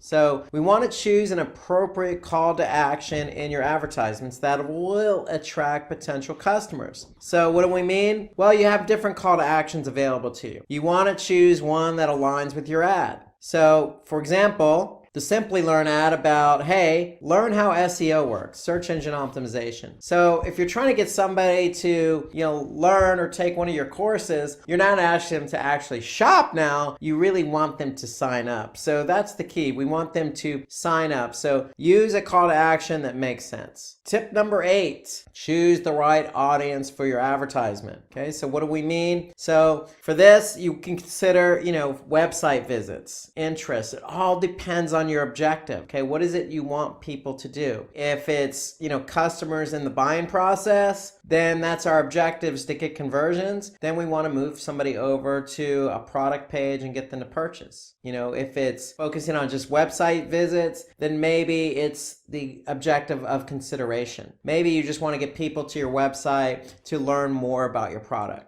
So that's the whole idea behind, choosing the right, objective, because you want to align the objective with your ad. Okay, so tip number 9. Create lookalike audiences. And I like lookalike audience because what Facebook does is they create an audience that's similar to the audience you already advertising to or customer base you already have. So in other words, Facebook already has an idea of who your audience is. You can also, provide them with additional information like an email list to give them a better sense of who your audience is. And then what Facebook does is they take that information and they'll put your ad in front of an audience that looks just like the audience you already have. That's why they call it a lookalike audience. So it's a great feature by Facebook. It really allows you to reach a target audience, an audience that's very similar to the audience you currently have. And one example, provide Facebook with an email list. With that email list, they're going to be able to map that email list and be able to identify an audience that you could target. So that's the whole idea behind lookalike audience. It's a great feature by Facebook. Definitely recommend taking advantage of that. Why? Because it will increase the number of people who will find your advertisement relevant. Remember, you're targeting people who are similar to your actual audience, to the people who are already connected with your brand or are already liking your page. So if they're similar to those people, then the chances of them engaging with you are going to be greater. So lookalike audiences tend to perform well because you're targeting an audience that's very similar to your actual audience. Tip number 10. So use the golden point rule on your ad creative. So what do we mean by golden point rule? Well, let's take this ad here as an example. So what we want to do is we want to divide the creative into 9 equally sized boxes. So what we want to do is draw 2 horizontal lines and 2 vertical lines, just like a tic-tac-toe box. And so ideally what we want to do is place the main subject of your ad in the cross sections of the drawn lines. And so what that does is encourages the user to place their focus on those points. The lines are just simply there as a guidance to help you position your messaging. So that's the golden point rule, really, is we want to be able to position our messaging accordingly. So time for another ad break. So let's take a look at another ad here on Facebook. And this one's by Blue Apron. And so of all the tips we've talked about, This particular ad takes into account a lot of them, okay? So this is, again, they're using multiple images in this ad here. So again, what they're doing, promotion, they're offering up a $30 off promotion here. And what they're asking you to do is sign up to get that $30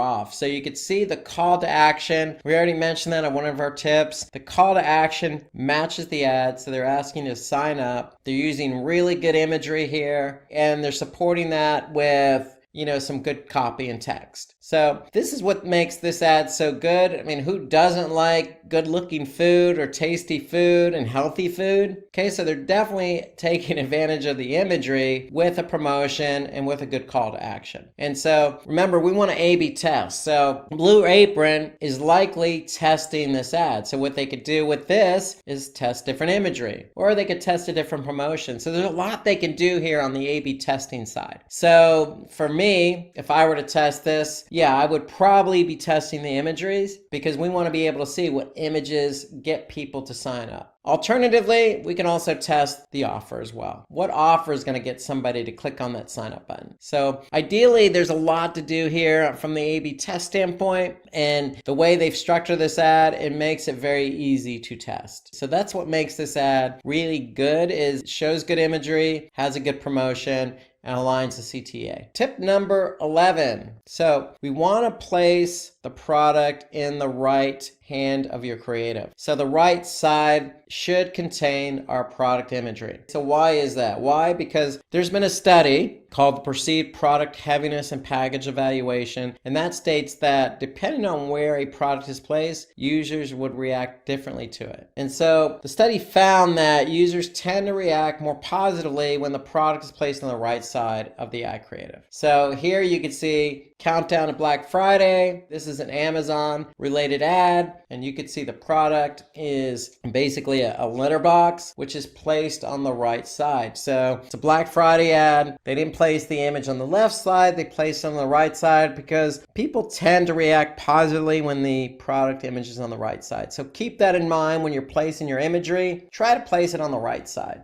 Tip number 12, don't use images that have more than 20% text. Okay, so you want to use images that are clean. Remember that Blue Apron image we looked at? And that was a very clean image of food. No text overlaying the image. So we want to try and stay away from images that have text on the overlay. Okay, so there's no limit to how much text you can add to your creative, but Facebook and myself recommend, hey, the lesser text you have, the more likely it is for your ad to have its desired impact, meaning somebody's going to click on that ad. Okay, so keep that in mind. Let the image do the talking for you. You don't necessarily need to overwhelm the image with words or messages. Tip number 13. So we want to use an ad creative that's attention grabbing and is relevant for your business. So again, going back to that Blue Apron ad, hey, who doesn't like good looking food, good looking healthy food, green food? Well, switching gears, we're looking at a Nike ad. Who doesn't like a good looking shoe here? This is a good running shoe, and Nike is definitely taking advantage of the opportunity to place the shoe against a nice looking background. So here, the image on the left, you got a nice mauve looking color, the shoe on the right on a nice red background to kind of really play into the color of the shoe. And so that's attention grabbing. So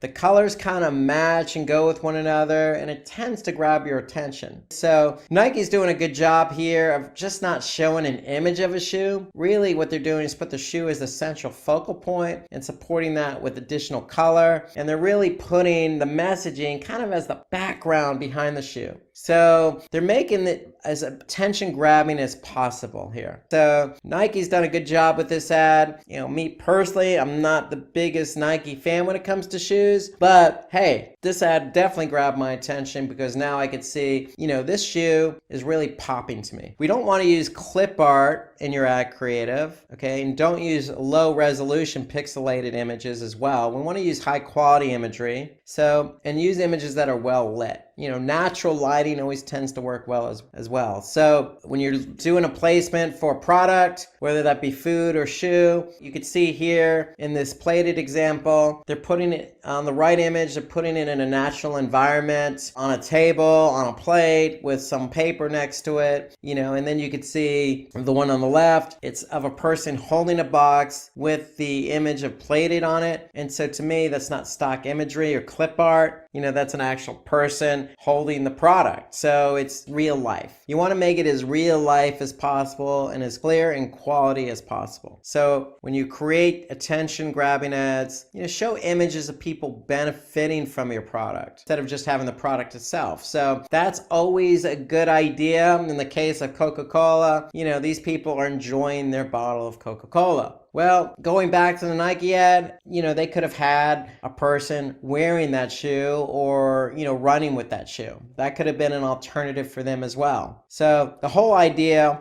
is just make sure your ads are attention getting and they grab your attention. And if you're going to use people, make sure the person's enjoying it. Just like on the previous image, the person holding the box. We could see she's got a smile on her face and she is enjoying holding that box. So to me, you want to use people with the images to the best of your ability, and that means use that person who's enjoying it. So that's really going to put the product in the forefront. Okay, tip 14, don't hesitate to experiment with your advertisements creative or its copy. Okay, so what do we mean by that? Really, we want to be refreshing our text. We want to be refreshing our images. Okay, so if you're going to place an ad on Facebook, don't let that be the only ad. Okay, if you're using a single image ad, feel free to change out that single image from time to time, especially if a lot of people have seen that ad. So if you're using reach as your objective and you're trying to reach as many people as possible, just keep in mind that if that ad is reaching the same people over and over again, it's going to get stale, and you want to be able to update that ad. So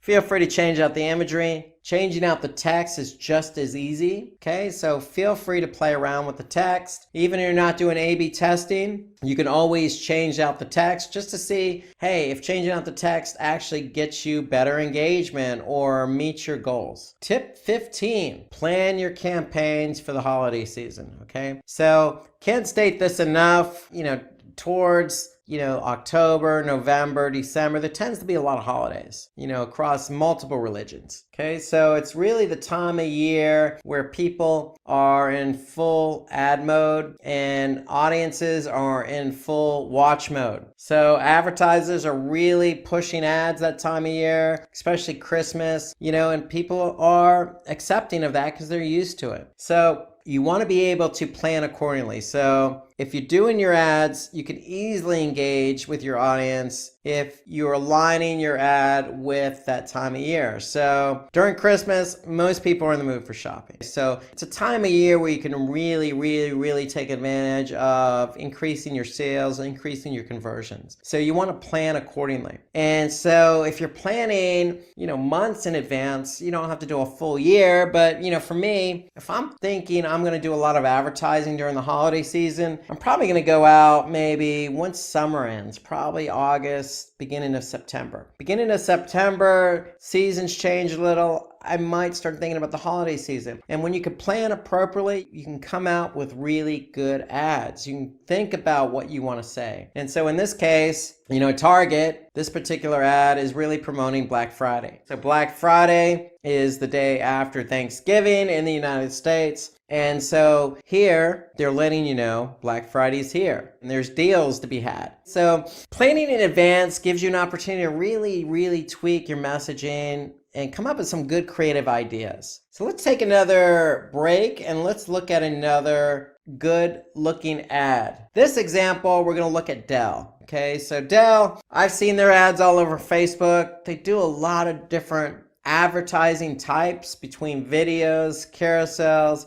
Again, this is a single image ad. What they're really trying to do is get you over to the storefront so you can buy one of these good looking, Dell computers. Okay, so here again, they're promoting their latest computer, the Dell Inspiron 3000 series, all in one desktop. So to them, anytime they create a new product, they're going to go ahead and put out a new ad for that product. And here they're putting a little bit of a different twist on it. If you notice, the ad itself is just the image of the product. There's really no promotion here. They're letting the product image speak for itself. They're really showing you, hey, look how good this computer looks. This is our new model, and we got a shop now CTA. So if you're interested, go ahead and click on that shop now. So they're really putting the effort into the image itself. They're not offering any promotion, no discounts. What you see is what you get with the image, and you click on it, you're going to go right to their storefront. So Dell does a good job of really,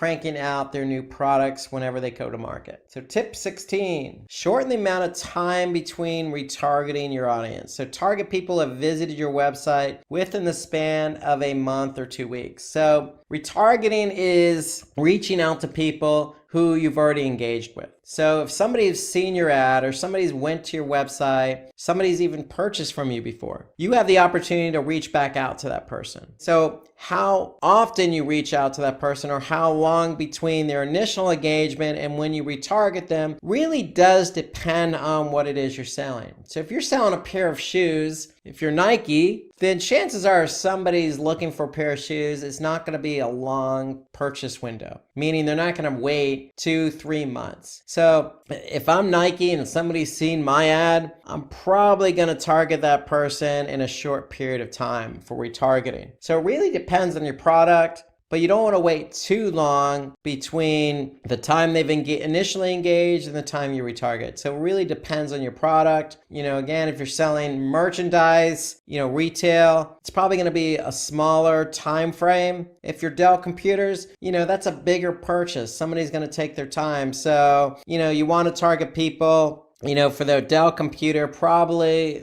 over a longer period of time. Okay, so just keep the product in mind. You don't want to wait too long. You don't want to keep it too short. So you want to find that nice balance of when you could retarget someone. Okay, tip number 17, keep altering the hook of your ad copy. What do we mean by altering the hook? So here you can see a couple of different options. Option 1, we're talking about, hey, if you're interested in getting some DMCA certification, this is what you need to do. Option 2, a little bit different of a hook. Hey, start your journey to get your DMCA certification. So, just altering the way you're trying to talk to somebody is really what we're after here on tip number 17. You have an ad, especially the text. Remember, we always want to refresh that copy, but if you're testing it, try different hooks, try different ways to talk to people. Okay, it always works well when you can have different types of messaging because people react to different messaging. So an effective strategy would be to create multiple ads with different hooks and see what performs best. So this is an option for A/B testing. Okay, you have an option to add messaging. Go ahead and talk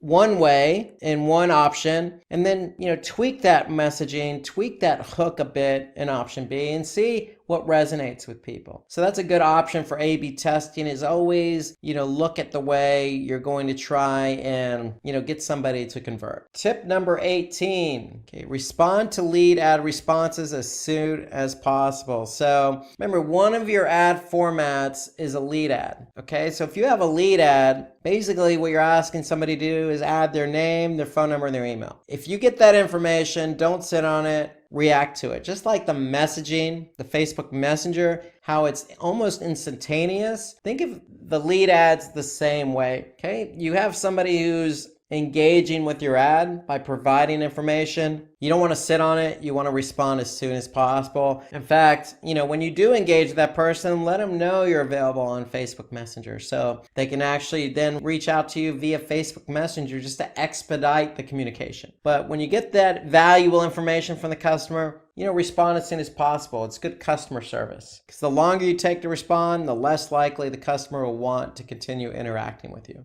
So there's no real good rule of thumb here, except for do it as soon as possible. Okay, tip number 19, add scarcity to your advertisements. So what do we mean by that? Well, in this example, we could see the top 100 registrations get free access. So by putting this into your ad copy, we're hoping your prospects are more inclined to buy your product due to that fear that they're not going to be one of the first 100 registrations. Okay, so it allows you to really put some sense of urgency in the ad to get somebody to react. So that's what we mean by, scarcity. Okay, so by doing so, it could affect the long-term credibility. We don't want to come across as fear-mongering by any means, but hey, if your promotion is the first 100 registrations get free access, then why not?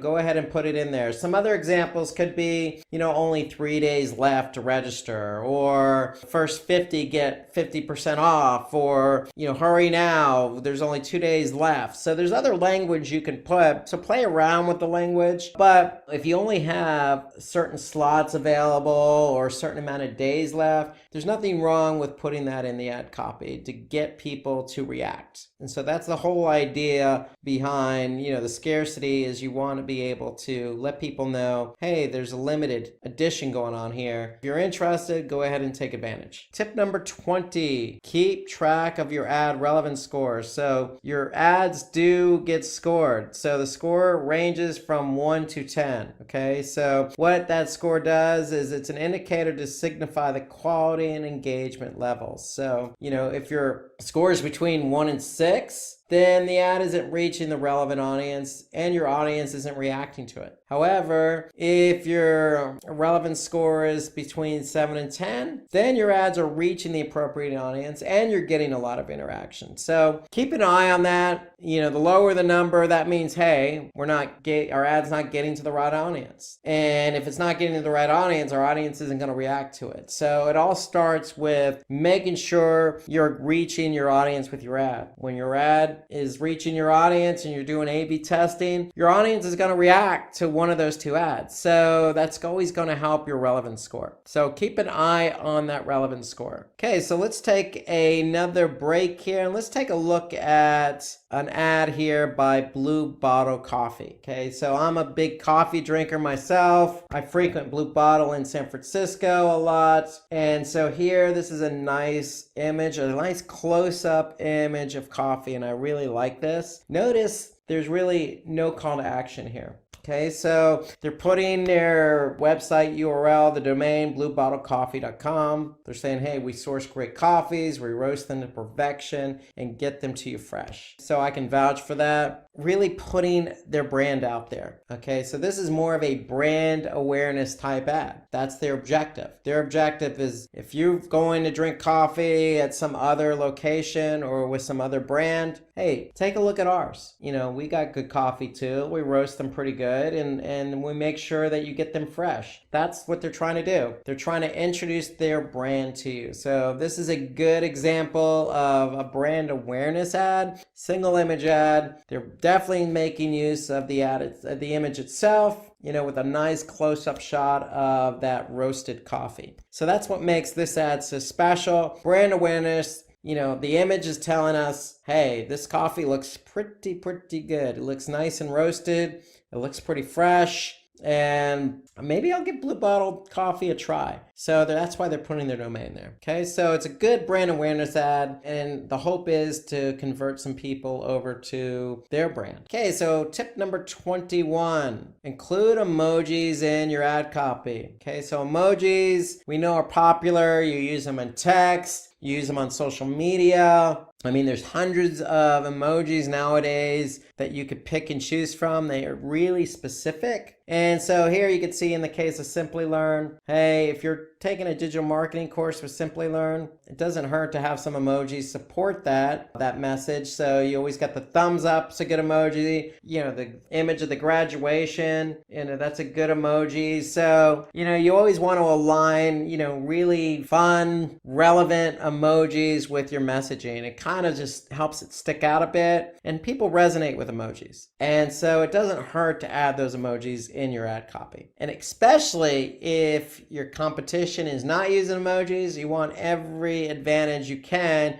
to have your ad stick out. So emojis is a good way to get your ad to stick out. Tip number 22, use UTM parameters to your ad, which can feed into your Google Analytics account and provide tracking information. So I can't stress this enough. If you're using Google Analytics to track your campaigns, then you want to use UTM parameters. So what do we mean by UTM parameters? Well, let me show you an example. So all you need to do is type in UTM tracking or URL builder in Google, and then you're going to actually get to this page here. So what this does, this is a tool to help you create UTM tracking. So if we're Simplilearn and we want to advertise and drive the audience to a specific page, in this case, Artificial Intelligence Master's Program page. So this is going to be the URL, but we want to append that URL with some UTM tracking parameters. Our campaign source parameter, we're going to put Facebook because that's the source of where we're advertising. The medium in which we're driving that traffic to the page from Facebook is CPC, which stands for cost per click. And then we're just going to put campaign name AI engineer to identify what it is that campaign is related to. So notice that the only required parameter is campaign source. In this case, we're going to put Facebook, but we can also use campaign content if we want to differentiate the different ads that we have. So you can use campaign content parameter as well. You don't have to. The only required parameter is campaign source. My recommendation, go all lowercase, okay? And then when you're done, you have a URL that you can use in your advertising. So when somebody actually goes to that URL, notice the URL includes the UTM tracking, and then analytics is going to be able to pick up that campaign from where? Facebook. The medium is going to be CPC, and the campaign in this case is going to be AI engineer. And that's what you're going to look for in Google Analytics. So it helps you track your ads more closely. Because if you don't use UTM tracking, for example, on Facebook, then analytics might interpret that traffic coming from that ad as, organic social. So we want to be able to identify specifically the campaign you're running by putting in different variables for those parameters. So that's what UTM tracking is. You want to use it for all your Facebook advertising. Okay. So it really helps you, in analytics, identify how your campaign's performing. Not only is it driving traffic, but is the campaign converting for you? So if you're trying to get somebody to sign up for a class, then analytics is going to help us measure those conversions. But with UTM tracking, we can bridge the gap between how many people Facebook delivered or drove to our site from the ad and how many of those people actually converted. So UTM parameters help bridge that gap. Tip 23, use exclusion marketing to improve your Facebook return on investment by not including people who have already taken the action desired by you. Okay, so this is a very key feature here. So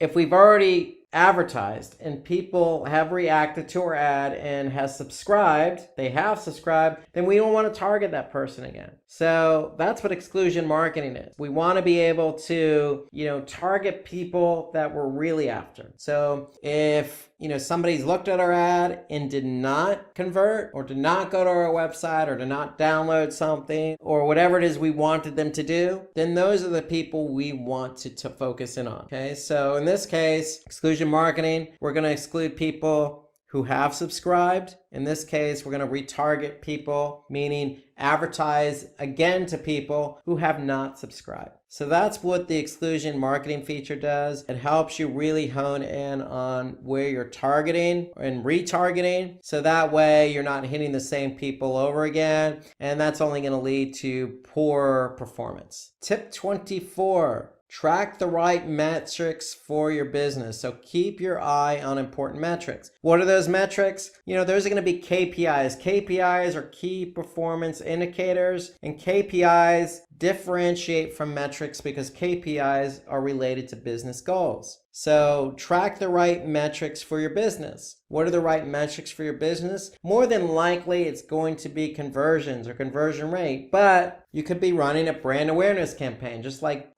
Blue Bottle Coffee did. And so if you're running a brand awareness campaign, then maybe your KPI or metric is going to be a click, okay, or click-through rate. How many people are actually reacting to our ad? Okay, so you always want to align the right metric with your business. Okay, it's just very important that you're measuring against the right metric. If you're not, then it's going to be misaligned in terms of how you judge the campaign performance. Another set of metrics could be reach and frequency. So reach and frequency allow us to measure how many people saw the ad, and post engagement can determine how many users are reacting to your ads. CPC helps us determine the cost effectiveness, or how much we're paying for every click. You could see that information in your Facebook ad manager. For example, if I go to Facebook's ads manager, here I'm looking at some ads that we're running. Here, what can I see? I can see my reach, how many people I'm actually reaching, the frequency in which they're seeing my ad. Notice I can see my relevancy score. I can also see my cost per result. I can see the total clicks. So I have a whole set of metrics available to me. Really what I want to do is pick and choose the metrics that are most important to the ad I'm running. Okay, so if it's reach, am I reaching the full amount of people possible if I'm running a brand awareness campaign? Or it could be some other metric like conversion. So we want to be able to align the right metric with the right ad. Tip 25, take advantage of Facebook's location tracking tool for your advertisements. So Facebook allows us to advertise up to 25 countries with different states, provinces, cities, districts, and zip codes. So we can really hone in location-wise on where we want to target. So Facebook allows us to do that. So basically, it could be somebody in a particular area, or people who have recently been there, or traveling to that location, or actually live there. So really, you can hone in on a specific location based on certain set of criteria. So with this, you could take your marketing to the next level by approaching your competitors' customers by offering them better discounts. So that's the whole idea. Targeting your advertising on a specific location, and then knowing that your competitors are there, you can really put out some really good ads with some really good offers to really convert some of those people in that audience. Okay, let's take a look at another ad. Okay, so Grammarly, this is an ad that they've put out there. And again, you notice there's no real true call to action associated with a single image ad. Here, it's all about messaging. Here, they're saying, hey, download it free today. Okay, and so it's a browser extension that they're promoting. And really, they're trying to get you to identify with this particular brand that offers a specific product. So they do have a promotion in there. It's brand awareness. Hey, your life is about to change. I mean, the messaging is pretty matter of fact. They're trying to get you to, hey, I need this in my browser as an extension. So for me, this ad is all about the messaging here. Okay, so with Grammarly, if you're in Gmail, you're in Word, you're in Outlook, they got you covered by using their browser extension. It's free, and by using it, it's going to make your life a lot easier. So for me, the ad works from a messaging standpoint. Not really big on the imagery, but it's really about this is who we are, and we can really rock your world if you use this browser extension. So they're really putting a lot of emphasis on the messaging. So for me, anytime somebody says my life's about to change, they've got my attention. I'm going to talk about how to rank YouTube videos today. So at Simplilearn, we take our videos on YouTube very seriously, meaning that when we create videos, we want people to see them because we know we make good videos, and we know we have good content, and we know that our audience is going to enjoy it. And so we want our audience to see the videos that we're creating. And so we're going to give you some tips and tricks and methodology and ideas on how to get your videos to rank on YouTube. So at Simplilearn, if I go to YouTube and I just type in machine learning, you can see we're right here is the first organic video on YouTube for machine learning. If I jump over to Google and I type in machine learning basics, you can see we're number one for machine learning basics under videos. If I click on all, we're also ranked here as well under the video section on organic search results. Another example, data science for beginners. We ranked number one for that. If I look at another keyword, data science interview questions, okay, we're ranked number 2 for that. So we're ranking for a lot of videos. And why are we ranking for a lot of different content and videos on Google search and on YouTube? Well, we put a lot of work in behind the scenes of creating the video, and that's what we want to show you. So part of that has a lot to do with, how our audience engages and sees our video. So for example, we're looking at the machine learning basics video here. And we can see that it has over 221,000 subscribers for this video, 234,000 views. We've had over 2,000 people like the video, and we have had over 270 plus comment on the video. So when we get our videos to rank, then we can see there's a lot of engagement. And so that's the whole idea, is when you do a video and you want it to show up on YouTube, you want people to enjoy it, you want people to share it, you want people to like it, you want people to comment on it. And that's part of the whole ecosystem of YouTube. It's, we're going to show you behind the scenes of what it takes to get your videos to rank. And then we're going to show you some of the metrics involved with some of these videos to help you stay ranking. So without further ado, let's go into how to get your videos to rank on YouTube. So we're going to talk about keyword research for YouTube. We're going to talk about some ways to create high quality videos. So the importance of user engagement, just as I showed you with the machine learning basics video, all the shares, all the commenting, all the views and subscriptions. Then we're going to get into how to promote your content. And then we're going to just review a little checklist for you and sum it all up. So let's get started with keyword research. So basically what we want to do is center our keywords, just like our website. We want to center our keywords around, or our content around, good keywords. So the videos on YouTube are no different than the web pages on our website. So if we have somebody who states YouTube is the world's second most well-known engine, well, it is, because it's right behind Google. It's not a search engine per se, it's a video platform, but if it was a search engine, it'd probably be second right behind Google. So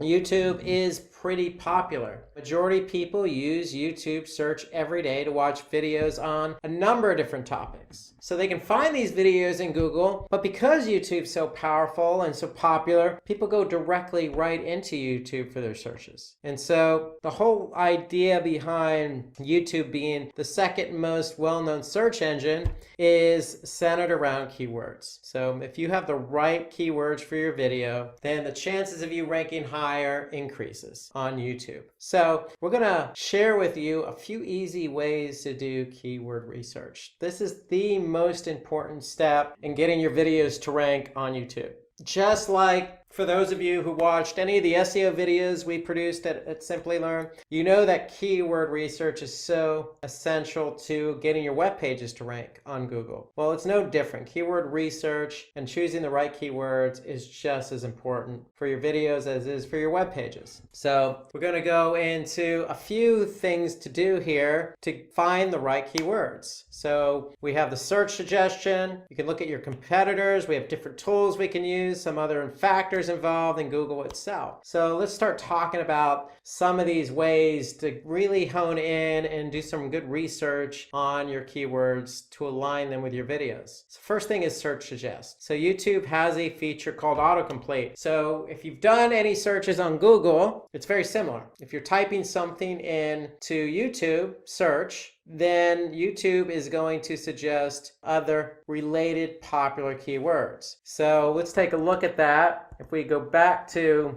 YouTube for a second, and I just type in machine learning, YouTube is going to populate on the autocomplete in the search bar some other popular keywords that we can potentially use. Or in this case, if I choose, machine learning tutorial, I'm going to see a video about machine learning tutorial. So here you can see Simplilearn's ranked number 1 for machine learning tutorial, but there are other videos that show up in my search result. So we want to be able to use the search suggestion box in the search box fields. So when we're typing in something, YouTube, just like on Google, is going to give us those suggestions. So if we're focusing a video on machine learning, then, we have some ideas of some other keywords that we could center around, because these are our popular keywords. These are keywords that people are using to search on YouTube. So that's one suggestion. Looking at competitors is another suggestion. So we could search for keywords used by our competitors in their video title and description. So let me talk a little bit about that. What you want to do is you want to go to that particular channel of your competitor. So when you go to your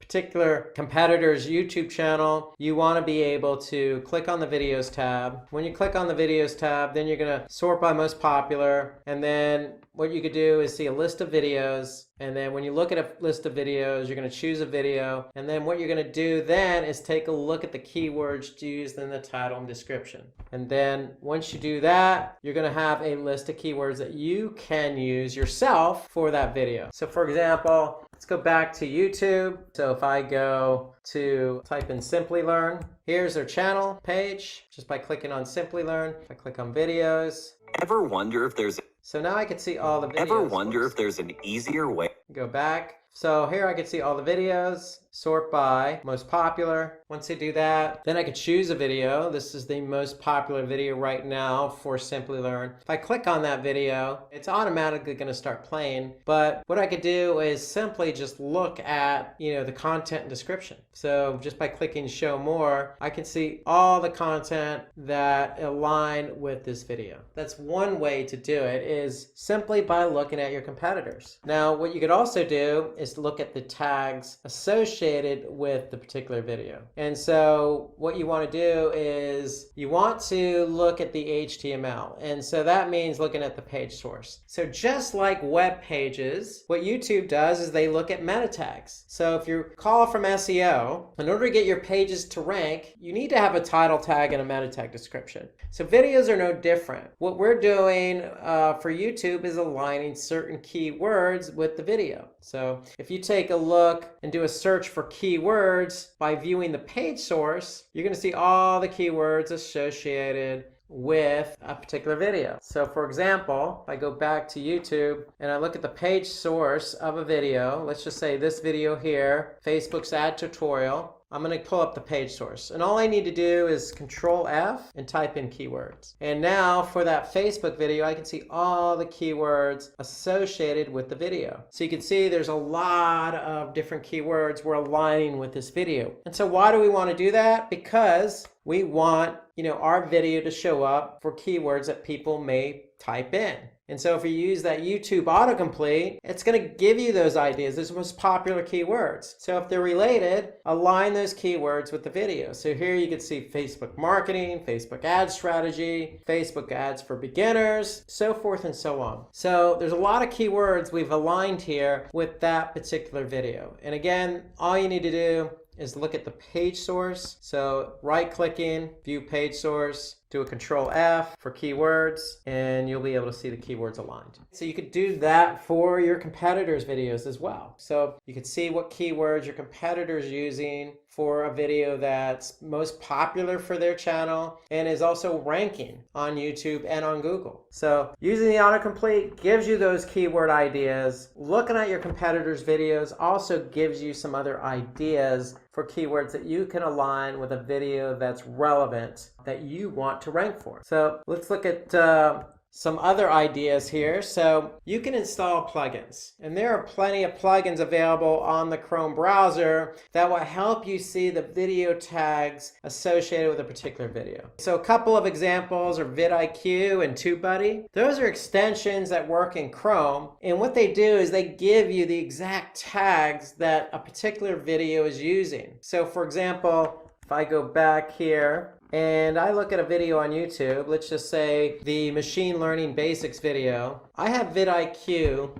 installed on my Chrome browser. So just by clicking on that, vidIQ is going to give me a lot of information about that video. They're just going to give me an overview of their particular metrics. They're going to give me some other information associated with Facebook, some engagement metrics. Really what I'm interested in is those keywords. So if I scroll down a bit, here I can see the video tags associated with the Machine Learning Basics video. So vidIQ is telling me is these keywords are associated with this video. And not only does it show me what keywords are associated, I can also see where they rank. So for Machine Learning Basics, this particular video ranks number 1. If I go down, I could see what is machine learning and how does it work. I could see it's ranked number 2. Here I could see machine learning algorithms, it's ranked number 9. So I can get some ideas of the types of keywords that are being used as tags for that video. Further down, I can also see some channel tags. But really, this is the video tags are the ideal place I want to be able to look to get an idea of the types of keywords that are associated with the video that are also ranking or not ranking. So that's another way for you to really get an understanding of what keywords to use with a particular video. So autocomplete, you can look at the page source of a competitor's video, or you can use a Chrome extension. In this case, I'm using vidIQ to give me some information about the video tags for a particular video. So according to an industry study, using keywords and video tags will help you rank well on YouTube. So you have to use keywords and video tags if you want your video to rank. There's been a lot of studies. YouTube is so popular and videos are so prominent in today's world where if you have videos and you're going to upload them to YouTube, then associate the right keywords with those videos. So some important factors when we look at keywords. What we want to do is look at search volume, we want to look at competition, we want to look at relevancy, we want to look at the primary and secondary keywords that we want to use. So well-chosen keywords will help you rank. So we just gave you some ideas on how to do some keyword research. Again,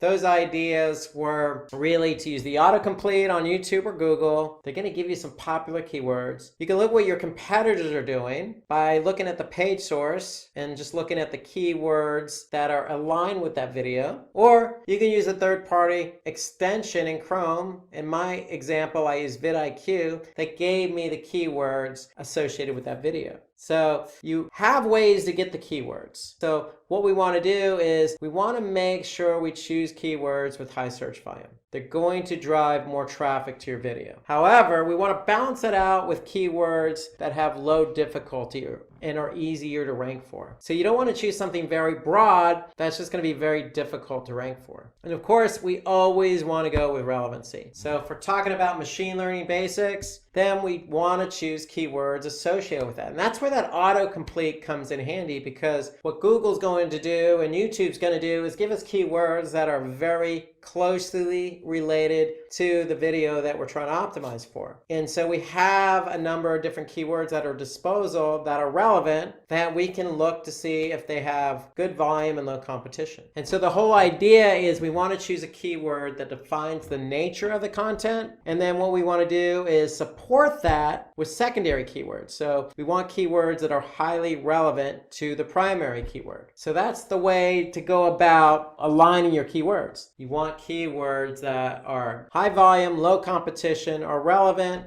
and you want to choose that one keyword that is really what the content's about, and then those secondary keywords that support the primary. So if you have a machine learning video, you could choose your primary keyword as, in this case, the machine learning basics video. So well-chosen keywords help you rank well on YouTube, just like the machine learning basics. So if I go back to our video, our machine learning basics video, if I just type in machine learning basics, I'll be able to pull it up. And so here it is. If I click on it, I'm going to go to YouTube. And so here I can see this keyword. We know humans learn from their past. is well aligned because it's in the title, it's in the copy, and it's aligned as a keyword tagged with the video. So we know that that keyword has good volume, low competition, is relevant because that's what the video is about, the basics of machine learning. It's an introduction to machine learning. So instead of honing in on just introduction to machine learning, primary keyword is machine learning basics. And then we supported that video with those secondary keywords. What is machine learning? Because somebody who doesn't know what machine learning is probably going to type in that keyword. And then introduction to machine learning is a good secondary keyword because it's explaining the basics of what machine learning is all about.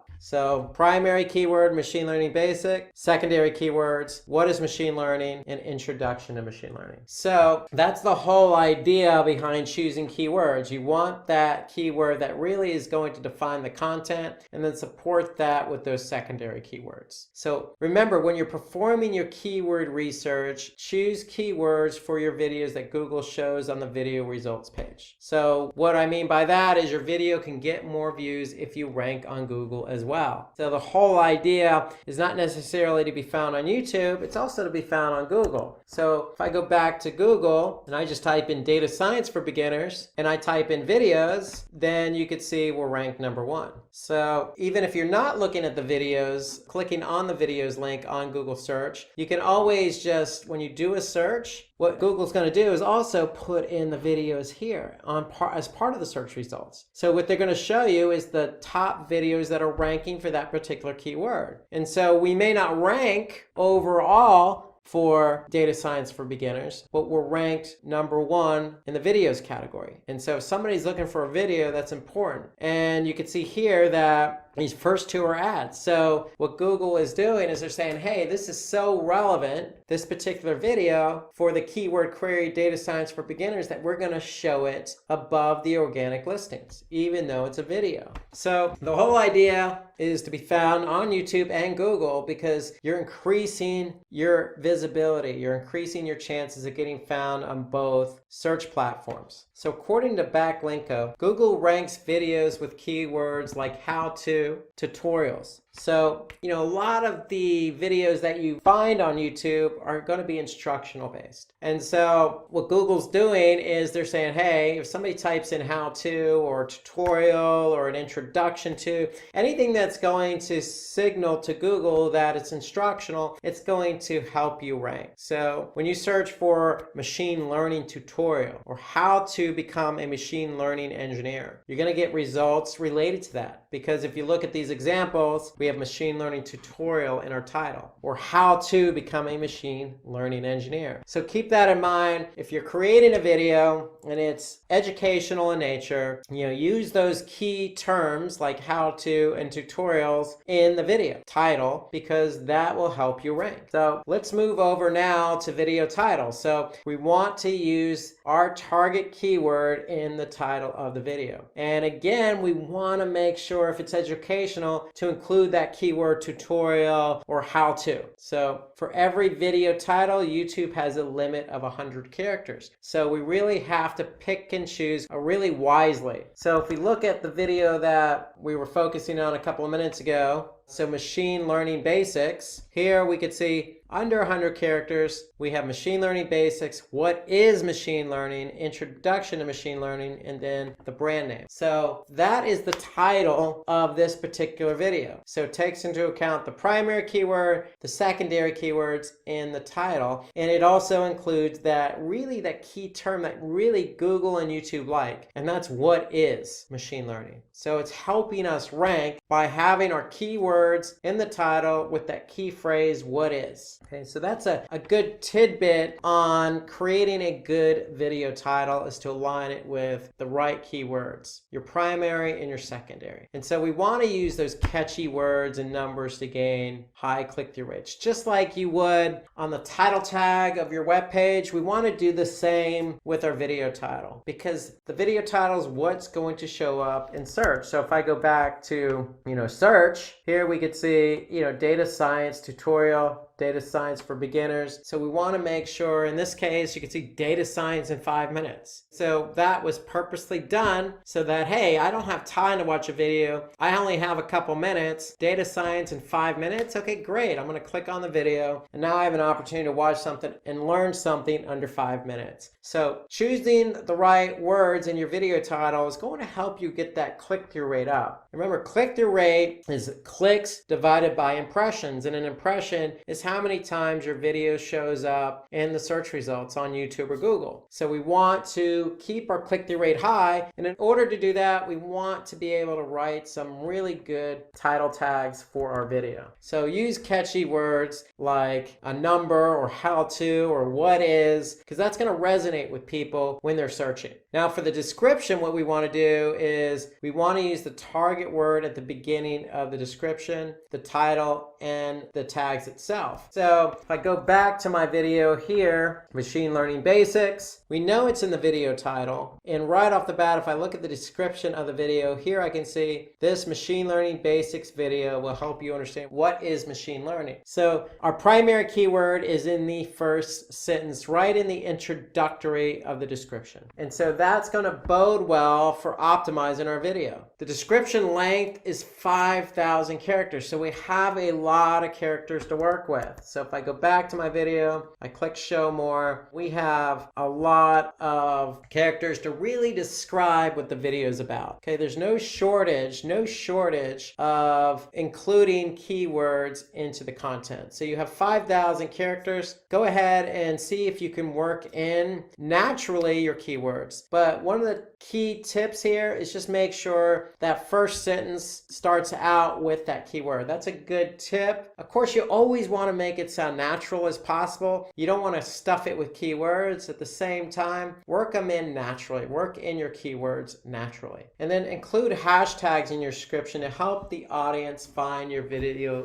easily. So if I go back here, we want to be able to include hashtags. So hashtags, it's like anything else you would use on social media. It just signals to the end user, hey, this is what the video is all about. And if I go ahead and type in that keyword, then our video has a better chance because it's aligned with that hashtag. And then there's target keywords and LSI keywords, latent semantic indexing keywords. We want to be able to use those keywords as target keywords with our video. So if you recall the example I gave a few minutes ago, we used the Facebook ads tutorial as our example. Here I could see all the target keywords associated with that particular video. So don't be afraid to use those LSI related keywords, meaning keywords that are related to the content. Use them as target keywords with the video. So between your LSI keywords, target keywords, and then using our primary and secondary keyword in the title tag, using our primary and secondary keyword in the description, and then using hashtags in the description, the combination of all of that, if we chose the right keyword, then we should find that our video will eventually rank on YouTube. So just doing these small tidbits with our keywords really help get our video to rank. So at the end of the day, we want to be able to use the tools available to us, YouTube itself by looking at our competitors, those extensions like vidIQ, the autocomplete, to really find our good keywords,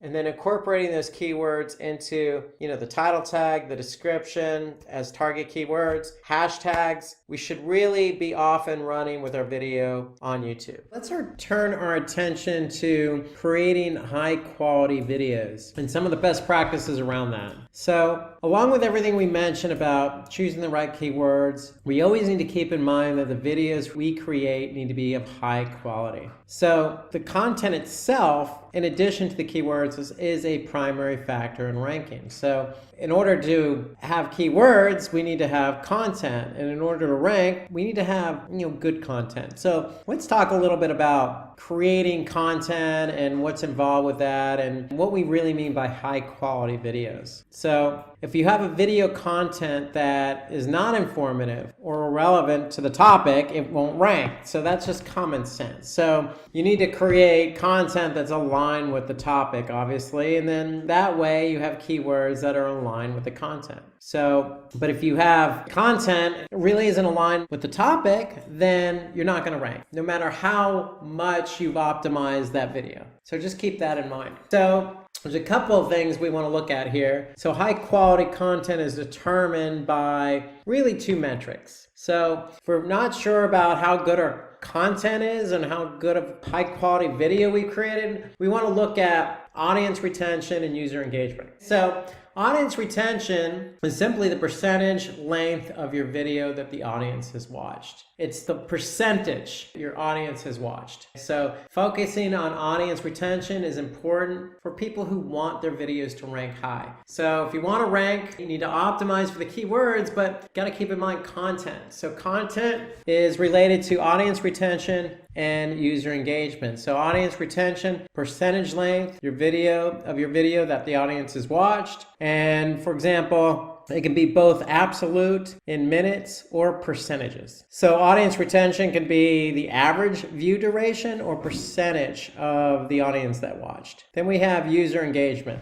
So user engagement are viewers who are engaged with your content. And so that means they're either sharing it, subscribing, commenting, or liking. So those are all forms of engagement. So the percentage of users who watched or how long they watched versus engagement or in combination with engagement are two factors for ranking. So let's talk about some tips for creating high quality videos. So we want to publish longer videos. And so what do we mean behind longer videos? So what's the reason for longer videos? Let's just suppose we have two videos, one shorter in length and one longer in length. First video is 15 minutes long. The second video is 7 minutes long. So on average, if viewers watch about 40% of both videos, then video X, which is 15 minutes long, will have more than twice the watch time of the video that's 7 minutes long. So remember, duration. We want,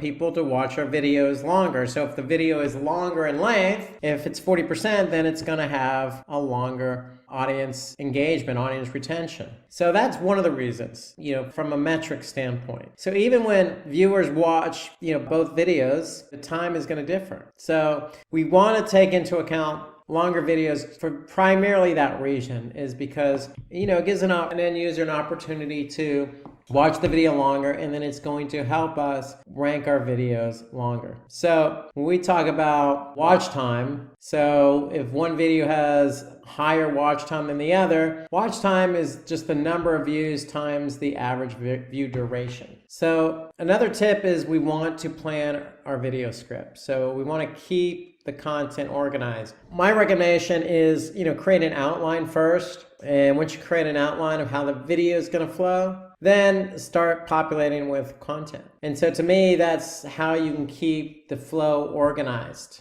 okay, is really with an outline, starting out with an outline. Videos are no different than, say, a presentation. If you've done a PowerPoint presentation, you always want to start out doing an outline. And then we want to upload high resolution videos. High resolution, we don't want to create videos that, are small resolution, like say, 400 by 400 resolution or something, something really small. We want to create something in very high res. So according to Back or Linko, more than 50% of videos on the first page of YouTube are high definition. So high definition videos of higher quality are going to be shown on the first page of YouTube more often than not. So high resolution videos, organizing the content, publishing longer videos are examples of creating high quality videos. We also want to make sure that content is relevant to the title. So if we're talking about machine learning basics, obviously the content is going to be about, intro to machine learning or what is machine learning,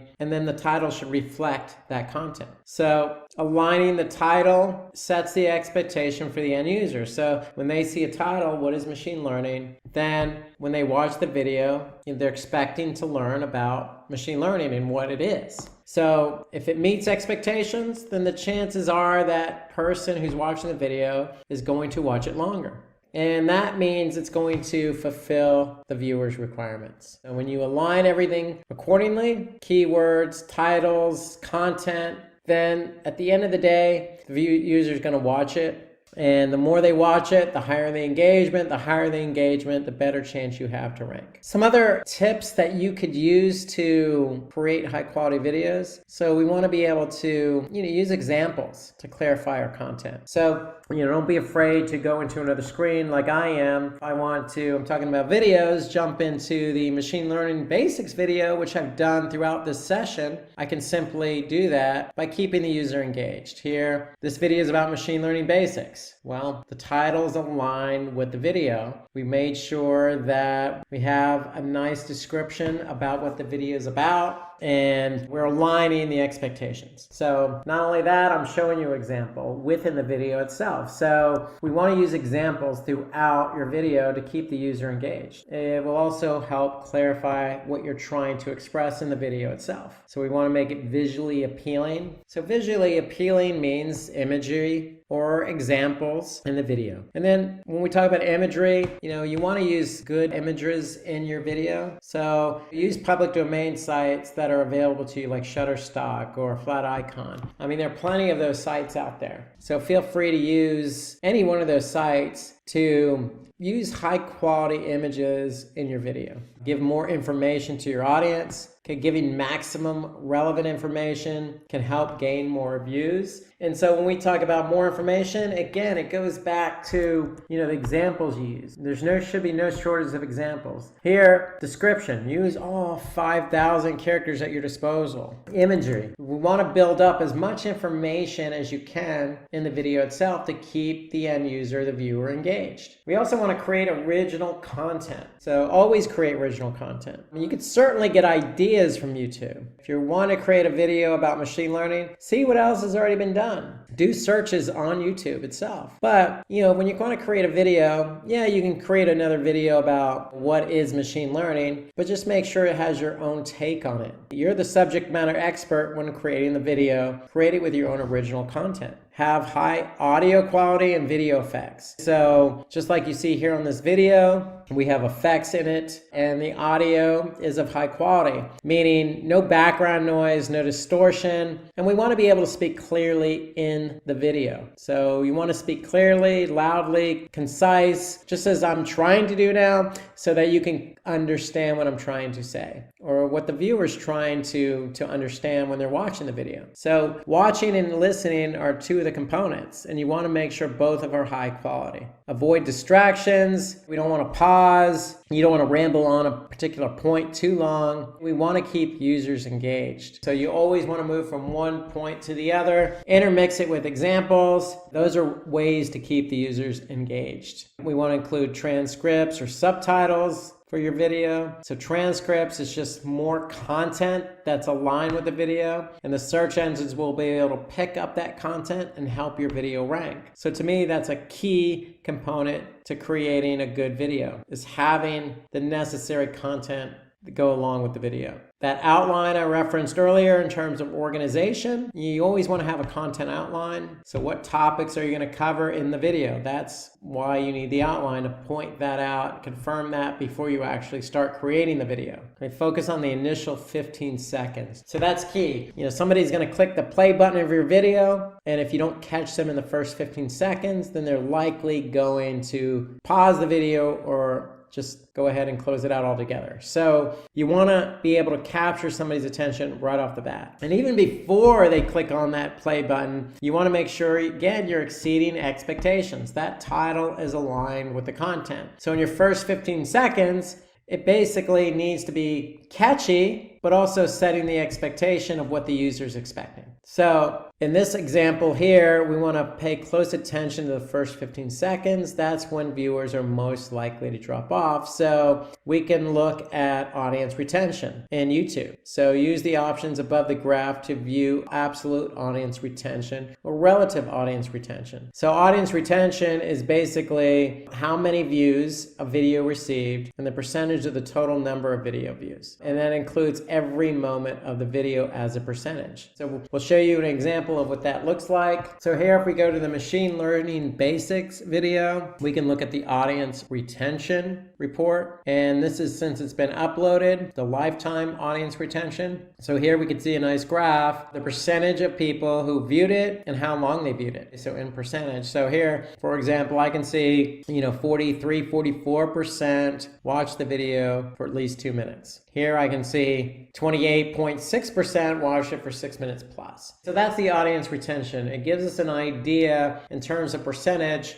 how many people or percentage of people watch the video at what length. So that's audience retention. So we want to keep that number high at the very initial stage of the video. And we want to keep it high throughout. And that's why you always want to create high quality content, using those examples, using imagery, making it organized content, not pausing, going from one point to the other. Those are all best practices to keep the viewer engaged. And then we want to add resources from well-known sites. So throughout this video, we've used Backlinko. There are other sources we've used. So if you have a source, go ahead and put it in your video to add credibility. And then we want to use cards to your video. So this cards is basically a feature that recommends relevant videos to your audience. So in addition to machine learning basics, there could be other videos about machine learning that we can recommend, or YouTube can recommend to the audience. To set up end screens, you want to make sure that with end screens, you can use relevant videos to your audience towards the end of your video. So you can recommend relevant videos towards the end of your video. You can also create playlists. So this is a feature that keeps your audience engaged with relevant content by auto playing the next video. So if you enable this feature, it's going to go from one video to another. Pattern interrupts keep the audience engaged. So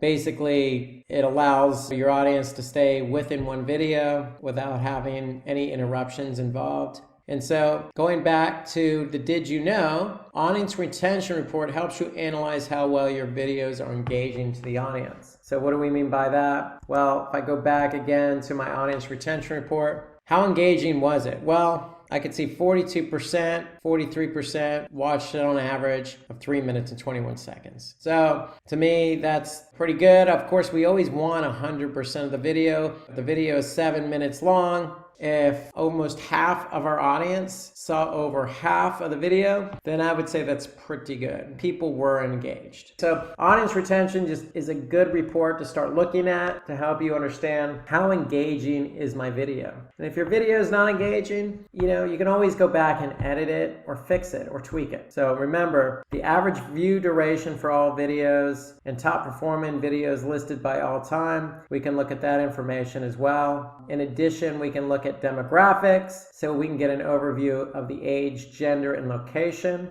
Okay, we can look at playback locations report, and what the playback locations report does is it helps us determine the platforms where our videos are being streamed from within YouTube. Look at the traffic sources, where did the viewers come from, devices, did they look on mobile or tablet? And so if there's any doubts, if you have any questions, please drop a comment below, but especially if you have any doubts on the metrics. So if we go back into YouTube, we can look at analytics. And if we're looking at analytics, we can see more. And then this is going to show us everything we need to see from device type. So if I click on more, I can see my playback location. So this will show me where the video was watched. It was on a watch page or a channel page. I could see the traffic sources. I could see the gender and age. So if I click on the viewer age report, I can see the percentage of views by age. So I can get a lot of information about my video and how it's performed, who's watched it, what they've done with it,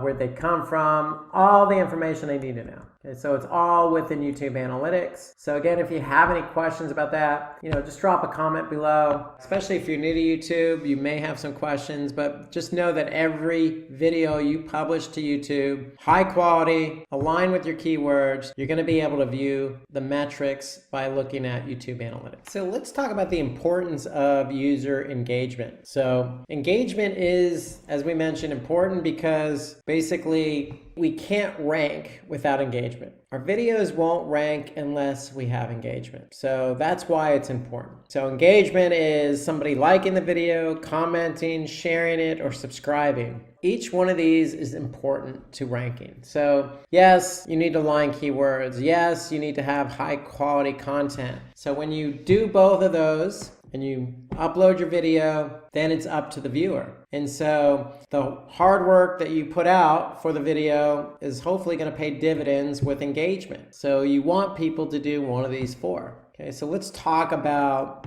what that means. So how do I get engagement? So we already talked about creating engaging content. So there are a lot of tips to creating engaging content. And so according to WordStream, if your content is entertaining, then over 3/4 of the users are going to share it. So that's part of keeping users engaged, is keeping it entertaining, is part of getting a high quality video. So remember, on that high quality video, when we say entertaining, the audio portion has a lot to do with it. Examples has a lot to do with it. Quality of the video itself has a lot to do with it. So there's a lot of components. So all those components on a high quality video are going to lead to engagement. So parts of what you could do in your videos is conduct a quiz. So meaning the quiz itself is a way to keep people engaged in your video. So that'll also help you get some more comments. So according to Backlinku, video comments help in ranking your video higher. So just as I mentioned in the last segment about YouTube analytics and all the different reports available on YouTube, hey, if you have questions in those, just go ahead and add a comment. So that's a way to entice your users or your viewers to add comments, is if they have questions. Because, with videos, you're not going to be able to cover every detail or every minute detail about a particular topic. You can only cover, in some cases, the topic at a high level. So users are going to have comments or questions naturally. And so the comment section is a good way to remind viewers, hey, if you have a question or comment, go ahead and put it in the comment section, because that will lend to engagement as well. So we want to add sources from high quality websites. That'll help with engagement. Okay, use humor in your video. We want to be able to basically, make it human based. We don't want to be robots. So we want to be able to sound like, we know what we're talking about, but at the same time, talk to the viewer, not necessarily at the viewer or looking the other way and just going through the motions. So adding humor, adding personality never hurts. At the end of the day, we are all human. Adding that clear call to action at the end of the video will also lead to engagement. So if we win the video with, hey, leave your comments on this video, or hey, feel free to share this video with colleagues who are interested, then that's a call to action that's likely going to lead to more engagement. Reply to your comments as well. So if you have comments, we always want to reply to them. Likely those comments are going to be questions, because again, as I mentioned, even in this video about how to rank your videos on YouTube, okay, there's a lot of information, and a lot of information sometimes doesn't get covered in its entirety. And so we want to make sure that if we miss something, because we're only human, that we're able to respond in the form of an answer to a question that somebody leaves in the comment section. So more comments also lead to higher rankings because it's engagement. So when you're getting high engagement and your video starts to rank well, you're going to start feeling really good. And what is that going to do? Okay, that feel good is going to lead to confidence, which in turn is going to probably lead to more videos. And that's exactly what we do at Simplilearn. We're in the education business, but we're in it to not only educate, but making sure that our videos are shown to as many people as possible so that we can educate as many people as possible. So it's contagious. So getting ranked feels good. And then once you get ranked, then you probably have good engagement. Okay, let's talk about how to promote your content. So once you've done all the hard work, getting your video done, high quality content, optimized with keywords, and then published to YouTube, we want to let everybody in the world know about it, right? So we want to promote it. We've done all the work. We want to promote it now. So is it necessary to promote it? I would say yes, because once your video is published, you want to reach out. You want to reach out to your audience, not necessarily on YouTube, but on different platforms. So if you're active on Facebook or Twitter, that's an opportunity for you to post or tweet something about the new video. So when we say different platforms, I am talking about, social media platforms. So it depends on what you're active on. So if you're active on Facebook, go ahead and post something. You're active on Twitter, go ahead and tweet something. It could be, on LinkedIn group. If you're part of a LinkedIn group about, machine learning, then go ahead and post something to that group to promote the video. So that's going to help drive traffic to the video and then help with engagement. So we want to engage with our audience on those social media sites. So it really depends on what you're active on. So if you have a large following on Twitter, then go ahead and share that YouTube video link on Twitter with the tweet that's going to drive traffic from Twitter to YouTube. Remember, you're going to be able to see audience engagement or retention by getting people to watch the video. So you're going to be able to see right away by promoting the video and driving traffic to the video how engaging it is. And remember, the more people you have watch the video, the more engaging it becomes, the better it's going to rank. So it's an ecosystem, and promoting your content is part of that ecosystem.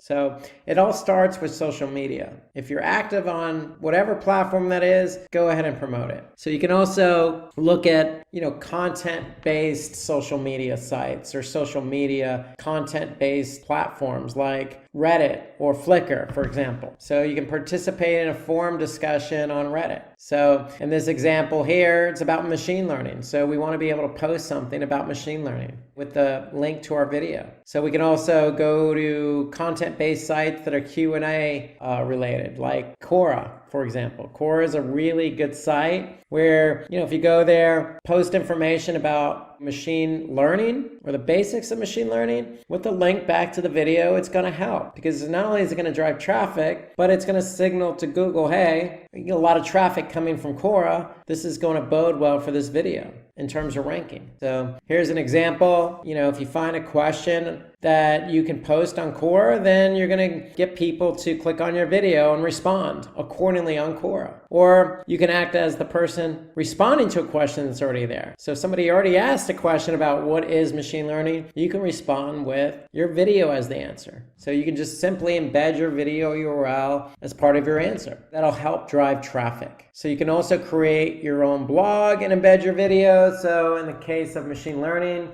here we have an example. Machine learning, what is it and why it matters? So this goes nicely with the video. So here you can see the person, the author of this blog, went ahead and embedded the relevant video in the blog post. So they play off one another nicely. You can also opt in for influencer marketing, meaning, hey, you can reach out to somebody. In this example here, Katie Nuggets posted information about machine learning. So in this case, why choose machine learning as a career? Well, they got information, and then what did they do? They went ahead and embedded the video about machine learning basics. And so working with, influencers in a particular category or topic will help drive traffic to the video. You can also create a YouTube playlist. So playlists tend to rank high in YouTube searches. So if you find yourself doing a lot of videos, well, go ahead and, go to your channel, and simply in your channel, you can go ahead and create playlists. So when you create playlists, basically what you're doing is you're organizing the content into different playlists. No different than, say, the music you have set up on your, your iPhone or iPad or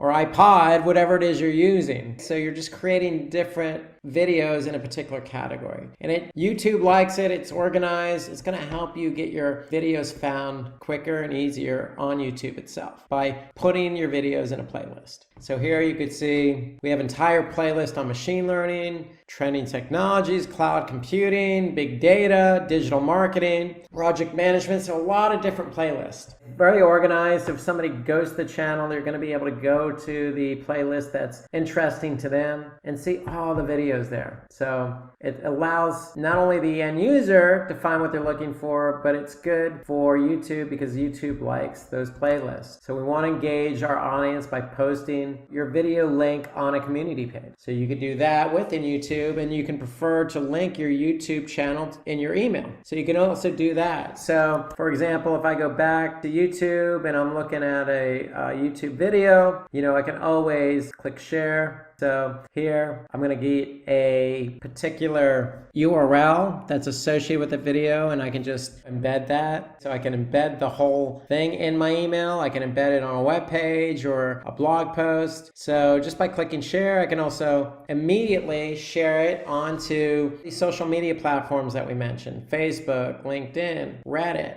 Tumblr. So there's a lot of ways to embed the video, not just on a blog post or influencer blog post, but in our email and on social media as well. So here's an example of what we can do with a YouTube discussion. So we can also bookmark the video on a popular bookmarking site, like Stumbled Upon or Reddit, or, there's lots of other ones out there. So there's plenty of sites that you'll be able to go to and bookmark that content so that people can find it. And you can always opt for backlinks. So that means that, hey, if there's a blogger out there that blogs about machine learning, you can always, ask that blogger to create a link back to the video, and you could reciprocate, do the same thing. So that helps increase the authority of the video. So there's a lot of things you could do to promote your video. So let's do a quick review on everything we talked about in terms of ranking your video on YouTube. It all starts with the keywords. So we want to identify a list of keywords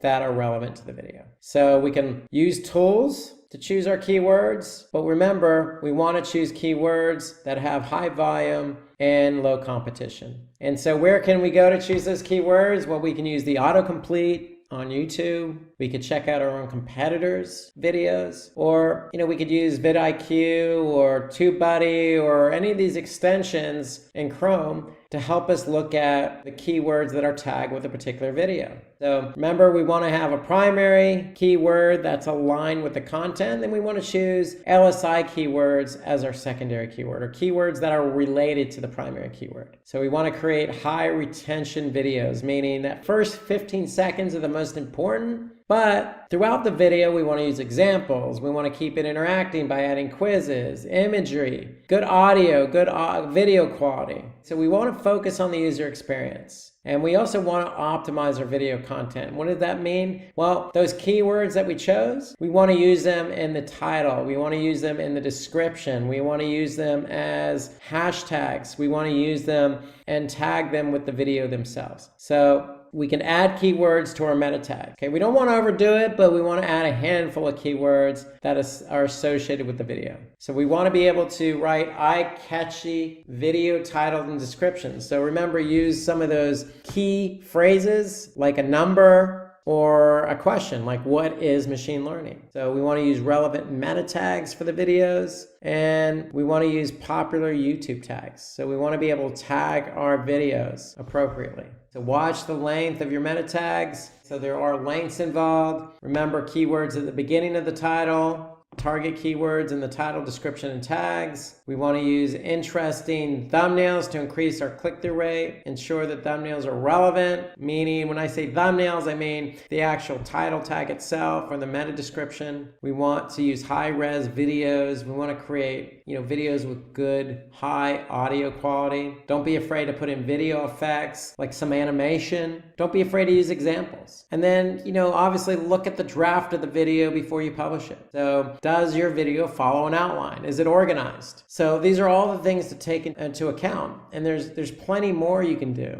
You remember, once you create and optimize that video, you want to promote it. You want to make sure that you're sharing it on social media. You create a complimentary blog, generate backlinks from, say, other blog posts. So there are lots of things you can do to promote your video. So before you promote it, you want to organize the content, create good quality content, align it with keywords. Once you publish it, keep organizing it by creating those playlists, and then reach out on social, reach out on different communities related to the topic. And all those things combined will help you to get your YouTube video ranked. So let's get started with learning how to create a YouTube channel. I'm excited to be with you, and hopefully you'll get a lot out of this webinar. So the first thing you need to do when you create a YouTube channel is you have to have an email address. So one email address will work with all Google products, and since YouTube is owned by Google, the email address you use to log into Google products for example, Gmail will get you into YouTube. So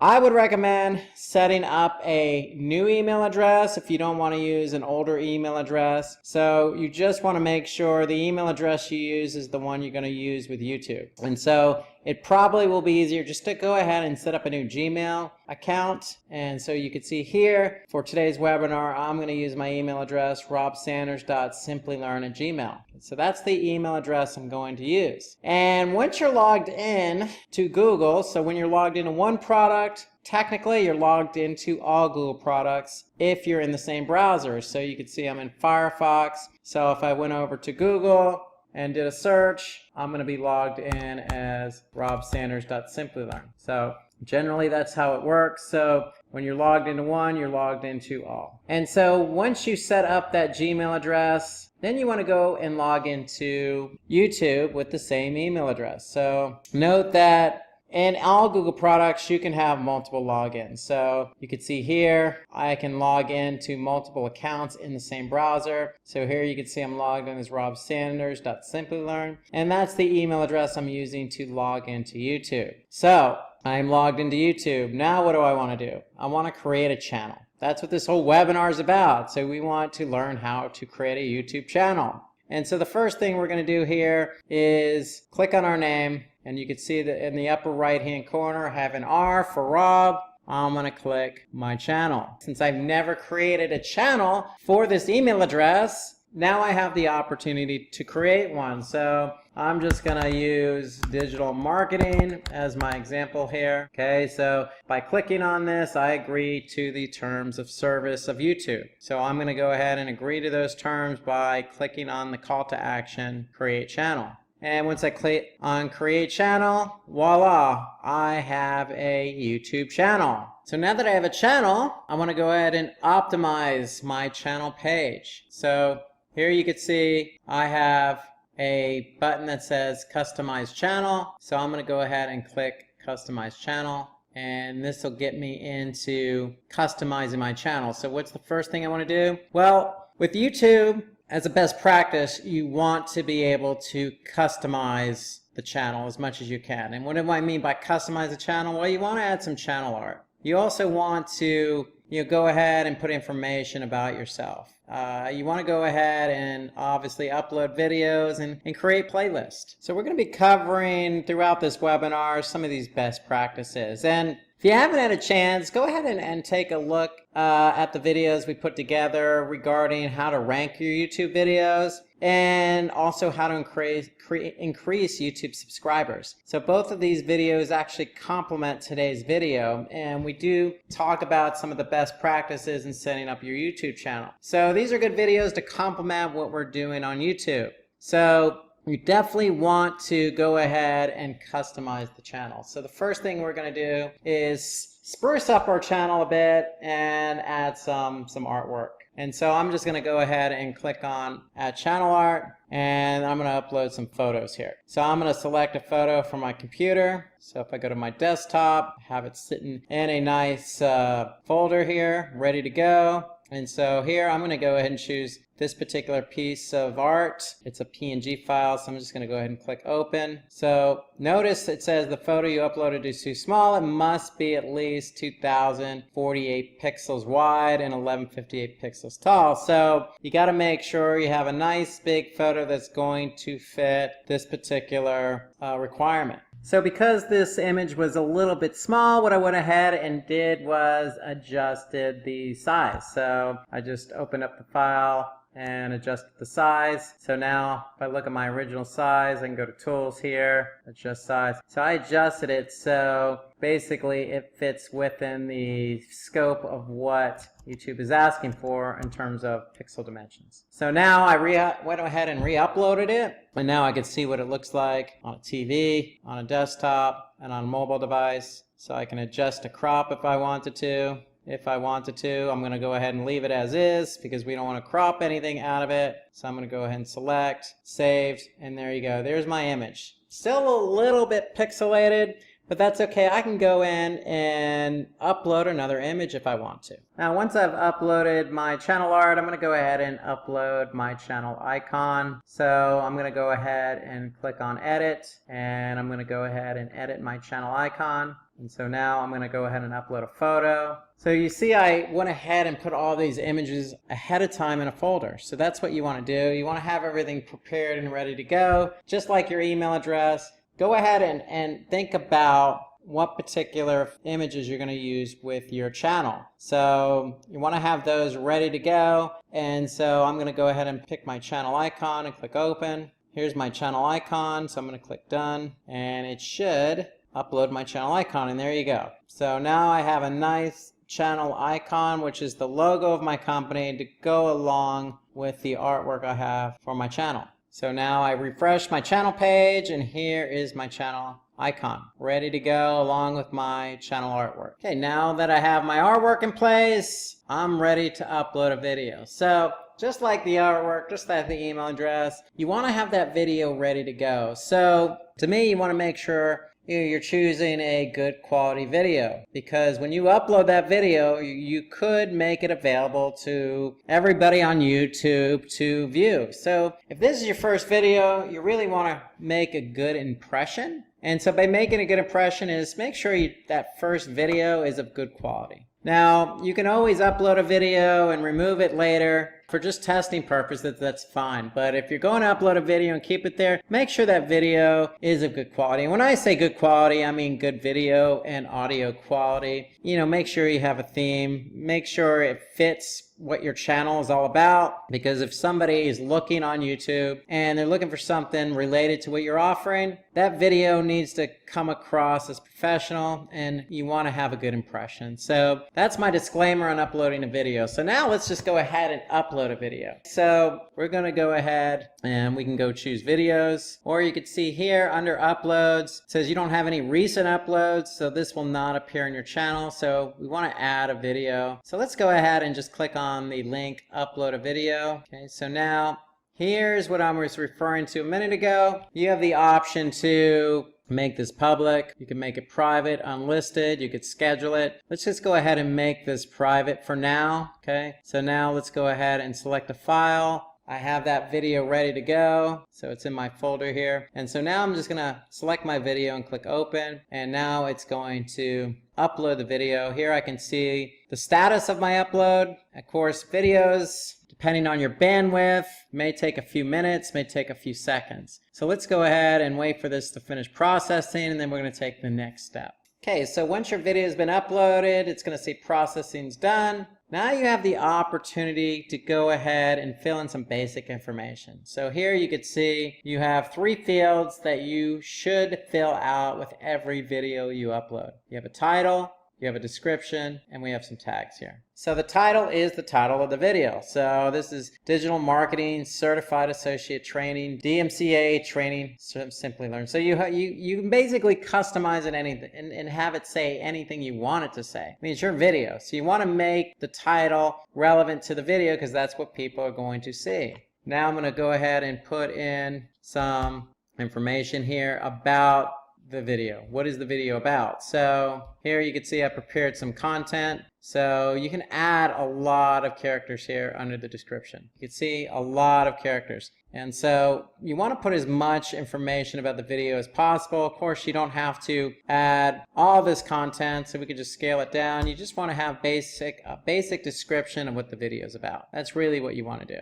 And then you can add some tags. So let's go ahead and add some tags about the video itself. So this is a video about digital marketing, so we're going to add tags related to digital marketing. So here you can see we can add a hashtag digital marketing. We want to add another one. This one's about DMCA training, so let's go ahead and add that here. Now the thing about hashtags is you want to keep the words all together. Okay? There's no spaces involved. Okay, so you can see I just added 2 hashtags, hit enter. Now, the thing is, you don't want to overdo it on the hashtags, probably 2 or 3. You know, YouTube will probably ignore anything over a handful of hashtags. So you want to make sure you don't overdo it on the hashtags. Like I said, 1 or 2 or 3 related to the video should be all you need. Notice you have a couple of other settings here. Okay, and we're just going to keep this private so only we can view this. But if you're ready to make this public,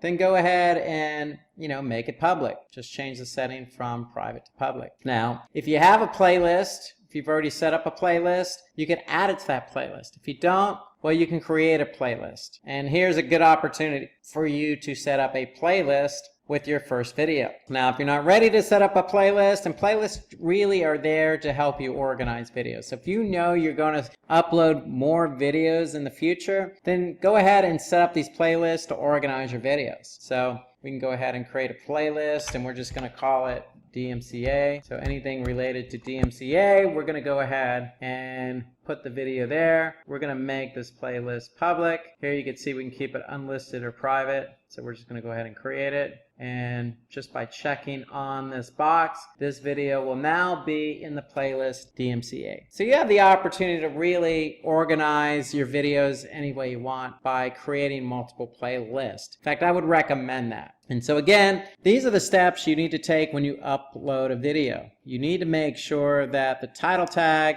the description, and the hashtags are all relevant to the video. In fact, you want to make sure even before you do that, you align the right keywords with the video. So I want to remind you, we elaborate a lot on that on the how to rank YouTube videos. So go ahead and take a look at this video here, how to rank YouTube videos, and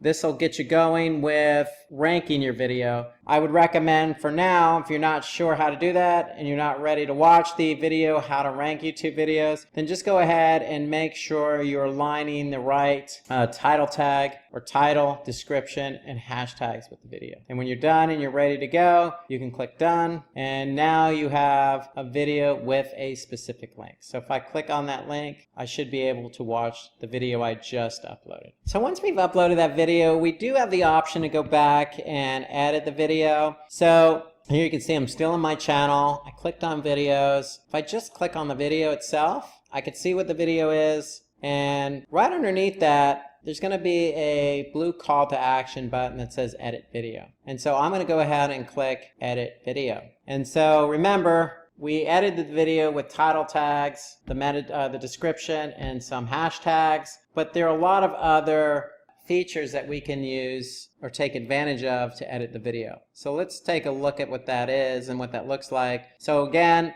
we can go back in and edit the title of the video. We can edit the description. Notice you have 5,000 characters. So take advantage of all those characters that YouTube is giving you. So we have the option to switch out the visibility again, change the playlist, so we can add more tags. So we have a lot of different options at our disposal. Okay, so notice the thumbnail here. So YouTube selects 3 different thumbnails, so you can change the thumbnail here. And the thumbnail is what the opening screen is going to look like. So you can change that if you'd like. Okay, so if you make any changes, just go ahead and make sure you click save. You also have some advanced features here. So we can add a recording date if you want to basically put a timestamp on it. We can add a category in here for search. So if people are looking for a specific category, this is where it'll be located. So we're going to go ahead and change that. We're going to put it under education. Okay, we have an option to select the language. Okay, so we're going to go ahead and select English. Okay, we can have caption. So you have a lot of different options here to really set up your video nicely to be found, to be published, based on the description and all the other settings available to you. So when I'm done, I'm just going to go ahead and click save, and all my changes are saved. And so again, those are going to be located under video. So anytime I want to go ahead and edit my video, I'm just going to go, I can always go back to my channel. I can always just click on videos on the left side navigation, and then from there again I can just click on the video, or I can select it and then I can edit it. And so here you can see, as an alternative, I can go to any one of these areas to edit. So if I click on tags, I can go ahead and edit the tag. So think of this as a shortcut, if you will, if you want to edit any one of these specific parameters related to your video. So let's talk about some other settings you have available to your channel. So we went through some of the settings for the video itself. Okay, so again, just as a reminder, if you need to edit the video, you can just click on and select the video that you want to edit. and you have some quick edit options here. So here are all your edit options. You can quickly edit those, or again, you can just click on the video itself. You could see you have some editing options here as well. Okay, so these are settings related to the video. And so if I want to edit some settings related to the channel, that's a little bit different. So if I want to change some of the settings on my channel, I can simply just on the left side navigation, where you got channel, you have dashboard, videos, analytics, so forth, you can just scroll down and you can see some settings here. So if you want to click on that sprocket icon, and then you're going to have your settings window open up. Okay, then I'm going to click channel. Okay, so let's just say I want to add a watermark to my channel. So I'm going to click branding. And as you can see here, adding a watermark to your content is just really a great way to really put your brand in place. So it's going to add, your brand to every video that you do. Okay, so it's going to overlay in the bottom right corner of the video player. And so that's what we want to do. We want to add a watermark. That's a best practice. So go ahead and choose an image. Again, I have this already prepared for me. So I'm going to go into my folder here, and then I'm going to go ahead and select my image. So this is my logo. I'm going to go ahead and select that image there. And now I can see here it added to the bottom right of the video player. And so it can be at the end of the video, at a specific custom start time, at the beginning of the video, or it can be throughout the entire video. So let's just go ahead and add it to the entire video. Okay, so I'm going to go ahead and click save. Okay, so now I've added a watermark. Let's go back into settings though. There could be some other settings we want to change. So if I go back to channel, so here I can add some keywords. Okay, so this is key because if I want my channel to be found, I want to be able to tell YouTube what those keywords I want to be found for.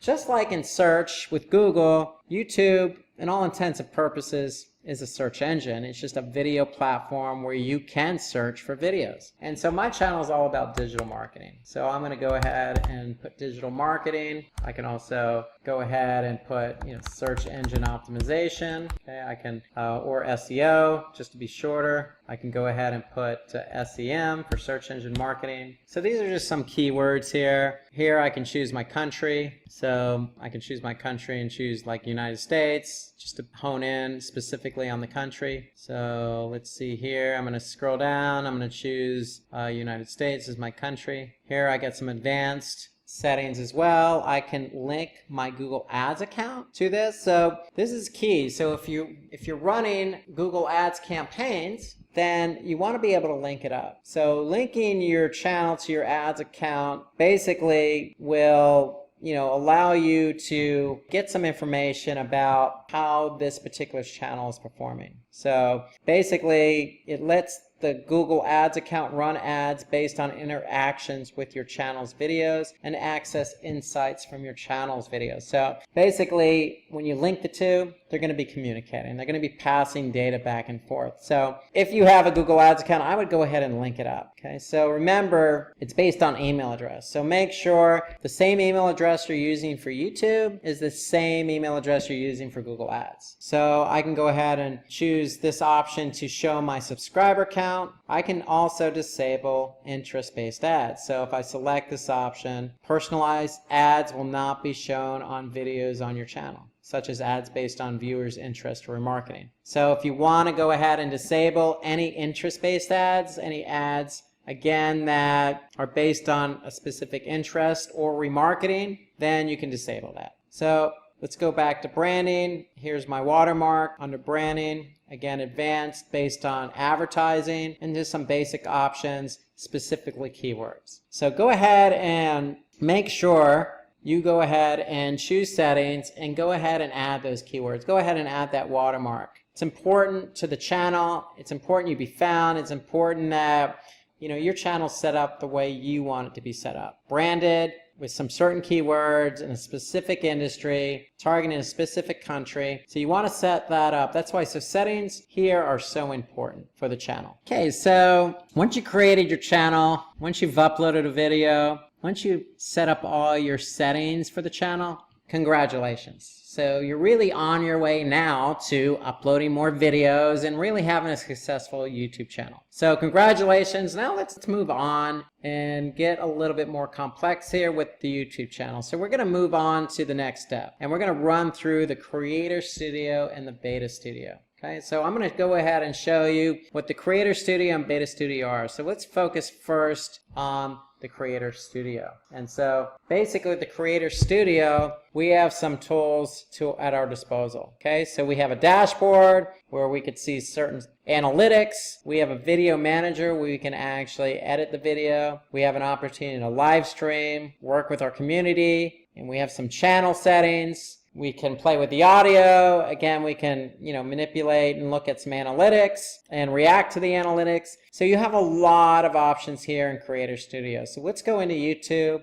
and let's dive into the Creator Studio and take a look at what that's all about. So when we go to YouTube and our channel, basically what we see here is our Creator Studio, if you will. So we have a lot of different options. So we talked about videos already and how to edit videos. We talked about settings, but let's talk about some of these other options available to us in the Creator Studio. So this is the dashboard. So the dashboard is going to give you an overview of your channel. So here we could see a snapshot of some subscribers, some data over the last 28 days. So if we look here, we can see some other performance metrics based on analytics. Okay, so YouTube can give us some ideas. We have some news. So it's a dashboard that YouTube is communicating with you on. So they're communicating data about your videos that you uploaded, what's been popular, how many times somebody's viewed it, how many subscribers, and then you also have some communication information, some tips, some suggestions, some ideas. So that's what the dashboard is. And if you're new to YouTube, I would definitely take advantage of it. For example, ideas for you, grow your community. So if we get started, YouTube's going to be able to, share some information about, how to create or how to grow your community. So, go ahead and take advantage of, some of these options that YouTube has for you. So you have ideas, you have some Creator Insider, and you have some news. So don't be afraid to go ahead and click on it and get some tips about growing your community, for example. So here you could see some courses and some lessons that YouTube put together. And again, at YouTube, we have the same, Simplilearn, we have the same information. For example, we have a video on how to increase YouTube subscribers. But you can look at our videos. You can also, lean on YouTube for some information as well. And all that's located here in the dashboard. Let's talk about the video manager. So basically, if we click on videos, so we'll be able to see videos that we have here. So you can see in this particular channel, you can see all the videos that we have here, and you can see the visibility of those videos. Are they public yet? Are they unlisted? Are they private?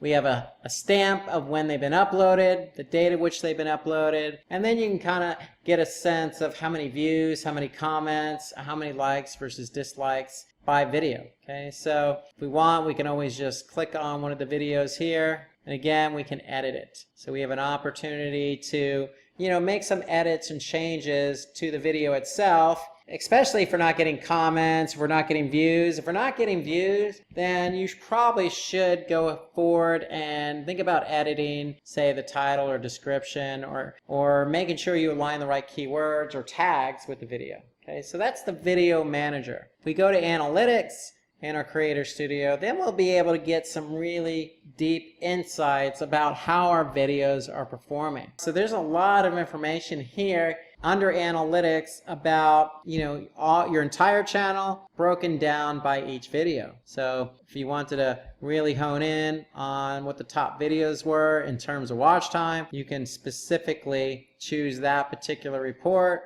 And then what's going to happen is YouTube's going to load the report, and we're going to be able to see specific information about a specific video. Okay, so again, this is overall, but if I want to see analytics for a specific video, I'm going to go down under the video and click on this little graph here, and I'll be able to see some insights about that specific video. And so for that specific video, I could see the total watch time, how many views, subscribers, and I could see audience retention. I could see real-time activity. Okay, I could see watch time over a period of time. to subscribers over a period of time. So you can get really granular all the way down to the video. So there's a lot of information in YouTube Analytics about your overall channel and the video itself. So it's all here for you to measure and look at. So remember, when you're looking at this analytics, you want to go ahead and react to what you see. So again, if you're not getting subscribers or you're not getting views, what are you going to do?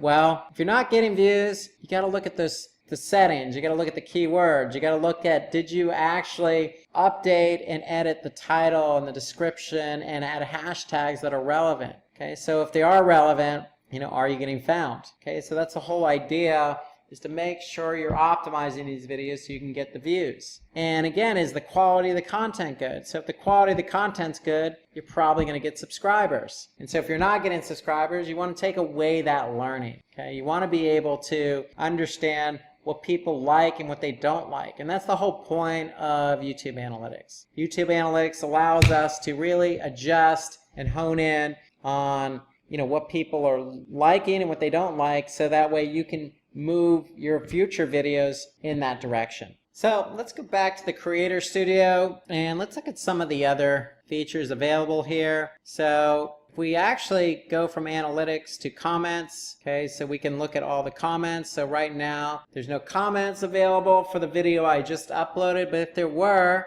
I'd be able to see what those are, and I can report any spam or review and respond to those comments. So when you actually do get comments, you'll be able to see them here, again, held for review. Again, anything that's spam is going to show up as spam, and so you can go ahead and remove it, or you can approve it, or again, you can flag it as spam. So you have an option here to let YouTube know, hey, this is spam. We don't want this type of comment in the future. Again, you can hold any comments for responding later. So if I click on it, again, I can approve it, and then I can go back to public, and I can look at any comments that have been made public, and from there I can go ahead and react to those comments. And so I can go ahead and reply, give a thumbs up, give a thumbs down, like it, and you can go ahead and remove it or hide from the channel. Okay, you can always approve comments from a specific user who always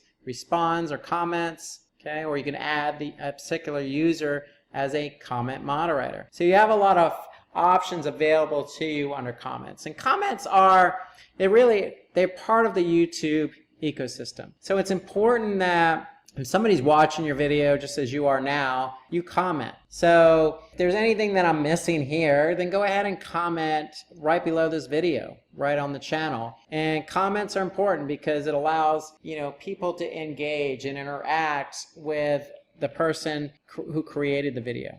And comments are always welcome, whether they're positive or not so positive. Comments do add a lot to the video itself. It lets people express their opinions, it lets people provide feedback on the video, and it allows the owner of the video to go ahead and learn what people think about the video, and of course YouTube allows that person to respond accordingly. So that's an important feature for both the viewer and the publisher of the video. Okay, so let's look at some other features here in the Creator Studio. So if I click on transcriptions, okay, so I can transcribe, so I can choose here, I can add a language, for example, just by clicking on add a language. And so what YouTube's going to do is add that particular language to my channel, and that's what that language will be available for people who are speaking that language. And then I have some other features available here as well. So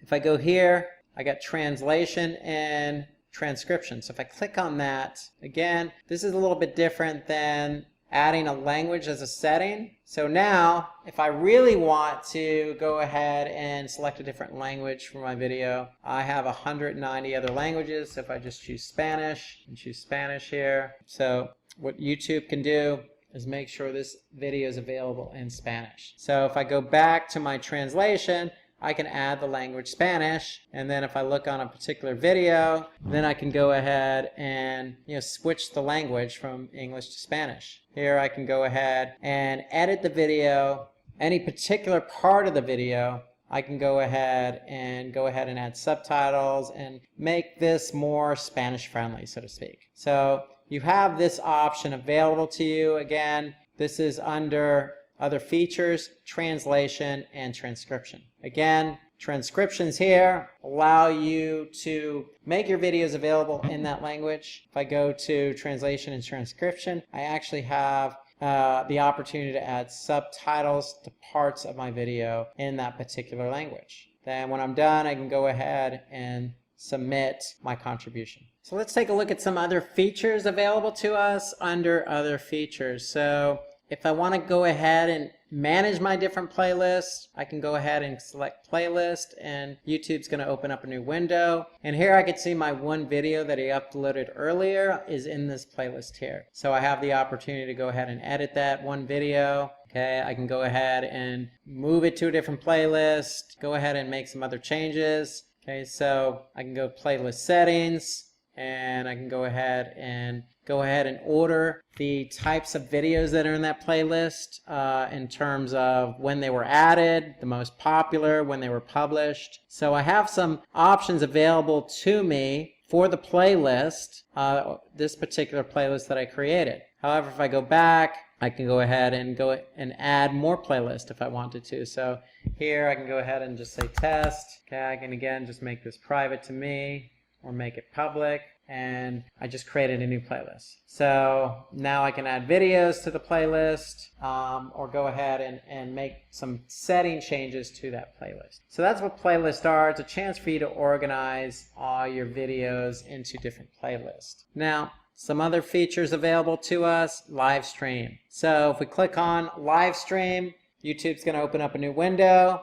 And now we can live stream our video. So live streaming basically means that we're going to be able to record right here and now. Okay, so this is an opportunity for you to really put yourself out there. So if you want to promote it ahead of time, that's probably wise, so you can get people to, go ahead and watch and take part in the live stream that you have available to you. So really, live streaming is just an easy way to reach your audience in real time. It could be if you're streaming a video game or hosting a live Q&A or teaching a class. Basically, whatever the reason is, it allows you to really get yourself out there in front of your audience. And so the whole prerequisite is you want to go ahead and promote the live stream ahead of time so that people can take part in the live stream. So that's what live streaming is. So if I click on status and features, YouTube's going to open up a new window that shows me my status and all the different features available to me in YouTube. So see my copyright status. Okay, in good standing. Okay, so I don't have any negative copyright strikes against me, so I'm in good standing there. So you want to follow copyright rules. In other words, don't grab something in your video that's already copyrighted. Okay, so YouTube does look for that. Here you can see we have all these different features available to us from live streaming. We can enable it. We can enable longer videos. Okay, so we have all these different options available to us. Custom thumbnails, annotations, okay, super chats. So we have all these options, and some of them require some account verification. Some of them have prerequisites for uploading more videos in order to be eligible. But if you want to take a look at all the features that are available, just click on status and features. And YouTube will explain to you what you're eligible for and what you're not eligible for. So remember, if you want to get to the Creator Studio, you can always just click on your icon in the upper right. When you click on the icon, you're going to see YouTube Studio Beta. Just click on that. And when you click on that, that's where you're going to get your dashboard. That's going to be where you're going to be able to edit your videos, look at analytics and insights, respond to comments, add some transcriptions, and take advantage of other features. So that's the Creator Studio. So again, once you get going with your YouTube channel, you upload the video and you adjust all your settings, I recommend you look at the video How to Increase YouTube Subscribers, because it really does complement this video on how to set up a YouTube channel. So take a look at the video. We get into really deep details about how to increase your subscribers, because once you get the videos on your channel, you're going to want to know all the best practices in order to get people to watch your video. Today we're going to talk about how to increase YouTube subscribers. So with YouTube, it's all about subscribers. The number of subscribers you have on YouTube, it's just one of the key metrics to measure success. So gaining more subscribers can help you achieve more view counts on your YouTube videos. So it's all about how to get subscribers, and today we're going to talk about how to get more subscribers. And before we begin, let's just show you what we did at Simplilearn. So if we look at the past 365 days on our YouTube channel, you can see we started here back in, if we look back at March 9, 2018, we had 208. And you can see just over the course of the year, it kept creeping up,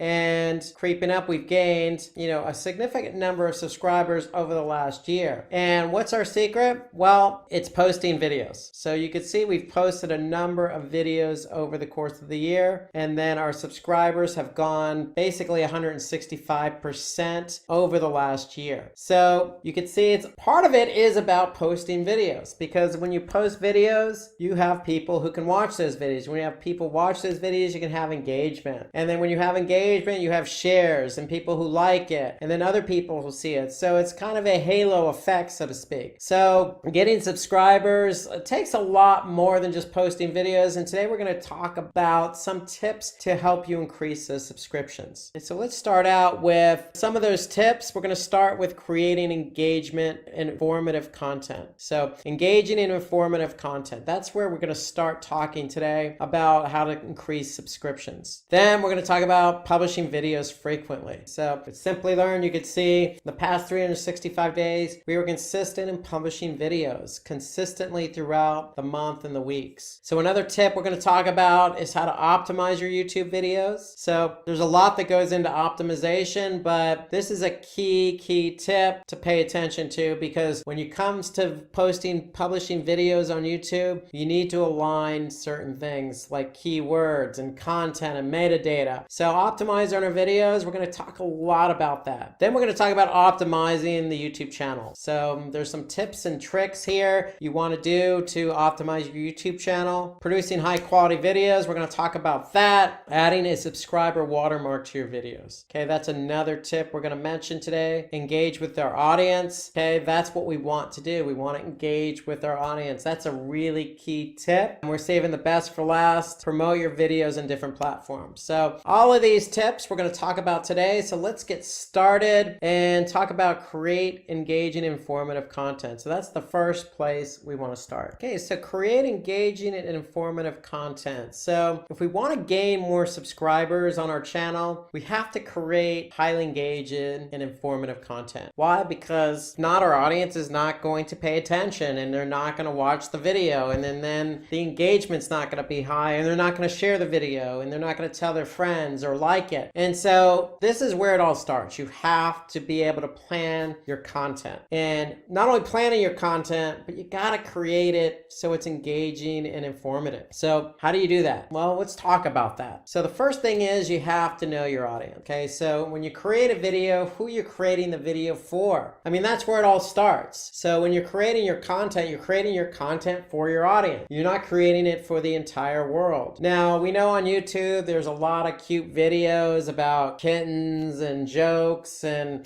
people playing games, and, everybody likes positive things on YouTube. But, when we're talking about a specific topic, we really have to hone in on a target audience. And so if you know who your audience is, then you can really hone in on your content. Okay, so that's the first thing. Ask yourself, who is your audience? And then build your content around that specific audience. Don't build it just for the mass general population, because it's not going to be engaging and informative. So that's the first place to start. Then you want to engage that audience with relevant content. So if you know your audience, and depending on the topic, you want to make sure that whatever the topic is, the content matches the topic. Don't veer off course. If you veer off course, you're not going to engage your viewers. Your viewers are coming to watch the video for a specific reason. The reason is the topic. Okay, so if they're your target audience and they want to watch the video that's a specific topic, then the content has to align. So plan your video script. So if you know who your audience is and you know you want to engage them with relevant content, go ahead and plan the script script out. So what I normally do is, have an outline. And then once I have the outline, then I go ahead and create my slides, if I will, or my topics, points I want to talk about. And then I write out those points. I want to make sure I get all my points in, and that's what you should be doing. You want to plan it ahead of time so that you can get all your relevant points across. That's what makes a video informative. Okay, you want to ensure to give maximum information to your audience. So the key here is maximum information. So you don't want to overload the audience, but then again, you don't want to cut out information. So you want to make sure that when you're planning your script and you're writing the outline, that you're making sure you include all your points that you want to get across. Once you include those points, then go ahead and, write your script and make sure all the information for all those points are in the script. That's how you're going to ensure you give maximum information. But you don't want to overdo it. So if you feel like it's too much information, it probably is too much information. Back off a little. Use the information to create another video. So it's all about knowing your audience. So all of these points play against one another. So be clear and use more examples in your content, just like we're doing here. Okay, just like at the beginning of this session, I showed you an example of Simplilearn subscribers over the past 365 days. And so that's what we want to do. We want to be clear, but use examples to punctuate the content or the point we're trying to get across. So we want to include sources from high quality sites. So if you're going to use examples, make sure they're from relevant high quality sites. And when I mean high quality, meaning does your audience know who that source is or that site? If it's really specific and your audience may not know, then it's probably not high quality. So just keep that in mind. Always play to your audience. So you want to start your video with an interesting hook. So again, I go back to this example. If you're still watching this, then the hook worked. We showed you our subscriptions. We showed you how we grew over the course of a year. You could see our growth, and part of it was posting a lot of videos with relevant and informative content. And so you see how we did it, so you're paying attention. You want to know how to do it. And so part of what we did is exactly what I'm telling you now. We know who our audience is. We plan out our scripts. We use good examples, and we start our videos with interesting hooks. Now, when we do our videos, we also create original content. So that goes back to planning your script. Okay, you always want to, come across as original and informative. When you do that, you're going to be engaging. But if you're leveraging somebody else's content, then the engaging part may not resonate because it's not your content to begin with. So always, always, always use original content. Okay, so keep the content flow organized. So again, that goes back to an outline. Feel free to change up the outline so the flow makes sense. Add visuals to your content and make it appealing. Always include images. To me, if you can use images in your videos and play off the video or the images, then it's just going to flow and make it a little bit more engaging and appealing, meaning the content. So visuals help guide and aid in the points you're trying to make. So don't make it so text heavy, accentuate it, balance it with some images. Use simple language and crisp sentences, meaning don't use jargon, don't come across and talk above your audience. You always want to talk to your audience and talk in a language that they're going to understand. So it goes back to point one. If you know who your audience is, you're talking to them as if they're right in front of you and not you're above them or they're below you. You want to talk at them. So add cards, end screens, and pattern interrupts to engage your audience. And so YouTube cards are just interactive panels that slide in and out when a video is playing. So it encourages interaction by the viewer. Okay, so you can add up to 5 cards, which include images, text, or clickable links. So feel free to play around with some of these features that YouTube has to offer to make your content more engaging. So tip 2, publish videos frequently. So creating and uploading videos consistently will help you increase your YouTube subscribers. So suppose you haven't published videos for more than say a month or 2 months, it's likely that audience is not going to subscribe to your channel. So think about YouTube videos as a popular TV program that comes on once a week. When a new episode comes on based on the regular schedule, it's consistency. And that consistency is what helps your users stay engaged. So for example, if I go back to our YouTube channel, what helped us gain subscribers was our consistency in publishing videos. You could see we were consistent in publishing a couple of videos a week, every couple couple of weeks. And so this helps users stay engaged. They know when the video is coming out. They know that Simplilearn is good for 2, 3, 4 videos a month. And the great thing about publishing videos is that when somebody does subscribe to your channel, they're going to get a notification, or YouTube has an option where they can get a notification via email. So I subscribe to Simplilearn's channel. I subscribe to other channels like Google Analytics, for example. So anytime Google Analytics publishes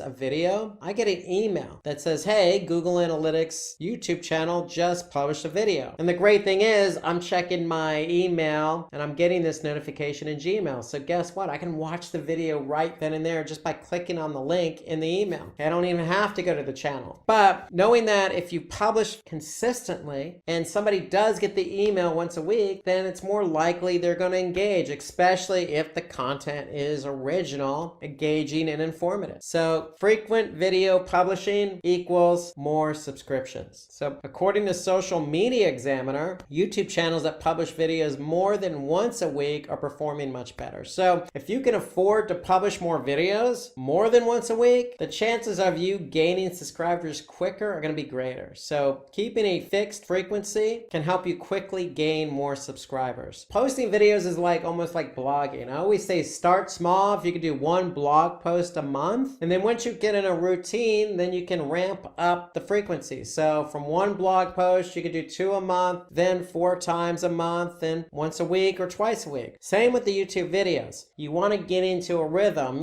start with once a month, then ramp it up. Okay, you'll find that the more you ramp it up, the more subscribers you're going to get. So tip 3, optimize your YouTube videos. So optimizing your videos will help your content rank higher on YouTube. So this is a must. It's not a given, it's a must. You must optimize your videos if you want people to see them. Of course, if you don't optimize, people aren't going to see them, then people aren't going to engage and then not subscribe. So it's just kind of a snowball effect. So this is an important tip. So I mentioned it at the beginning when we were going over all the items we're going to discuss. This is the one item that is a must and a given to some degree, because if you don't optimize your videos, they're just not going to be found. So you need that audience to watch your video. So audiences who tend to interact more with your content have more chance to subscribe to your channel, but they're not going to subscribe if they don't even watch your video. So there is a snowball effect in play here if we don't optimize your videos. So, okay, Rob, what are some of the tips to optimize your YouTube video? Well, let's go through some of those tips. So to ensure your videos reaches the relevant audience on YouTube, you need to optimize the title, description, and the video tag. Okay, Rob, what do you mean by title, description, and video tag? So let's take a look at that. So when you actually create your YouTube video, you're going to have an opportunity to put in a title. You're going to have an opportunity to put in a description, and you're going to have an opportunity to add tags. So those are the 3 key areas. Okay, so once you put in that, what it looks like on the front end is this. So if I go back to YouTube, and here you can see another video that we did about a month ago, you can see what is SEO. So if that's our topic, if that's our title or of the content of the video, then the title of the video is going to be what is SEO. And you can see we also added in some other content for the title. So what is SEO and how does it work? SEO tutorial for beginners, and then our brand name. So we have some content to work with for the title. Okay, and then the description, we have a lot of characters to work with description. So use as much as you can here to describe what the video is about. Here you can see we did that. And so it's always good to include this information. Okay, and then you can see we have tags up here: SEO, SEO tutorial for beginners, digital marketing. So we put in the necessary information here on this video to help us rank, because if we don't optimize it, we're not going to rank. And so you can see we just put a lot of relevant content around the description, around the title, and around those tags. By doing so, we're able to optimize this video and get found. So that's just an example. 3 of the things you can do to help optimize your YouTube video. video. So if you want to watch more on how to optimize meta tags, then I suggest maybe watching the other video we did on the subject, how to rank YouTube videos. So this goes into more detail about how to optimize the title, the meta description, and the meta tags. But those are 3 quick fields or areas that you can use to optimize your video. So just something to keep in mind, write a long description with keywords, timestamps, and links. So what I mean by timestamps, with timestamp, an audience can choose the section of the video that they want to look for, and then links, prefer to include relevant links of your other videos. So those are just some additional tips to help keep your content engaging. So remember, when your content is engaging, then people are going to like it, people are going to share it and watch it later. So upload a captivating thumbnail. Okay, so you want to include a thumbnail that's going to grab people's attention. You want to upload a transcript of the video. So that goes back to when you're creating your content, when you write your original content, you want to keep a transcript of the content of the video so that you can upload that as well. And then add a start screen and end screen to your YouTube videos. So that way, when somebody plays the video, they're going to see it, what it looks like up front. And then when you finish it, they're going to see an end screen at the end. And so you just don't want to keep it dark and black and non-descriptive. So according to Backlinko, using an exact keyword in your video title can help you with rankings. So high ranking, more views, more subscribers. So that's what I've been saying all along. You need to get these videos optimized. So again, use an exact keyword in your video title. So let's go back again to that video I just showed you a couple minutes ago. What is SEO? So here we started out with a question, what is SEO? That's the name of the title. That's our exact title of the video. That's our exact keyword. Okay, so what is SEO and how does it work? And then SEO tutorial for beginners. So what is SEO is our exact keyword. And that's part of the video. That's the content of the video. That's in the title. And we use it throughout the description as well. So using that exact keyword in your video title can help with the ranking. So whatever your topic is, your title of the video or the topic of the video, include it in the title. So Backlinko also mentions that there is a moderate correlation between a channel's total subscribers and rankings. And so for some of you, this may be common sense. It's just like organic search. If you're not ranking, you're not going to get traffic. On YouTube, if you're not ranking, you're not going to get eyeballs on your videos and you're not going to get subscribers. So higher rankings can help you to get more subscribers, but you can't get those rankings unless you optimize. And so again, just for the sake of simplicity, going back, focus in on your title. Make sure your title matches the title of the video itself. When you're publishing your description, use all the amount of content available to you. So you can see it, this entire description has a lot of content. Maximize the content and then use tags. Using those 3 fields, those 3 areas can help you optimize your video and gain the necessary ranking you need to get viewers, which will turn into subscribers. So tip 4, optimize your YouTube channel. So we just talked about optimizing our videos. Now we're going to turn our attention to our YouTube channel. So one of the easiest ways to ask your viewers to subscribe to your channel is really by creating a great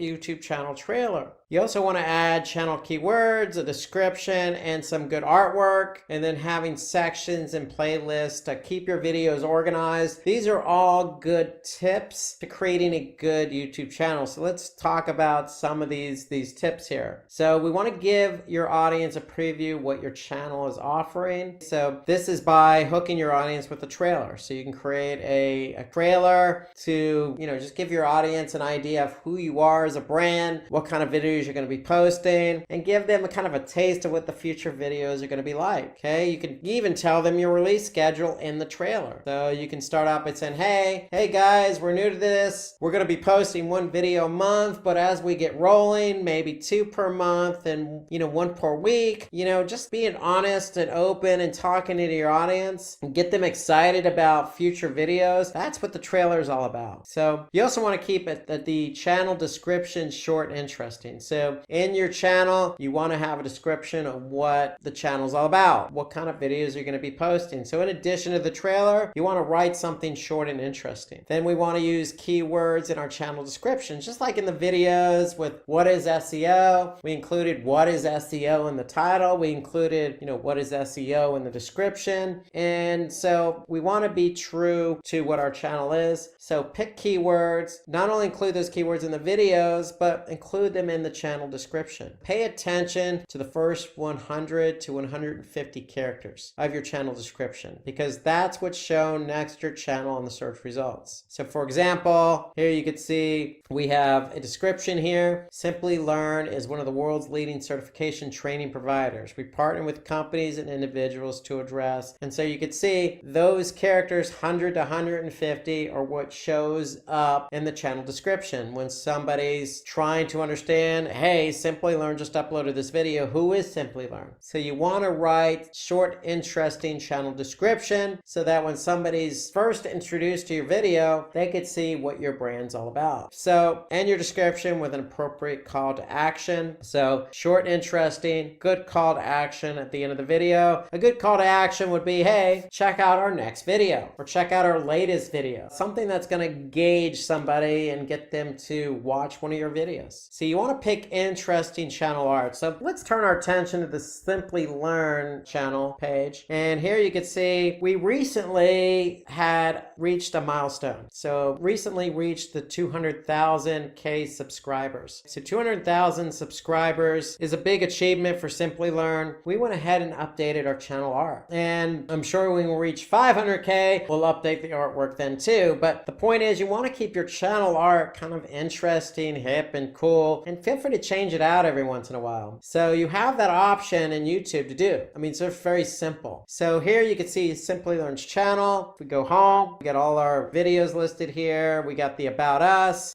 something very short and interesting about us. Here's our call to action. For more information, visit Simplilearn. So you want to make sure when you create your channel, get some good artwork in there, put your description in play, and create your first videos and get them posted up there and optimize them accordingly. Okay, so some other tips to go with that channel art and description is a profile picture relevant to your brand. So you always want to maybe put the company logo up there. Okay, so here you can see we have the company logo. Add accurate and relevant channel keywords. So if we go back to who we are, who are we? We're the world's leading certification training provider. Okay, that's who we are. Okay, we partner with companies and individuals. So we're all about training, and training is one of our keywords. So you can see at Simplilearn, we provide online training in machine learning, AWS, Amazon Web Services, DevOps, big data, digital marketing, project management, a lot of different topics. So make sure that's included in the channel description. Feature the playlist on your homepage. So if we go back to the homepage, we can see here we have our channels. So you can see we have AI, machine learning, trending technologies, cloud computing tutorials, DevOps tutorials, popular videos, big data. We have a lot of different channels. So you want to organize your videos into different playlists. So those playlists are going to feature on the homepage of your channel. So how you organize the playlist is totally up to you, but I would certainly create a playlist for different sections. So depending on your product, your services, think about how you want to organize. Don't just stick all your videos in one playlist. Then optimize the playlist titles and descriptions for search rankings. So just like the videos themselves, just like the channel description, you have an opportunity to optimize the playlist titles and descriptions. So be very keen on aligning the right keyword with the playlist title. So here you can see programming language tutorials, project management tutorials, digital marketing tutorials. So we're very clear on how we go about choosing our titles because we want to optimize those playlist titles. Okay, we can rearrange our videos in a playlist. So we want to rearrange the videos in a way that we're maybe putting the freshest, the most newest, the video that's been published last first. So almost in descending order, if you will. So we want our users to see what video has the latest in that particular playlist. So they're seeing the most recent first. But you can rearrange your videos any way you want. Feel free to play around with it. Of course, you can also take the video that's the most popular popular and put that up front so people could see that first. Vice versa, you could take a video that maybe hasn't gotten a lot of views or isn't ranked particularly high. Maybe put that video up so it can get some views and some shares and likes. So how you rearrange your videos is totally up to you. Just have some rationale behind that. So choose a playlist thumbnail from a top performing video. So for example, if I go back to our YouTube page, you can see the top performing videos here. You know, for example, this one, we got a nice thumbnail here. What is machine learning? So if I click on that, that's one of our most popular videos. So 3,000 likes on this video, a lot of views, 250,000 plus views. So have a thumbnail to go along with that particular video. So according to Backlinko, YouTube SEO ranking factor study discovered that channel keywords have a small yet significant correlation with higher YouTube search rankings. So channel keywords. So when you're optimizing your channel and you want to include keywords, start with your description. So if I go back to our channel, okay, if I go back about us, make sure your description has those relevant keywords in it. That's where it all starts. So in case you have any doubts, if you're not sure about everything we talked about on optimizing the channel, go ahead and drop a comment below because we do respond to every comment that gets posted on our videos. So if you're not sure how to go about optimizing your channel, when you say align keywords with the channel, what does that really mean? So if you want some clarity on that, go ahead and drop us a channel. If you're not sure about the trailer video, drop us a comment. We're more than happy to expand upon the explanation of how to best optimize your channel. Okay, tip number 5, produce high quality videos. So we need to get in the habit of producing high quality videos because viewers don't prefer to watch videos that have poor audio and video quality. It's just that simple. You need to know what it takes to produce high quality videos. If you don't, you're just going to discredit. You're not going to come across as relevant. You're not going to come across as qualified, professional. There's a lot of things attached to poor quality videos. So we need to create high quality videos for the end user. So let's talk about some ways in which you can create high quality videos. And so the first is to avoid any noise in the background. So you want to have a nice quiet atmosphere, no distractions, so people can hear you clearly and only you clearly. You want to use good audio recording equipment. There's plenty of options available on the internet. Usually I would recommend going with something paid, not overly expensive, because you get what you pay for. So if you use something free, it might not be of good quality and you might not have all the features and bells and whistles with a free option. So, use good audio recording equipment. Again, it could be online or it could be some software. Just make sure that you're able to produce good high quality video and audio. So when you do purchase that audio recording equipment, you want to have something similar to an input volume meter. That way you can see whether your audio is coming across or not. So if you're not seeing green lights, then your audio is not coming across. If it's red, it might be distorted. And so you want something that's going to signify that you're really pushing out good quality audio. You want to create your videos in 1080 pixel size. Okay, that's HD. And so you want to have at least minimum 1080. So anything less than that, it's probably going to come across as not so good. Maybe staticky, blurry, not professional, not high def. So you want to create a high def video, and 1080 is about the minimum you want to go. And then you want to plan your video script before filming. So it goes back to some of the other points I made earlier. You always want to have a video script available so you know what you're saying when you're recording your audio. That way you're not doing something on the fly. And then you want to use good lighting for video recording. So you don't want to be in a dark place. You want some nice lighting so your video comes across well lit. People could see you. They're not struggling to strain their eyes on what it is you're trying to show and appear because of poor lighting. Again, it just comes across as professional. So if you can,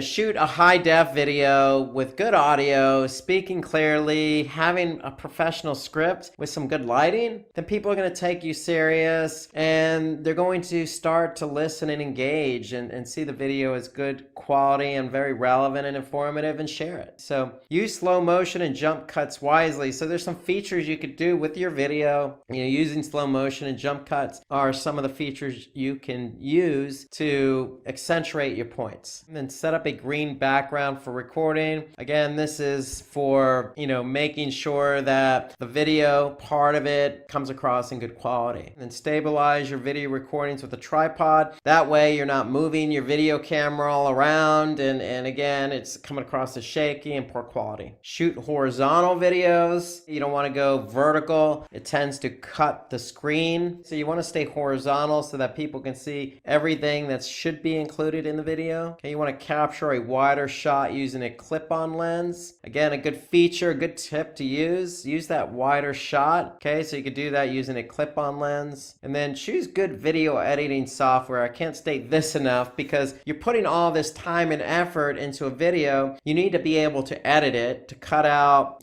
some of the things you didn't want to say, or maybe some poor quality, or you just want to have a smooth, professional output for your video. And so you gotta have good video editing software. There's plenty of options available on the internet. Again, I would go with something low cost but paid. Usually free isn't exactly the way you want to go if you're trying to create a high def, good quality video. And at the very least, review your work before publishing. I just said it a minute ago. I'll say it again. You want to be able to have a really professional video in high def. When you have a good professional video in high def with good audio, horizontal shots, nice green background image, nice well lit, it's going to come across as professional. And if you have a professional video, then people are going to take you seriously. They're going to see you as a professional. And then share or subscribe and like, and then they're going to watch more videos. And that's how you start to build up a reputation as being a very professional organization. So just following these simple tips on producing high quality videos. So you want to review your work, because if you don't, you put all that effort into it and then you're going to realize, hey, your video is low quality, and then you're going to have to do it all over again. So follow these tips, get a high quality video, and you should be on your way to ranking. In fact, according to Backlink Go, YouTube preferably ranks HD videos. So you got to have that 1080 pixel size. That way, your video is going to come across crisp and clear, and YouTube prefers that. Tip 6, add a subscriber watermark to your videos. So this is a great feature in YouTube. So it's a feature that allows you to add a watermark that can be shown on all your videos. The reason why you want that watermark, because you want to keep reminding your audience to subscribe to your channel. The watermark can be whatever you want, but normally it's going to be some type of logo or brand and a call to action. And so how do you add a watermark to your video? Well, you log into your YouTube account. It's pretty simple. At the top right corner, you're going to select your Creator Studio icon, and then you're going to go to Channel, select Branding, and then add a watermark to your video. So if we look at that in YouTube, so here, Creator Studio, on the left side navigation, I'm just going to click Channel, then I'm going to click Branding, and then once you click Branding, you have the ability to add your watermark, and then you can add it to the entire video, at the end of the video, at a specific start time, and then just click Update, and that's pretty much it. So you want to be able to add this so that you can brand your videos with an image and then add that CTA. So this is a good feature for YouTube. It allows you to be consistent with all your videos by branding and adding that call to action. Tip 7, engage with your audience. So you want to be able to interact with your audience as much as possible. Just because it's a video and you can't see people doesn't mean you can't engage with them. So when you interact with your viewers, especially when you interact with them immediately, there's gratification. Everybody likes to be responded to. Nobody likes to be ignored. And so when somebody is responded to, there's a higher higher chance that your viewers are likely to going to become customers. It's just customer service is how you really want to look at this. Okay, so when you engage, you're creating a service for your customers. So here are some tips on how to engage with your audience. So first is at the end of every video, convey a thank you message to your viewers.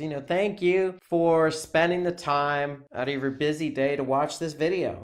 Some of our videos go an hour plus long. And so when somebody's taken an hour to watch a video, it's only the least you can do is thank them. Now, you can thank them and give them some information about where to go for more information. Because if they watch the whole video, they're already engaged and they're probably going to want to learn more. So you always want to follow up the thank you with where to go for more information, just like our videos always convey at the end. Okay, you always want to ask your audience for their feedback or ideas on the video. So with YouTube, there's a comment section and you always want to encourage comments. So comments can be in the form of feedback. So as you're watching this video, feel free to leave feedback on other ways to engage with your audience or some other tips to increase your subscribers on YouTube. So we're always looking for those ideas. We want to keep it engaging. So somebody may have some other ideas that we didn't think about. And so we always appreciate that from our audience. So we very much appreciate the feedback that our audience gives us. So not all the feedback is always going to be positive. Some of the feedback could be less than positive or even negative. There could be mistakes. So the idea behind getting feedback is you want to look at it, you want to read it, and you want to react to it. You want to react to it positively in the form of, a thank you for the feedback and looking at the feedback, weighing it, and incorporating the feedback. So you don't always want to make the same mistake twice in a video. So if there's something definitely wrong with the video that we're doing, for example, and somebody looked at it and gave us feedback on it, we'd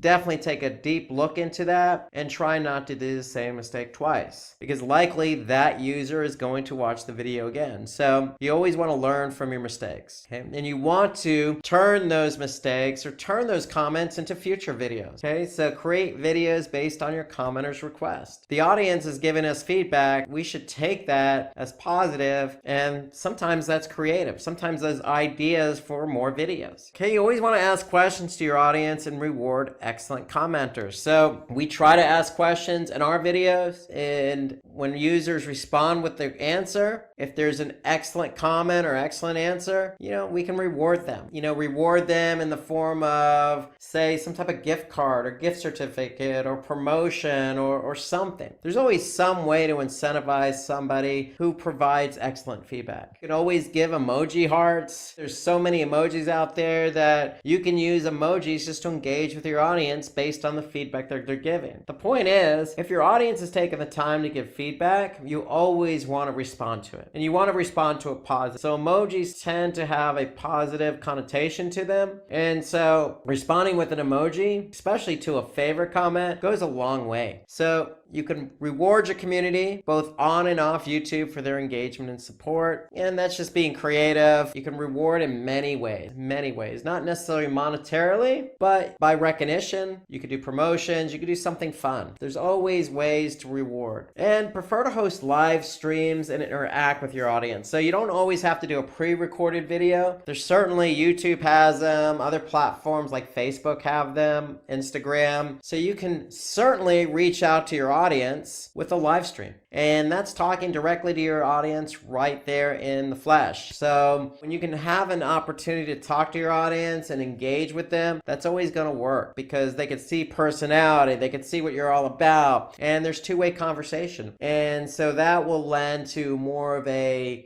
relationship, so to speak, with your audience. So you want to create videos for subscribers. Subscribers can get impressed when a channel dedicates a video for them. So, take the time out to create a video just for your subscribers. Subscribers are the ones who are most likely going to engage with you. Okay, they're your loyal fan base. So if you create something for them, that's a form of a reward. So you can captivate your viewers by uploading interesting YouTube stories as well. You can also hear from your audience and get their videos and use their videos and upload them them to your channel. So according to Backlinko, video comments have a very strong correlation with ranking. So as you create a video, feel free to talk to your audience and ask them, hey, if you have any comments, feel free to put them in the comment section right below this video. I see that a lot now with a lot of videos, and I'm going to ask my audience right now to do the same thing. If there's anything you see about rewarding the audience or engaging with the audience, feel free to comment. We'd love to get your suggestions, because if you can engage with the audience even more, then that's only going to net positive results, not only in rankings, but with your subscriber base. So comments are the way to go. Solicit comments, respond to the comments, reward the comments. Tip number 8, promote your videos on different platforms. So promoting your videos on different platforms has been around for many years. It's a good strategy. Once you create your video on YouTube, you want people to see it. You want to get it out there. So if you want to increase your YouTube subscribers, this is a strategy you have to perform. So let's take a look at all the ways you can use and leverage different platforms to increase your subscribers. So before you do that, you want to research and discover how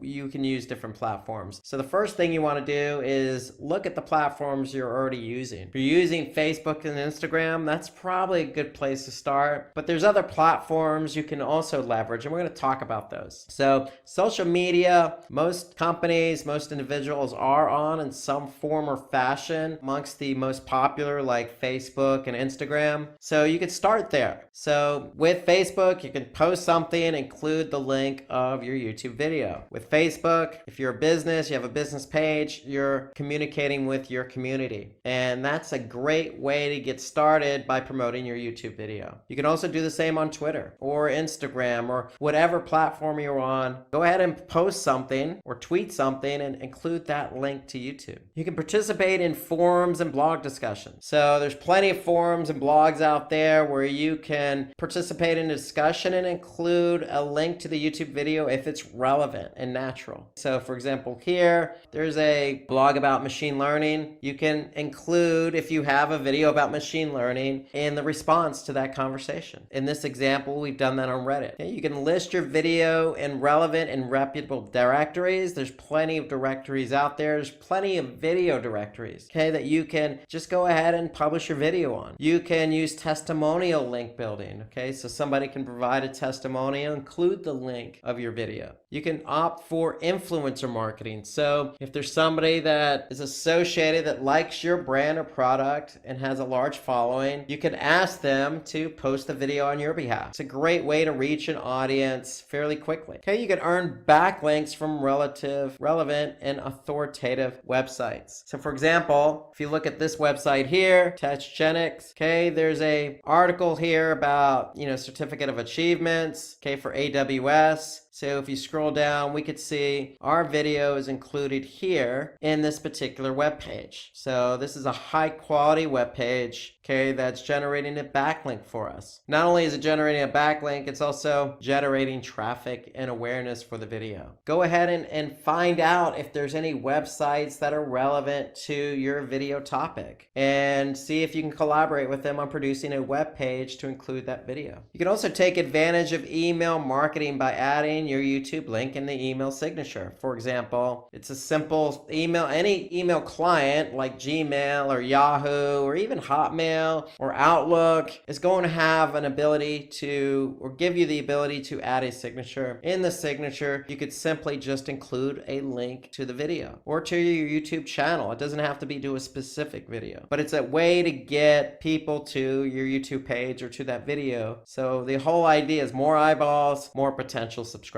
Engage your audience by posting your video links on community pages. So for example, we're promoting something here on a community page, and that's going to get some additional traffic over to us. You can always bookmark your videos on bookmarking sites like stumbledupon.com. Again, this is free, very little time to do this, but it's a chance for you to get the video out there and even generate a backlink. You can collaborate with other YouTube channels. This is always a good strategy. If you're creating a video on a particular topic on YouTube, chances are there's probably somebody else out there doing the same thing. It doesn't have to be necessarily a competitor. It can be a complementary product or service. And if you offer that, then go ahead and collaborate with them and see if you can exchange your videos on their channel. And you could take their video and put it on your channel in a particular playlist. Okay, so that's a way to collaborate with other YouTube channels, is swap videos. You could join high PR QA sites and post answers to the questions related to your video. Like Quora is always a good example, or eHap. Okay, so Quora, there's always a question being posted, and if you have the answer to that question in the form of your video, then go ahead and post a response with a link to the video on YouTube. It's a great way to get the video noticed, and it's relevant and natural. Okay, you can embed videos in your blog posts, or if you're using a platform like WordPress, for example, very easy to go ahead and just take that video. You can even just put the link in the blog post. I like this option. I think blog posts are always good because you don't have to be text heavy with a blog post. You want to create a blog post that's nice and balanced with an image and text, but if you put a video to support your blog post, that goes even further. And blog posts themselves can be engaging and interactive with your audience. So having a video in your blog post always goes well, in my opinion. Okay, so you can promote other videos in your end screen. For example, at the end of your video, you can always promote something related, like we've done here in this example. So lots of ideas. Get your video out there. Use them in email. Use them in your blog post. Go to free bookmarking sites like StumbleUpon.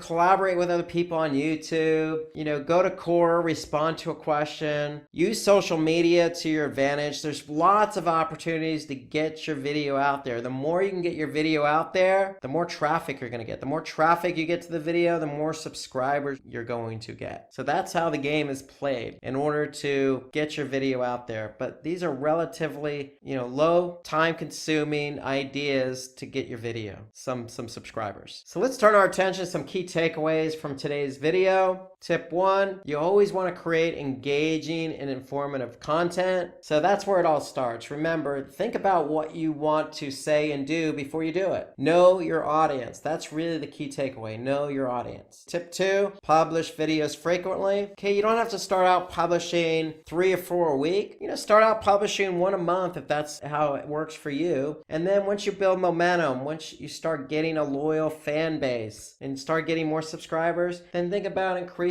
your video output. Tip 3, optimize your YouTube videos, title, description, tags. That's always a good place to start. You want to work in that keyword that's relevant to the topic and work that into the title, work it into the description, and work it into those tags. Tip 4, you want to optimize your YouTube channel. There's lots of features available. Okay, you want to start with your description of your channel, because the description is what shows up when somebody does a search or sees your video. So that is key. You always want to optimize your channel as well as your videos. Tip 5, we want to produce high quality videos. Remember 1080 on the Pixel. Use good audio video equipment. Don't necessarily go free. Go with something low cost, but make sure you're using something that's going to output good audio and video quality, because people are going to take you serious. Tip 6, good feature in YouTube under the channel settings, okay, in the Creator Studio. You want to be able to add a subscriber watermark. That way people know who you are, and you can add that call to action so that they can subscribe to your video. Tip 7, engage with your audience. Comments. In fact, for those watching this video now, if you have any comments on any of the tips that we provided, feel free to put them in there. We will respond and we will reward. And that's what you want to do with your audience. You want to engage with your audience to make them feel like they're part of the community and part of the solution. And then tip 8, promote your videos in different platforms. There's plenty of opportunities, from social to blog posts to influencer marketing to email marketing. Lots of different opportunities to get that link out there. The more you can get that link out there, the more traffic you're going to drive. The more traffic, the more eyeballs are going to realize, hey, this is some good stuff here. I'm going to subscribe to this video. I'm going to subscribe to this channel. And I'm going to wait for this channel to produce more videos. So So these are the tips. And with these key takeaways and these tips, you should be on your way to increasing your subscriber base. So thanks again. I'm Rob Sanders and I'm with Simplilearn, and let's get started. And we're going to do a little role playing here. And let's just say you're an advertiser and you're not sure where you want to advertise your products. You have a product that you want the entire world to see. Well, if you want to advertise your products, and let's just say you have some really good video of your product that you want to get out there. Really, there's no other place to look to than one place in particular is YouTube. Hence the reason why we're doing this webinar, because today we're going to talk about all things YouTube advertising. And for those that don't know, YouTube is owned by Google, and a lot of what you're going to do is advertise on YouTube via Google Ads. So today we're going to talk about YouTube advertising, and we're going to focus somewhat on Google Ads. So buckle up and let's get started with why is advertising on YouTube a good idea? So why is it a good idea? Well, if you haven't been on YouTube of late, you should check it out, youtube.com, and just take a look at the vastness of videos that are on YouTube. Now, YouTube is a video platform, but if it was a search engine, it'd be the second largest search engine in the world, only behind its parent company, Google. So it's a very big platform with a lot of videos, and hence there's some good search functionality on YouTube. So you can look at it as a search engine. There's 1.9 billion and growing logged in visitors on a monthly basis. So you have a lot of people that go to YouTube and watch videos on a daily basis. Okay? It has local versions in more than 91 countries. So if you're an advertiser who's focusing on a specific market, or you're in a different market with a different language, you have 91 different options to hone in on. Okay, so a little bit more about YouTube here, and why is advertising on YouTube a good idea? Well, most YouTube users are on mobile. Almost 70%, almost 3/4 of those that use YouTube use it from their mobile device, which is staggering, but not so staggering considering most people in the world now have mobile phones or mobile devices, and most people use their mobile devices for multiple reasons, and watching videos is one of those reasons. So mobile advertisements receive viewer attention 83% of the time. So what do we mean by that? Well, on YouTube, we have the opportunity to get your ad in front of people who are watching those videos. So if a lot of people are engaged in watching a video on YouTube and you're advertising on that particular video, well, then you're going to get some attention. And so that attention has to be in the 80 percentile. Okay, so a lot of people are going to pay somewhat attention to your ad. And it's no secret, video ads have proven to be more effective and engaging, creating greater impact. And that's just not on YouTube. I mean, that's on Facebook. That's on other platforms like Twitter, Instagram.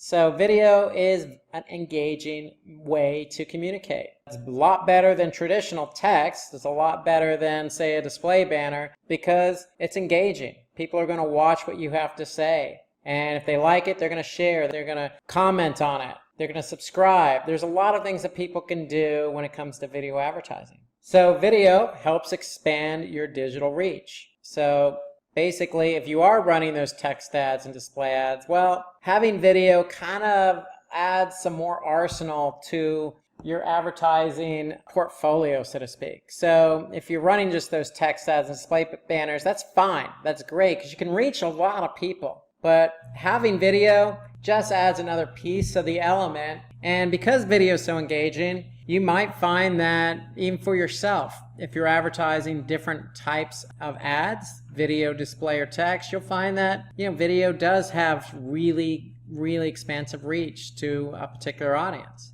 And the other thing here about YouTube is YouTube helps to find a relevant audience for your ads using advanced targeting. So just like anything else that we've talked about here at Simplilearn when it comes to advertising, whether that be Facebook or Instagram or Google Ads, we can really hone in on our audience here. And that's really important, and we'll get to that later, because when you're advertising, you want to make sure your ad is in front of the right people. And if we're talking about video and we're talking about high engagement, if you have your video in front of a really relevant audience, then chances of that audience engaging are going to be even greater. And then YouTube and video ads themselves provides a situation that can be customized to fulfill your marketing goals. And so what do we mean by that? So basically, YouTube allows us some additional features where we can customize our ads. So meaning, if our marketing goal is to just get our ad in front of millions of people, well, that's not a problem. If our marketing goal is to get people who, we want to convert,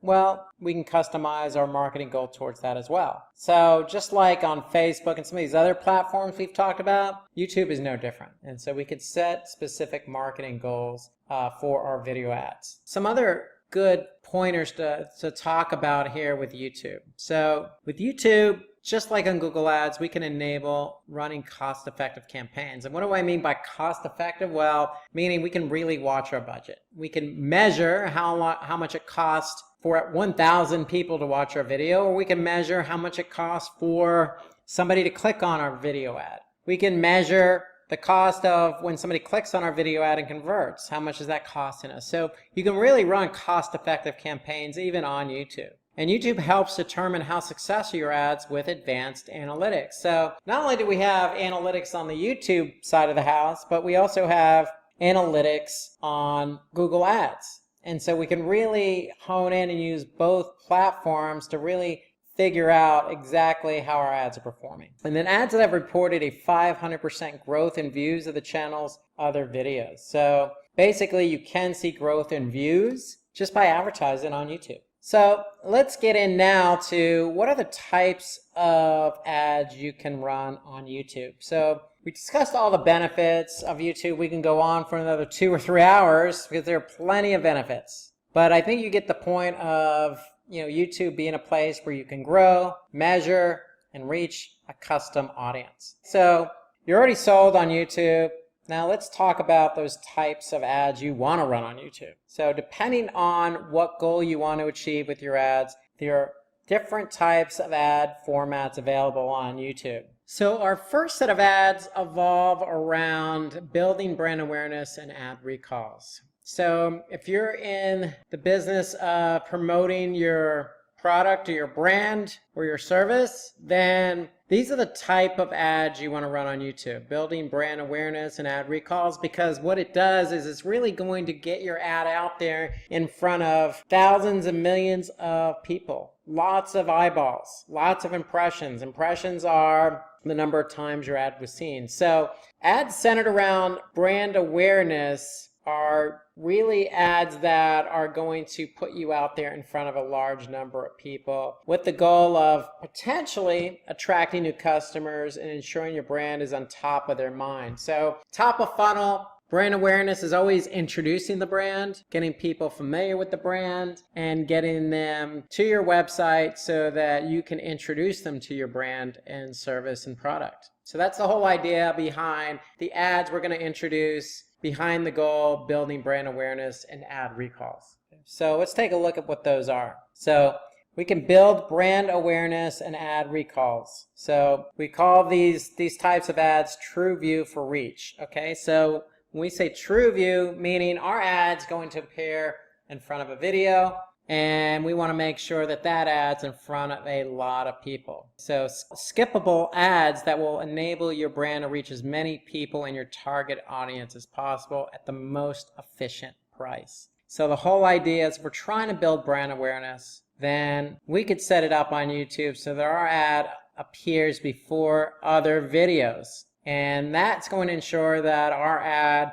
is going to show up in a lot of places based on the audience we target. And if we can get our ad in front of a lot of people, a lot of targeted people at an efficient price, then how can you say no to that? So these ads are skippable, have an open video length, and their bidding is based on cost per 1,000 impressions. So cost per 1,000 impressions, CPM, means that you're paying YouTube for every 1,000 people that looked at your ad. Okay, so that's what cost per 1,000 impressions, or CPM, means. That you're paying YouTube not when somebody clicks on your ad, but when 1,000 impressions occur. And an impression is when somebody looks at your ad. And so that's what you're going to be paying YouTube. You're going to be paying them for 1,000 views or impressions, basically. Okay, so the ads are skippable, but they have an open video length and it's based on eyeballs. So that's the whole goal there. When it comes to brand awareness, you want to go with a CPM model.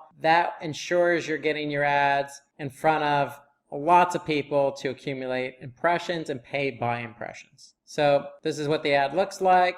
And now we're going to talk about the type 2 ad that you can run on YouTube. And we call these bumper ads. So they're non-skippable ads with which you can share your brand's message in 6 seconds to drive reach and impact. So we've all seen these videos before, and I'm going to share an example with you here. When you're on YouTube, you really can't get to that video that you really want to watch until you watch a few seconds of that video ad. And so that's what these bumper ads are. They allow you to really make sure that your ad is in front of that target audience still. It's still paid by impressions, but you know that your ad's going to run for a few seconds. And the idea behind that is really you want to get your message out there, and it really does help to drive reach and impact. And so let's take a look at an example on YouTube of what a bumper ad looks like. So here's an example of a bumper ad on YouTube. Again, it's only 6 seconds, but this example is pretty popular on YouTube. It's been viewed a lot, and we're just going to take a quick look at this video here. This video has 6 seconds, but the whole point is to really look at the ad's purpose. And so if we hit play,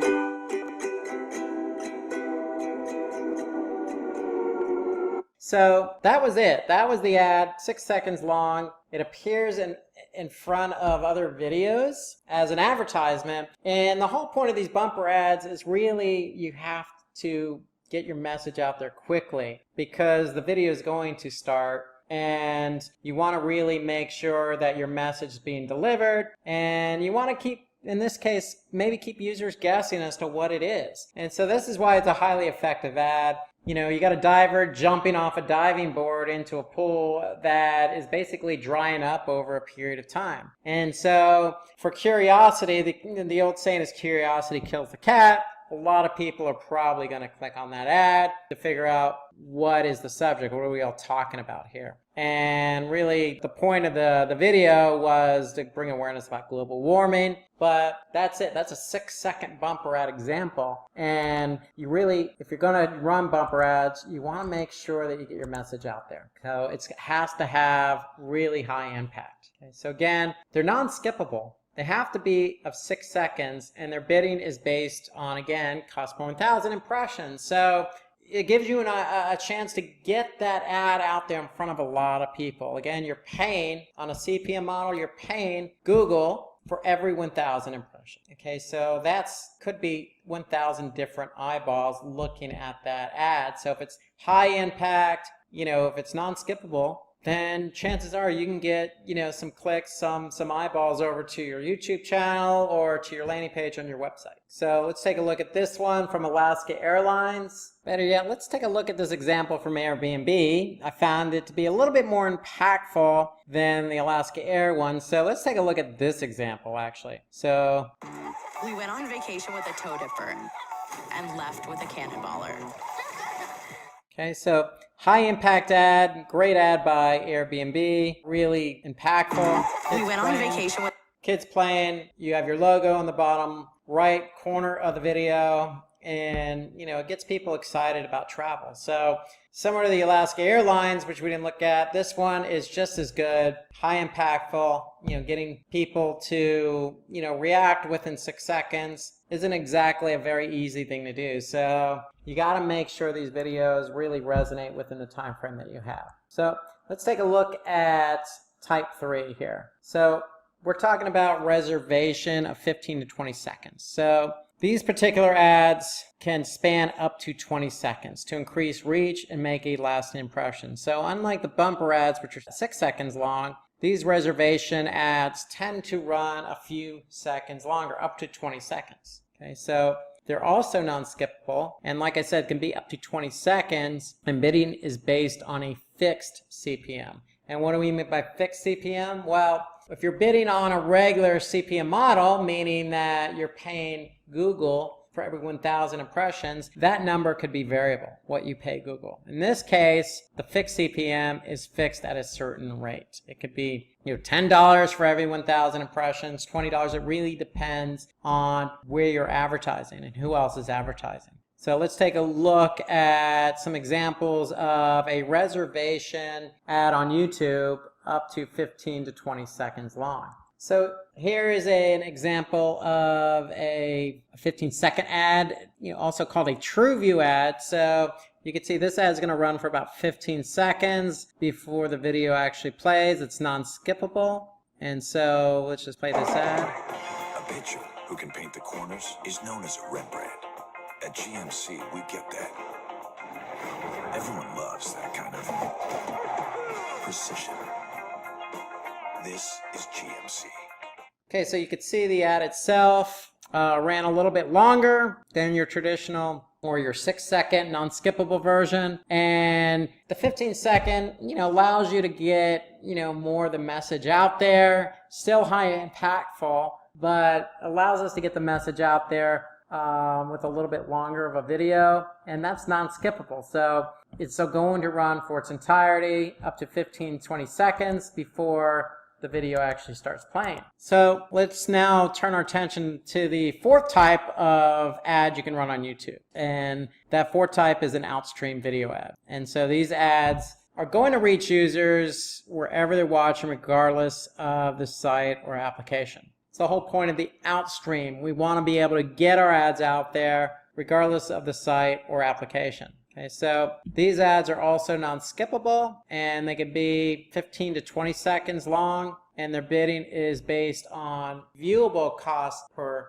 1,000 impressions. And so what do we mean by viewable cost per 1,000 impressions? What we mean by viewable cost per 1,000 impressions is basically if you're paying for ad impressions measured as viewable, you can use this model. And basically what that means that an ad is counted as viewable when 50% of your ad shows on screen for 1 second or longer, or plays continuously for 2 seconds or longer. So there's some criteria about the viewable, but you're definitely paying for impressions. You're just paying when those impressions showcase the ad 50% or longer, or for 1 second or longer for other type of video ads. Or it plays continuously for 2 seconds or longer for video ads. So if it plays in short, if it plays for longer than 2 seconds, then you're going to pay for that impression. And so that's going to count as an impression, and that's viewable for 1,000 impressions. So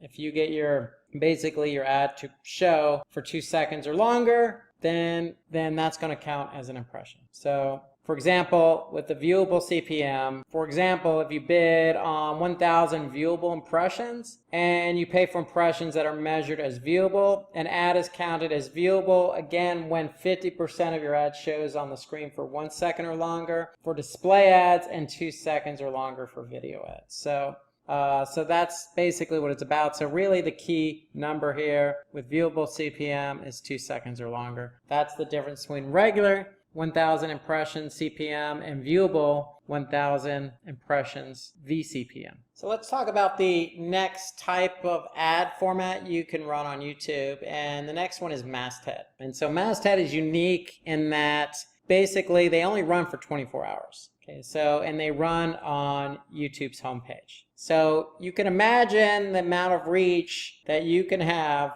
by advertising on YouTube's homepage. So they're highly visible. Okay, they can run on multiple devices, desktop, app, mobile, and basically these ads sit at the top of YouTube's homepage. So there are fixed cost per day pricing involved, and so the best thing to do is to contact YouTube if you're interested in advertising on YouTube's homepage. So that's the masthead advertising, and basically these ads are non-skippable, They have an open length, and again, their bidding is based on fixed price per day. So here's an example of what the masthead looks like on the homepage. So you can see here, this is that GMC ad. Okay, you can see that they have a video supported with a banner and, call to action ad there. And so what YouTube is actually experimenting with are, different ways for advertisers to buy masthead ads. Okay, so it's, these ads are very prominent. So it's basically YouTube is now offering the option to buy masthead ads on a cost per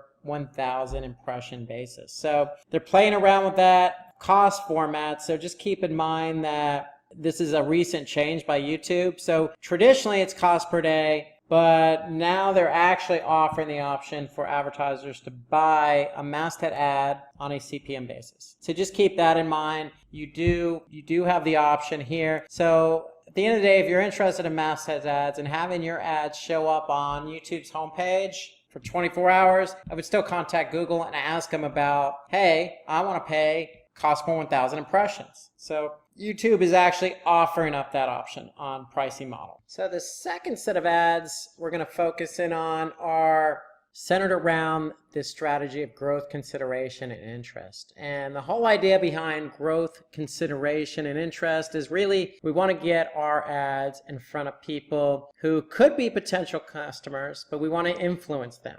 Okay, we want to influence them at a point in time when we think they're going to be most receptive to our message. So that really means getting our ad out in front of the right audience at the right time, because the message we put out there is going to be centered around, getting them to not only take notice of our brand, but potentially take action. So it's moving our audience a little further down that funnel. So really, growth, consideration, and interest, it's all about placing your ad, your message in front of that potential customer when you think they're going to be most receptive to the messaging you're putting out. So that's what growth, consideration, and interest is. So let's go back and look at, let's talk a little bit more about those TrueView ads. So TrueView ads are one of the most popular ways of advertising on YouTube. So if you're interested in, getting growth, getting leads, getting conversions, you might want to think about some TrueView ads, because basically these ads can run before, during, or after videos on YouTube. Or you can run them on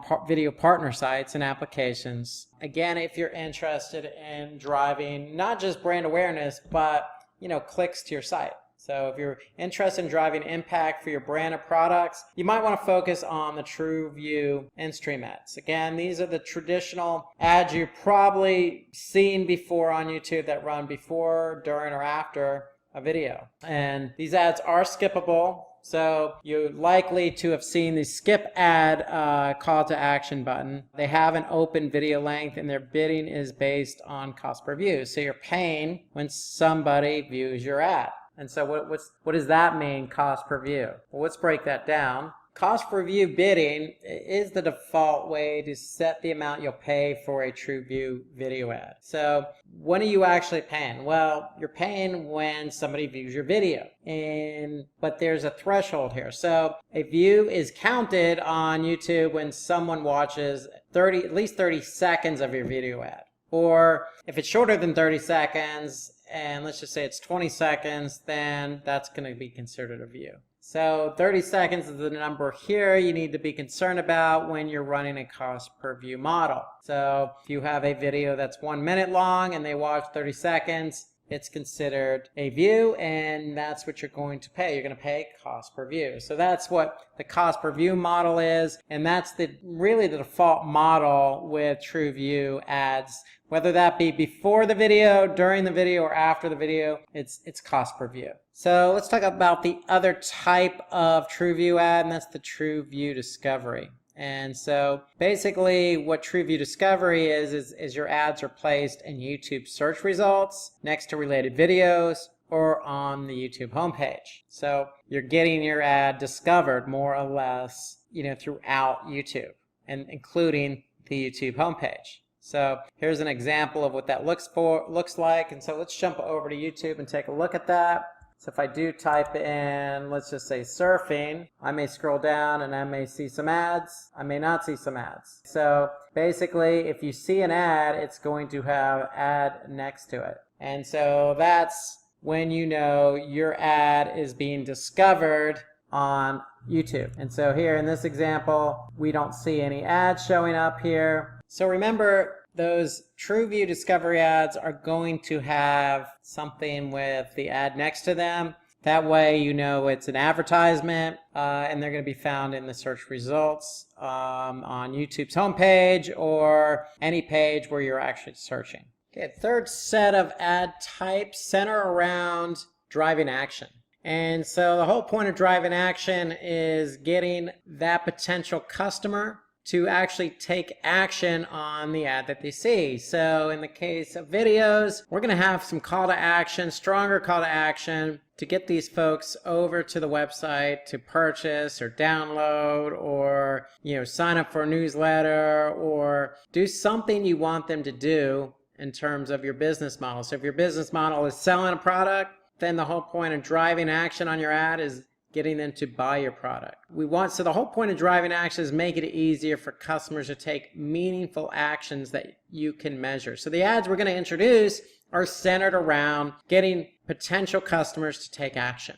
Okay, so that's what driving action is, further down the funnel and getting folks to react to your ad so that they can take the action that's aligned with your business. Talking about TrueView ads now. And so again, these ads, discovery can show up on search results on YouTube's homepage. You have your traditional in-stream TrueView ads where they show up before, during, or after. And then here you have TrueView for action. And so these TrueView for action ads are video ads to drive any action that's important to your business. So again, it goes back to that marketing strategy. So the ads we looked at early on were about impressions. So a lot of the cost models for a lot of the ad types were cost per 1,000 impression. And notice now that, it's now cost per view for TrueView ads. And you want to be on a different model when your marketing strategy is more aligned with getting people to take action. That's important to your business. For example, shopping or buying something or getting a quote or downloading something. So if that's your marketing goal, you want to go with a TrueView for action if that's what's important to your business, because these ads are intended to get users to interact with a clickable button that leads to your site. So that's the whole idea behind TrueView for action type ads. Okay, so these are skippable, they have an open video length, and their bidding is based on cost per acquisition. So CPA, different cost model. So let's now talk about what CPA is. So the cost per acquisition model is, in this case, since we're trying to drive action, we're going to pay when somebody actually takes that action. So if somebody actually does shop and they spend $20, then basically you're going to pay for that acquisition. So basically, if it's to download something, whatever it costs for you to get that person over and they actually download, that's what you're going to pay. So cost per acquisition is really a model based on action. So when somebody actually performs that action, that's when you're actually going to pay Google. So that's what CPA is, and that's what the YouTube TrueView for action ads are all about, trying to drive action. So let's talk about the universal app campaign for video. And so this is all about driving action as well. So these ads promote your app on YouTube. So where your ads are more likely to be clicked and your app downloaded. So again, targeting an audience, and really it's about, getting people to look at your application, your mobile app. So that's what these ads are all about. They're about promoting your mobile app on YouTube. Okay, so these ads are skippable. Okay, they have an open video length. Okay, meaning you can make them as long as you want. And again, their bidding is cost per acquisition, but you also have some additional models as well. So we already talked about what cost per acquisition is because this is a actionable based ad. So we want people to do something like download our app. But you also have another cost model here, cost per install. And you only pay when that person who watches or sees that ad clicks on it and actually does install the app. Okay. You also have another model that you can apply here, and that's the return on ad spend. And a return on ad spend basically is you're asking Google, hey, I want to make sure that if I'm going to run this type of ad, I'm getting my return on investment. Meaning if I spend $100, am I getting $101 back? So that's the return on ad spend. That's a cost per install and a cost per acquisition. So you have 3 models here for the universal app campaign. About some important metrics for YouTube. So we've thrown around a lot of different cost models when we talked about the different types of advertising you can do on YouTube. And so with that, there's a lot of metrics. So let's go through some of these metrics here. You have views, clicks, you have view rate. So you have all these different types of metrics. And for some of you, it could be confusing. So what do I need to look at? What do I need to measure? So it really does come down to, what's important to your business. That's always first and foremost. But here we listed some of the most common metrics available to you with YouTube. Okay, so let's go through some of these. And basically a view is just, it shows the number of times people watched or engaged with your video ad. So a view rate is basically the number of views or engagement your ad receives and the number of times your ad is shown. Okay, so divided by the number of times your ad was shown into the number of engagements. So if your ad was shown 100 times and you had 1 like or 1 click, for example, then that would be 1%. So average cost per view is the average amount you pay when a viewer watches 30 seconds of your video. So remember, when you're on a cost per view model, remember 30 seconds is the magic number. So if your video is only 25 seconds, then remember that's going to be the view. So it's got to be minimum or maximum 30 seconds. If your video is under 30 seconds, it's 25 seconds or 20 as an example, then it's still going to count as a view. If it's a minute and somebody watched at least 30 seconds of it, then that's going to count as a view. So just keep in mind 30 seconds is the magic number here for the view. So if somebody watches at least 30 seconds of your video or engages with your video, that would be a cost per view. So that's the average amount you're going to pay. And watch time is basically, it measured the total amount of time people watched your video ads, shown in seconds. Okay, so it's the total amount of time. So it gives you an idea of how many minutes total your video is run. So let's focus on clicks. So clicks is a common metric across the board. It shows the number of times people actually clicked on your video. Not to be confused with the view. So view is the number of times your video was actually watched. A click is something also measurable, and it's when somebody actually clicked on it. So it's an indicator for how well your ads are doing with those who see it. And so, we want people to click on our ads. If we're running, actionable type video ads. If we're running those action type ads or universal app ads, we're going to want people to take action. Okay, if you're running ads just for impressions, that's one thing. So clicks is an important metric depending on the type of video ad you're running. So click-through rate is the number of clicks you receive from your ad divided by the number of times the ad was shown. So my ad was shown 100 times and I received 1 click, then that's 1% click-through rate. So let's talk about engagement. And engagement is the number of clicks on interactive elements,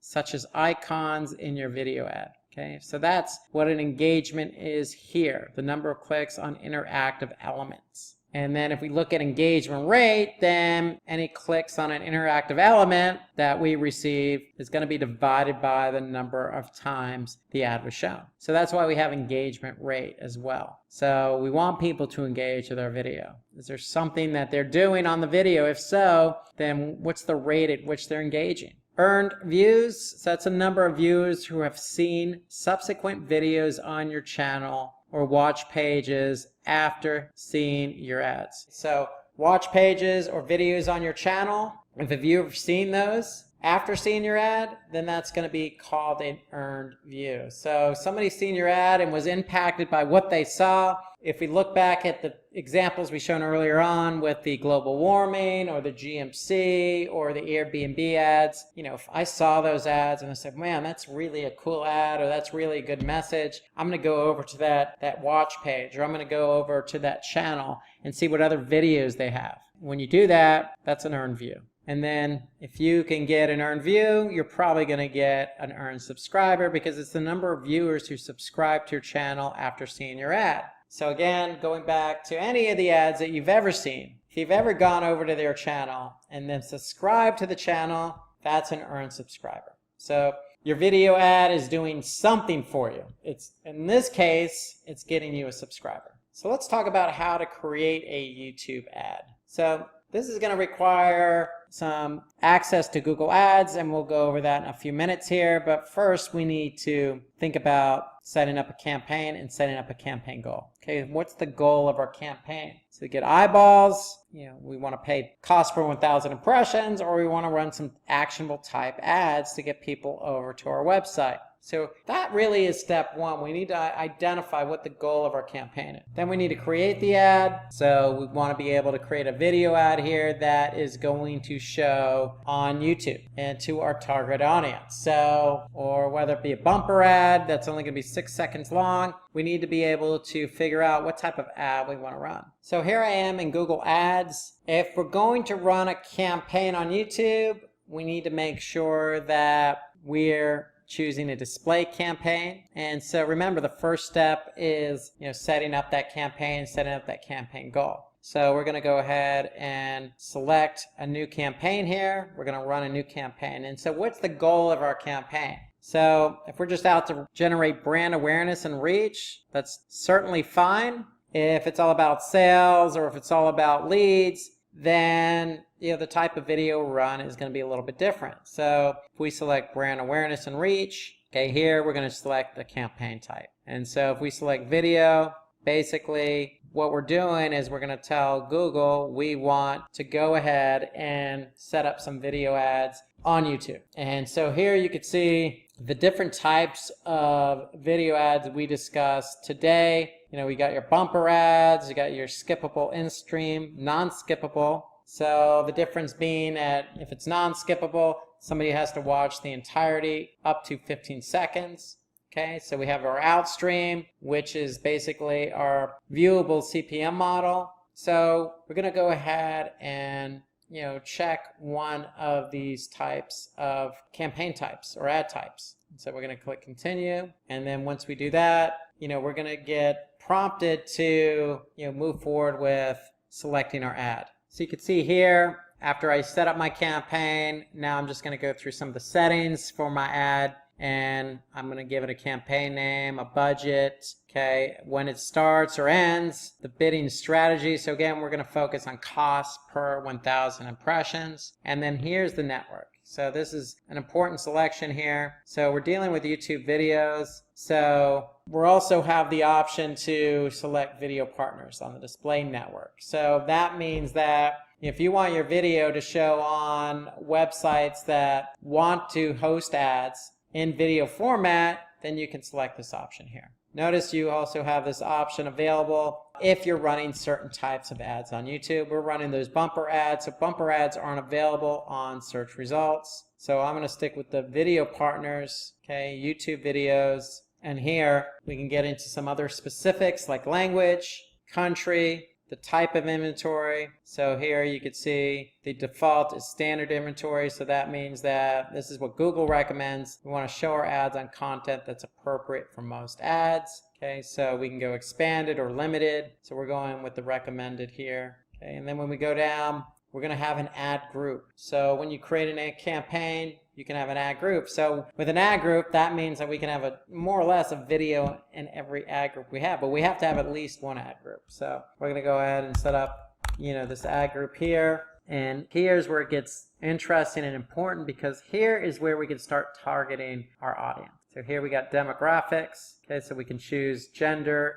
age, parental status, household income. Okay, we can focus in on audiences if we want to, so we can choose a specific audience that we've set up. We can get some ideas or browse specific audiences. We could also choose a specific placement. So here you have YouTube videos, or we can go with YouTube specific channels, okay, or we can even be on apps. Okay, we have to set a bid for our target CPM, and once we do that, basically it's all up to now for us to add our video ad. And so remember, in this example, we're going to the bumper ad, so we're looking at about 6 seconds. And once we do that, then that's pretty much the campaign. But I just want to stress here that when you're setting it up, ahead of time, you want to make sure you identify what the campaign goal is. And then that's going to align with the type of video you're going to run. And then once you choose that type of video, then it just comes down to where you want that ad to be and who you're targeting. So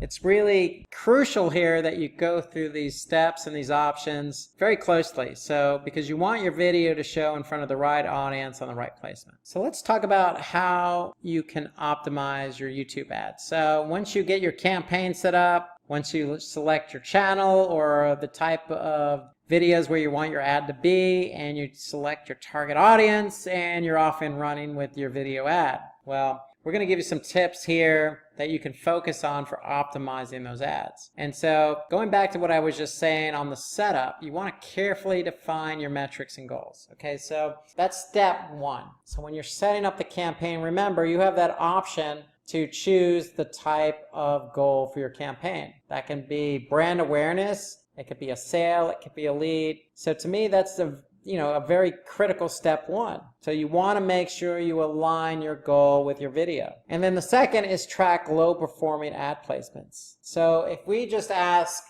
Google to place our video ads anywhere they want, then it's up to us then to go through and choose the ad placements and remove them. Okay, so let me show you an example of what that means. So if I'm back in Google, I'm going to go to my campaign and I'm going to select placements. And here I can see placements, but then I'm going to select where my ads show. And so this is important. You want to be able to scan the list of placements where the ad was shown. So if you don't like one of the placements on YouTube, you can always select it, edit it, and exclude it from the campaign or ad group. So that's really the key, is you want to be able to manage your placements properly. And when we say low performing ad placements, we mean really what's your goal. If your goal is to get sales or leads, if that placement is not converting sales or leads, then you need to remove or exclude that placement. So it's all done within the Google Ads platform. And then, you can also use a custom thumbnail image in your ad as well. It's always helpful in terms of optimization. So a couple of other pointers here to help you optimize. Okay, you want to drive people to perform a particular action with the appropriate CTA. So again, depending on the ad type, if it's a true view ad, 20 seconds long, you want to have a call to action. You want to maybe even have your domain name at the end of the video, so at least somebody knows where to go. So you always want to have a call to action with your video ad. You want to use negative targeting to specify who gets to see your ad and who doesn't. Okay, so that goes back to your settings. So you can pick and choose who your target audience is. You can pick and choose who you don't want your audience to be. Okay, as another setting, you can use closed captioning in your ads to make it more interactive. So that way people can actually see or read what the ad's all about, just to make it a bit more interactive. Okay, you can always perform A/B testing on your ads. So if you have one ad version, you can create another one just to see which one performs better. Testing is always a positive. Okay, so if you're paying too much, maybe think about reducing your bids. So if you remember, we set a $10 CPM bid. That may be too much. Maybe we don't need to pay $10. So we can always reduce our bids at the ad group level. So reduce bids in areas where you see lower performance. So in other words, you don't want to pay a lot for poor performance. You can also use remarketing to re-engage with customers. So if somebody views your ads and doesn't take action, you can always retarget that person to show your ad, even another ad format. It could be text ads or display ads. But if somebody looked at your video and they didn't take the action you preferred them to take, then you can always retarget them with another ad. So that's a good way to optimize. Okay, so we want to make sure the ad has content that viewers would find relevant.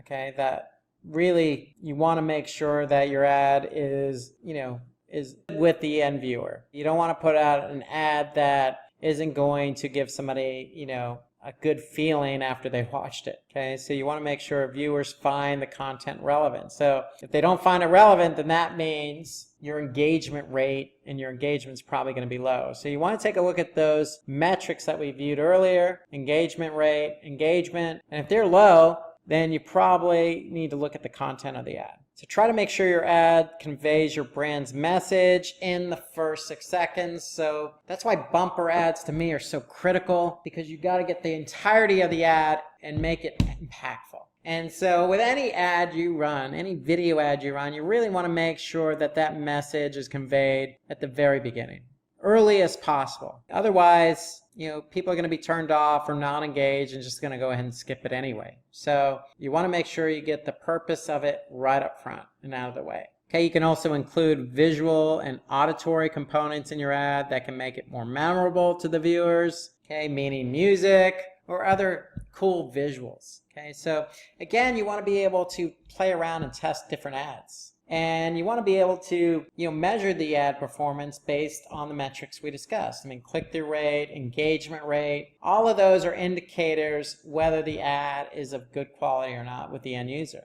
And when I say good quality, I mean, do they find it engaging? Do they find it interesting? If so, they're going to click. And if you don't have good click-through rates or good engagement rates, then you definitely want to try doing something different to the ad, like adding those audio components or other visuals that could be appealing to the end user. So go ahead and test some of those out with A/B testing, because you have nothing to lose but higher or lower engagement rates or lower click-through rates. So you want to be able to improve those metrics. Improving those metrics means trying some different components on different ads. So let's take a look at a case study, if you will, and let's focus on Superdry.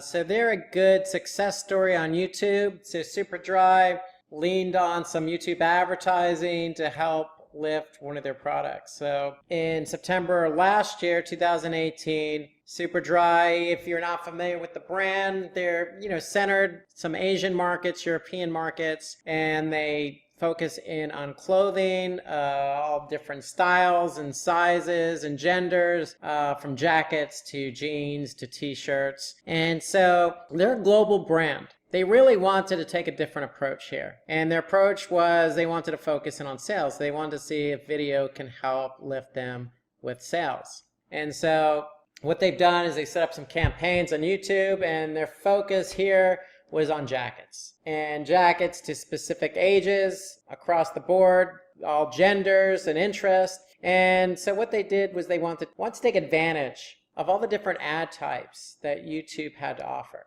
And let's take a look at one of those ads here. So if we go to YouTube, and let's just take a look at this 1 minute ad here, 53-second ad by Superdry. I'm ready now. Superdry and Paige Cakey. This is the jacket you're raving, the jacket you're waiting, the jacket you're pulling, the jacket you're play, pout and posing. You'll take 5 in this jacket. You'll want to find this jacket. I washed the jacket. It's ruined. It's your DOS at a mate's. Take away 3 AM plates. Catch your breath, not your death, in this jacket. It's the jacket you're preening. Be seen in. You're chilling, feel reeling. It's the jacket you're hiding. You're vibing. Love, live and thriving. This is the jacket. The jacket that will get you through.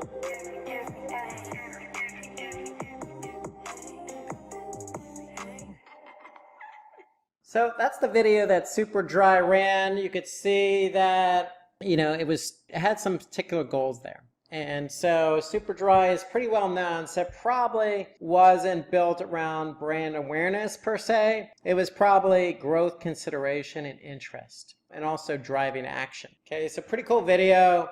It was definitely not a bumper ad, because bumper ads are 6 seconds. So it was definitely a true view, probably take action. And so whatever ads they actually did run specifically, they did see a lift. And so we kept pulse on Superdry's account, and these videos actually had 4.8 million views. And so cool video, ran for 53 seconds, not a long time, not a short time, was able to, target their audience, a younger crowd. You noticed in the ad, they had different jackets, both female and male, different gender types. So they were messaging a very broad audience of gender. Some younger people is who they were targeting. So younger people tend to slant on YouTube, and so they were able to get some nice views out of it, 4.8 million. But the more important thing is because these videos were to drive action. And so they were able to see a 4-to-1 ratio on return on investment. And as a result, these jackets saw a 138% increase in brand lift. The jacket ad. So it was a pretty successful campaign. See as well, choreographed, good audio, good video, just well professionally done. And they probably were able to now get a few more loyal customers under their belt because of this ad alone. So that's the power of video, okay? So you're able to know who your target audience is. You can go out and target them with a cool video. And given that YouTube is vast, then you can really take advantage of a lot of their ads. So what they probably did, again, was those TrueView in-stream ads with a cost per view through a skippable video ad format. And they also use the shoppable ad format. So that is another option on YouTube. So they took advantage of all YouTube had to offer in terms of who they were trying to target, the length of the ad, and given that their product or selling a product or promoting a product, they will take advantage of the TrueView shoppable ad format, which basically lists your products alongside the actual video ad. And so this is just a good case study. Superdry will probably do this again based on the numbers that they're reporting. And so basically that's the power of YouTube. Getting out in front of your audience with a really good video ad, targeting an audience, taking advantage of different formats. Today we're going to talk about how to increase Instagram followers. Today's webinar, we're going to have some tips and best practices for you to take advantage of to increase Instagram followers. So let's get started and talk a little bit about Instagram. So Instagram is not really an up-and-coming platform. It is already up-and-coming. A lot of users. In fact, 500 million daily active Instagram users. 500 million daily. The user base growth of more than 300% year over year. So it's growing and growing and growing. It's become more and more popular ever since it's launched back in 2010. And then there's more than 100 million photos uploaded daily. So it's a platform where you can upload photos, tag those photos, even use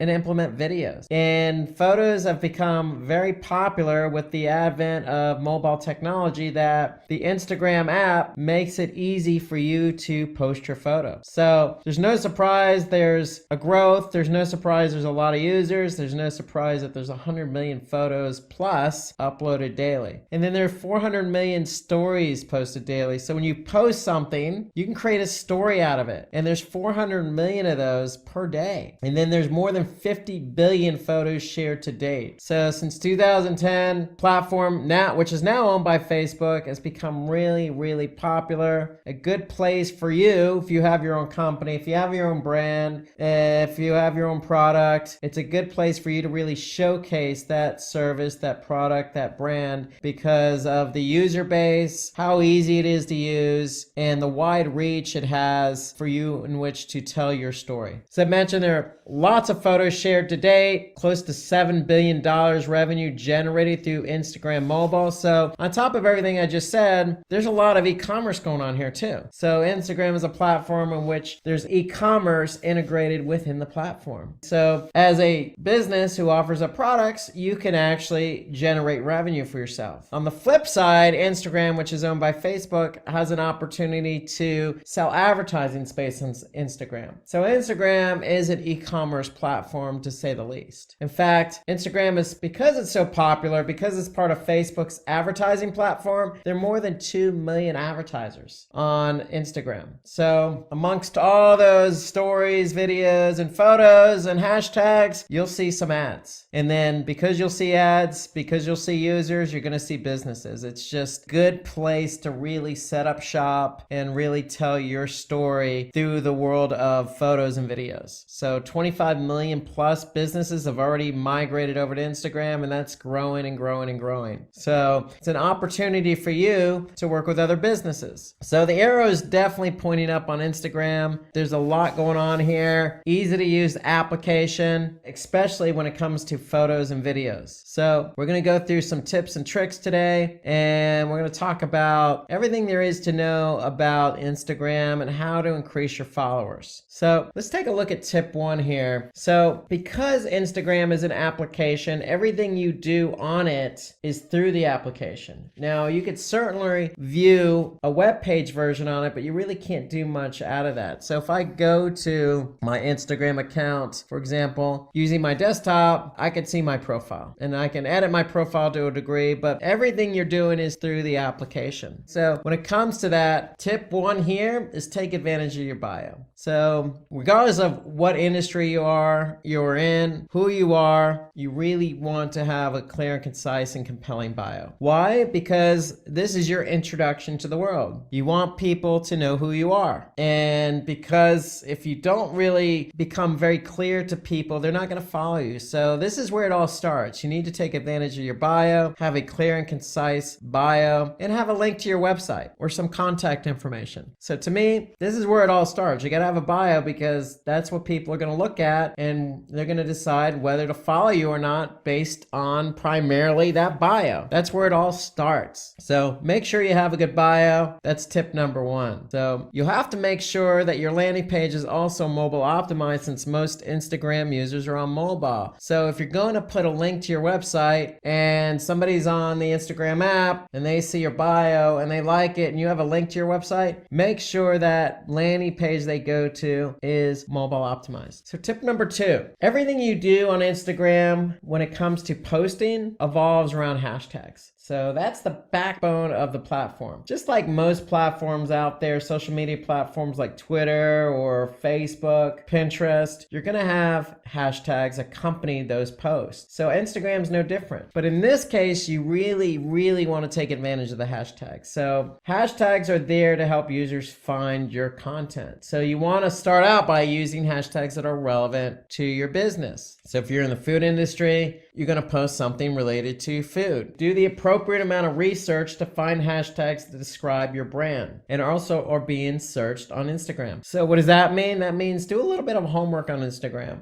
See what searches or see what other brands in your industry are using for hashtags. Don't be afraid to use the same hashtag, but mix it up. Hashtags are important. So don't be afraid to put a hashtag in there that really defines what your business is about. But if it's relevant, use other hashtags that are popular or people are using to find information. So mix it up, but the key here is relevancy. You want to make sure you align your hashtags with your content and making sure the connection between the hashtag and the content is relevancy. So using the popular tags on your photos or videos might get you some immediate engagement, but it may not help with future goals like long-term engagement, new interested followers, and sales. So here really what I'm trying to say is, look, pick and choose your hashtags carefully, because if you use something broad or something non-relevant, yeah, you may get that click to your Instagram page, but that doesn't necessarily mean somebody's going to follow you, or that doesn't really mean somebody's going to be interested in what you have to offer. So if you use something really popular and broad, yes, you're going to get short-term gratification, but not long-term interest. Tip number 3, post your content at the right time. So according to Sprout Social, which is a social media scheduling platform, among other things, so they deal with a lot of people using their platform and posting content via their platform. They have data, and they're telling us, based on the data they've collected, that the best time to post is between 2 and 3 p.m. and the best day to post is Thursday. Now, that may be all fine and true according to a Sprout Social study. And so you may want to go with this 2 to 3 p.m. and this is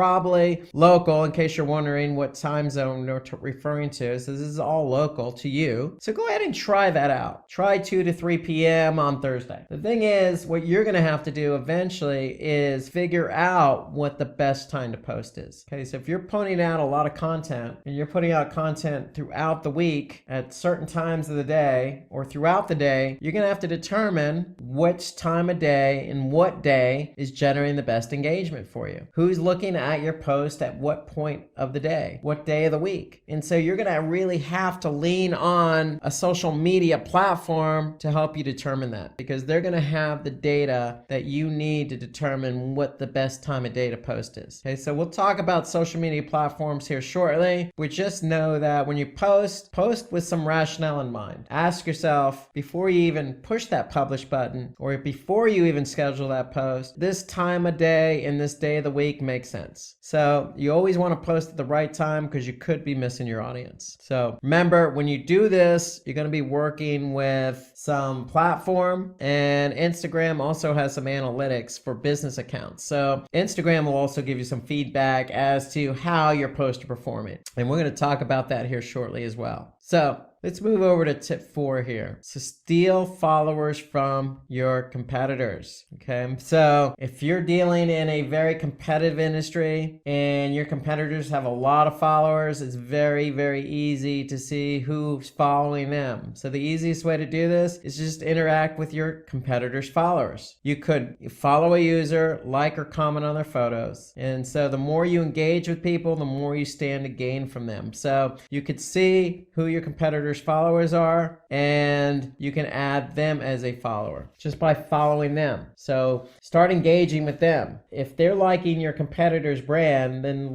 the chances of them liking your brand could be great. So check out who your competitors' followers are. If they seem like somebody who you would want to be following your brand, then go ahead and interact with them. And how you interact is, again, you can like something that they post, or you can comment on something that they posted. Okay, engage with them. Okay, it doesn't take that much time. It's a good way to gain followers. So if we're on Instagram, we can simply just click on the brand's followers. So here I can see this brand has 127 followers, and here I can see all the followers. And what I could do is simply just click on one of the followers, and I can go to their profile. And from there I could see what they've posted in terms of videos and images, and I can like or comment. So just doing something as simple as this gets you an opportunity to engage with somebody who can then turn around and follow you. So tip 5, pay for sponsored posts and product reviews. So a number of ways you could do this here. So pay for a sponsored post. So you could find an influencer who satisfies a couple of requirements. They have large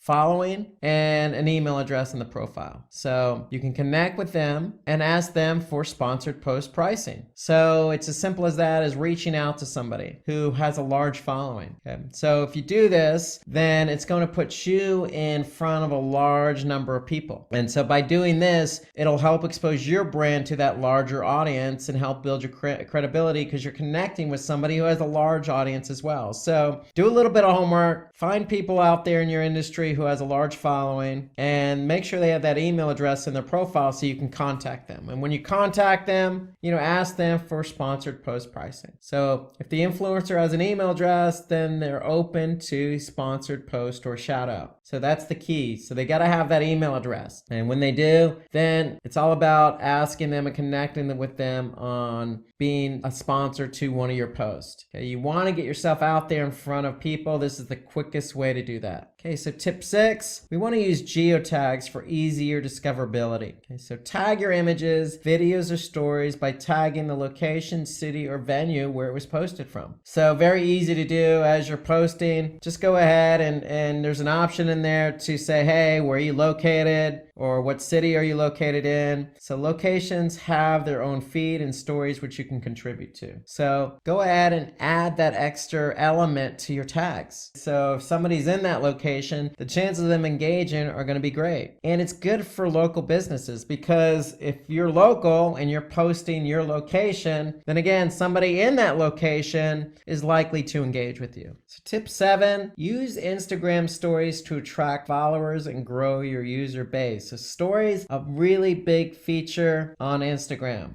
So what stories could be used for is just show footage of an environment. So it could be your office, it could be your home, it could be, the playground, it could be the golf course, it could be anywhere that you want to show footage of. So you want to post news relevant to your industry. So if you're in the food industry, hey, why not go in the back into the kitchen and post a story about how a particular bread or cake is made? Okay, show off your product. So if you are in that food industry and say you're in the pizza making business, perfect opportunity to show people via an Instagram story how to make that pizza and how you make that pizza, what ingredients you use. How unique is your particular product? And that's really what you want to get across when you do a story. You want to show something unique and relevant that's going to grasp people's attention. You can promote a company event. So if you're celebrating, say, 200,000 subscribers, create a YouTube video, or you can create an Instagram story. It works just as well. So you can endorse your company's blog post. You can post positive user reviews. So these are all features of a story.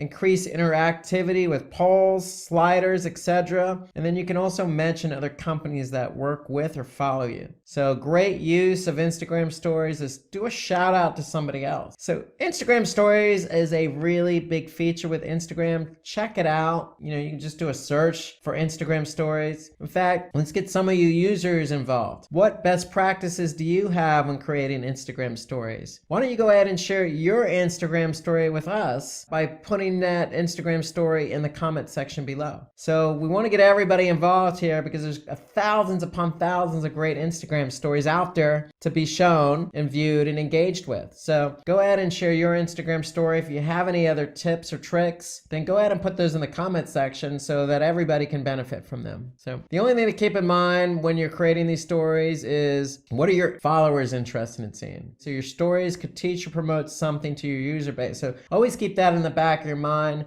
For me, I always go back to what industry are you in? If you're in the food industry, hey, people who are following you are interested in food. If you're a pizza company, show off that pizza. If you're a bakery, show off how you make your breads and baked goods. Whatever it is you have, show it off, because if somebody's following you, that's what they're interested in. So tip number 8, highlight important stories. So you want to highlights serve as the easiest way to create a first impression for a potential follower. So with highlights can be used to tease what your content's about, create a trailer for what your brand offers, promote your product. So highlights are there. It's a good feature. It's a first impression for potential follower. So it teases what the content's about. It creates a trailer, so to speak, for your brand and promotes your product. So use highlights. And again, any users out there who have good examples of highlights, go ahead and put those in the content section or comment section right below this video. So remember, stories have only a 24-hour lifespan, so highlights can be used to give them a second wind. Okay, so highlights serve a purpose. It teases what the content's about, it promotes the product, and it really kind of accentuates that story. Tip number 9, ask for followers. So sometimes people need a little push before they can follow you on Instagram, even if they enjoy your content. So you can ask users to become your followers in the caption, the comment section, or even work it into your content. So in other words, when you're posting something, don't be afraid to say, hey, follow me. I got some good stuff here. Be confident. You don't want to do it for every post, of course, but pick and choose. If you feel you have a really good post, really good image that you think is going to gain a lot of followers and engagers, then you don't necessarily need to put a caption in there. But if it is popular, then go ahead and say, hey, this is a popular post. Think about following me, or put something in the comment section. You want to do it kind of succinctly. You don't want to be begging, but just work it in to some degree. Okay, but don't be afraid. Have some confidence in asking for followers. So when you do this, it's very similar to how we do it on YouTube. So you can ask viewers to subscribe to their channels at the end of the video. So if on YouTube, basically you're saying, hey, if you like what we have, go ahead and subscribe. It's no different on Instagram. If you have something you've posted, just go ahead and say, hey, you like this? Go ahead and follow us. It's that simple. So tip number 10, take on the latest trends to get more followers. So align your content to cater to trending topics or hashtags to improve engagement and discoverability. So really what we're trying to say here is your competitors follow influencers. What are the latest trends? And you can get an idea of the latest trends by you looking at hashtags. So what hashtags are trending? Which ones are people using the most? So really what you want to do is whatever's trending in your industry, ride that wave, so to speak. Now, it doesn't have to take on your entire profile, but there's nothing wrong with one or two posts. If something's really taking on popularity, then go ahead and post about it as well.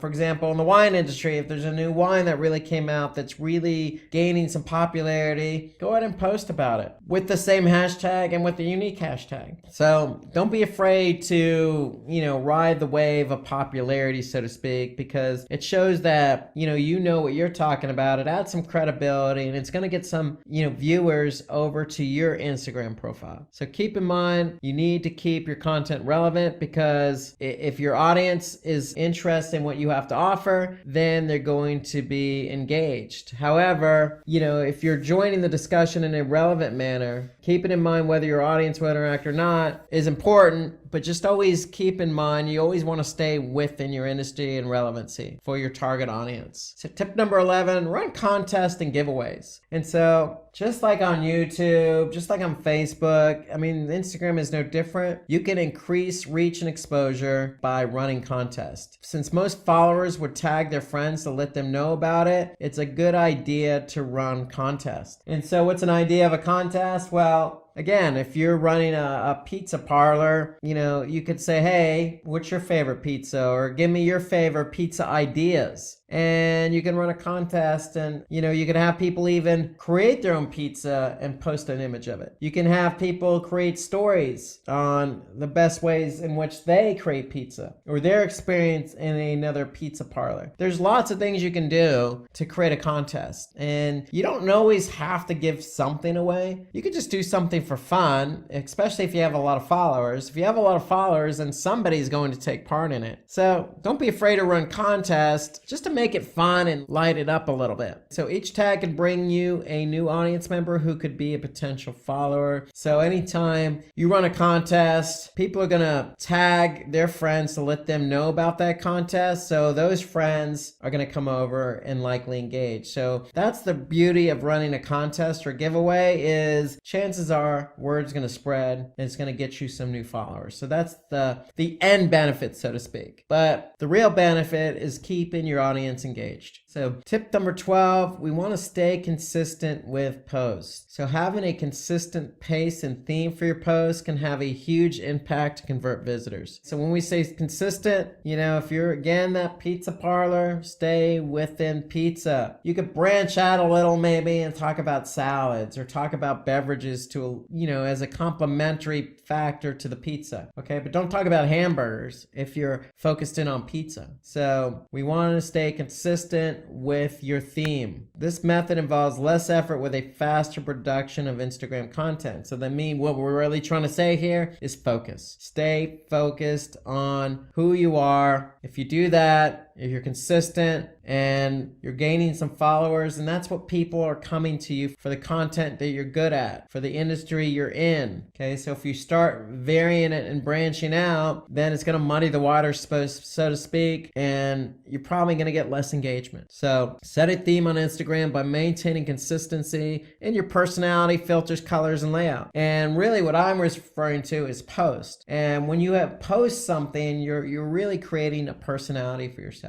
Okay, so if you're in fashion, for example, and you're in the jeans industry, well, jeans, right? That's your personality. Accentuate it with different outfits related to jeans. But, when you start talking about dresses and shoes, and that kind of blurs your personality a bit. So if you stay consistent within jeans and outfits that go with jeans, then I think people are going to start to pick up on that personality. So tip 13, keep track of your Instagram following. So you can analyze the growth of your channel with tools like Social Blade that could tell you how many followers you've lost over time and how engaged they are. Okay, so you can use data gathered from here and from Instagram business account to diagnose where you're faltering. So let's take a look at Social Blade as an example here. So if I go over here, I'm going to go to Social Blade. Here I can enter in basically any account after I register, and I could see how that account has performed, where they rank, how many uploads they have, what country they focused on, what industry. And the beauty here is I could see, and I'm looking at YouTube as an example, I could see, how my post to perform. Well, you could do this for Instagram, you could do it for Facebook. So you can really get an idea of how your account's performing. So Social Blade's a great platform for measuring. And again, you do also have Instagram Business Insights. So with Instagram Business Insights, basically what you're going to do is you're going to go to your app, right? And then from the app, you could basically look at your insights from there. So in the app itself, you're going to click on the upper right, 3 lines, and from there you're going to see insights. And when you go to insights, you're also going to see, what your reach is, how many impressions, and some engagement metrics in terms of your audience, where they're located, the age range. Okay, you're going to also see some content related information. So there's a lot you could see from the Instagram Insights, Analytics Insights, but you can also see additional information from Social Blade. So the key here is when you're looking at your data, you want to look for patterns. In post, what post received the most amount of engagement? So if you see something working, obviously replicate it. You don't want to replicate it immediately, but make note of it and use it for future content. So tip 14, use Instagram ads. So Instagram ads give you complete control over advertisements. So how they appear and who sees them. So with Instagram ads, you can run photos, you can run videos, carousels, slideshows, stories. So we mentioned this on other webinars for Facebook advertising. It's worth repeating. So if I go back into, say, Facebook Ads Manager, I can pick and choose my placements. And really what I want to do is pick and choose, for example, Instagram. And so I have Instagram feed, I have Instagram stories. So, and I could see what the video requirement or the media requirement is for running on Instagram. So with Instagram, you can run stories, you can run videos, single image ads, you can run carousel. So really, you could put your best forward, meaning take the post that's performing well, and maybe you want to advertise that, promote it. So you're going to run this through Facebook Ads Manager, and it's going to tell you, what your audience size is, your potential reach, okay, what your daily results would be. So you're going to get all that information when you run your ads on Facebook Ads Manager. But it's a great opportunity for you to really push forward. If you're running a promotion, it's really an opportunity for you to push forward that promotion. Other advantages: scalable pricing, self-serve and instant, robust reporting, and highly refined audience retargeting. So all of that is in the Facebook Ads Manager. You can get all the reporting you need, meaning,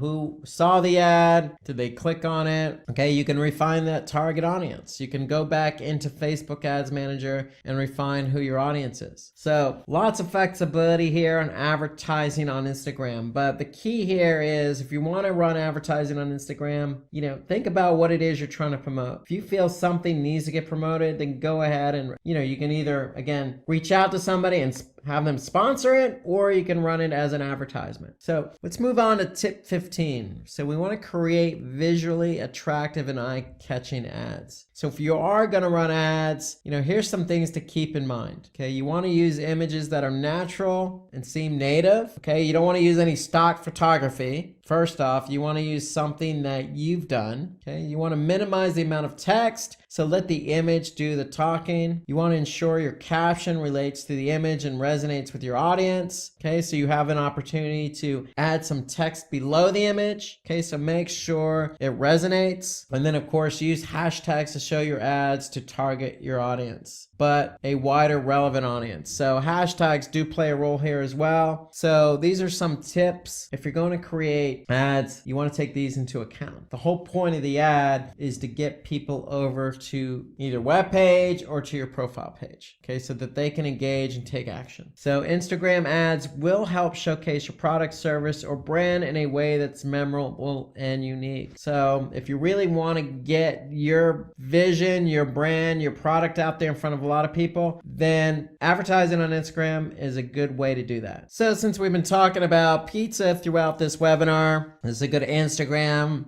profile here about pizza. You know, I'm getting hungry just looking at this. Hopefully this is an example for all veg and non-veg pizza consumers. I mean, you can see this profile here. They got the website, you know, they got the handle. Okay, so they have a lot of followers. So, you know, if I'm in the pizza industry, I can go ahead and, you know, click on their followers and see who's following them, who they're following. So some really good shots of pizza here. It looks like, you know, a lot of people were involved in this. You could see lots of different examples here. Some cute ones, you know, some funny ones, some humorous ones. So, you know, just taking a look at something like pizza, which, you know, most people enjoy, you know, most. And you can kind of appreciate, you know, how much of an advantage Instagram can be, because it really, you can accentuate photos, you can have fun with it, you can really run some contest here, you know, give us your best pizza photo. So here, you know, you could see use daily pizza as a hashtag for a feature. Okay, so they're even encouraging you to use a specific hashtag. So you can really do a lot here on Instagram. This is just a good example of what you can do and have fun with, you know, with an example like pizza, just to give you some ideas. So let's move on to tip 16. Take advantage of Instagram tools. So you can use scheduling tools like Later, Hootsuite, and Buffer. So I can't stress this enough. You know, when it comes to measuring the engagement of your Instagram post, you're definitely going to need a social media tool. So you're also going to need it if you do a lot of, you know, posting on Instagram. So let's take a look at an example. We'll use later.com. So if I go to Later, here I could see, you know, I can use this to upload my images to my profile. So here you can see it's scheduled throughout the day of the week. So that way we're not overlapping. You know, we're scheduling based on the times of the day that people are going to look at this. So, you know, here I could see, you know, particular stories, if any stories are posted. Okay, I can look at it from a weekly or monthly preview. I could see what's been posted. Okay, and more importantly, as a schedule tool, I can also see the analytics. I could see, you know, how many were posted, how many followers. So this is really important because, you know, if my profile is growing, I want to be able to see what post performed best, what the audience was like, you know, by gender, by age, by location. So again, I can look at it by post performance, story, or hashtag analytics as well. So Later really goes into details about, you know, what's driving engagement. So here you can see some hashtags that this particular company is using on Instagram. So here you can see how many posts with this hashtag, you know, and what and kind of engagement did they receive? Did they receive likes, comments, impressions? How much reach did they get? How many saves? And it really just does go into detail. So Later does a good job. I like this platform, especially for Instagram. It's great for scheduling, but more important, you know, in addition to the Instagram analytics, you can really lean on, you know, this particular platform to get a really good idea as to, you know, how particular posts are performing. Remember, if a post is performing, you want to reuse it at a certain point in time. Okay, learn from best practices, learn from what's working, learn from what's not working. If something's not working, then don't do it again. So you can really get a good breakdown here in later.com. So remember, these tools place an emphasis on automation, okay, enabling you to automatically post at a scheduled time. So you want to lock it in at a certain period of time and not have to worry about it. So it allows you to really hone in on that particular time of the day and day of the week so that you're really maximizing your chances of getting good engagement. Okay, so develop your own signature style. So set up a style and content theme so that you're able to stand out amongst the various competitors. So, you know, again, just going back to our pizza example, lots of good photos of pizza, you know, but this is their style. This is who they are. You know, they're not a particular brand. They're just, you know, people who like pizza. Okay. And they're having fun with it. Okay. So that's their style. You know, they're posting really good shots of all this different types of pizza, different styles, different toppings. And just to give you an idea.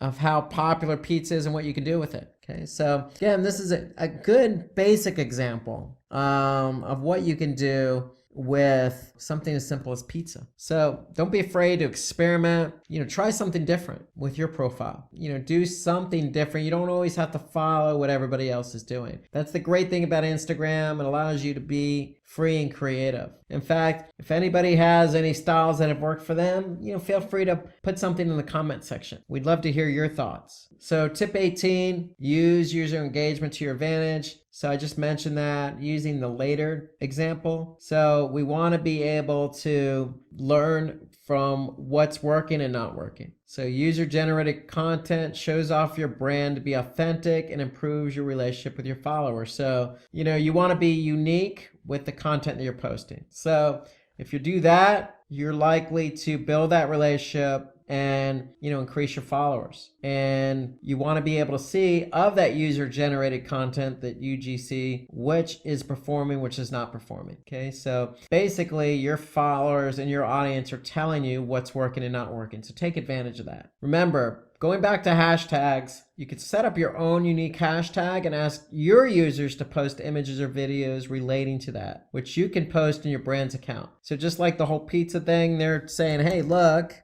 use daily pizza for a feature. Okay, that's a good example of something you can do as well. So you could set up a unique hashtag and say, hey, use this hashtag, and that'll help you gain some followers. That'll help you gain some notoriety and some visibility on your platform. Tip 19, use high quality images and videos. Just like on YouTube, just like on Facebook, Instagram's no different. Images must be of high quality, authentic, and original. Again, one more time, going back to the pizza, these images look to be pretty high quality. If you have a decent mobile phone, that's all it takes. A mobile phone with a camera, that is. That's all it usually takes. You want to be able to get that right shot. You don't want to use anything that's of low quality, because it really is going to take away from, the story you're trying to tell. So you don't have to be professional per se. Just make sure what you're posting, whether it be video or whether it be an image, is of high quality. And remember, videos needs to be fun and informational without causing the user to lose interest. So, if you're going to create a video, go ahead and, you can make it short, make it fun. Okay, you can see here, these guys are just showing you how pizza's made. It doesn't take a long time. They're just going through the motions. They're not boring you with details. They're not talking. Really quick and easy. Just to give you an idea. It doesn't have to be as serious, it can be fun. So video content needs to be fun and informational without causing users to lose interest. That's the key. Short, sweet, unique, authentic, and fun. Have fun with it. So worth repeating, don't use stock images on Instagram because, they don't really bode well for your particular brand. It's Instagram. It allows you to post original content. That's the whole purpose of it. Okay, and on the video side, be concise, high quality, and informational enough. Okay, so you have to hold the user's attention here. So when we say concise, don't make it a 5-minute video. Obviously make it high quality, relevant to what you're trying to offer. And if you can do that, you're likely going to hold the user's attention. So tip 20, promote your Instagram page on other social media channels. So Facebook and Instagram are part of the same family. So this seems like a natural, but don't be afraid to promote it on other channels like Pinterest or YouTube. The whole idea is to get users to your Instagram page and encourage them to follow it. So, you can always put that URL in, other platforms like YouTube. Nothing wrong with that at all. Okay, you can also promote your page offline with print ads and during other relevant events. And then I would even take that a step further, is you'll probably see, an Instagram logo on a web page along with other social media icons. So you always want to help promote Instagram on your webpage as well, but you can do it for offline with print ads. So you can simply just put, whatever your slug is for Instagram, whatever your ID is, whatever you're using on Instagram, that's what you can use. Don't be afraid to promote it offline or online. Today we're going to talk about how to increase Twitter followers. So welcome and let's get started. So With Twitter, it's all about tweets. It's actually a verb now. When you do something on Twitter, you actually tweet. And there are a lot of people out there tweeting. In fact, Twitter has over 1.3 billion accounts. So a lot of tweets going on in the world of Twitter. So as of the third quarter in 2018, last year, Twitter had 326 million global monthly active users. Okay, so active meaning every day, using the platform on a daily basis. So a lot of people using Twitter. It's very easy to use, as you'll find out. And what you're going to find out today is how to increase followers on your Twitter account so they can see more of your tweets. Okay, a little bit more about Twitter. There are 500 million tweets posted every single day. That's a lot of tweets. So you can imagine with every tweet is a hashtag that accompanies that tweet. So a lot of information being disseminated across the platform. So tweets with videos, so Twitter does allow videos as well as images, attracts 10 times more engagement than other forms of content. So if you watched our YouTube videos and some of the other videos we had out there regarding Facebook or Instagram, you'll know that videos do perform better. Twitter is no exception. So if you have a video, even if it's done on YouTube or if it's not published on YouTube, use it with Twitter. You're going to get more engagement. So Twitter has 75% of its users use the platform for news. Okay, so people go to Twitter to get their news. That's where they go. They don't go to a regular website, content-based website. They get their news via Twitter. It's just very easy to digest because it's so few characters. 75% of B2B businesses market on Twitter. So not only is it a B2C or business to consumer platform, it's a B2B, business to business platform. So a lot of businesses are on Twitter basically promoting either a product, service, or trying to establish themselves in the industry using the platform. So let's take a look at Twitter and let's take a look at some of the ways in which you can increase your followers. It all starts with your profile. You always want to make sure you have a complete profile. Your name, obviously the Twitter platform that you have is going to have a handle. Okay, in this example here, it's a totally real person.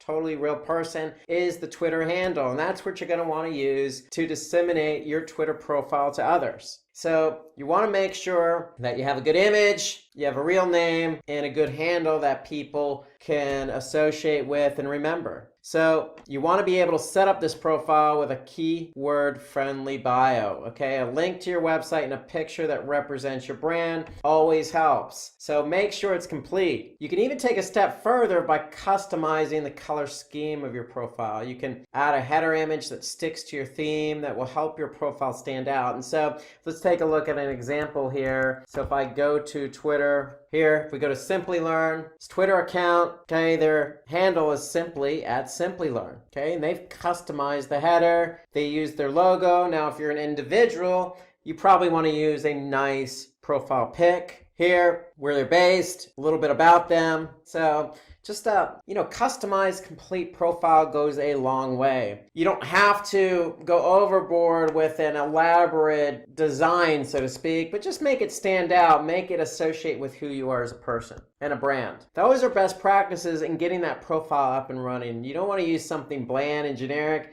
Take the extra step, create something unique, make sure your profile is unique, you have a good image, okay, make sure it's complete with, telling people who you are and what you're all about. That's really the first step on really any social media platform. So you want to promote your Twitter profile to drive users from other social media platforms. So when you actually get that Twitter account set up and you actually do have your handle, go ahead and share it. That's the first step in getting followers. If you're already on Facebook, if you're already on Instagram, then use those platforms to announce that you're on Twitter. You can also take that a step further and, send out an email to friends or family. Or like I said, if you're on Facebook, go ahead and set up a post. Say, hey guys, I'm on Twitter, come follow me. So you could also use business cards, advertisements, marketing materials, and events to put that Twitter profile on. Okay, so it doesn't have to be within the social media sphere. It could be even on your website. It can be even in email.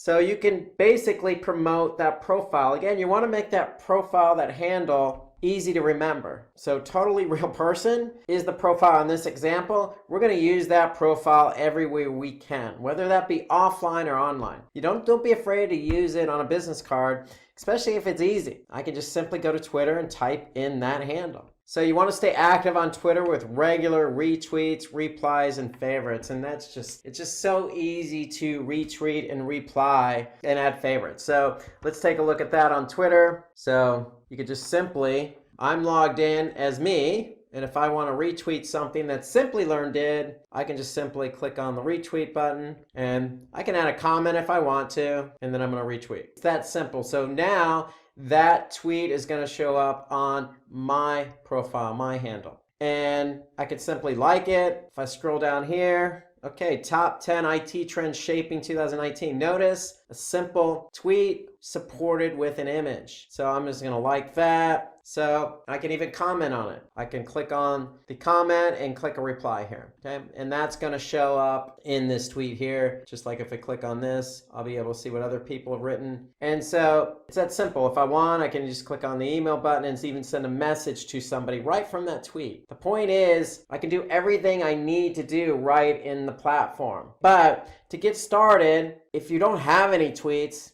go and find other companies similar to you, look at their tweeting, and you can always retweet that. That's a good way to get going with tweets. That's what I started doing when I started on Twitter in 2008. I didn't know what to write particularly, and I didn't know how to write it particularly well. So I looked at what other people wrote and tweeted and just retweeted those. That's a good way to get your Twitter account started. Okay, so engaging with users is a great way to get more followers. So on Simplilearn, I retweeted one of their tweets. I liked another one of their tweets, and it's probably going to get their attention. Somebody at Simplilearn is going to say, okay, Rob Sanders went ahead and liked us. And you know what? We're going to go follow this guy. He seems to be somebody who's an audience member, who likes what we have to do, likes what we have to say, like what we're tweeting. Let's go ahead and follow him. And so that's a good way to get going with your Twitter account, is to really start retweeting and liking other tweets from other users. So you can find an appropriate time to post your tweets to increase exposure, retweets, and followers. And you want to do this, you could do it within Twitter, or as I'll mention later, you can do it in a social media platform like Sprout Social or Hootsuite or Later or Buffer. I mean, there's plenty of social media platforms out there for you to schedule tweets. Point is, you want to be able to schedule those tweets when it's the appropriate time. So you don't want to do it in the middle of the evening, because what's going to happen is likely by the morning, other tweets are going to bury your tweet. So you want to be able to find the appropriate time to post your tweets. So according to a survey conducted by HubSpot, the best time to post is between 12 and 3 p.m. And why is that? Well, most people are usually on lunch, checking their phones. Yes, Twitter has an app. And in fact, most people use the app, just like on Instagram, just like on YouTube. The app is very popular on Twitter, so it's very easy for somebody to check tweets, especially during the lunch hour. And then from 5 to 6 p.m., that in-between time when people are wrapping up work or heading home. Okay, so weekdays have shown to have the maximum amount of engagement. So during the week, when people are working, highly engaged with whatever they're doing, depending on what industry you're in, they're likely going to check the Twitter and react during those times. Okay, so that was a survey conducted by HubSpot, but really what you want to do is you want to be able to use one of these social media platforms like a Hootsuite or Later and find out exactly when are people engaging with your tweets. What time of the day and what day of the week are you getting the most retweets or the most likes? Okay, that's what you want to do. So you can use this as a starting point, as a best practice, but eventually you're going to have to cater to your audience based on when you're getting your tweets engaged. So you want to increase followers by following more people. It's that simple. And so it really is that simple. Let me rephrase that. So it really is that simple. So if I go back to Twitter, Twitter's always going to recommend somebody for me to follow. And normally those are people that are similar as myself. Okay, so they're not just going to choose random people. They're going to choose people who are following people you're following. So there's going to be a connection to some degree. Or they could be people who use similar hashtags, tweeting the same content. So you want to go ahead and follow people. The rule of thumb on Twitter is if you follow somebody on Twitter, chances are they're going to follow you back. You know, I was once told when I was using Twitter that, hey, you want to give somebody about 3 days to follow you back. So that's always what the rule I stuck to. You know, wait about 3 days, start following people. You can see here 833 people or accounts, Twitter accounts that Simplilearn's following, and over 10,900 followers to Simplilearn's Twitter account. So for me, I don't mind having a nice balance myself. I have just as many followers as I do following, and that's a good thing. So, because you want to be able to keep up with what people are tweeting. And so you can retweet. At the same time, you want to be following people as well because they're going to follow you back. Okay, and that's how you can build up your Twitter followers, by following people. And it's as simple as clicking on a follow link. So the key here is to follow people who follow your content, people who are followers of your followers. And you can use Twitter's who to follow list and upload your email contacts to Twitter. Okay, since they know you, they're more likely to follow you back. Okay, so you can use Twitter's who to follow list. And so if we go back to Twitter, here's the who to follow list. And so this is what Twitter's going to recommend, but you can click on this link here, find people you know. Okay, so if I click on find people I know, then I can upload my contacts from Outlook or Gmail, and they're going to find people who are already on Twitter based on who I'm connected with. So generally, that's how it works. That's a quick way to get more followers, is to connect with people you know. By the way, I'm going to follow Simplilearn because I wasn't following them prior. So now I just clicked on the follow button. Now I am following. So now I'm going to see Simplilearn's tweets in my feed. So let's take a second to look at a brand. Okay, so it's time for a brand watch. Let's have a look at some of the best tweets of 2018. Now remember, there are a lot of active users, millions of active users. That's a lot of tweets. So what we did was we scoured Twitter from 2018, and we went ahead and picked out some tweets that we thought were pretty good. And so the first one is Wendy's. Now, I don't know if any of you have actually eaten at Wendy's. I used to eat at Wendy's a while ago. I know their Frosties are pretty good. So what they've done is they incorporated that Frosty as part of a giveaway.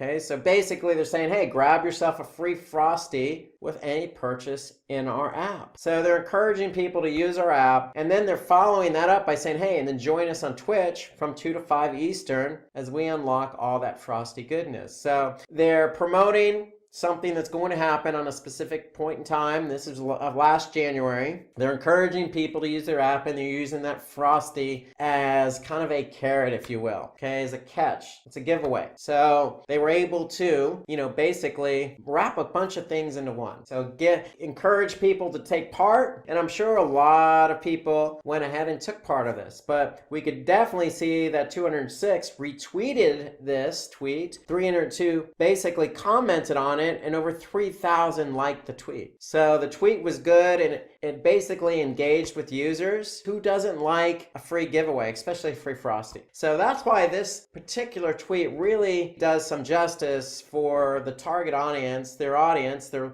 giving something away to their audience just by allowing them to, use their app. Okay, so this tweet combines a lot into one, and I like it. Apparently a lot more people than I did, 3,000 plus, also like this tweet. And so moving on to how to increase your followers on Twitter, you want to mention other people in your tweets to increase engagement. So what do we mean by that? So let's look at Twitter. So go back. If we look at Simplilearn, just take a look at some of their tweets. What they're doing, if we scroll down here, they have hashtags. So they are mentioning specific hashtags, but you can also mention handles as well. So the hashtag is always going to start with either the pound sign. But if we scroll down here, if you use the @ symbol, you're actually mentioning somebody. So in this case, we're mentioning Matt Bailey. So Matt Bailey says is Matt Bailey's handle. And so if you get a shout out to somebody, they're going to pick up on that. And then they're going to probably follow you. Okay, who doesn't appreciate getting recognized for something, especially something as small as a tweet? Okay, notice I can go ahead and click follow if I want to follow Matt Bailey, but it's not a bad idea to add people into your tweet. And you simply do that by just using the @ symbol and using their Twitter handle. It's a good way to get recognized by that Twitter follower. It also increases engagement because it's adding validity to the tweet. And it definitely catches the attention of the person mentioned. Remember, if you use that person's handle, they're going to see that you mentioned them, okay? And what it's likely going to do is start some type of Twitter relationship, okay? They're going to then follow you, you're going to follow them, and chances of them retweeting you in the future or mentioning you in the future is probably going to increase. And overall, that increases engagement. So another important thing you want to do is find and use hashtags that are relevant to your brand and audience. So this is a must. This is mandatory on Twitter. You need to use hashtags. Twitter's all about hashtags. Every tweet that goes out should have a hashtag. Okay, and so what you can do is figure out what hashtags are trending. So here, what Twitter does is they trends for you. So these are all specific hashtags that are trending. If it's Mother's Day, Happy Mother, hey, Sunday morning, whatever works for you. These are trends that happen to be moving, meaning a lot of people are using them, clicking on them. Okay, so you can use a popular hashtag. What I would also recommend is you use a unique hashtag. The rule of thumb is usually about 2 hashtags in a tweet. But that's a rule of thumb. But rules are made to be broken. Do what's best for you. If you want to include more than 2 hashtags, go for it. The only thing I'm recommending is include a hashtag. So find out what's trending. You could just look right in Twitter, or you could just create your own unique hashtag. It works both ways. But when you have a hashtag in your tweet and somebody clicks on it, then they're going to go to that particular handle, that hashtag. And so when they look at the hashtag, they're going to see all the tweets with that hashtag in it. So that's the idea behind hashtags. You want to have hashtags, okay? So if somebody clicks on a hashtag that you used, then they're likely going to see your tweet in that hashtag's feed, okay? So that's how hashtags work. You want to use hashtags, okay? But you want to use hashtags that are relevant to your brand and audience. That's really the key. So hashtags help your tweets to be found through Twitter search, thus improving your reach and increase the visibility of your posts. So that's another benefit. Twitter has search functionality. So somebody can simply go in and start searching on Twitter. So if I go back to Twitter, I can just do a hashtag and start typing in something like Spanish, and I'm going to get some of the most popular Spanish hashtags, or hashtags with the word Spanish in it. And so this is an idea for me that if I wanted to use a hashtag with Spanish in it, these are some ideas. But they're certainly searchable on Twitter. Okay, so if I just click on Spanish, okay, I'm going to be able to see all the hashtags with the word Spanish in the hashtag. So definitely use hashtags. It's the most beneficial feature of Twitter, bar none. So some reasons why using hashtags is also a good idea. Well, you're going to get more engagement and you're likely to get retweeted as well. So when you get retweeted, then that means more eyeballs, because if somebody sees your tweet and retweets it, they're retweeting it for their audience. And so it could go viral, so to speak, on Twitter. And that's where the engagement comes in. So if you're using a hashtag that's trendy, well, somebody might like that. Okay, if you're behind a specific movement, or you're following a specific baseball or football team or cricket team or whatever team you're following, then if you use that team in the hashtag, that could also get you some likes. So don't be afraid to use hashtags, mix it up, play around a little, use something unique, use something that's trending, just use something. But make sure it's relevant to the tweet. Find out what works for your competition. What works for them might work for you too. So, I work with Simplilearn, but, Simplilearn has a good Twitter account. they have lots of followers, they're doing a lot of tweeting. So if I wanted to be just like Simplilearn, well, I could simply just go to their Twitter account and see what they're doing. Okay, see what they're using as hashtags, see what kind of tweets they're implementing, and see who's following them. So I can simply just click on the 10,900 followers that they have, and what I can do is I can go through and start following the people that are following them. So just mimic your competition to some degree, or mimic others in the industry. Look at what they're tweeting. Again, start out by retweeting some of the stuff they're retweeting if it's good stuff, if it's a good tweet. Don't be afraid to retweet even your competitors' tweets. Okay, use unique hashtags. Use the hashtags they're using. Look at who's following their brand. So you can really learn a lot from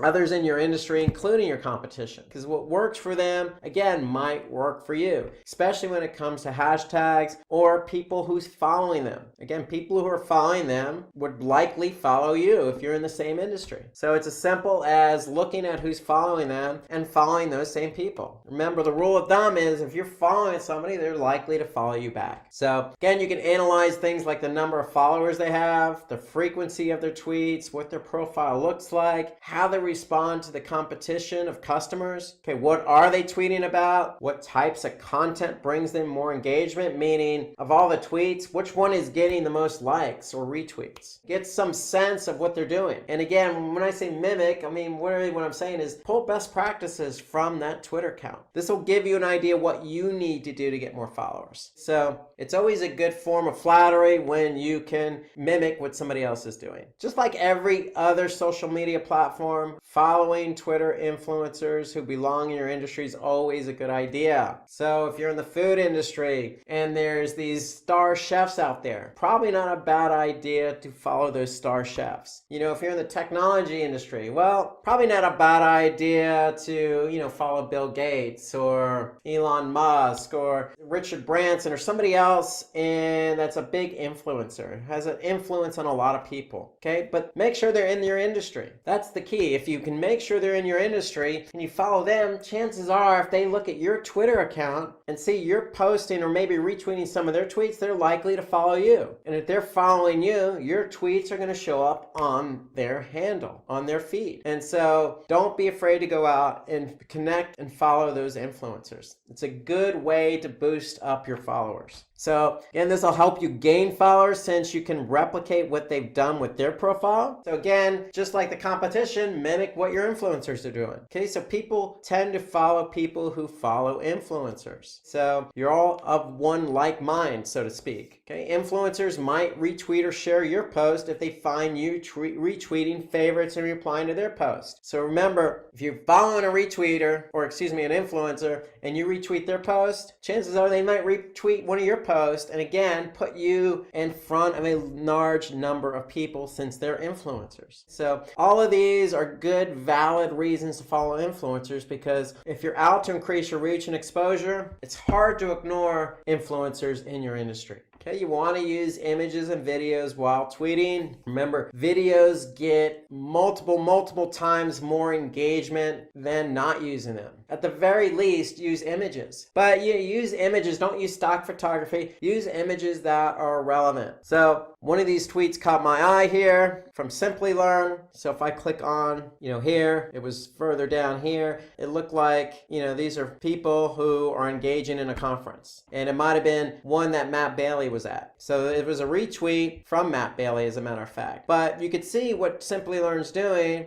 is they're including either a video or they're including an image in every tweet. And so that's likely to boost up engagement. So according to Buffer, which is another social media platform, adding a relevant high quality image in your tweets can help you gain more than 150% engagement. Okay, videos are 6 times more likely to be retweeted. So if you have an arsenal of video or even one video, don't be afraid to use it. My recommendation is try and use images as much as you can in almost every tweet. Images go a long way, and again, it's going to help improve engagement, meaning more retweets, more followers. Okay, more followers, more eyeballs. So it's a snowball effect just by using images. Okay, so let's take a look at another brand from 2018. Okay, pizza, always my good example to use on these webinars. I like pizza. Here, this just says it all. You know, they're talking about art and they're using pizza in the form of art. So they didn't really have to say much else here. This pretty much says it all. And they did get some retweets. They get some likes. So sometimes you don't have to say a lot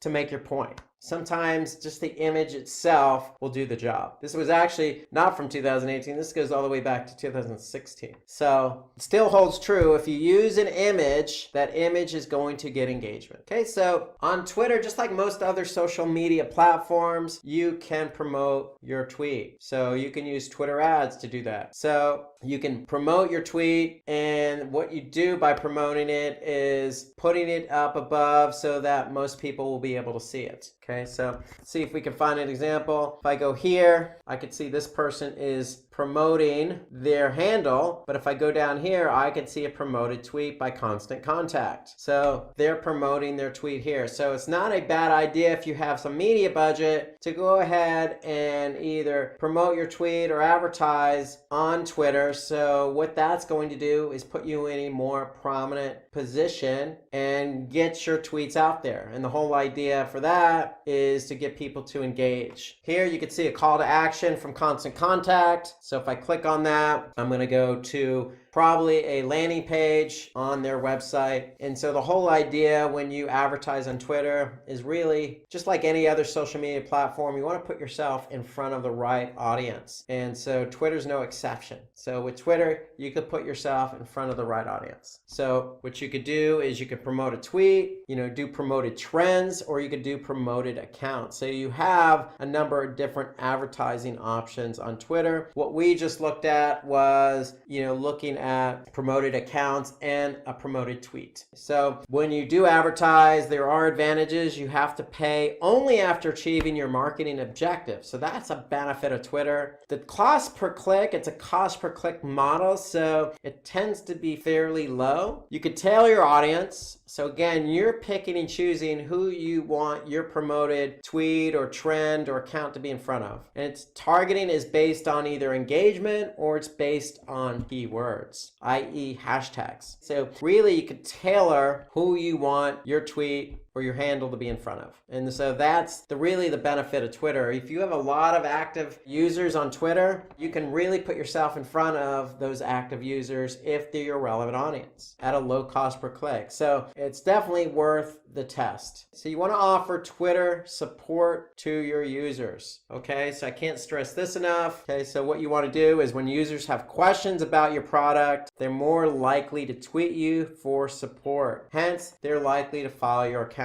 So don't be afraid to use the messaging option as well. So we go back to Twitter. Okay, chances are somebody might have a question for you. Here you can look at Bing ads. It's great connecting with PPC experts. Can't believe tax season is here. We've got some great insights. So what they're doing is they're using the messaging app, but they're offering that messaging app in the form of customer service. So don't be afraid to use, direct messages to reach out to people in the form of support. What you don't want to do is buy Twitter followers. Chances are you're going to get the wrong followers. So even though it may boost your Twitter follow account, these bots cannot use or buy your products or services. So stay away from all sorts of buying of Twitter followers. You want to build your Twitter following naturally. Twitter is also cracking down on bot followers. So a lot of bot accounts that were paid to follow users were shut down by Twitter. So just my point is everything we've mentioned to date is what you want to take advantage of. Okay, if you want to pay for something, pay for a promoted tweet. Reach out to influencers. Look at what your competition is doing. Use hashtags. Okay, these are all best practices and organic ways to build followers. So don't get involved with anything that's going to involve bots and adding thousands of followers to your Twitter account, because chances are it's just going to lead to no engagement. So create useful and relevant content. So what we started out by saying is, hey, if you're not sure what to do, retweet what somebody else is doing. Look at your competition's Twitter account, see what they're tweeting, get some ideas as to what you want to tweet. So you want it to be useful and relevant to your industry. Okay, you want somebody to engage. That's the whole idea behind Twitter. The whole idea is if you're going to tweet something, you want to get somebody to engage with it. So use Twitter polls, your old recent blog posts, brand news, industry news, and events, and highlight customer stories. I mean, all of those are ideas that you can do to put content out there. Okay, so for me, one of the things I do is I'm definitely one for industry news. So if I'm in the industry of digital marketing, if Google did a recent algorithm update, I'm going to likely tweet about it or retweet it. I also am a blogger. So on my particular website, if I blog, I'm going to make sure that blog gets over to Twitter. So those are some ideas in which you can create useful and relevant content on your Twitter account. You definitely want to get that content out there, but you want to make it useful and relevant. Quality over quantity, because you want people to engage. So bring variety to the type of content you share. So I'm in digital marketing. I deal with pay-per-click, SEO, but am I going to just do pay-per-click and SEO? No, I know that analytics, I know that Google Tag Manager, I know that A/B testing, all of those are elements of digital marketing. So I'm going to branch out and talk about some of those things that support digital marketing. So that's an example of bringing variety to the type of content you share. So don't just stick to one thing.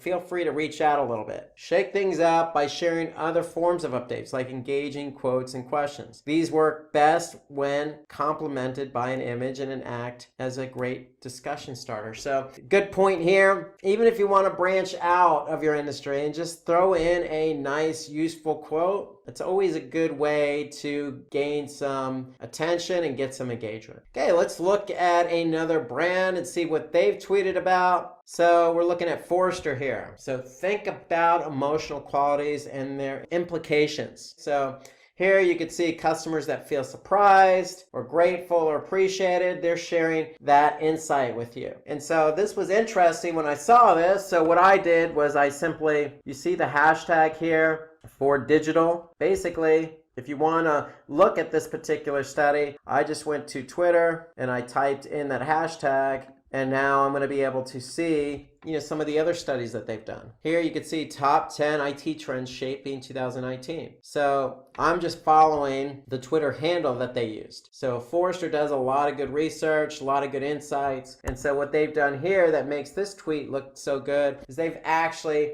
put an image of the results in the tweet. So they used an image to help gain engagement or increase engagement. Notice they also gave a shout out to somebody as well as used some good hashtagging. So good tweet. This was back in 2016, but again, a good use of the image with the tweet. So you want to organize tweet chats to interact with your users and bring in new followers. So, you basically want to be organized when you're dealing with chats. So tweet chats enable you to send out tweets on a particular topic using a designated hashtag. So during a certain time to interact with your followers and other users. So you could do it at a specific time to really get out a specific topic. But you want to be able to stay organized so that, what you're chatting about is reaching the right audience and you're getting the right following and the right engagement. Okay, you can also pin your best updates and tweets to your profile. So you can just use that pin, and what that's going to do is pin it to the top and keep it there so that,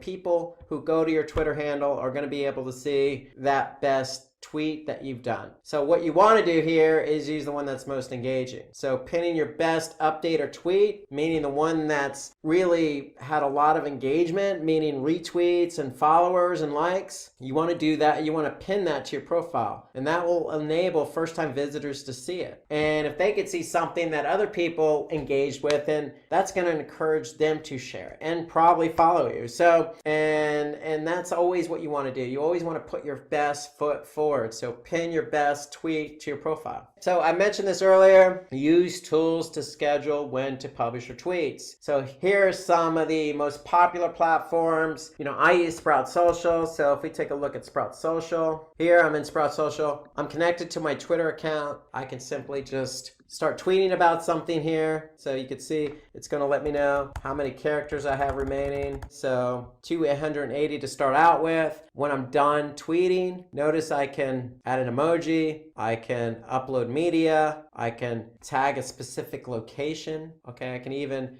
call out a specific Twitter profile. Now I can schedule this myself, or I can use the schedule below. I can pick and choose a time to schedule the tweet. Now again, you want to be able to use the Sprout Social, whatever social media tool you're using, to figure out when the best time of day and the day of the week to actually tweet. When are you getting the best engagement? So ideally, that's what you want to do. You want to tweet when you're likely to get the best engagement, when those eyeballs are actually going to look at that tweet. Okay, but you also want to separate out your tweets so they're not on one on top of another. Because if you actually tweet back to back, then those tweets are just going to get buried. So if you spread them out a little bit, then you're likely to maximize your number of impressions or eyeballs on that tweet. So if you schedule a tweet, multiple tweets in the same day, then post them a few hours apart or an hour apart. So that way you're always going to get that maximum visibility. So these social media platforms really help you in not only scheduling, but figuring out what tweets got the best engagement and when. And then that way you can replicate that success. So again, it's not just Sprout Social, Hootsuite, Buffer. They'll help you determine the exact time your audience is most active and schedule posts to increase traction. So,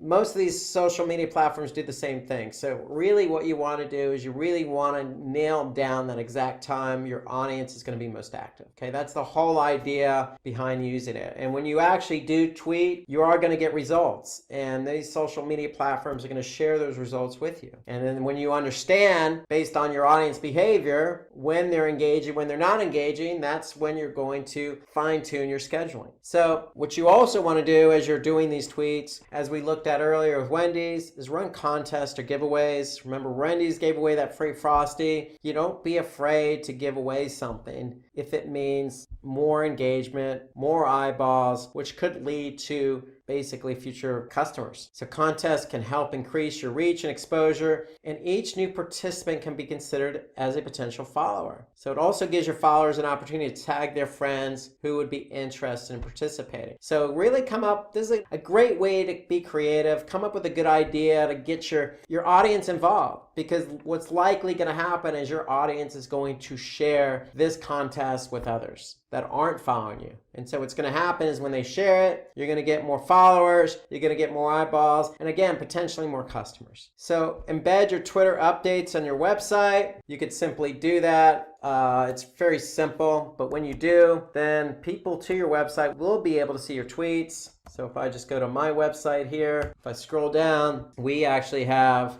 Twitter embedded on our website as well, because we want people to see what we're tweeting about. And you could see I just retweeted the Simplilearn tweet at the beginning of this particular webinar, and it's showing up in my feed here. So that's when people actually go to my website, they'll be able to see what I retweeted, and that's going to help Simplilearn out, because Simplilearn is likely to get some clicks on this particular tweet from my website. So it's also a good way to keep your website fresh and updated, because if you're an active Twitter user and you're tweeting a lot, then hey, that's going to show up on your website, and it's going to show that, hey, you're fresh, you're engaging, you keep up to date. It's just going to make it look good and make your website feel fresh and not stale. So embedding your Twitter updates will help you add new followers as well, because it's people who are coming to your website that may not even know you have a Twitter account. So you can also do this in a blog post, in a newsletter, and other forms of communication media. So it doesn't necessarily have to be just your website, but I would definitely recommend it because it will give a boost to your Twitter account.